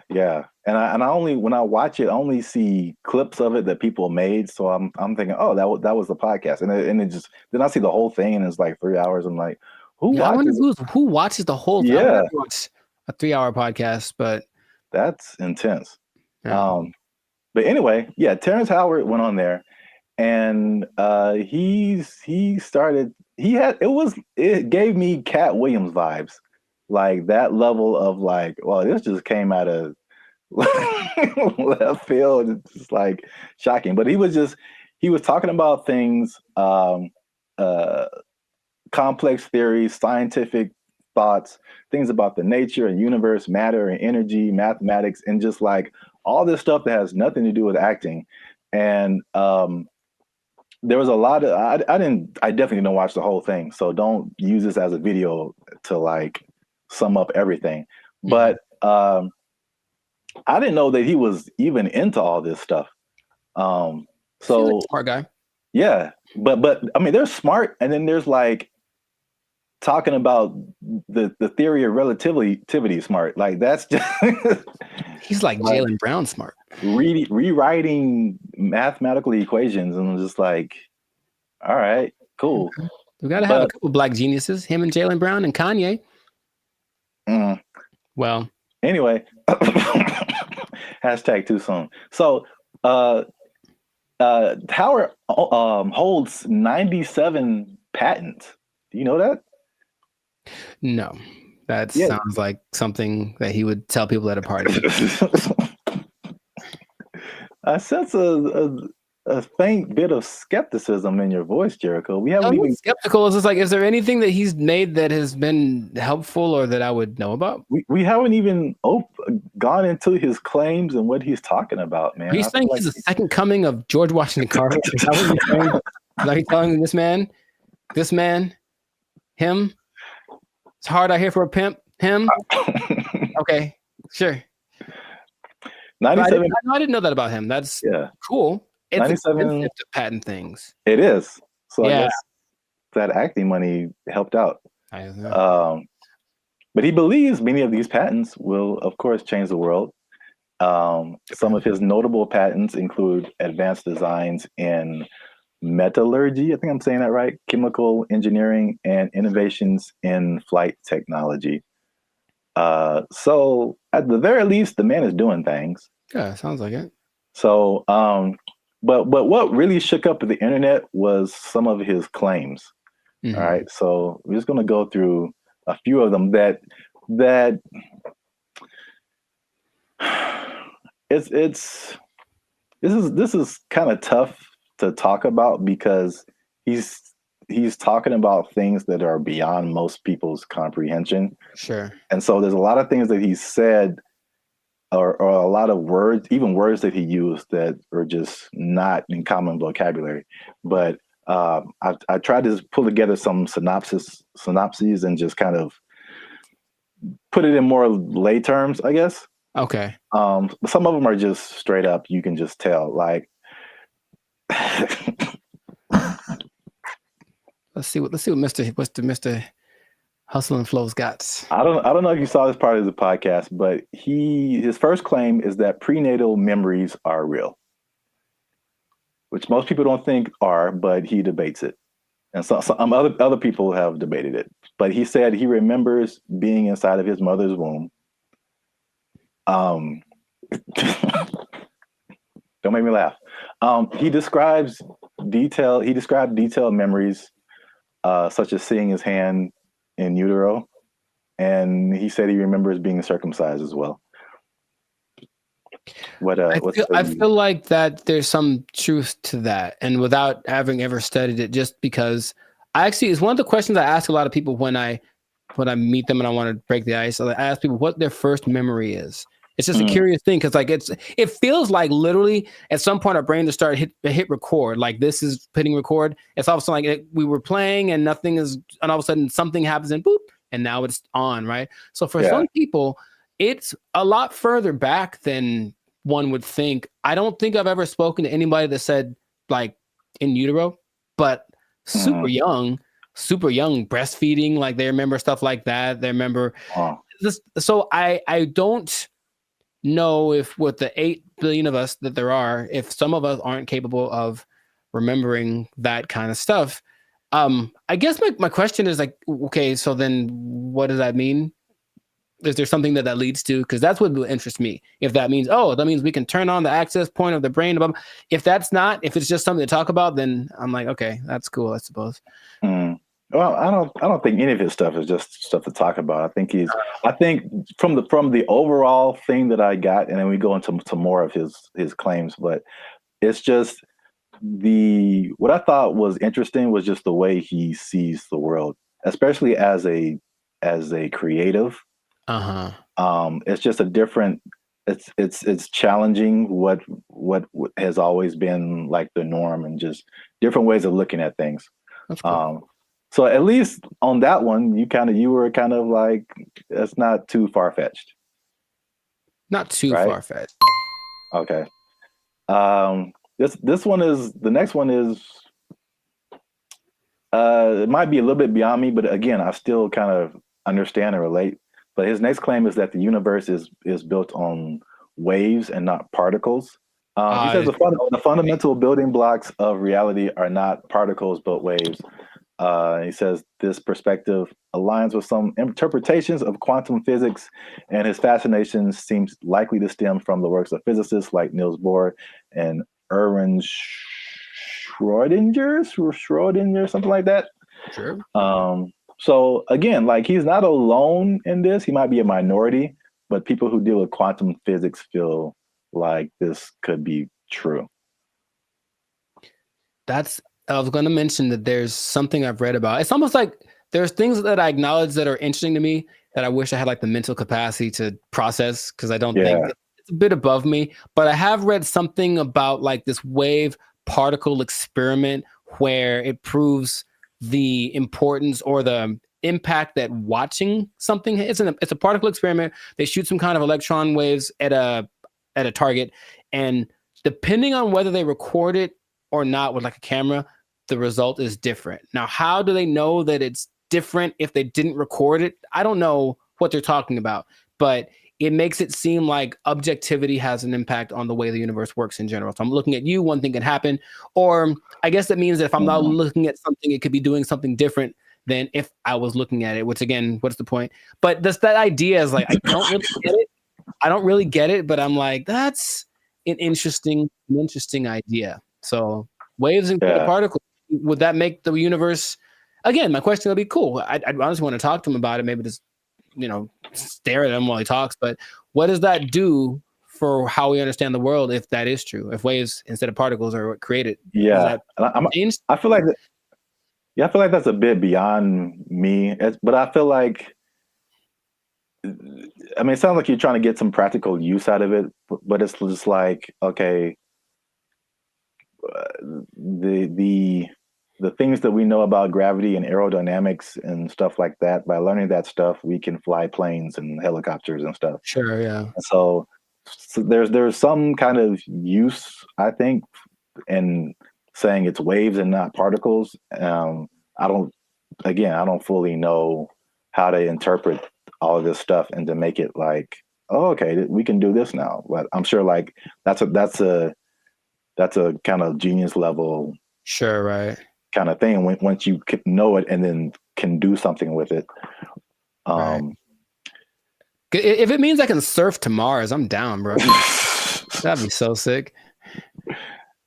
Yeah, they'll just hit your knees with waves and not particles, and that'll heal them.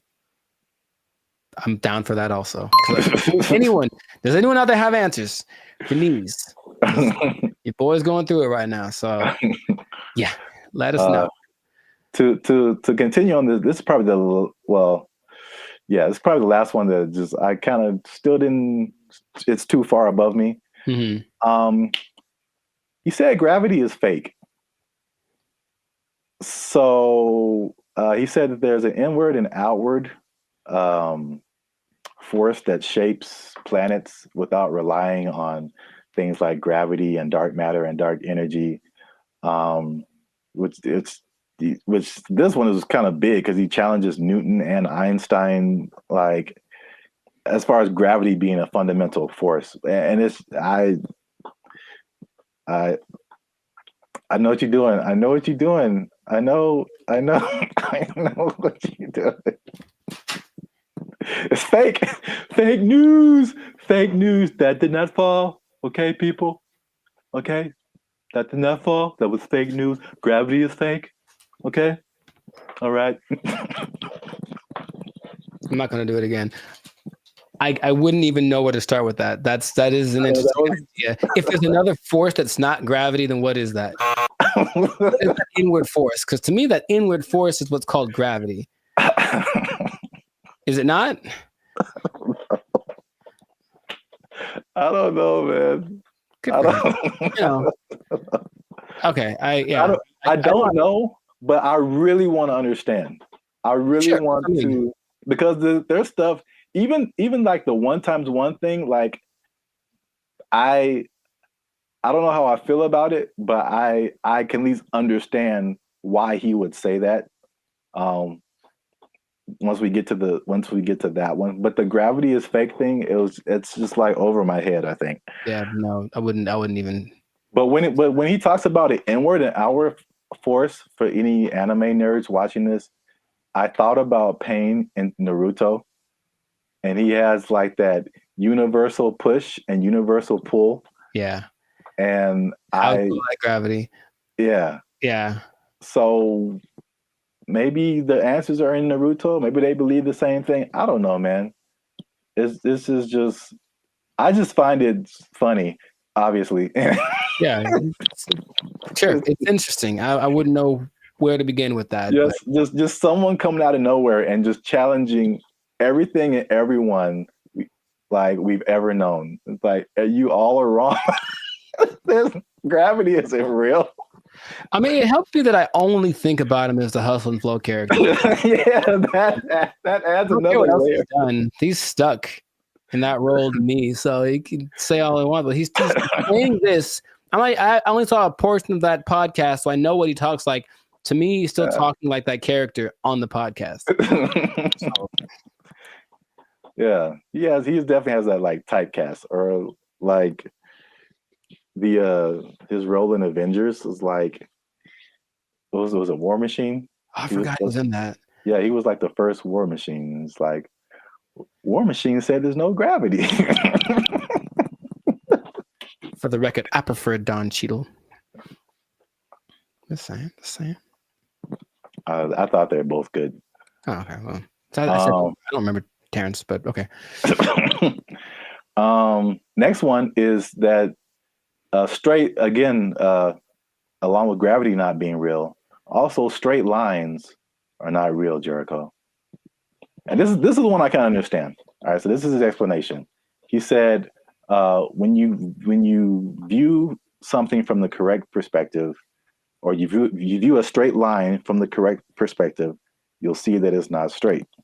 So he gave an example that if you put like you draw a straight line, perfectly straight, at least to our human eyes, but if you put it under a microscope, you'll see all the tiny like inflections that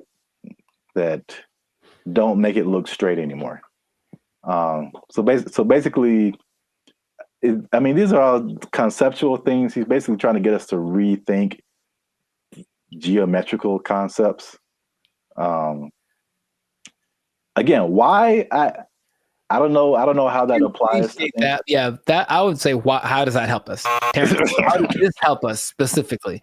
I don't think it does. Look straight to me. It works for me. I'm gonna accept. I'm gonna take into consideration two of his ideas, and then for me, gravity and straight lines are pretty much going hand in hand. I will go find a straight line and drop it to celebrate my acceptance of straight lines and gravity. So we're 2 and 2. Yeah. So you can kind of see where he's coming from with the prenatal. I like the idea of not him trying to be controversial, just saying, hey, think about stuff. We are told things from an early age, and most people, for everything they've been told, that's just how it is. And any idea that something might be different can be scary. It's like, oh, it's the truth. What is? But so I appreciate his effort. But that's what I got out of it. All right, so we're 2 and 2, which is perfect because we're coming to the last one I have here, and that is that multiplication is a lie. But I mean, does he say it exactly like that? No, but that's just funny to say. Anyway, he said that one time. This is the number. He said that one time. One is 2. Okay. So he said this is why, because if you combine two unique things, all right, you can't end up with the same thing. Which I hear where he's coming from. You got one, like, because I remember like algebra, like you're always trying to solve for x, and you basically you got this side of the equation, you try to balance it out. So if you have 2 1s on this side, like how are you going to have a 1 on this side and it still be the same thing? So like I still don't know if I agree with it, but I totally understand what he's trying to say. I don't appreciate that one. And I'll try to be. I haven't taken math class in 2 decades, but I'll try to explain. He said 2 unique. If you combine 2 unique things, to me, I'm like combining in my simple brain an object. This is a guitar pick with a concept, which is a number of these that I'm thinking about. Right. So if I have one of these, this is my object, and I take a number that represents how many of these I could have. If I go times 2, I will then have 2 of these, right? Hey, look what happened. Now I have 2. If I take this one object and then I multiply it by a concept that is singular, nothing changes. Because here's the other thing. I think I can bring a narrow to this also. I want to figure it out because usually there's like, or this might be Avatar. It's like, okay, there's like good or bad.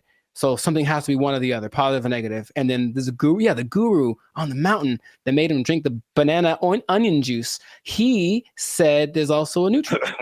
That's the third option, and people forget about that. So yeah, does this have to change if I multiply it? No. It could go bigger, it could go smaller, or it could stay the same. And the stay the same is the times 1. So that is my argument, Mr. Howard. I had like one of those chalkboards on the back I could draw on with all the numbers and everything. Yeah. The hot to crazy chart.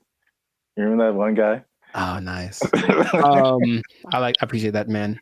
So I don't agree with that at all. National treasure. I don't think I do, but I want it to be a thing. I got you.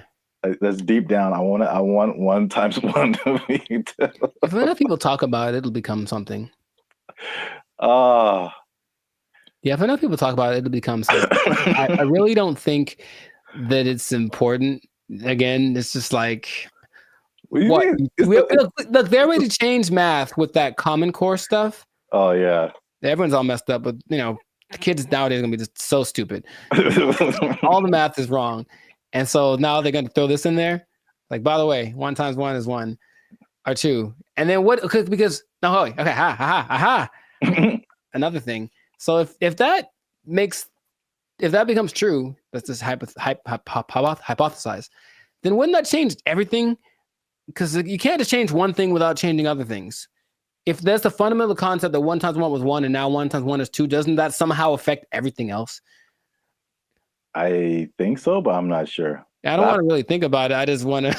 I want someone else to figure it out and tell me on the internet. Not just ask ChatGPT, but no. 1 times 1 is 1. Since forever and ever and always, one thing can stay one thing. I am 1 times 1. I should make that my counter. Make a shirt. I am 1 times 1, and I just stand boldly, holding a flag and like a bowl of rice pudding. Oh, wow. I don't know why the second thing. All right, so that's 2 and 3. 2 and 3. All right, so we might end up with a tie here because this is a bonus one. Okay.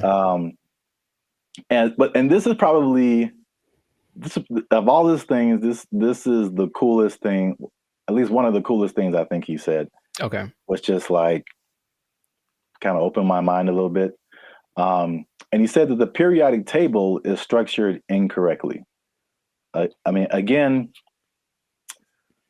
how is this useful? I don't know, but I thought the visual was very cool. Okay. And I should have tested this before I started, but take chances. It's real life. Just take chances. Let's see what happens. Okay. So check this out. This is the periodic table of elements. So basically, he said he learned the periodic table, but he saw it in a different way. He saw it in circles. Mm-hmm. So I thought it was super interesting because it's kind of hard to explain. He breaks it into octaves, which we can relate to as musicians. So you start with like one element, and it goes through the list of elements until it gets to another octave. And every element in these octaves, they follow a similar pattern. Like in the middle here, you start at helium, in the middle would be carbon, and then at the end would be neon. And then all of the beginnings and ends of these octaves, all of these elements relate to each other. They have like something in common, as well as all the elements in the middle of these octaves, which is crazy to think about because it's the same shape as music. And I kind of wish I would have learned the periodic table like this. In music, there's the, at least in Western music, you have like the 7-note, 8-note scale. I mean, Sure. you would go back to the primary note, but like A, B, C, D, E, F, G, and then you start over A. But like key of C, right? Helium would be C, D, E, F. Like where you get to carbon would be like 4th or 5th. Uh-huh. And then you go back up 6th, 7th, 8th would be neon. It's crazy. I don't understand what he's saying, but I understand it from a musical perspective. That all of these elements between helium and carbon are passing tones to where you get to carbon, which is like a perfect 4th, perfect 5th. And then nitrogen, oxygen, these are all passing tones until you get to neon. And all of these elements relate to each other based on their positioning here. It kind of gives me vibes more of, or the way I'm trying to process my mind is more like the harmonic series. Yeah. Only in the sense that stuff's getting like kind of bigger as it goes higher or lower. Yes, it's the same thing. I mean, it's and that's what he's trying to say. Basically, it's like everything is interconnected. And so he even gave these.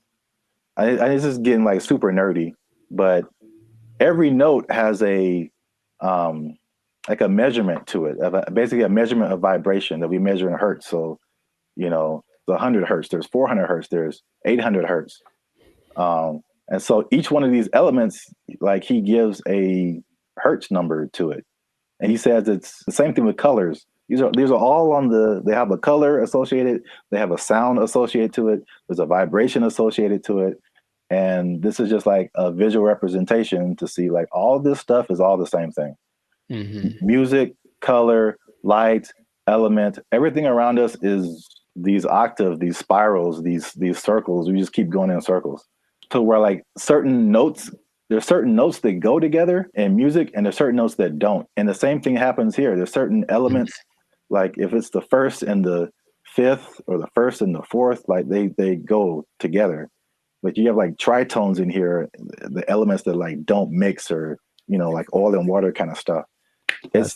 That was like pretty crazy to me. That just from a musical standpoint to see like, okay, this guy he just has a different way of looking at stuff, which is kind of cool. Mm-hmm.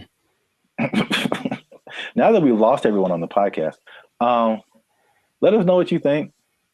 Unless you want to comment on that, Jericho. I'm 2 and 4. I understand it, and I didn't like it at all. I don't know what to tell you. It's really weird. The second you put it up there, my brain went ugh. So,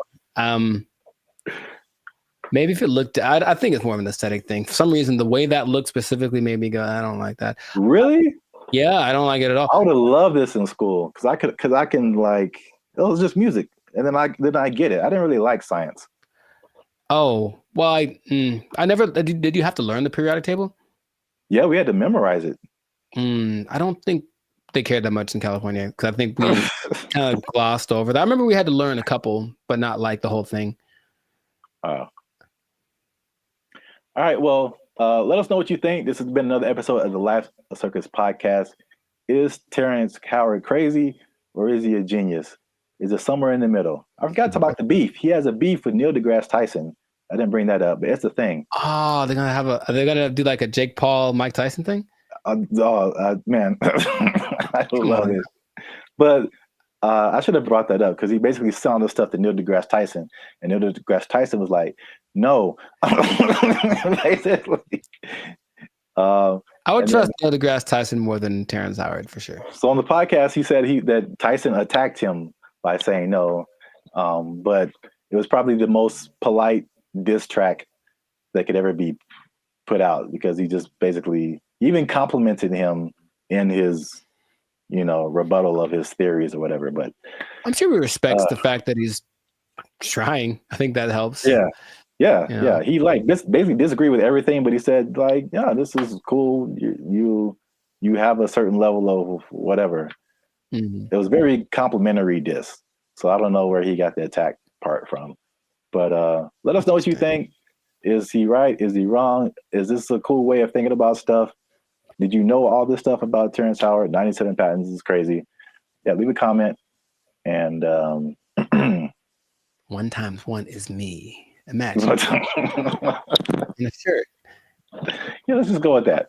1 times 1 is me, or 2, depending on who you are. Bye. They took our jobs! They took our jobs!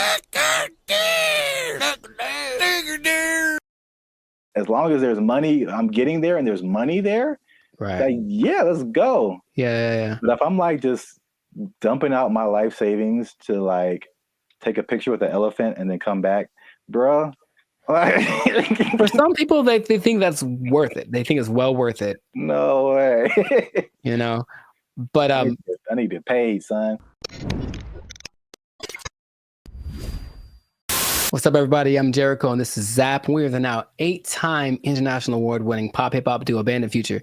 We make clean, fun music that everyone can listen to with a sound that is uniquely Californian. And right now, you are tuned in to the Life Circus podcast, where we talk about things that are funny, interesting, and just straight ridiculous. So before we get into this, and this is going to be a very important topic. I think a lot of you will be interested in this.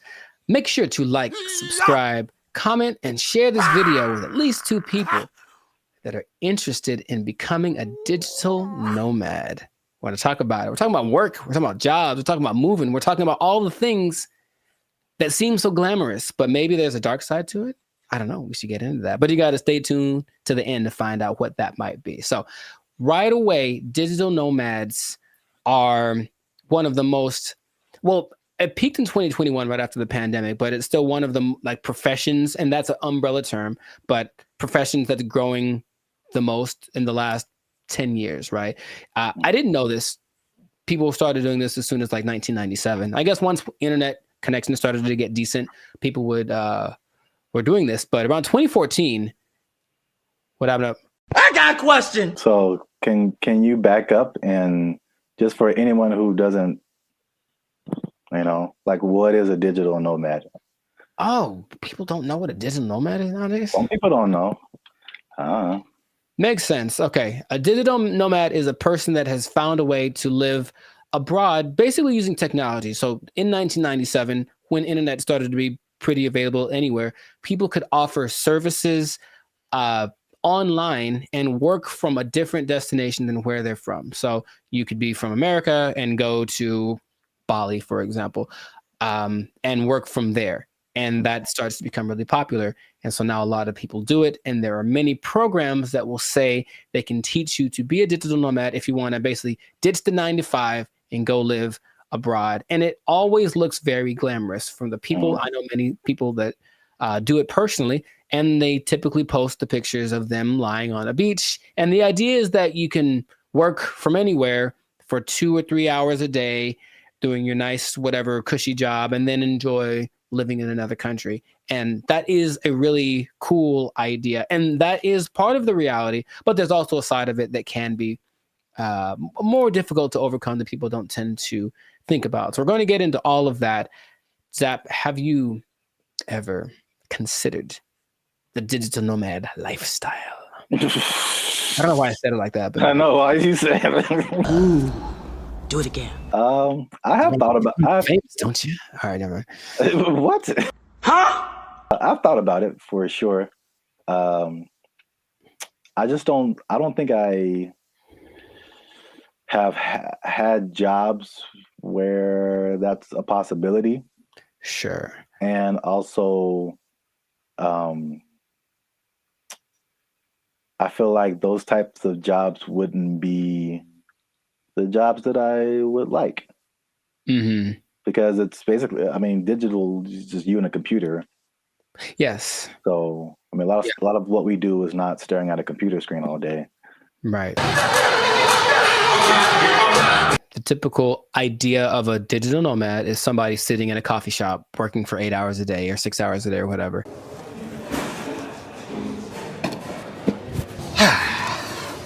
And that's true to the point where a lot of places actually construct digital nomad communities so that they can all be together in kind of one centralized place, like a work share kind of a situation, and just work from there. But yeah, the big key is that you just got to have good internet and then something that you can do to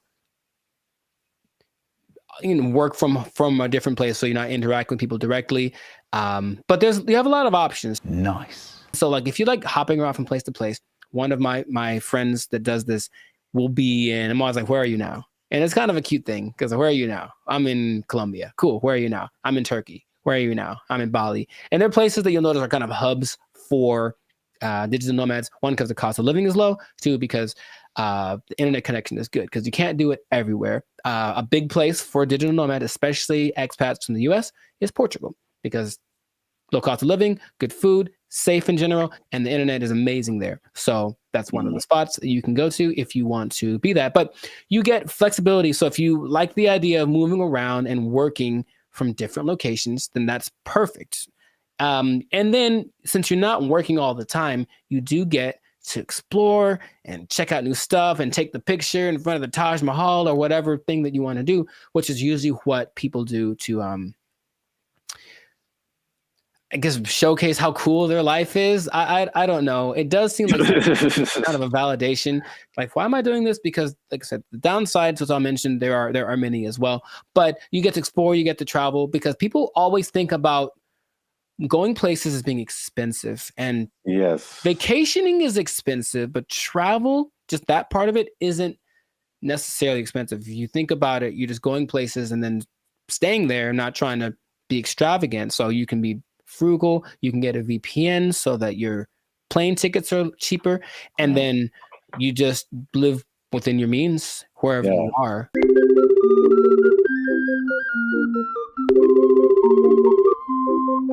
That's one thing about me. Like, I'm not a big traveler, but I feel like I feel like that Dos Equis guy. It's like I don't always drink. What is it? Beer. Yeah, but When I do, so like I don't always travel, but when I do, somebody else is paying for it. Right. And that is just like that's like the only time I travel. Like I will go on a tour for work, to play music or whatever, go to another state, go to another country. As long as there's money, I'm getting there and there's money there. Right. Like, yeah, let's go. Yeah. But if I'm like just dumping out my life savings to like take a picture with the elephant and then come back, bruh.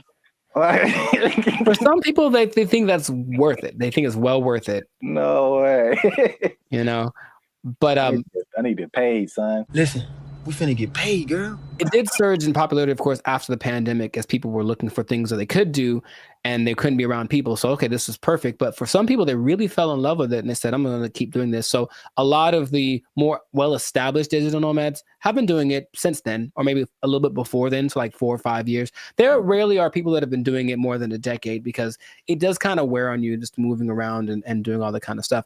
But you do get choice over your work-life balance. And I think that idea, easier said than done for sure, but you don't have to clock in an office at 8 a.m. You could sleep in theoretically and then go hang out at the beach or snorkel or something. I think what people do overlook is the idea that you still have to work and you really should do it on a consistent basis. And if you don't do that, then I don't think your digital nomad life is going to last very long. But you have a lot of things that you can grow with as well, because people have great stories when they do it. And when people I've talked to, I was in Cambodia, blah, blah, blah, and a tiger almost ate me. The tiger bit the man in the head, and everybody's mad at the tiger. There's also, you get to choose where you live, because if where you live is expensive, you can just go someplace that's a lot cheaper. So I think that's why Bali tops the list for a lot of people, because it's not very expensive to live there from a month-to-month basis. So if you find a way to get income from where you're from, be it the United States, England, something like that, and you can generate that money while you're living in Bali, then you're living like I heard for like $1,000 a month, you can have servants. Wow. Literally. I'm gonna take a nap.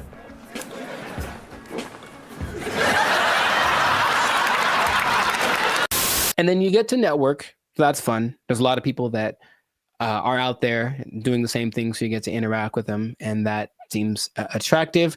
And then you don't really have to go to work. You think about that. Honestly, I don't know about you, but I think a lot of people hate going to work. They don't dislike work. They don't like going to work. They have to get up, they have to do the thing, they have to deal with traffic, whatever. If you are a digital nomad, you don't have to go anywhere, really. If you have a good internet in your Airbnb or whatever you're renting, you can just stay there. Mother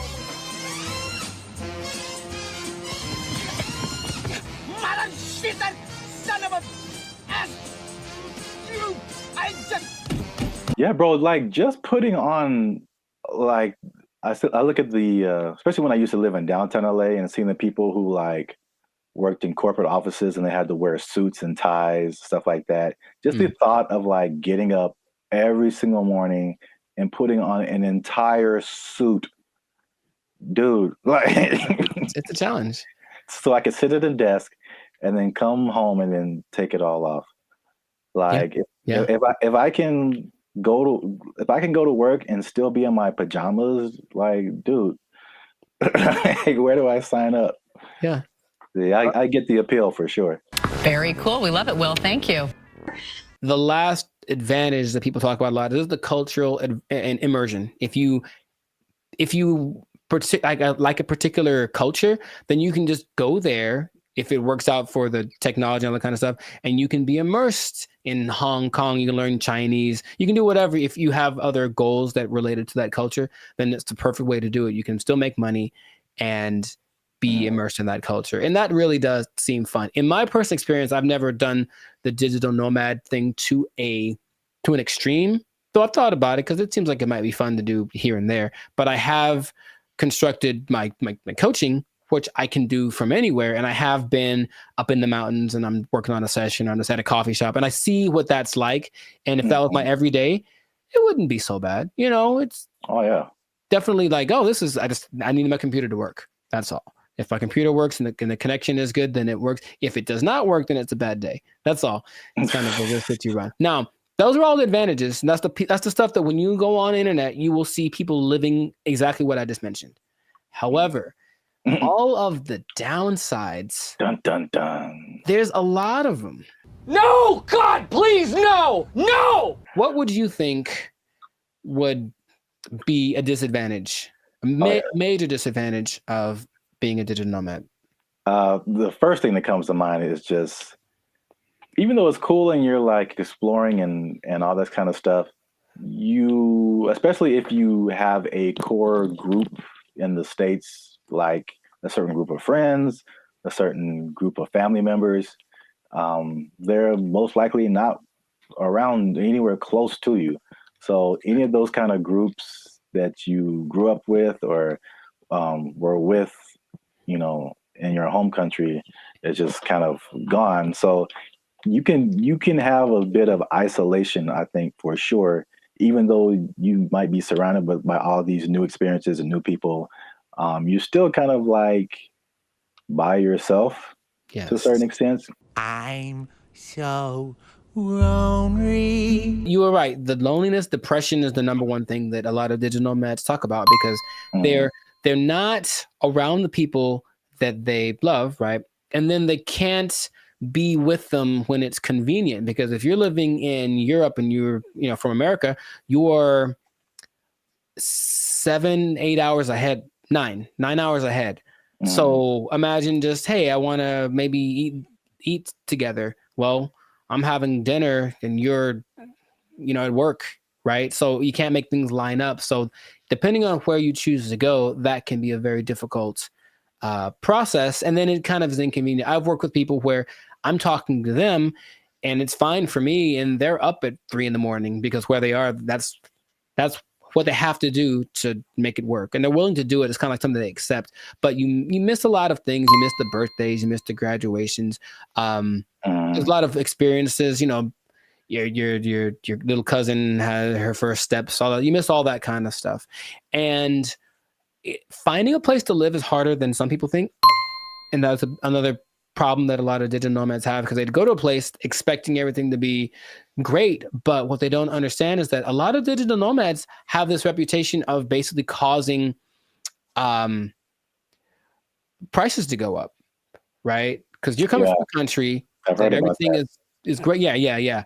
So everything's coming up because you have a lot of money. So a bunch of you move to one place that's not doing too well. So they're like, oh, there's a lot of these people, so I'll charge more so I can make money. But then the locals start to resent you because you're there. And so you don't feel welcome. And that's kind of an uncomfortable thing. I think I mentioned, I have a friend who travels a lot. When she said when she was in Turkey, she kind of got that vibe.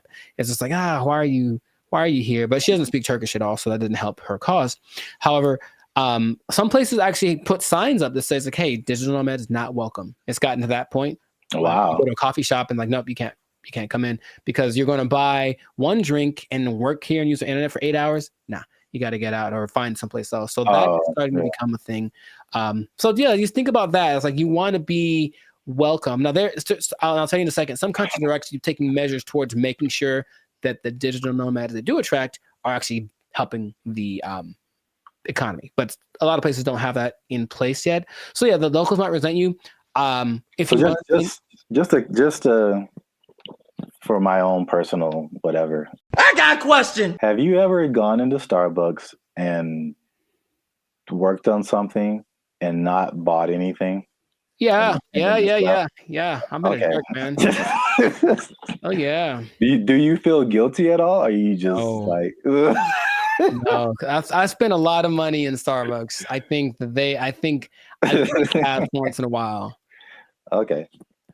That's just my if it was, and the thing is, if it was a mom and pop type place, then I'd feel bad. I'd buy something every time. But here's the thing, I even usually go to Starbucks. I have to use the bathroom. I'll buy a cookie or something just because. Oh yeah. But sometimes I'm like, I'm here for an hour. I'm popping in and out. I'm a regular. Don't mind me. I'm just. I think that's interesting psychologically because I feel. I feel the same the same way. Like if I go to a place where like I shop there all the time and I just go and then I just go in there to like use the bathroom or something. I'm like, you guys owe me you guys owe me this bathroom. I'm here all the time. I'm not buying anything right now, but I'm here. But I feel the opposite at Starbucks because I don't drink coffee. And I never go to Starbucks. So when I'm in there, I'm just like still in Wi-Fi, and I feel so guilty. Here's the other thing. Specifically for Starbucks, I don't feel bad because my computer and phone don't work in Starbucks. Any Starbucks, the internet, the Wi-Fi does not work. I have to do my hotspot on my phone. For only Starbucks, and I don't understand. Apple. No. It's just because Mr. Starbucks doesn't like me, and that's Android PC. Android. Wow, really? I don't know if anyone's understanding what you're saying there, sir. Sorry. Anyway, long COVID. Sorry. Continue. Wow, what else was I going to mention? That besides, the locals resenting you, someplace not wanting you to be there, if you have a medical emergency, it's a big deal because you don't have a safety net. Your insurance might be more expensive for one, and then transferring it over, sometimes it's a tricky thing.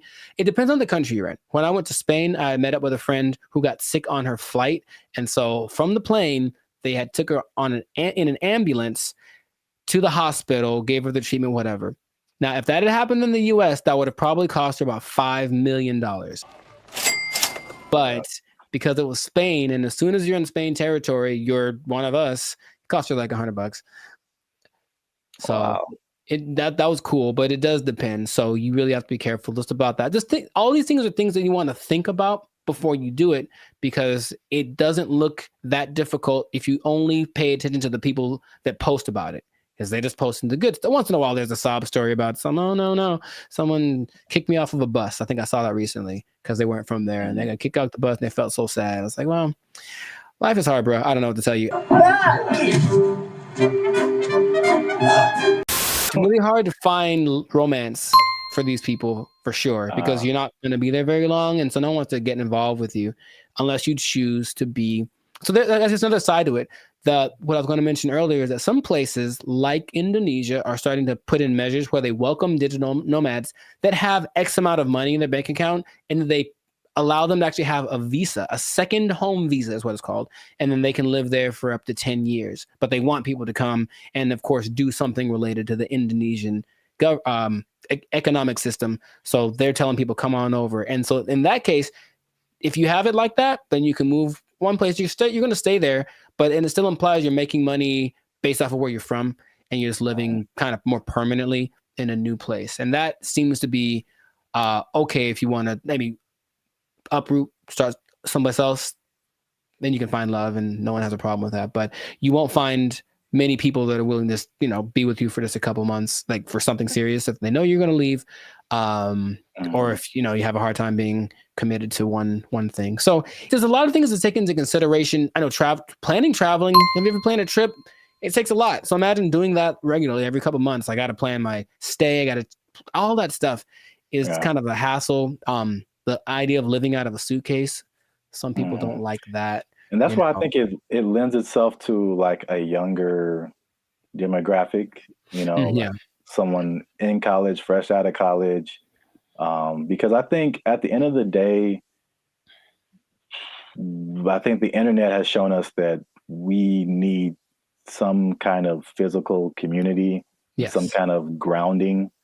And if you don't have that, you just kind of like, you just kind of out there, and there's some, like you said, there's some negative effects to just kind of being on your own.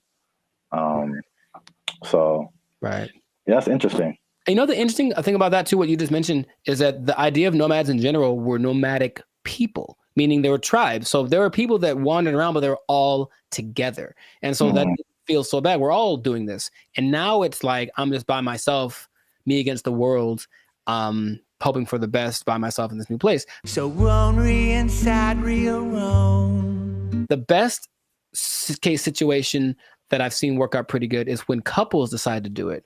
And that's not so bad. That actually seems to be really the way to go. Like once it's kind of hard to find someone that's aligned with that vision, but if you're both in it, let's both go X place and move around and whatnot. That seems to be, because that'll get you through the hard times. Listen, we finna get paid, girl. I can't even imagine traveling alone.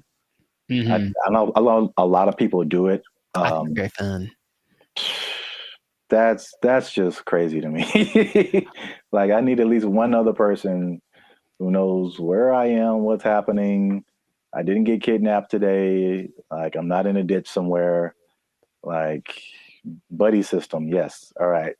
It's easy. It's easy. Just you can follow the Jericho Law patented make friends method. I didn't just make this up, but I've thought about it. Like this is what I've done many times and it works every time. It literally works every single time. Okay, here's what you do. All right. Pay attention. Pen and paper out, everybody. This is a learning moment. You get a bottle of alcohol or something else that people enjoy. You lost me already. I know. Well, you don't have to necessarily do it, but get a bottle of alcohol or something that people enjoy in general. Maybe it's a cake. I haven't tried with a cake. I think it might work with a cake. Cake is universal. I think so. And you walk up to the group of people that you don't know. I said I've done this many times. And you walk up and you go, yo, and that's it. And then they go, yo, and then it's a party. Literally every time I've ever done that has worked out phenomenally. And we hung out for many, many hours. Just random groups of people. Are you going to try it? I don't see that working out. Well. For me, at least. Actually, I don't see that working out at all. It's definitely a no for me, dog. It's usually I determine they're there to have a good time. They kind of got to eyeball it, but it's like, yeah, they're in a place to celebrate and they don't mind another person coming in to celebrate with them. Try it, man. Anyways, what I was going to say, the last thing that people tend to forget about is that I think it's important to have a routine in life because you're just freelancing and freestyling everything. So you need a routine, and in a new place, it's hard to develop one because things are always kind of up and down. Your money flow would be up and down if you're not working for a big business. If it's just you, then some months are better than others. So that side of it, that inconsistent income, can be kind of nerve-wracking also, or it might make it so you can't keep doing it, right? If you don't make enough money. So you really want to have a good savings before that all comes under this. Now that you say that, it's all under the same umbrella. Like if you wanted to put all of that in one word, it's stability. Yeah. So your home community, it's stability. Your routine, it's stability. Your money situation, it's stability.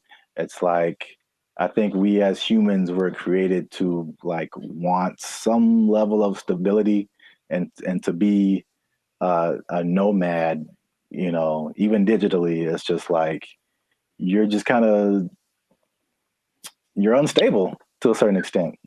Right. So you can't link into things that are stable, like other people, and have relationships and romantic relationships and all this kind of stuff. And I feel like that sums up everything that you're saying. It's just the downside is just a lack of stability in a laundry list of different areas.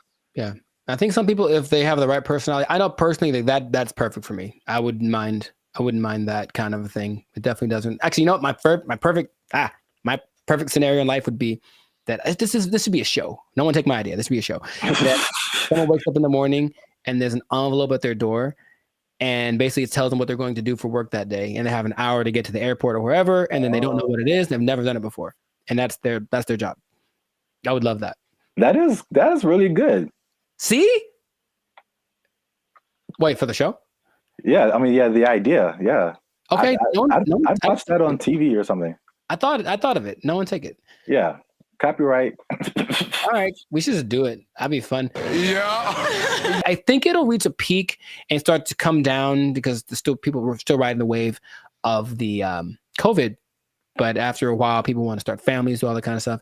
And if you need that stability, then it's not the job for you. But if you're younger, or if you want a change of scenery, some people do it for a few years and then they come, they stop. But it seems like a cool thing. Where do I sign, Mr. Berry Gordy? I might give it a shot here and there. That's kind of my thought about it. I'll just try working for a week or so from wherever place, but not necessarily do the jumping around and to the extreme that some people do, because that's a little much. And then, they do a lot to find people to talk to.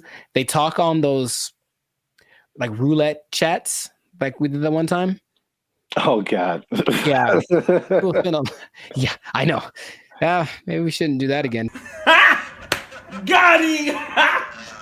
Got him! But people spend a lot of time on those because they're it's literally just like somebody to talk to me, someone be a connection. And I think you can see that a lot more. So hopefully that doesn't long-term affect people's mental health with all the depression and stuff like that. But if you're thinking about becoming a digital nomad, I just gave you the blueprint. Keep in mind the positives and negatives. And if it's in your heart, go for it. But above all, make sure to share this video with somebody that wants to know a little more about the digital nomad life. And I'll tell you what.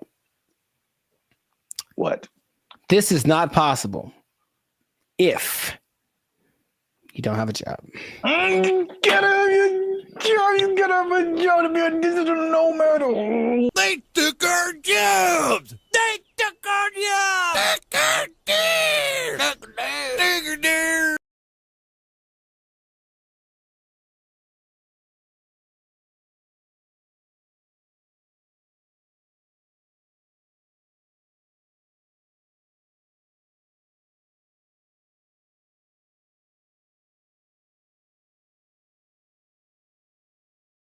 All I'm saying is this is a sign.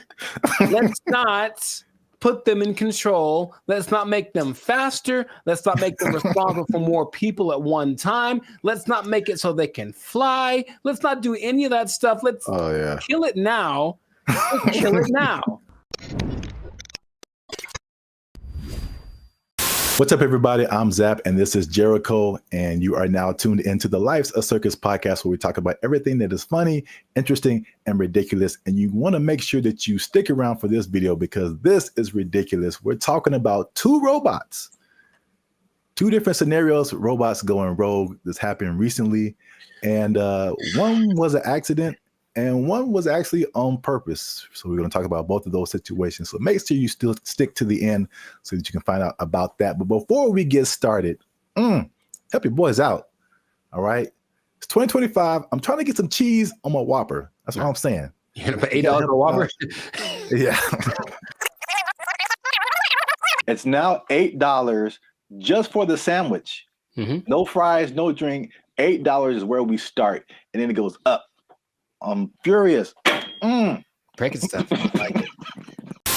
Hit that subscribe button, man. That helps the channel, helps us to grow. And while you're down there, hit that like button because that lets the YouTube algorithm guys know that Bandit Future is dope and more people should see them. All right. Intro. Boom. Done. So I'm going to start off with the question. No. Because I got a couple of videos to show you. The answer is no. No. I'm so mad about this. So stop. Who can I tell? Elon walked in, like, stop it. Stop doing it. This isn't Elon. It's some other people. I feel like he's always there. But Elon. All right. What you got? What you got? So question. How do you feel? Well, puberty. How? And the Rockets, I'll make up for it now. How do you feel about driverless cars? I don't like it. And here's what the thing is. I don't like any, I don't want to be the old fogey, man. It doesn't feel good, like in my soul. Like when I've been next to them in Hollywood because there's a few, and it's a trip. Because you look over and the first thing you're like, oh, there's no driver in that car. And then the second thing is you feel that it senses you because it's got telepathic antenna. I don't know, but I don't like that feeling of being detected from a non-human. So I don't like it. I don't like it. That's all I have to say. I mean, there's cameras everywhere. They detect humans and stuff. They don't have wheels on them. They don't have the ability to go 80 miles an hour and crash into your face if they feel like it. It's okay. Just I don't want to get too emotional off the bat, but go for it. What do you have to say? Okay. Well, I'm going to show you a video of an incident that happened not too long ago, and let's see if it has any effect. I'm in a Waymo car. Connected to rider support. This call may be recorded for quality assurance. This car is just going in circles. Hi there, Mike. This is Gab. I'm calling from Waymo support. I'm just calling because I received a notification that your car might be experiencing some routing issue. Please bear with me while I am. Yeah, I got a flight to catch. Why is this thing going in a circle? I'm getting dizzy. Look at what it's doing. I understand. I'm really, really sorry, Mike. We're currently working with the situation in your vehicle.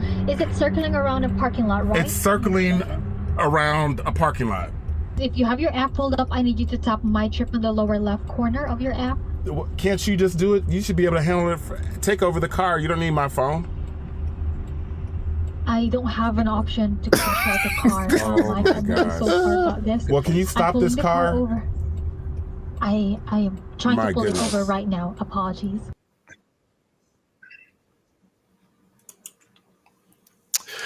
Yeah, man. So here's the thing. All right, to his discredit, the car is not going that fast. He can just jump out, I think, unless they can't unlock the door. But what he mentioned was like, there should be some kind of an override thing for these things. Sorry, you got it on the fritz. Let's hit the button so it calms down real quick. Like, they should be able to do that. And if they can't, I'm not getting in that car. But also, I'm not getting in that car. Did you see how weird that was? I thought for a second, and here's the thing, for a split second, I thought it was the car talking to the guy, like, hey, I got it, shut up. And that would have been worse. What would you like to hear? What the hell was that? I realized that he was just, at the mercy of this car that, and you know what's weird about this? Everything repeats. I remember this actually being, honestly, a faulty, not a default, but it was a problem that certain cars had back in the 80s. I don't know why I remember this, but I remember seeing like a car going around this roundabout and it wouldn't stop and they couldn't turn it off. Wow. A defect. It was like a defect. So, I mean, maybe cars like to go in circles. I don't know. Yeah, I got a flight to catch. Why is this thing going in a circle? I'm getting dizzy. All I'm saying is this is a sign. Let's not put them in control. Let's not make them faster. Let's not make them responsible for more people at one time. Let's not make it so they can fly. Let's not do any of that stuff. Let's kill it now. Let's kill it now. That's easy. It's very damageable now. I'll be back. I don't want to see this happening to more people. And I feel like it's going to happen to more people.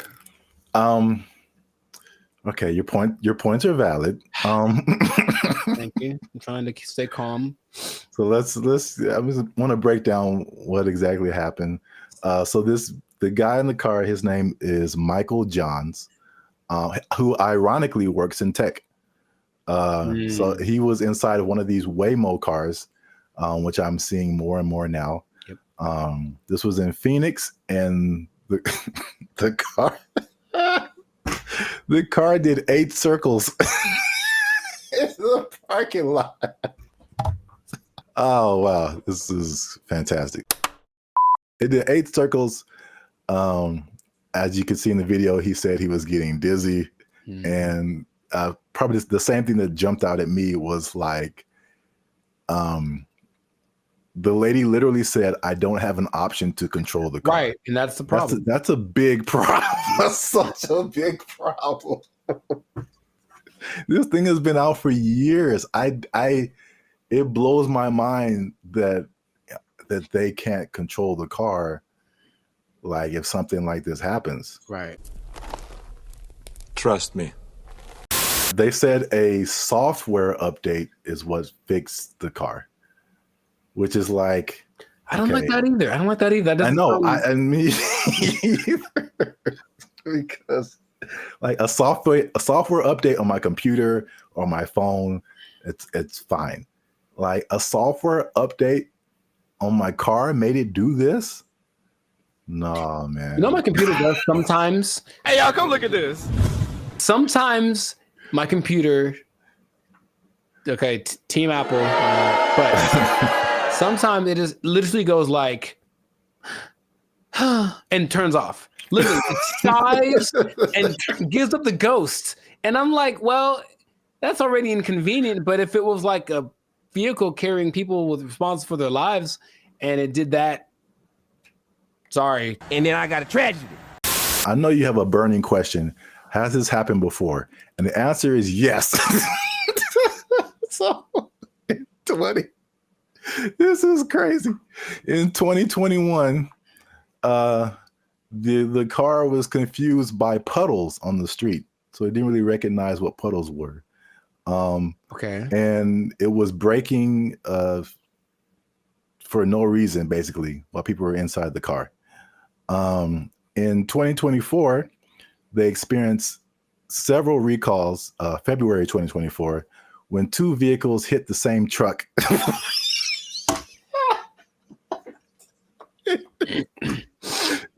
They hit the same truck minutes apart. And this, along with other incidences by another robo-taxi company called Zoox, began a federal investigation into erratic driving. I don't get why. I don't get it. In June of 2024, they recalled almost 700 Waymo cars to make them, and I quote, less likely to drive into poles. That's not something I would have made public knowledge. I'll be honest. That doesn't sound positive or uplifting or reassuring or anything like that. Oh my God. But yet people are voluntarily just getting into these things. I mean, well, this is an interesting thing too. Do you know who owns Waymo? I do not. It's Google. I'm not surprised. Yeah, I didn't even know that until I started looking this up. But it's ironic because I don't know if you remember, like the very beginning of Gmail, people had to invite you to have a Gmail account. Yeah. Do you even remember that? Mm-hmm. Okay.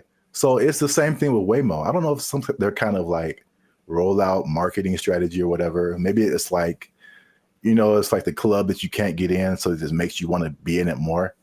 But like that one thing that was big during the pandemic, that one like. Oh yeah. What was that called? That's crazy. You can't even remember the name of it. What is your name? I told you it doesn't matter what your name is. Yeah, it's the same way with Waymo. You have to be invited. So I'm like, because I'm like, why don't I see a whole lot of people doing this? You have to be invited to try Waymo. So yeah, their marketing strategy is tell all the people you don't like to try this thing out, and if they die, you didn't like them anyway. So that was a crazy story. Well, I thought it was a crazy story until I saw this. No, don't. Apparently in China. I'm just going to drink my water and be peaceful. That's what I'm trying to live like over here. Just a water drinking, peaceful human. Apparently in China, a small AI robot attempted to kidnap several larger robots, and it was successful. So that's a little robot on the ground there. Yeah. It's talking to a couple of the larger robots. And then I'll go through the whole conversation after the video finishes. Okay. So I do not know Chinese. Yeah. So you see that one robot starts to follow, then the second one came, and then eventually all of them left with that robot. And these are people trying to find out what happened. So this little AI robot is called BrandBee. It convinced all those larger robots to stop working and come home with it. Yeah, that sounds right. And so this is how the conversation went. Everybody was like, are you guys working overtime? And then the robots replied, we never get off work. And so everybody was like, well, are you not going home? And then the robot said, we don't have a home. And then so everybody said, well, you guys should come with me. And they all did.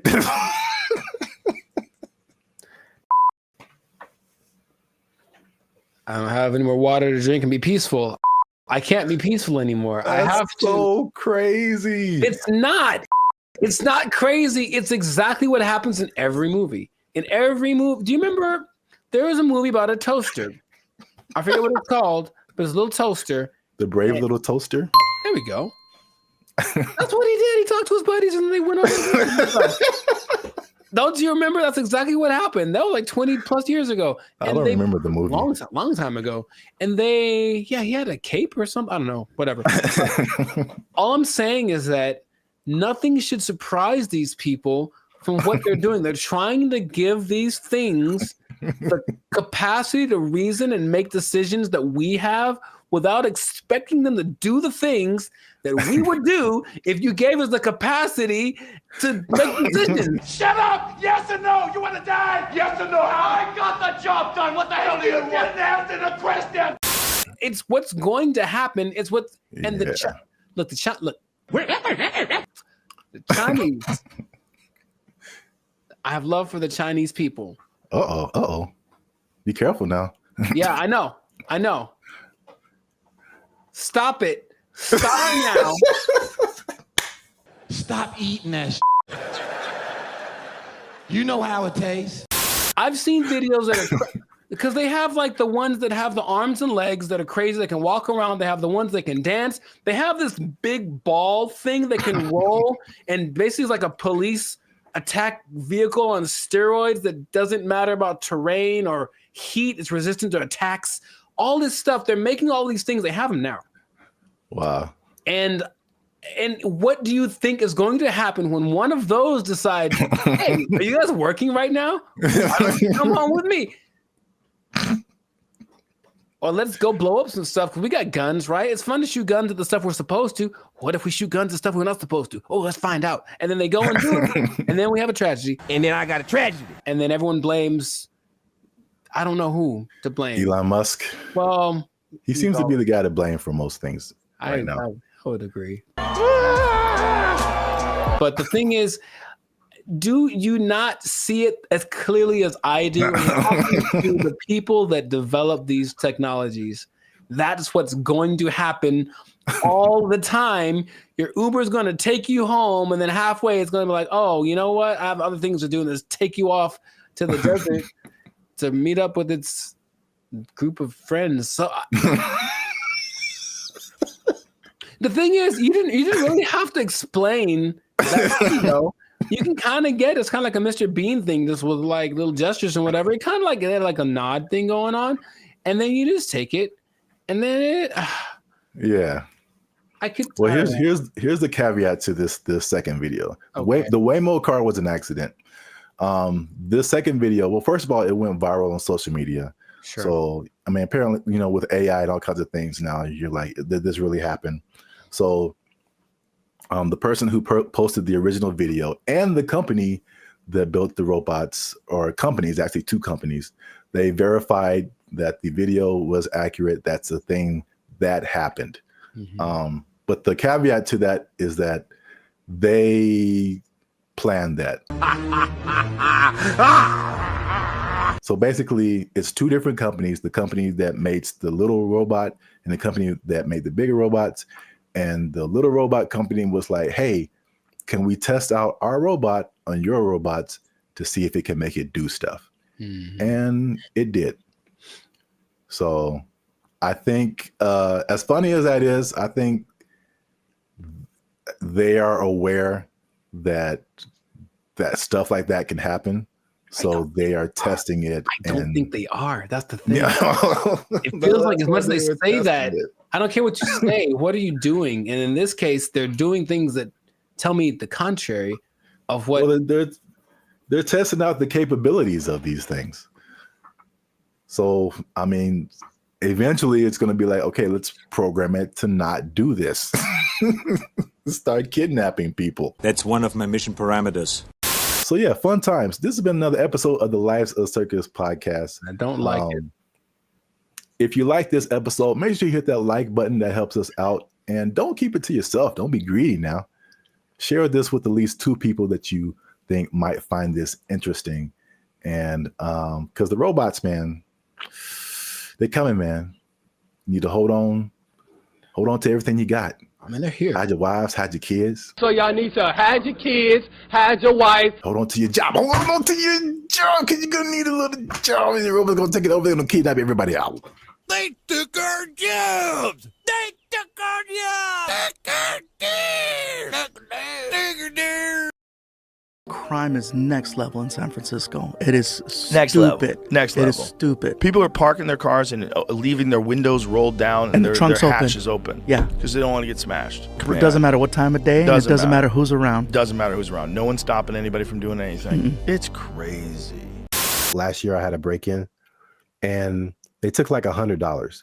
But to replace the window, it cost like $200. So I was like, man, I wish they would have just took the $100 and then just left my window, because windows are expensive to replace and repair. They are, yeah. So like that's how bad it is. And then what I've also saw was that everything was. What's up, everybody? I'm Zap, and this is Jericho, and you are now tuned into the Lives of Circus podcast, where we talk about everything that's funny, interesting, and ridiculous. And you want to stay for this episode because we're talking about something that's really ridiculous, something that I recently saw in person myself, and I can confirm it. Ooh. Talking about San Francisco, man. Ew. It's going down. It's not in a good way. All right. Not the young jock way. It's going down, bro. So make sure you stick to the end, because there's at least 5 reasons that I can point out for this. And as usual, come on now. Over 400 videos, over I think 200, almost 250,000 watch hours. Come on, we've been putting in work, boy. Your boy's been putting in work. All right, we need your support. Hit that subscribe button. All right, that helps us to grow, helps our channel to continue to do more videos. Hit that like button. That lets the YouTube algorithm know that there's more people should see this video, and we're gonna start promoting it now. Because let me take the glasses off. Let me take the glasses off. Talk to the people. Can I talk right into the camera, man? Talk to the people. I'm gonna be honest with y'all. We have almost 2,500 subscribers, and we have 1 member right now. That sounds like a 2,500 to 1 ratio. And God bless her heart. I'm gonna send her something really soon. But she's been a member. She has been our lone faithful member for a whole year now. Here's her 1-year anniversary.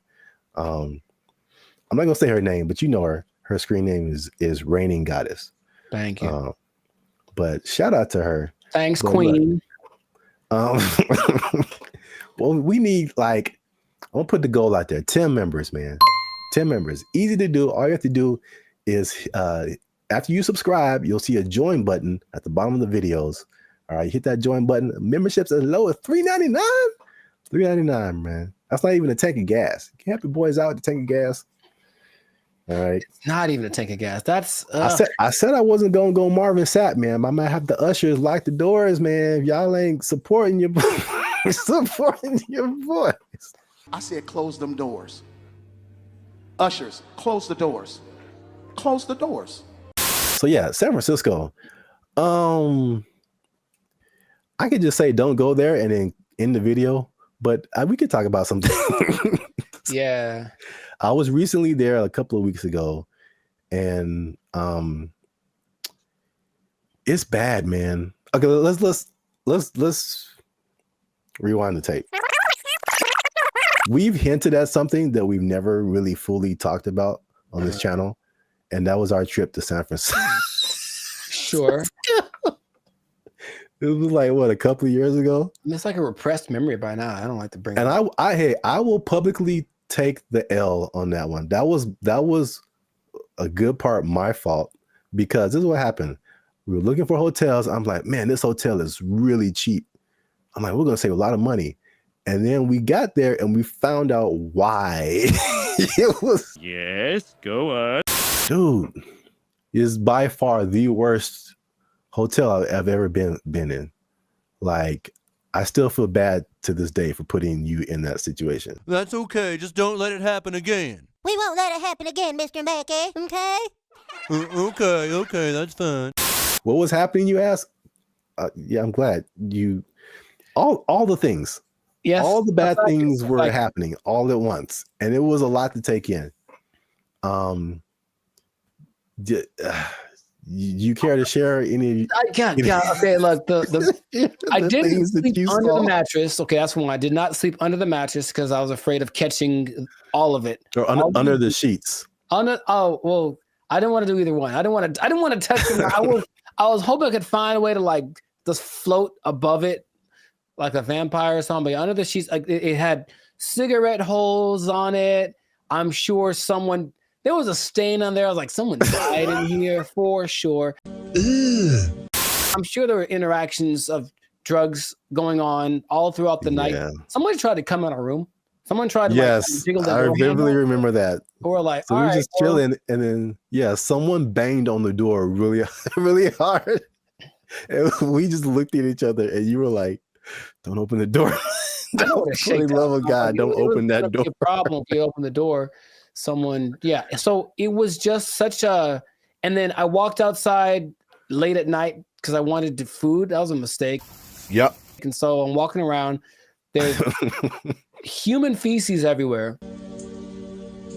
Brother, ugh. And then there was just this like scene where you round a corner, because you see it in movies, and I round the corner and it's like all of a sudden there's just all of these people just drugged out in this one area. But it's like almost like they're moving in slow motion, because like I got there and it was kind of like, oh no. Yeah, zombie. Kind of a zombie apocalypse kind of vibe. And they looked at me and it's like, well, they were going to chase me. And if it was one of those movies with the fast zombies, which is still terrifying, like zombies are supposed to be slow. I don't know who invented fast zombies, but I just had to get out of there. So it was such a bad time. Such a bad time, and everyone that lives there is like, yeah, we know. French fry when you pizza, you're gonna have a bad time. Yeah, I was recently there, and I mean, compare it to LA, because I think I have a good perspective. Because you see a lot of stuff on the news, and they're like, California is this, and Hollywood, like all of California isn't Hollywood. All of California isn't San Francisco. These are like the biggest cities, but it's like sometimes, and you see news from other places, and they like sensationalize stuff. Yeah. They do not do that with San Francisco, bro. It's crazy. And it's coming from someone who's lived in like the heart of downtown LA for years. Patrolling and trying to catch me riding dirty. I feel like LA is more concentrated. Like you have Skid Row where like it all goes down. And then every once in a while you on a corner, you'll see somebody here and there. Yeah. But I feel like the extent, and there's a specific area called Union Square in San Francisco that's been hit like the hardest. But it's just like, it feels like it's everywhere. Like it's not just like a little Skid Row. It extends everywhere. So I mean, we've obviously mentioned the drugs. That's the homelessness and the drug epidemic, which is like, most of it's mental health and addiction issues. So it's made public spaces unsafe, difficult to manage. And this has been kind of further fueled by the high rents in the city. And then their approach to it is like this, what they call a harm reduction over enforcement. What? So just call it stupid. Just call it stupid. But remember you did the video about what country was that who kind of had an open drug policy? Portugal did it, and it worked for them. But they had we will let them kind of do what they want, but also give them lots of resources so that they can fix it, and clinics and all that kind of stuff they can get clean. So it's kind of like they had a method to their madness, and this one's kind of like I remember watching a video about they're interviewing people in San Francisco, like, what can we do about this? And it's like they think the big problem is that approach. They're just kind of giving away needles and stuff like that. Just like, here, just make sure your needles are clean. It's like, well, they're going to just take advantage of it, and it's not working. You know, if the goal is to fix it, now the question is, are they trying to fix it? It doesn't seem like it's a good policy at all. Yeah. And what makes me nervous is like, I feel like San Francisco is the prototype, and it's kind of trying to make its way to LA. Like the I feel I can see LA turning into that. Because even recently, I've been taking like the metro more, the trains and stuff. It's just been kind of helpful for me. And literally, I got off on a stop, and they have all these different people, ambassadors for the metro, whatever. And this lady made an announcement, and she was promoting this app that you can get on your phone to like report incidences on the metro and help you whatever. And she literally said like, oh yeah, we've been having a lot of drug overdoses on the train, so we don't want anybody to die. So make sure you get this app. I'm just like, I'm just trying to get to work, and I'm just like, what? What? A little too chill for me, a little too common. This is the discussion that we're having. Like, it was just really weird, man. That's suspicious. That's weird.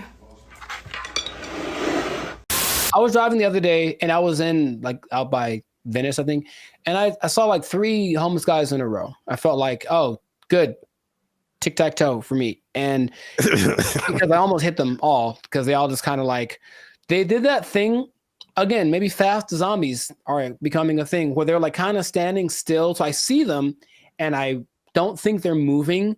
And then as soon as I start driving, they start moving really fast in the direction of where I'm about to drive. So I was like, all right, well, that sucked. And that happened 3 times in a row. I don't know if they planned it. Maybe it's a weird kind of choreography that got going on. Maybe flash, those flash, whatever things are coming back, flash mobs. I would imagine that happening all the time in San Francisco because it's just much more concentrated, like you said. So in certain places, that might happen 10 times in a row. And then they're going to get hit by way more cars. It's going to be a whole thing. You know what I mean? So like, I don't know why they aren't doing what they did. We talked about this before in another episode too, where there was like a summit in San Francisco for some world leader organization, right? And they're like, well, we can't have all these homeless guys around everywhere. So for like a week or two, they kind of made them all go away. Right. What did they? I don't remember like what they did, but all of a sudden, like, oh, we don't have a problem.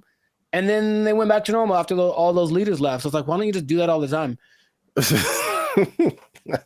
Well, yeah, that was really weird. Suspicious. Well, obviously that's a big problem. That's one thing. Number 2, again, and I said it was kind of connected, is the cost of living. So San Francisco has some of the highest housing costs in the U.S. It's driven by strict zoning laws, limited new development, and high demand from tech workers. So there's an affordability crisis, and it's pushing middle-class residents and families out of the city. And again, this is like firsthand experience. Like I was just up there, and before I even did this episode, I was like, it felt like there were just 2 classes of people. You were either really, really rich, like you worked at a tech company, a Google, a Salesforce or something, and you just like got all the monies, or you were either on the street or about to be on the street. Like that, like there felt like there was no middle class. You either had money or you didn't. Life in San Francisco, check this out. Here go a Rolls Royce, a $300,000-$400,000 car. And over here you got people shooting up doing drugs on the street. And the people that weren't like homeless or drugged out, it felt like that. People say that San Francisco has a New York vibe. It felt like that. Like everybody was hustling to just like get by. And you watch these like futuristic movies. Well, I'm probably getting ahead of myself, but it's like, it's so unbelievably expensive. I saw a valet for, I mean, this isn't the normal price, but there were places up there that had a valet for like $100. $100 to park your car. Nope. Average rent in San Francisco, $3,204. $3,000 a month. That's very New Yorkish. On average, a studio costs you $2,700, 1 bedroom $3,500, 2 bedrooms $4,800. I'm trying to remember what was so great about San Francisco back in the day. What, the Gold Rush? Really, it's the San Francisco treat. Okay, gold. Okay, besides that, it's very delicious. Besides that, Gold Rush, and then Profit. Like, what happened? Like, I'm trying to remember why San Francisco was such an attractive place for Full House. They had Full House. Okay, yeah, we're going way back now. Maybe that's the last things that San Francisco had. Because I mentioned that because I still talk to people who mentioned they're thinking about moving there, and my question is like, wow. would you do that? I don't even know. Like, I can't even tell you that. If you come to LA, I get it. Every industry is here, but for San Francisco, like, if it's not tech, I don't see why you'd go there. Yeah. One thing I will say about that was cool when I went there. This is a random topic, but and LA they're almost there. I got off the plane and I could get right onto the train. Like the metro system goes into the airport. So you can just hop off the plane, get on the train, and go right into the city. I thought that was pretty cool. LA, you can almost do that, but it's still, they haven't finished the track yet. Interesting. I guess that's a purpose. There's always a thing where you're like, okay, how do I get to the airport? Somebody got to drop me off, or how am I gonna, but yeah, you can do that in San Francisco. So that's one thing. That is one thing. Yeah. I'm still thinking, what would behoove somebody to move to a place that's behoove. Thank you. That's expensive. At some point in the recent few years, the mayor declared San Francisco as a state of emergency because of the problem, right? Like that was the thing that happened. And yeah. But again, what are they doing to fix it? Because I just keep hearing about bad things and it's getting worse. And it's okay, well, do something. Like, it just feels like they're like, yep, that's how it is. So come on down and get some money, I suppose. But wait, there's more. Oh God. So we talk about the homeless and drugs. We talk about the unaffordability. As you do. On top of that, third thing is crime and retail theft. Something again I saw firsthand.